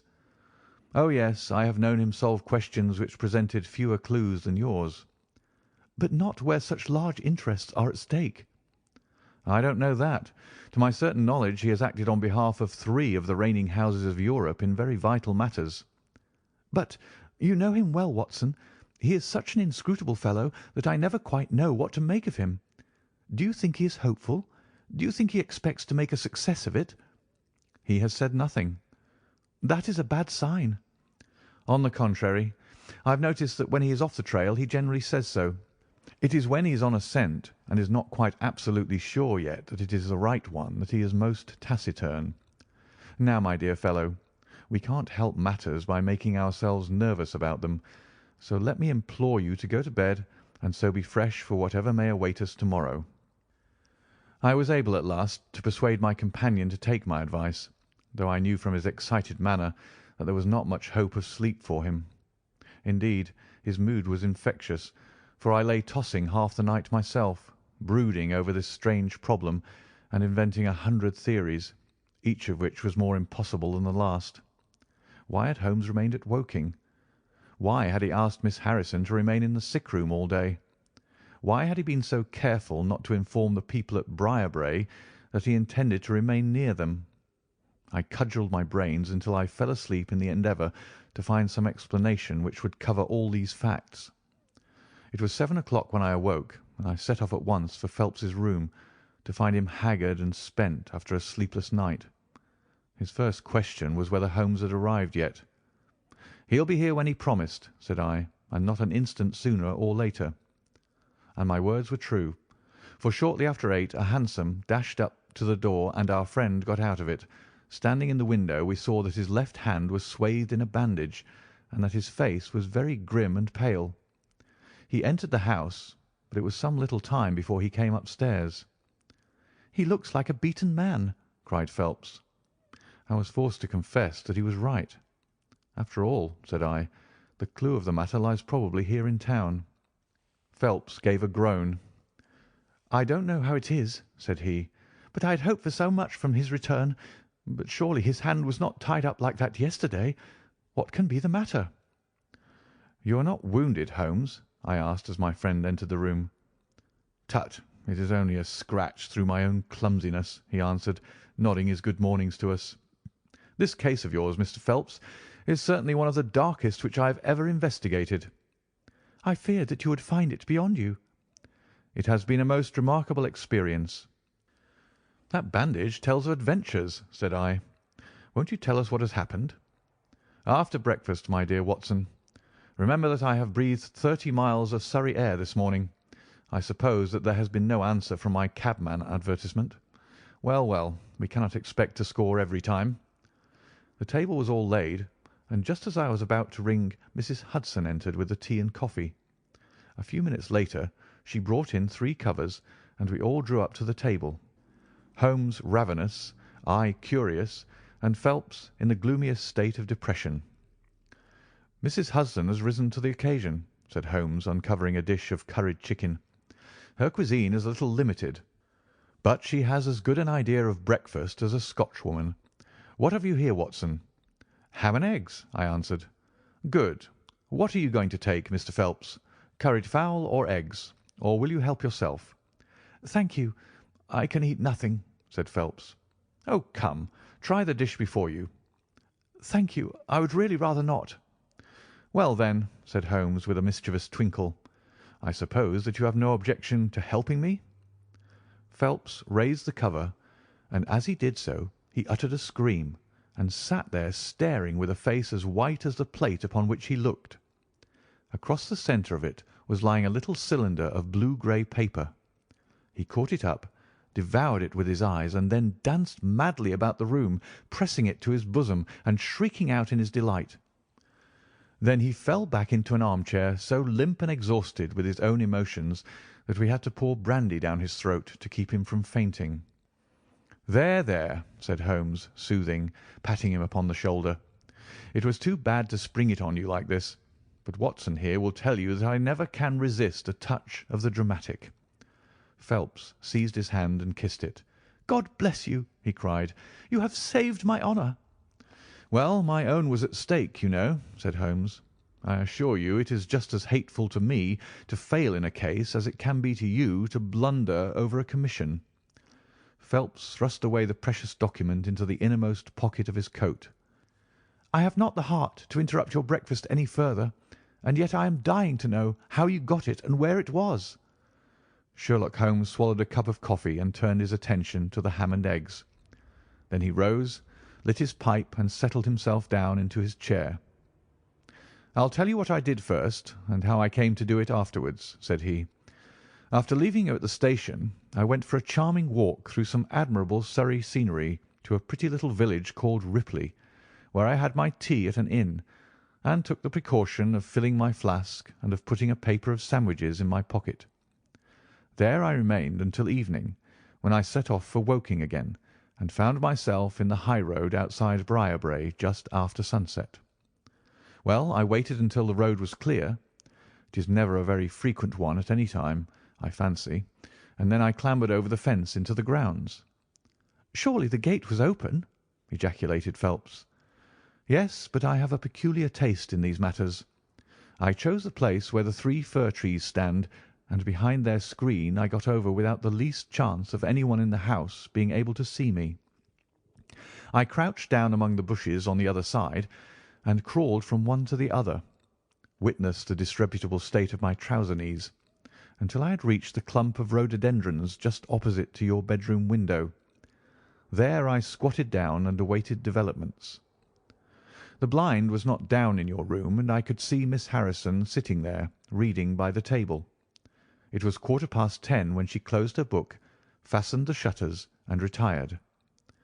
I heard her shut the door, and felt quite sure that she had turned the key in the lock."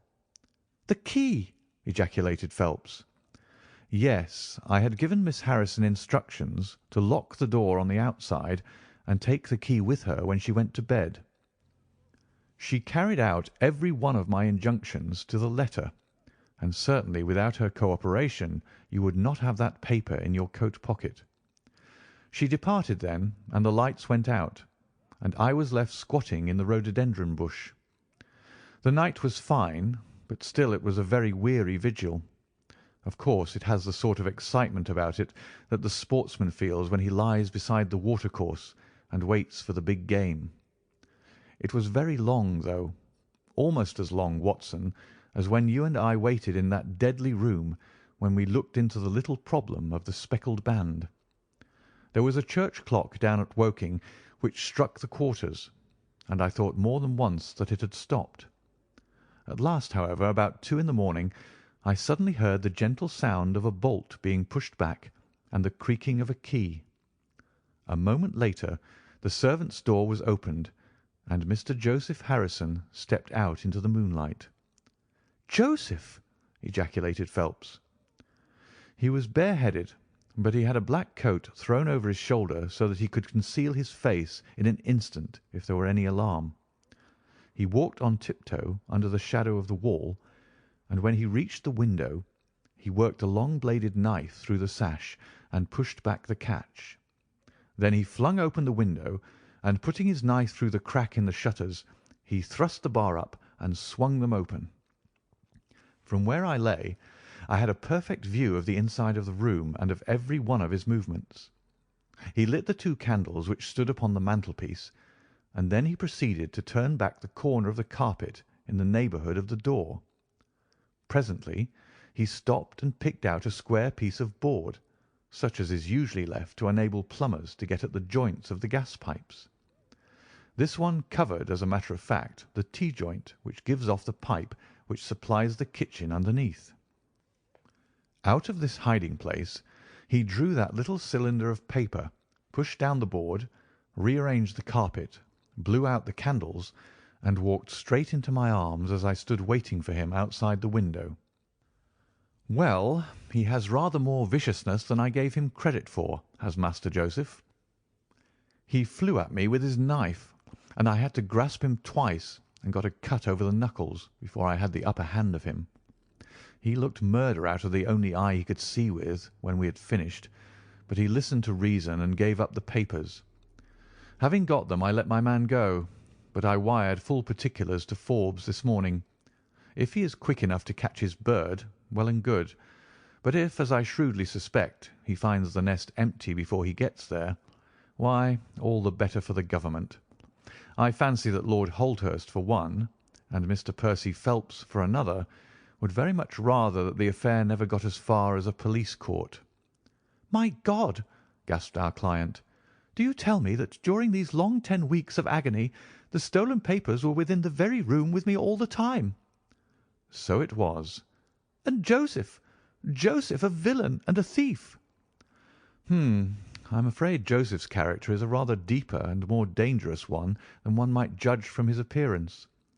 From what I have heard from him this morning, I gather that he has lost heavily in dabbling with stocks, and that he is ready to do anything on earth to better his fortunes. Being an absolutely selfish man, when a chance presented itself he did not allow either his sister's happiness or your reputation to hold his hand. Percy Phelps sank back in his chair. "My head whirls," said he. "Your words have dazed me." "The principal difficulty in your case," remarked Holmes in his didactic fashion, "lay in the fact there being too much evidence. What was vital was overlaid and hidden by what was irrelevant. Of all the facts which were presented to us we had to pick just those which we deemed to be essential, and then piece them together in their order so as to reconstruct this very remarkable chain of events. I had already begun to suspect Joseph, from the fact that you had intended to travel home with him that night, and that therefore it was a likely enough thing that he should call for you, knowing the Foreign Office well, upon his way. When I heard that someone had been so anxious to get into the bedroom, in which no one but Joseph could have concealed anything, you told us in your narrative how you had turned Joseph out when you arrived with the doctor, my suspicions all changed to certainties, especially as the attempt was made on the first night upon which the nurse was absent, showing that the intruder was well acquainted with the ways of the house."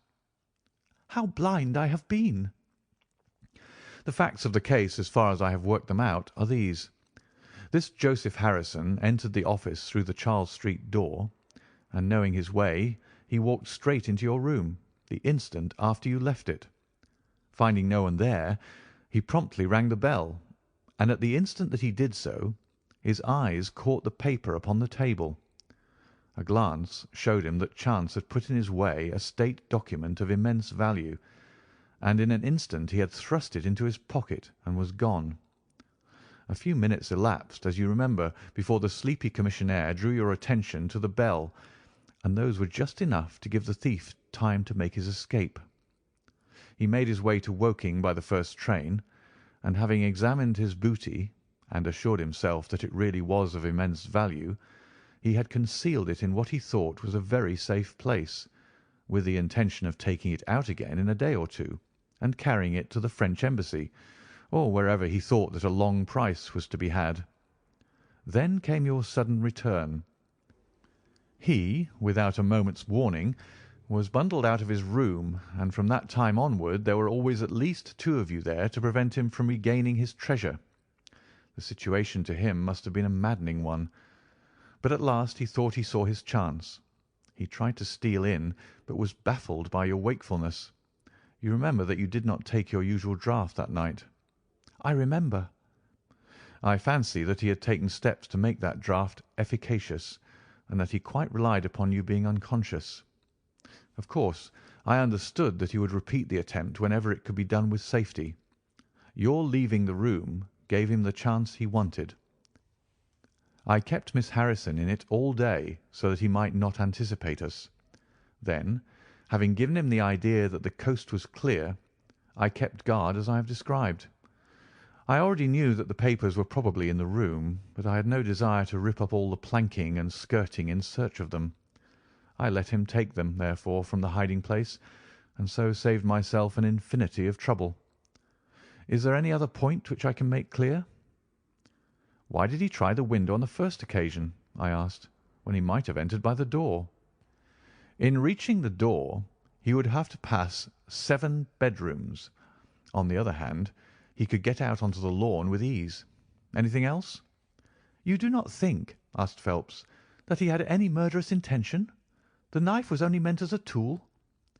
"It may be so," answered Holmes, shrugging his shoulders. "I can only say for certain that Mr. Joseph Harrison is a gentleman to whose mercy I should be extremely unwilling to trust." End of the Naval Treaty.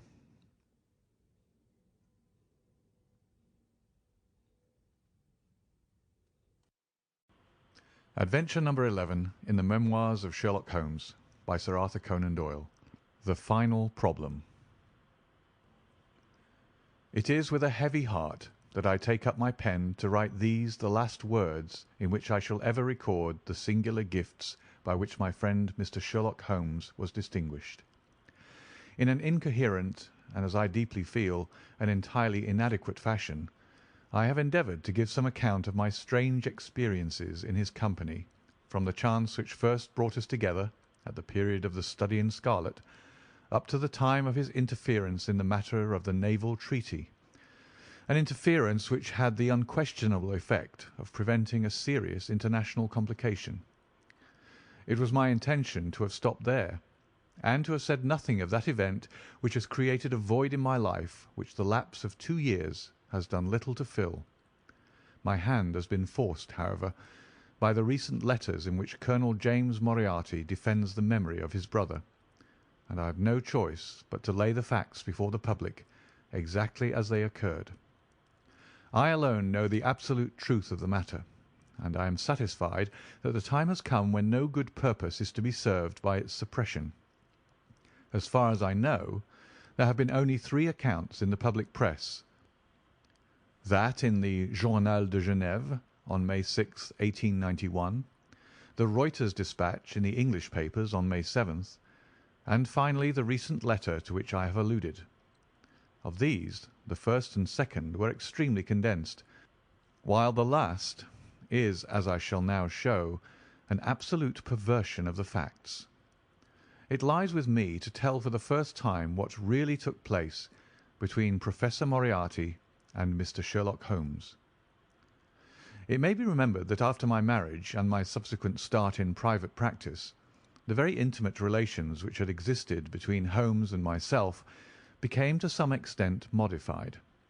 He still came to me from time to time when he desired a companion in his investigation, but these occasions grew more and more seldom, until I find that in the year 1890 there were only 3 cases of which I retain any record. During the winter of that year and the early spring of 1891, I saw in the papers that he had been engaged by the French government upon a matter of supreme importance, and I received 2 notes from Holmes, dated from Narbonne and from Nîmes, from which I gathered that his stay in France was likely to be a long one. It was with some surprise, therefore, that I saw him walk into my consulting room upon the evening of April 24th. It struck me that he was looking even paler and thinner than usual. "Yes, I have been using myself up rather too freely," he remarked in answer to my look rather than to my words. "I have been a little pressed of late. Have you any objection to my closing your shutters?"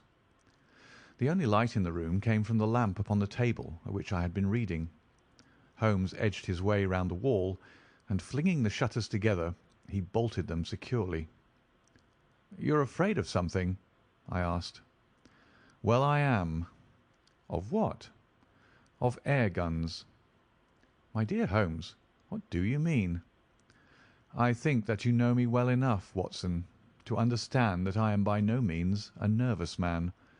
At the same time, it is stupidity rather than courage to refuse to recognize danger when it is close upon you. Might I trouble you for a match?" He drew in the smoke of his cigarette as if the soothing influence was grateful to him. "I must apologize for calling so late," said he, "and I must further beg you to be so unconventional as to allow me to leave your house presently by scrambling over your back garden wall." "But what does it all mean?" I asked. He held out his hand, and I saw in the light of the lamp that 2 of his knuckles were burst and bleeding. "It is not an airy nothing, you see," said he, smiling. "On the contrary, it is solid enough for a man to break his hand over. Is Mrs. Watson in?" "She's away upon a visit." "Indeed. You are alone?" "Quite." "Then it makes it easier for me to propose that you should come away with me for a week to the Continent." "Where?" "Oh, anywhere. It's all the same to me." There was something very strange in all this. It was not Holmes's nature to take an aimless holiday, and something about his pale, worn face told me that his nerves were at their highest tension. He saw the question in my eyes, and putting his fingertips together and his elbows upon his knees, he explained the situation. "You have probably never heard of Professor Moriarty," said he. "Never." "Aye, there's the genius and the wonder of the thing," he cried. "The man pervades London, and no one has heard of him. That's what puts him on a pinnacle in the records of crime. I tell you, Watson, in all seriousness, that if I could beat that man, if I could free society of him, I should feel that my own career had reached its summit, and I should be prepared to turn to some more placid line in life. Between ourselves, the recent cases in which I have been of assistance to the royal family of Scandinavia and to the French Republic have left me in such a position that I could continue to live in the quiet fashion which is most congenial to me, and to concentrate my attention upon my chemical researches. But I could not rest, Watson. I could not sit quiet in my chair if I thought that such a man as Professor Moriarty were walking the streets of London unchallenged." "What has he done, then?" "His career has been an extraordinary one. He is a man of good birth and excellent education, endowed by nature with a phenomenal mathematical faculty. At the age of 21 he wrote a treatise upon the binomial theorem, which has had a European vogue. On the strength of it, he won the mathematical chair at one of our smaller universities, and had, to all appearances, a most brilliant career before him. but the man had hereditary tendencies of the most diabolical kind.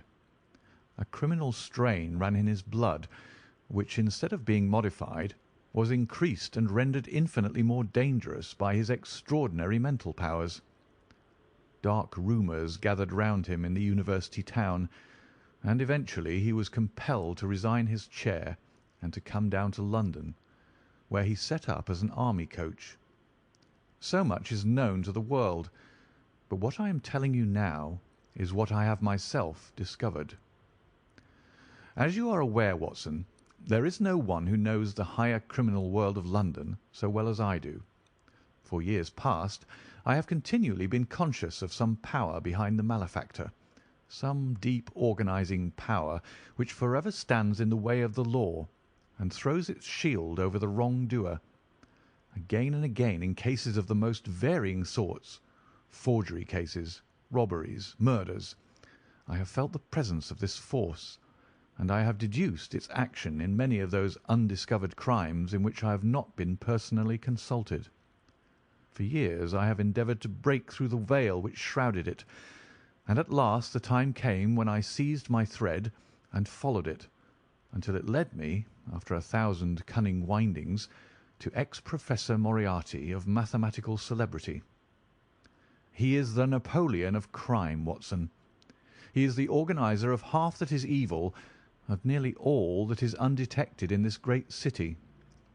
He is a genius, a philosopher, an abstract thinker. He has a brain of the first order. He sits motionless, like a spider in the centre of its web, but that web has 1,000 radiations, and he knows well every quiver of each of them. He does little himself. He only plans, but his agents are numerous and splendidly organised. Is there a crime to be done, a paper to be abstracted, we will say a house to be rifled, a man to be removed, the word is passed to the professor. The matter is organised and carried out. The agent may be caught. In that case, money is found for his bail or his defence. But the central power which uses the agent is never caught, never so much as suspected. This was the organisation which I deduced, Watson, and which I devoted my whole energy to exposing and breaking up. But the professor was fenced around with safeguards so cunningly devised that, do what I would, it seemed impossible to get evidence which would convict in a court of law. You know my powers, my dear Watson, and yet at the end of 3 months I was forced to confess that I had at last met an antagonist who was my intellectual equal. My horror at his crimes was lost in my admiration at his skill. But at last he made a trip, only a little trip, but it was more than he could afford when I was so close upon him. I had my chance, and starting from that point, I have woven my net around him until now it is all ready to close. In 3 days, that is to say on Monday next, matters will be ripe, and the professor, with all the principal members of his gang, will be in the hands of the police. Then will come the greatest criminal trial of the century, the clearing up of over 40 mysteries, and the rope for all of them. But if we move at all prematurely, you understand, they may slip out of our hands even at the last moment. Now, if I could have done this without the knowledge of Professor Moriarty, all would have been well. But he was too wily for that. He saw every step which I took to draw my toils round him. Again and again he strove to break away, but I as often headed him off. I tell you, my friend, that if a detailed account of that silent contest could be written, it would take its place as the most brilliant bit of thrust and parry work in the history of detection. Never have I risen to such a height, and never have I been so hard pressed by an opponent. He cut deep, and yet I just undercut him. This morning the last steps were taken, and 3 days only were wanted to complete the business.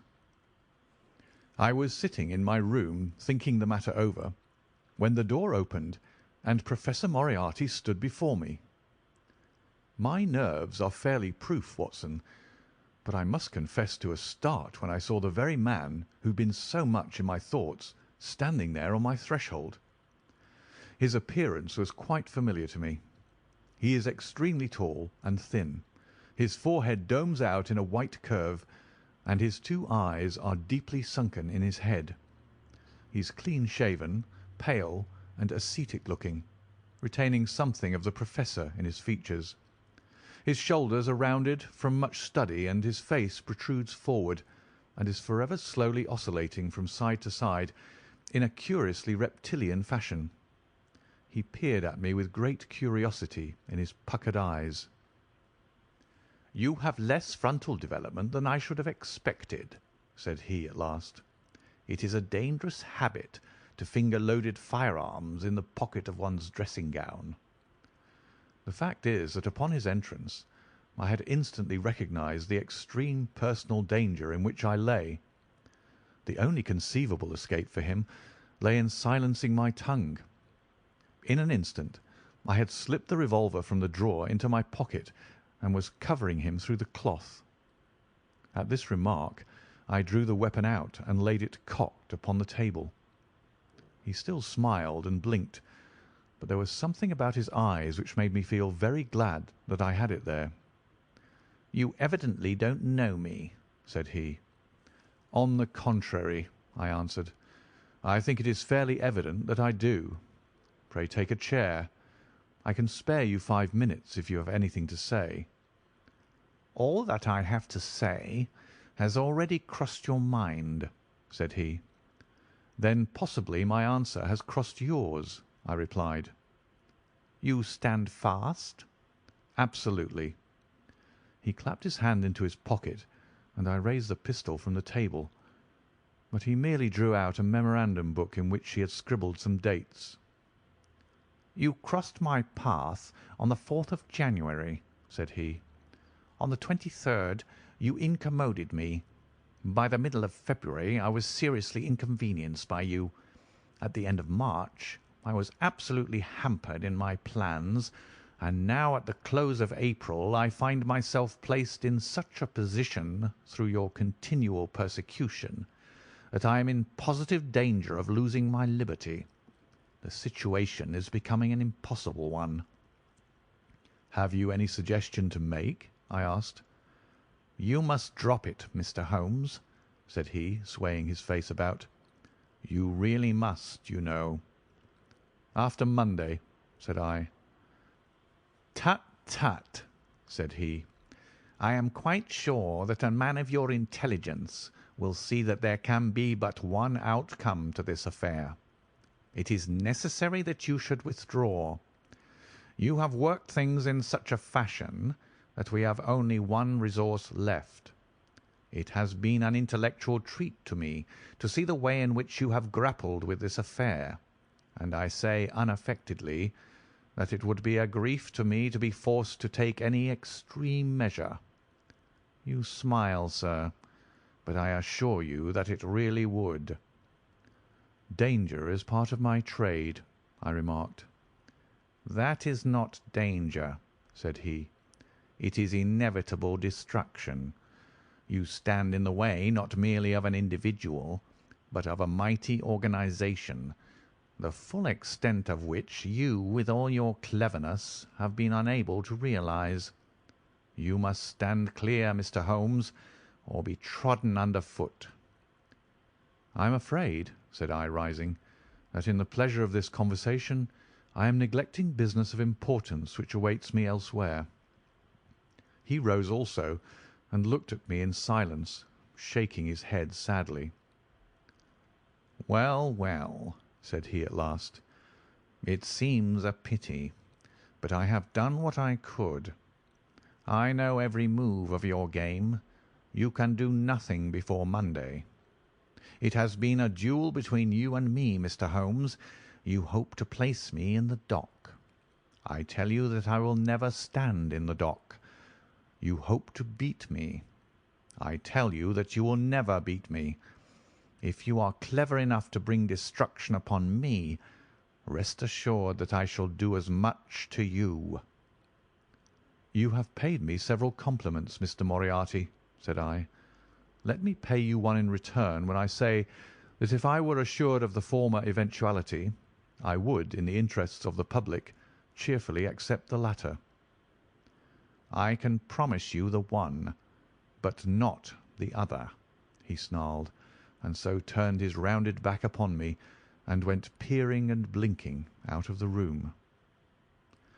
That was my singular interview with Professor Moriarty. I confess that it left an unpleasant effect upon my mind. His soft, precise fashion of speech leaves a conviction of sincerity which a mere bully could not produce. Of course, you will say, why not take police precautions against him? The reason is that I am well convinced that it is from his agents the blow will fall. I have the best proofs that it would be so. "You've already been assaulted?" "My dear Watson, Professor Moriarty is not a man who lets the grass grow under his feet. I went out about midday to transact some business in Oxford Street. As I passed the corner which leads from Bentinck Street onto the Welbeck Street crossing, a two-horse van, furiously driven, whizzed round and was on me like a flash. I sprang for the footpath and saved myself by the fraction of a second. The van dashed round by Marylebone Lane and was gone in an instant. I kept to the pavement after that, Watson, but as I walked down Vere Street, a brick came down from the roof of one of the houses and was shattered to fragments at my feet. I called the police and had the place examined. There were slates and bricks piled up on the roof preparatory to some repairs, and they would have me believe that the wind had toppled over one of these.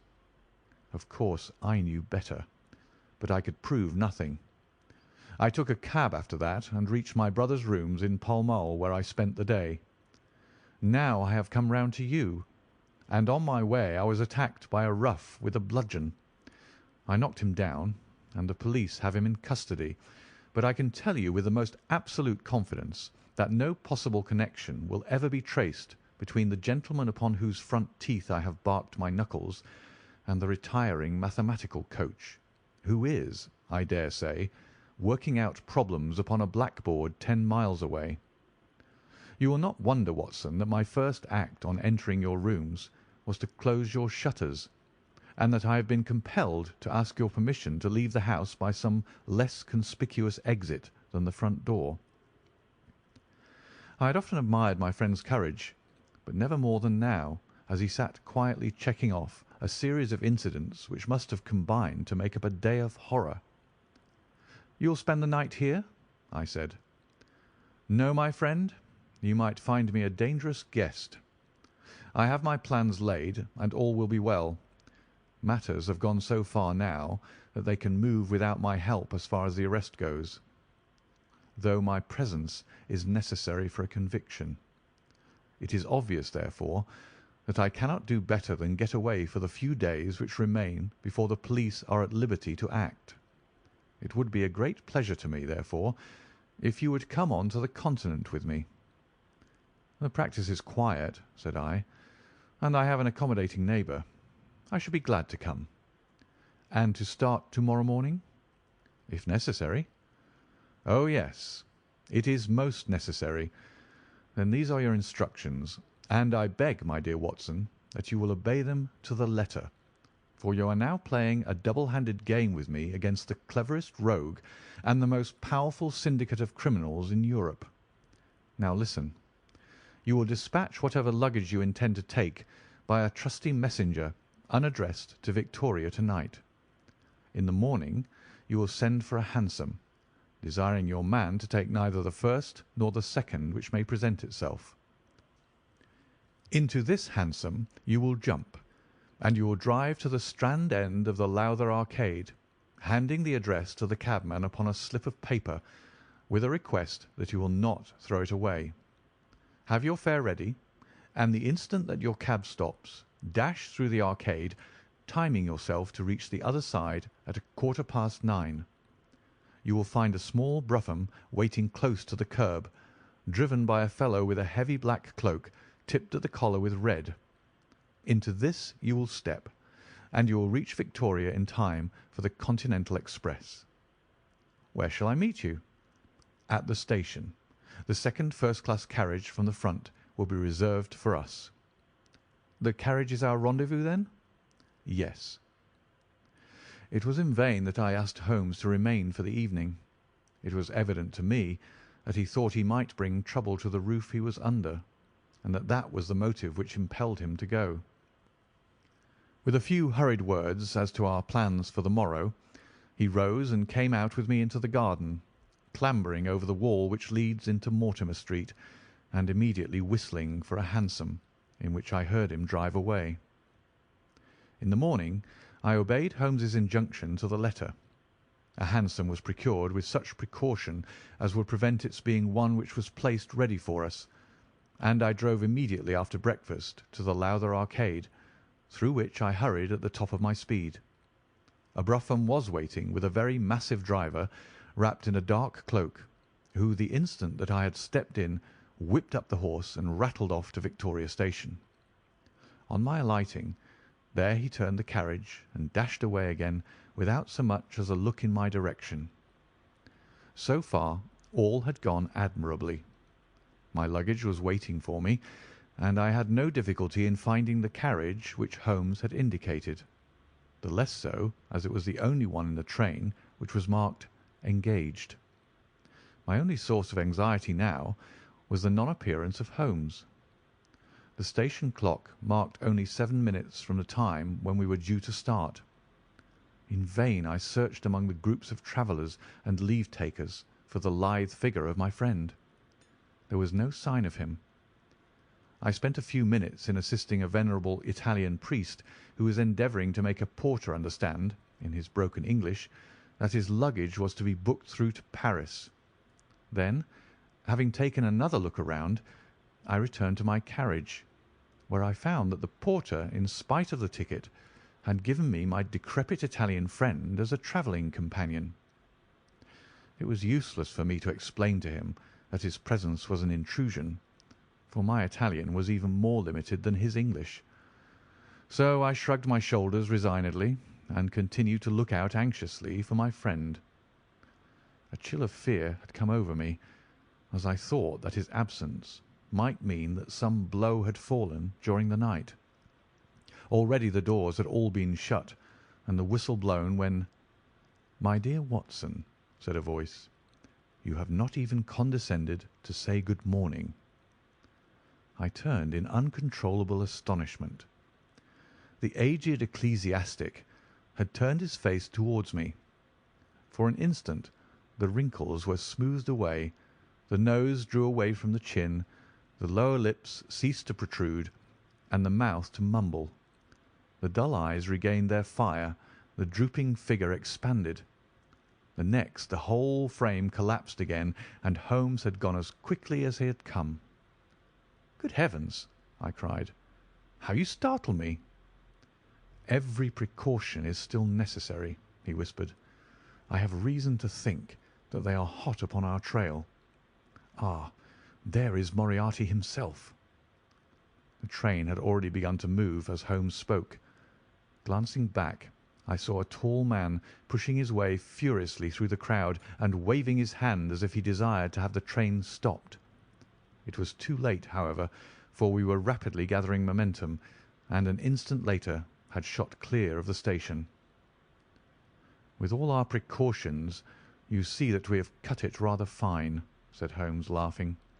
He rose, and throwing off the black cassock and hat which had formed his disguise, he packed them away in a handbag. "Have you seen the morning paper, Watson?" "No." "You haven't seen about Baker Street, then?" "Baker Street?" "They set fire to our rooms last night. No great harm was done." "Good heavens, Holmes, this is intolerable." "They must have lost my track completely after their bludgeon man was arrested. Otherwise they could not have imagined that I had returned to my rooms. They have evidently taken the precaution of watching you, however, and that is what has brought Moriarty to Victoria." "You could not have made any slip in coming?" "I did exactly what you advised." "Did you find your brougham?" "Yes, it was waiting." "Did you recognize your coachman?" "No." "It was my brother Mycroft. It is an advantage to get about in such a case without taking a mercenary into your confidence. But we must plan what we are to do about Moriarty now. As this is an express, and as the boat runs in connection with it, I should think we've shaken him off very effectively. My dear Watson, you evidently did not realize my meaning when I said that this man may be taken as being quite on the same intellectual plane as myself. You do not imagine that if I were the pursuer I should allow myself to be baffled by so slight an obstacle. Why, then, should you think so meanly of him? What will he do? What I should do. What would you do, then? Engage a special. But it must be late. By no means. This train stops at Canterbury, and there is always at least a quarter of an hour's delay at the boat. He will catch us there. One would think that we were the criminals. Let us have him arrested on his arrival. It would be to ruin the work of 3 months. We should get the big fish, but the smaller would dart right and left out of the net. On Monday we should have them all. No, an arrest is inadmissible. What then? We shall get out at Canterbury. And then? Well, then, we must make a cross-country journey to Newhaven, and so over to Dieppe. Moriarty will again do what I should do. He will get on to Paris, mark down our luggage, and wait for 2 days at the depot. In the meantime, we shall treat ourselves to a couple of carpet-bags, encourage the manufacturers of the countries through which we travel, and make our way at our leisure into Switzerland, via Luxembourg and Basel. At Canterbury, therefore, we alighted, only to find that we should have to wait an hour before we could get a train to Newhaven. I was still looking rather ruefully after the rapidly disappearing luggage van which contained my wardrobe, when Holmes pulled my sleeve and pointed up the line. "All ready, you see," said he. Far away, from among the Kentish woods, there rose a thin spray of smoke. A minute later a carriage and engine could be seen flying along the open curve which leads to the station. We had hardly time to take our place behind a pile of luggage when it passed with a rattle and a roar, beating a blast of hot air into our faces. "There he goes," said Holmes, as we watched the carriage swing and rock over the points. "There are limits, you see, to our friend's intelligence. It would have been a coup de maître had he deduced what I would deduce and acted accordingly." "And what would he have done had he overtaken us?" "There cannot be the least doubt that he would have made a murderous attack upon me. It is, however, a game at which two may play. The question now is whether we should take a premature lunch here, or run our chance of starving before we reach the buffet at Newhaven. We made our way to Brussels that night and spent 2 days there, moving on upon the third day as far as Strasbourg. On the Monday morning Holmes had telegraphed to the London police, and in the evening we found a reply waiting for us at our hotel. Holmes tore it open, and then with a bitter curse hurled it into the grate. "I might have known it," he groaned. "He has escaped." "Moriarty?" "They have secured the whole gang with the exception of him. He has given them the slip. Of course, when I had left the country there was no one to cope with him, but I did think that I had put the game in their hands. I think that you had better return to England, Watson." "Why?" "Because you will find me a dangerous companion now. This man's occupation is gone. He is lost if he returns to London. If I read his character right, he will devote his whole energies to revenging himself upon me. He said as much in our short interview, and I fancy that he meant it. I should certainly recommend you to return to your practice." It was hardly an appeal to be successful with one who was an old campaigner as well as an old friend. We sat in the Strasbourg salle à manger, arguing the question for half an hour, but the same night we had resumed our journey and were well on our way to Geneva. For a charming week we wandered up the valley of the Rhone, and then branching off at Leuc, we made our way over the Gemmi Pass, still deep in snow, and so by way of Interlaken to Meiringen. It was a lovely trip, the dainty green of the spring below, the virgin white of the winter above, but it was clear to me that never for one instant did Holmes forget the shadow which lay across him. In the homely Alpine villages or in the lonely mountain passes, I could tell by his quick glancing eyes and his sharp scrutiny of every face that passed us that he was well convinced that, walk where we would, we could not walk ourselves clear of the danger which was dogging our footsteps. Once, I remember, as we passed over the Gemmi and walked along the border of the melancholy Daubensee, a large rock which had been dislodged from the ridge upon our right clattered down and roared into the lake behind us. In an instant Holmes had raced up onto the ridge, and standing upon a lofty pinnacle, craned his neck in every direction. It was in vain that our guide assured him that a fall of stones was a common chance in the springtime at that spot. He said nothing, but he smiled at me with the air of a man who sees the fulfilment of that which he had expected. And yet, for all his watchfulness, he was never depressed. On the contrary, I can never recollect having seen him in such exuberant spirits.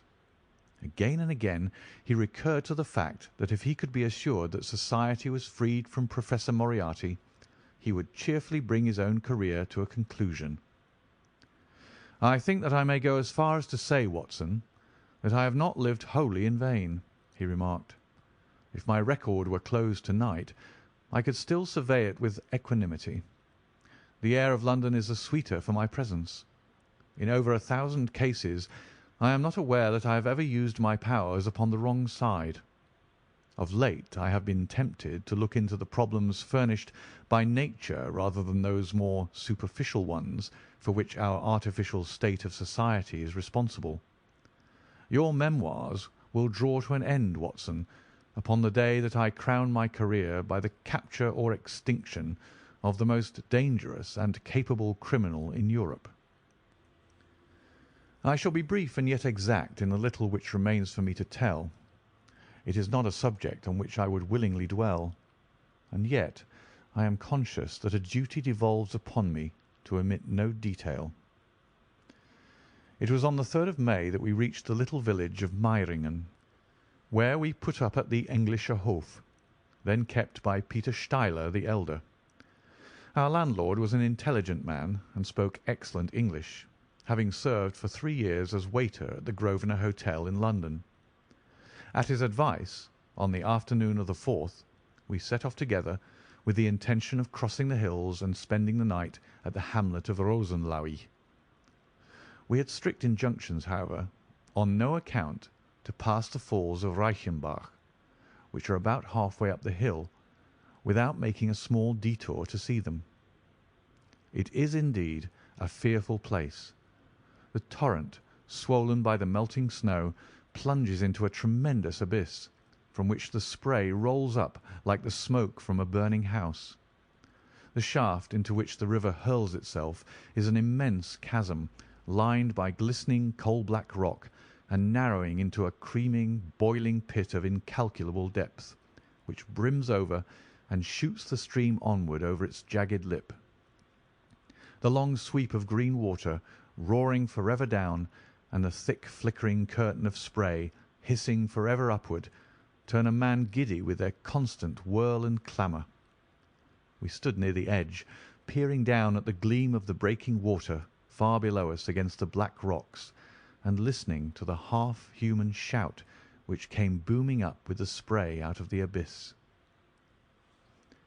The path has been cut halfway round the fall to afford a complete view, but it ends abruptly, and the traveller has to return as he came. We had turned to do so when we saw a Swiss lad come running along it with a letter in his hand. It bore the mark of the hotel which we had just left, and was addressed to me by the landlord. It appeared that within a very few minutes of our leaving, an English lady had arrived who was in the last stage of consumption. She had wintered at Davos Platz, and was journeying now to join her friends at Lucerne, when a sudden hemorrhage had overtaken her. It was thought that she could hardly live a few hours, but it would be a great consolation to her to see an English doctor, and if I would only return, etc. The good Steiler assured me in a postscript that he would himself look upon my compliance as a very great favour, since the lady absolutely refused to see a Swiss physician, and he could not but feel that he was incurring a great responsibility. The appeal was one which could not be ignored. It was impossible to refuse the request of a fellow countrywoman dying in a strange land. Yet I had my scruples about leaving Holmes. It was finally agreed, however, that he should retain the young Swiss messenger with him as guide and companion, while I returned to Meiringen. My friend would stay some little time at the Fall, he said, and would then walk slowly over the hill to Rosenlaui, where I was to rejoin him in the evening. As I turned away, I saw Holmes with his back against a rock and his arms folded, gazing down at the rush of the waters. It was the last that I was ever destined to see of him in this world. When I was near the bottom of the descent, I looked back. It was impossible from that position to see the fall, but I could see the curving path which winds over the shoulder of the hill and leads to it. Along this a man was, I remember, walking very rapidly. I could see this black figure clearly outlined against the green behind him. I noted him and the energy with which he walked, but he passed from my mind again as I hurried on upon my errand. It may have been a little over an hour before I reached Meiringen. Old Steiler was standing at the porch of his hotel. "Well," said I, as I came hurrying up, "I trust that she is no worse." A look of surprise passed over his face, and at the first quiver of his eyebrows my heart turned to lead in my breast. "You did not write this?" I said, pulling the letter from my pocket. "There is no sick Englishwoman in the hotel?" "Certainly not," he cried, "but it has the hotel mark upon it. Ha! It must have been written by that tall Englishman who came in after you had gone. He said—" But I waited for none of the landlord's explanations. In a tingle of fear I was already running down the village street and making for the path which I had so lately descended. It had taken me an hour to come down. For all my efforts, 2 more had passed before I found myself at the Fall of Reichenbach once more. There was Holmes' Alpine stock, still leaning against the rock by which I had left him. But there was no sign of him, and it was in vain that I shouted. My only answer was my own voice reverberating in a rolling echo from the cliffs around me. It was the sight of that Alpine stock which turned me cold and sick.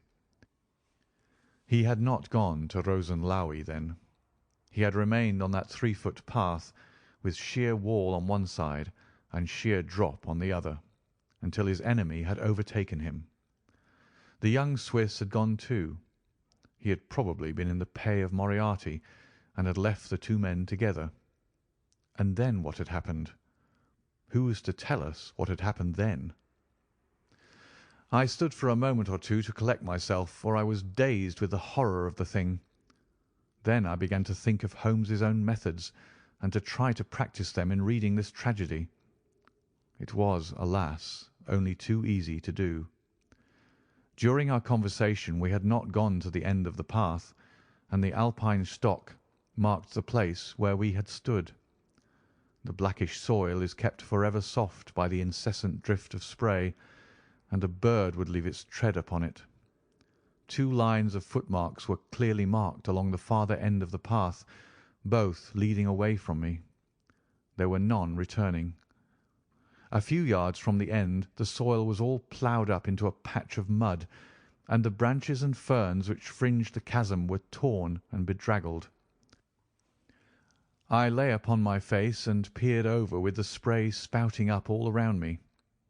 It had darkened since I left, and now I could only see here and there the glistening of moisture upon the black walls, and far away down at the end of the shaft the gleam of the broken water. I shouted, but only the same half-human cry of the fall was borne back to my ears. but it was destined that I should after all have a last word of greeting from my friend and comrade. I have said that his Alpine stock had been left leaning against a rock which jutted onto the path. From the top of this boulder the gleam of something bright caught my eye, and raising my hand, I found that it came from the silver cigarette case which he used to carry. As I took it up, a small square of paper upon which it had lain fluttered down onto the ground. Unfolding it, I found that it consisted of 3 pages torn from his notebook and addressed to me. It was characteristic of the man that the direction was as precise and the writing as firm and clear as though it had been written in his study. "My dear Watson," it said, "I write these few lines through the courtesy of Mr. Moriarty, who awaits my convenience for the final discussion of those questions which lie between us. He has been giving me a sketch of the methods by which he avoided the English police and kept himself informed of our movements. They certainly confirm the very high opinion which I had formed of his abilities. I am pleased to think that I shall be able to free society from any further effects of his presence, though I fear that it is at a cost which will give pain to my friends, and especially, my dear Watson, to you. I have already explained to you, however, that my career had in any case reached its crisis, and that no possible conclusion to it could be more congenial to me than this. Indeed, if I may make a full confession to you, I was quite convinced that the letter from Meiringen was a hoax, and I allowed you to depart on that errand under the persuasion that some development of this sort would follow. Tell Inspector Patterson that the papers which he needs to convict the gang are in pigeonhole M, done up in a blue envelope and inscribed Moriarty. I made every disposition of my property before leaving England, and handed it to my brother Mycroft. Pray give my greetings to Mrs. Watson, and believe me to be, my dear fellow, very sincerely yours, Sherlock Holmes. A few words may suffice to tell the little that remains. An examination by experts leaves little doubt that a personal contest between the 2 men ended, as it could hardly fail to end in such a situation, in their reeling over, locked in each other's arms. Any attempt at recovering the bodies was absolutely hopeless, and there, deep down in that dreadful cauldron of swirling water and seething foam, will lie for all time the most dangerous criminal and the foremost champion of the law of their generation. The Swiss youth was never found again, and there can be no doubt that he was one of the numerous agents whom Moriarty kept in his employ. As to the gang, it will be within the memory of the public how completely the evidence which Holmes had accumulated exposed their organisation, and how heavily the hand of the dead man weighed upon them. Of their terrible chief, few details came out during the proceedings, and if I have now been compelled to make a clear statement of his career, it is due to those injudicious champions who have endeavoured to clear his memory by attacks upon him whom I shall ever regard as the best and the wisest man whom I have ever known. End of the final problem and of the Memoirs of Sherlock Holmes by Sir Arthur Conan Doyle.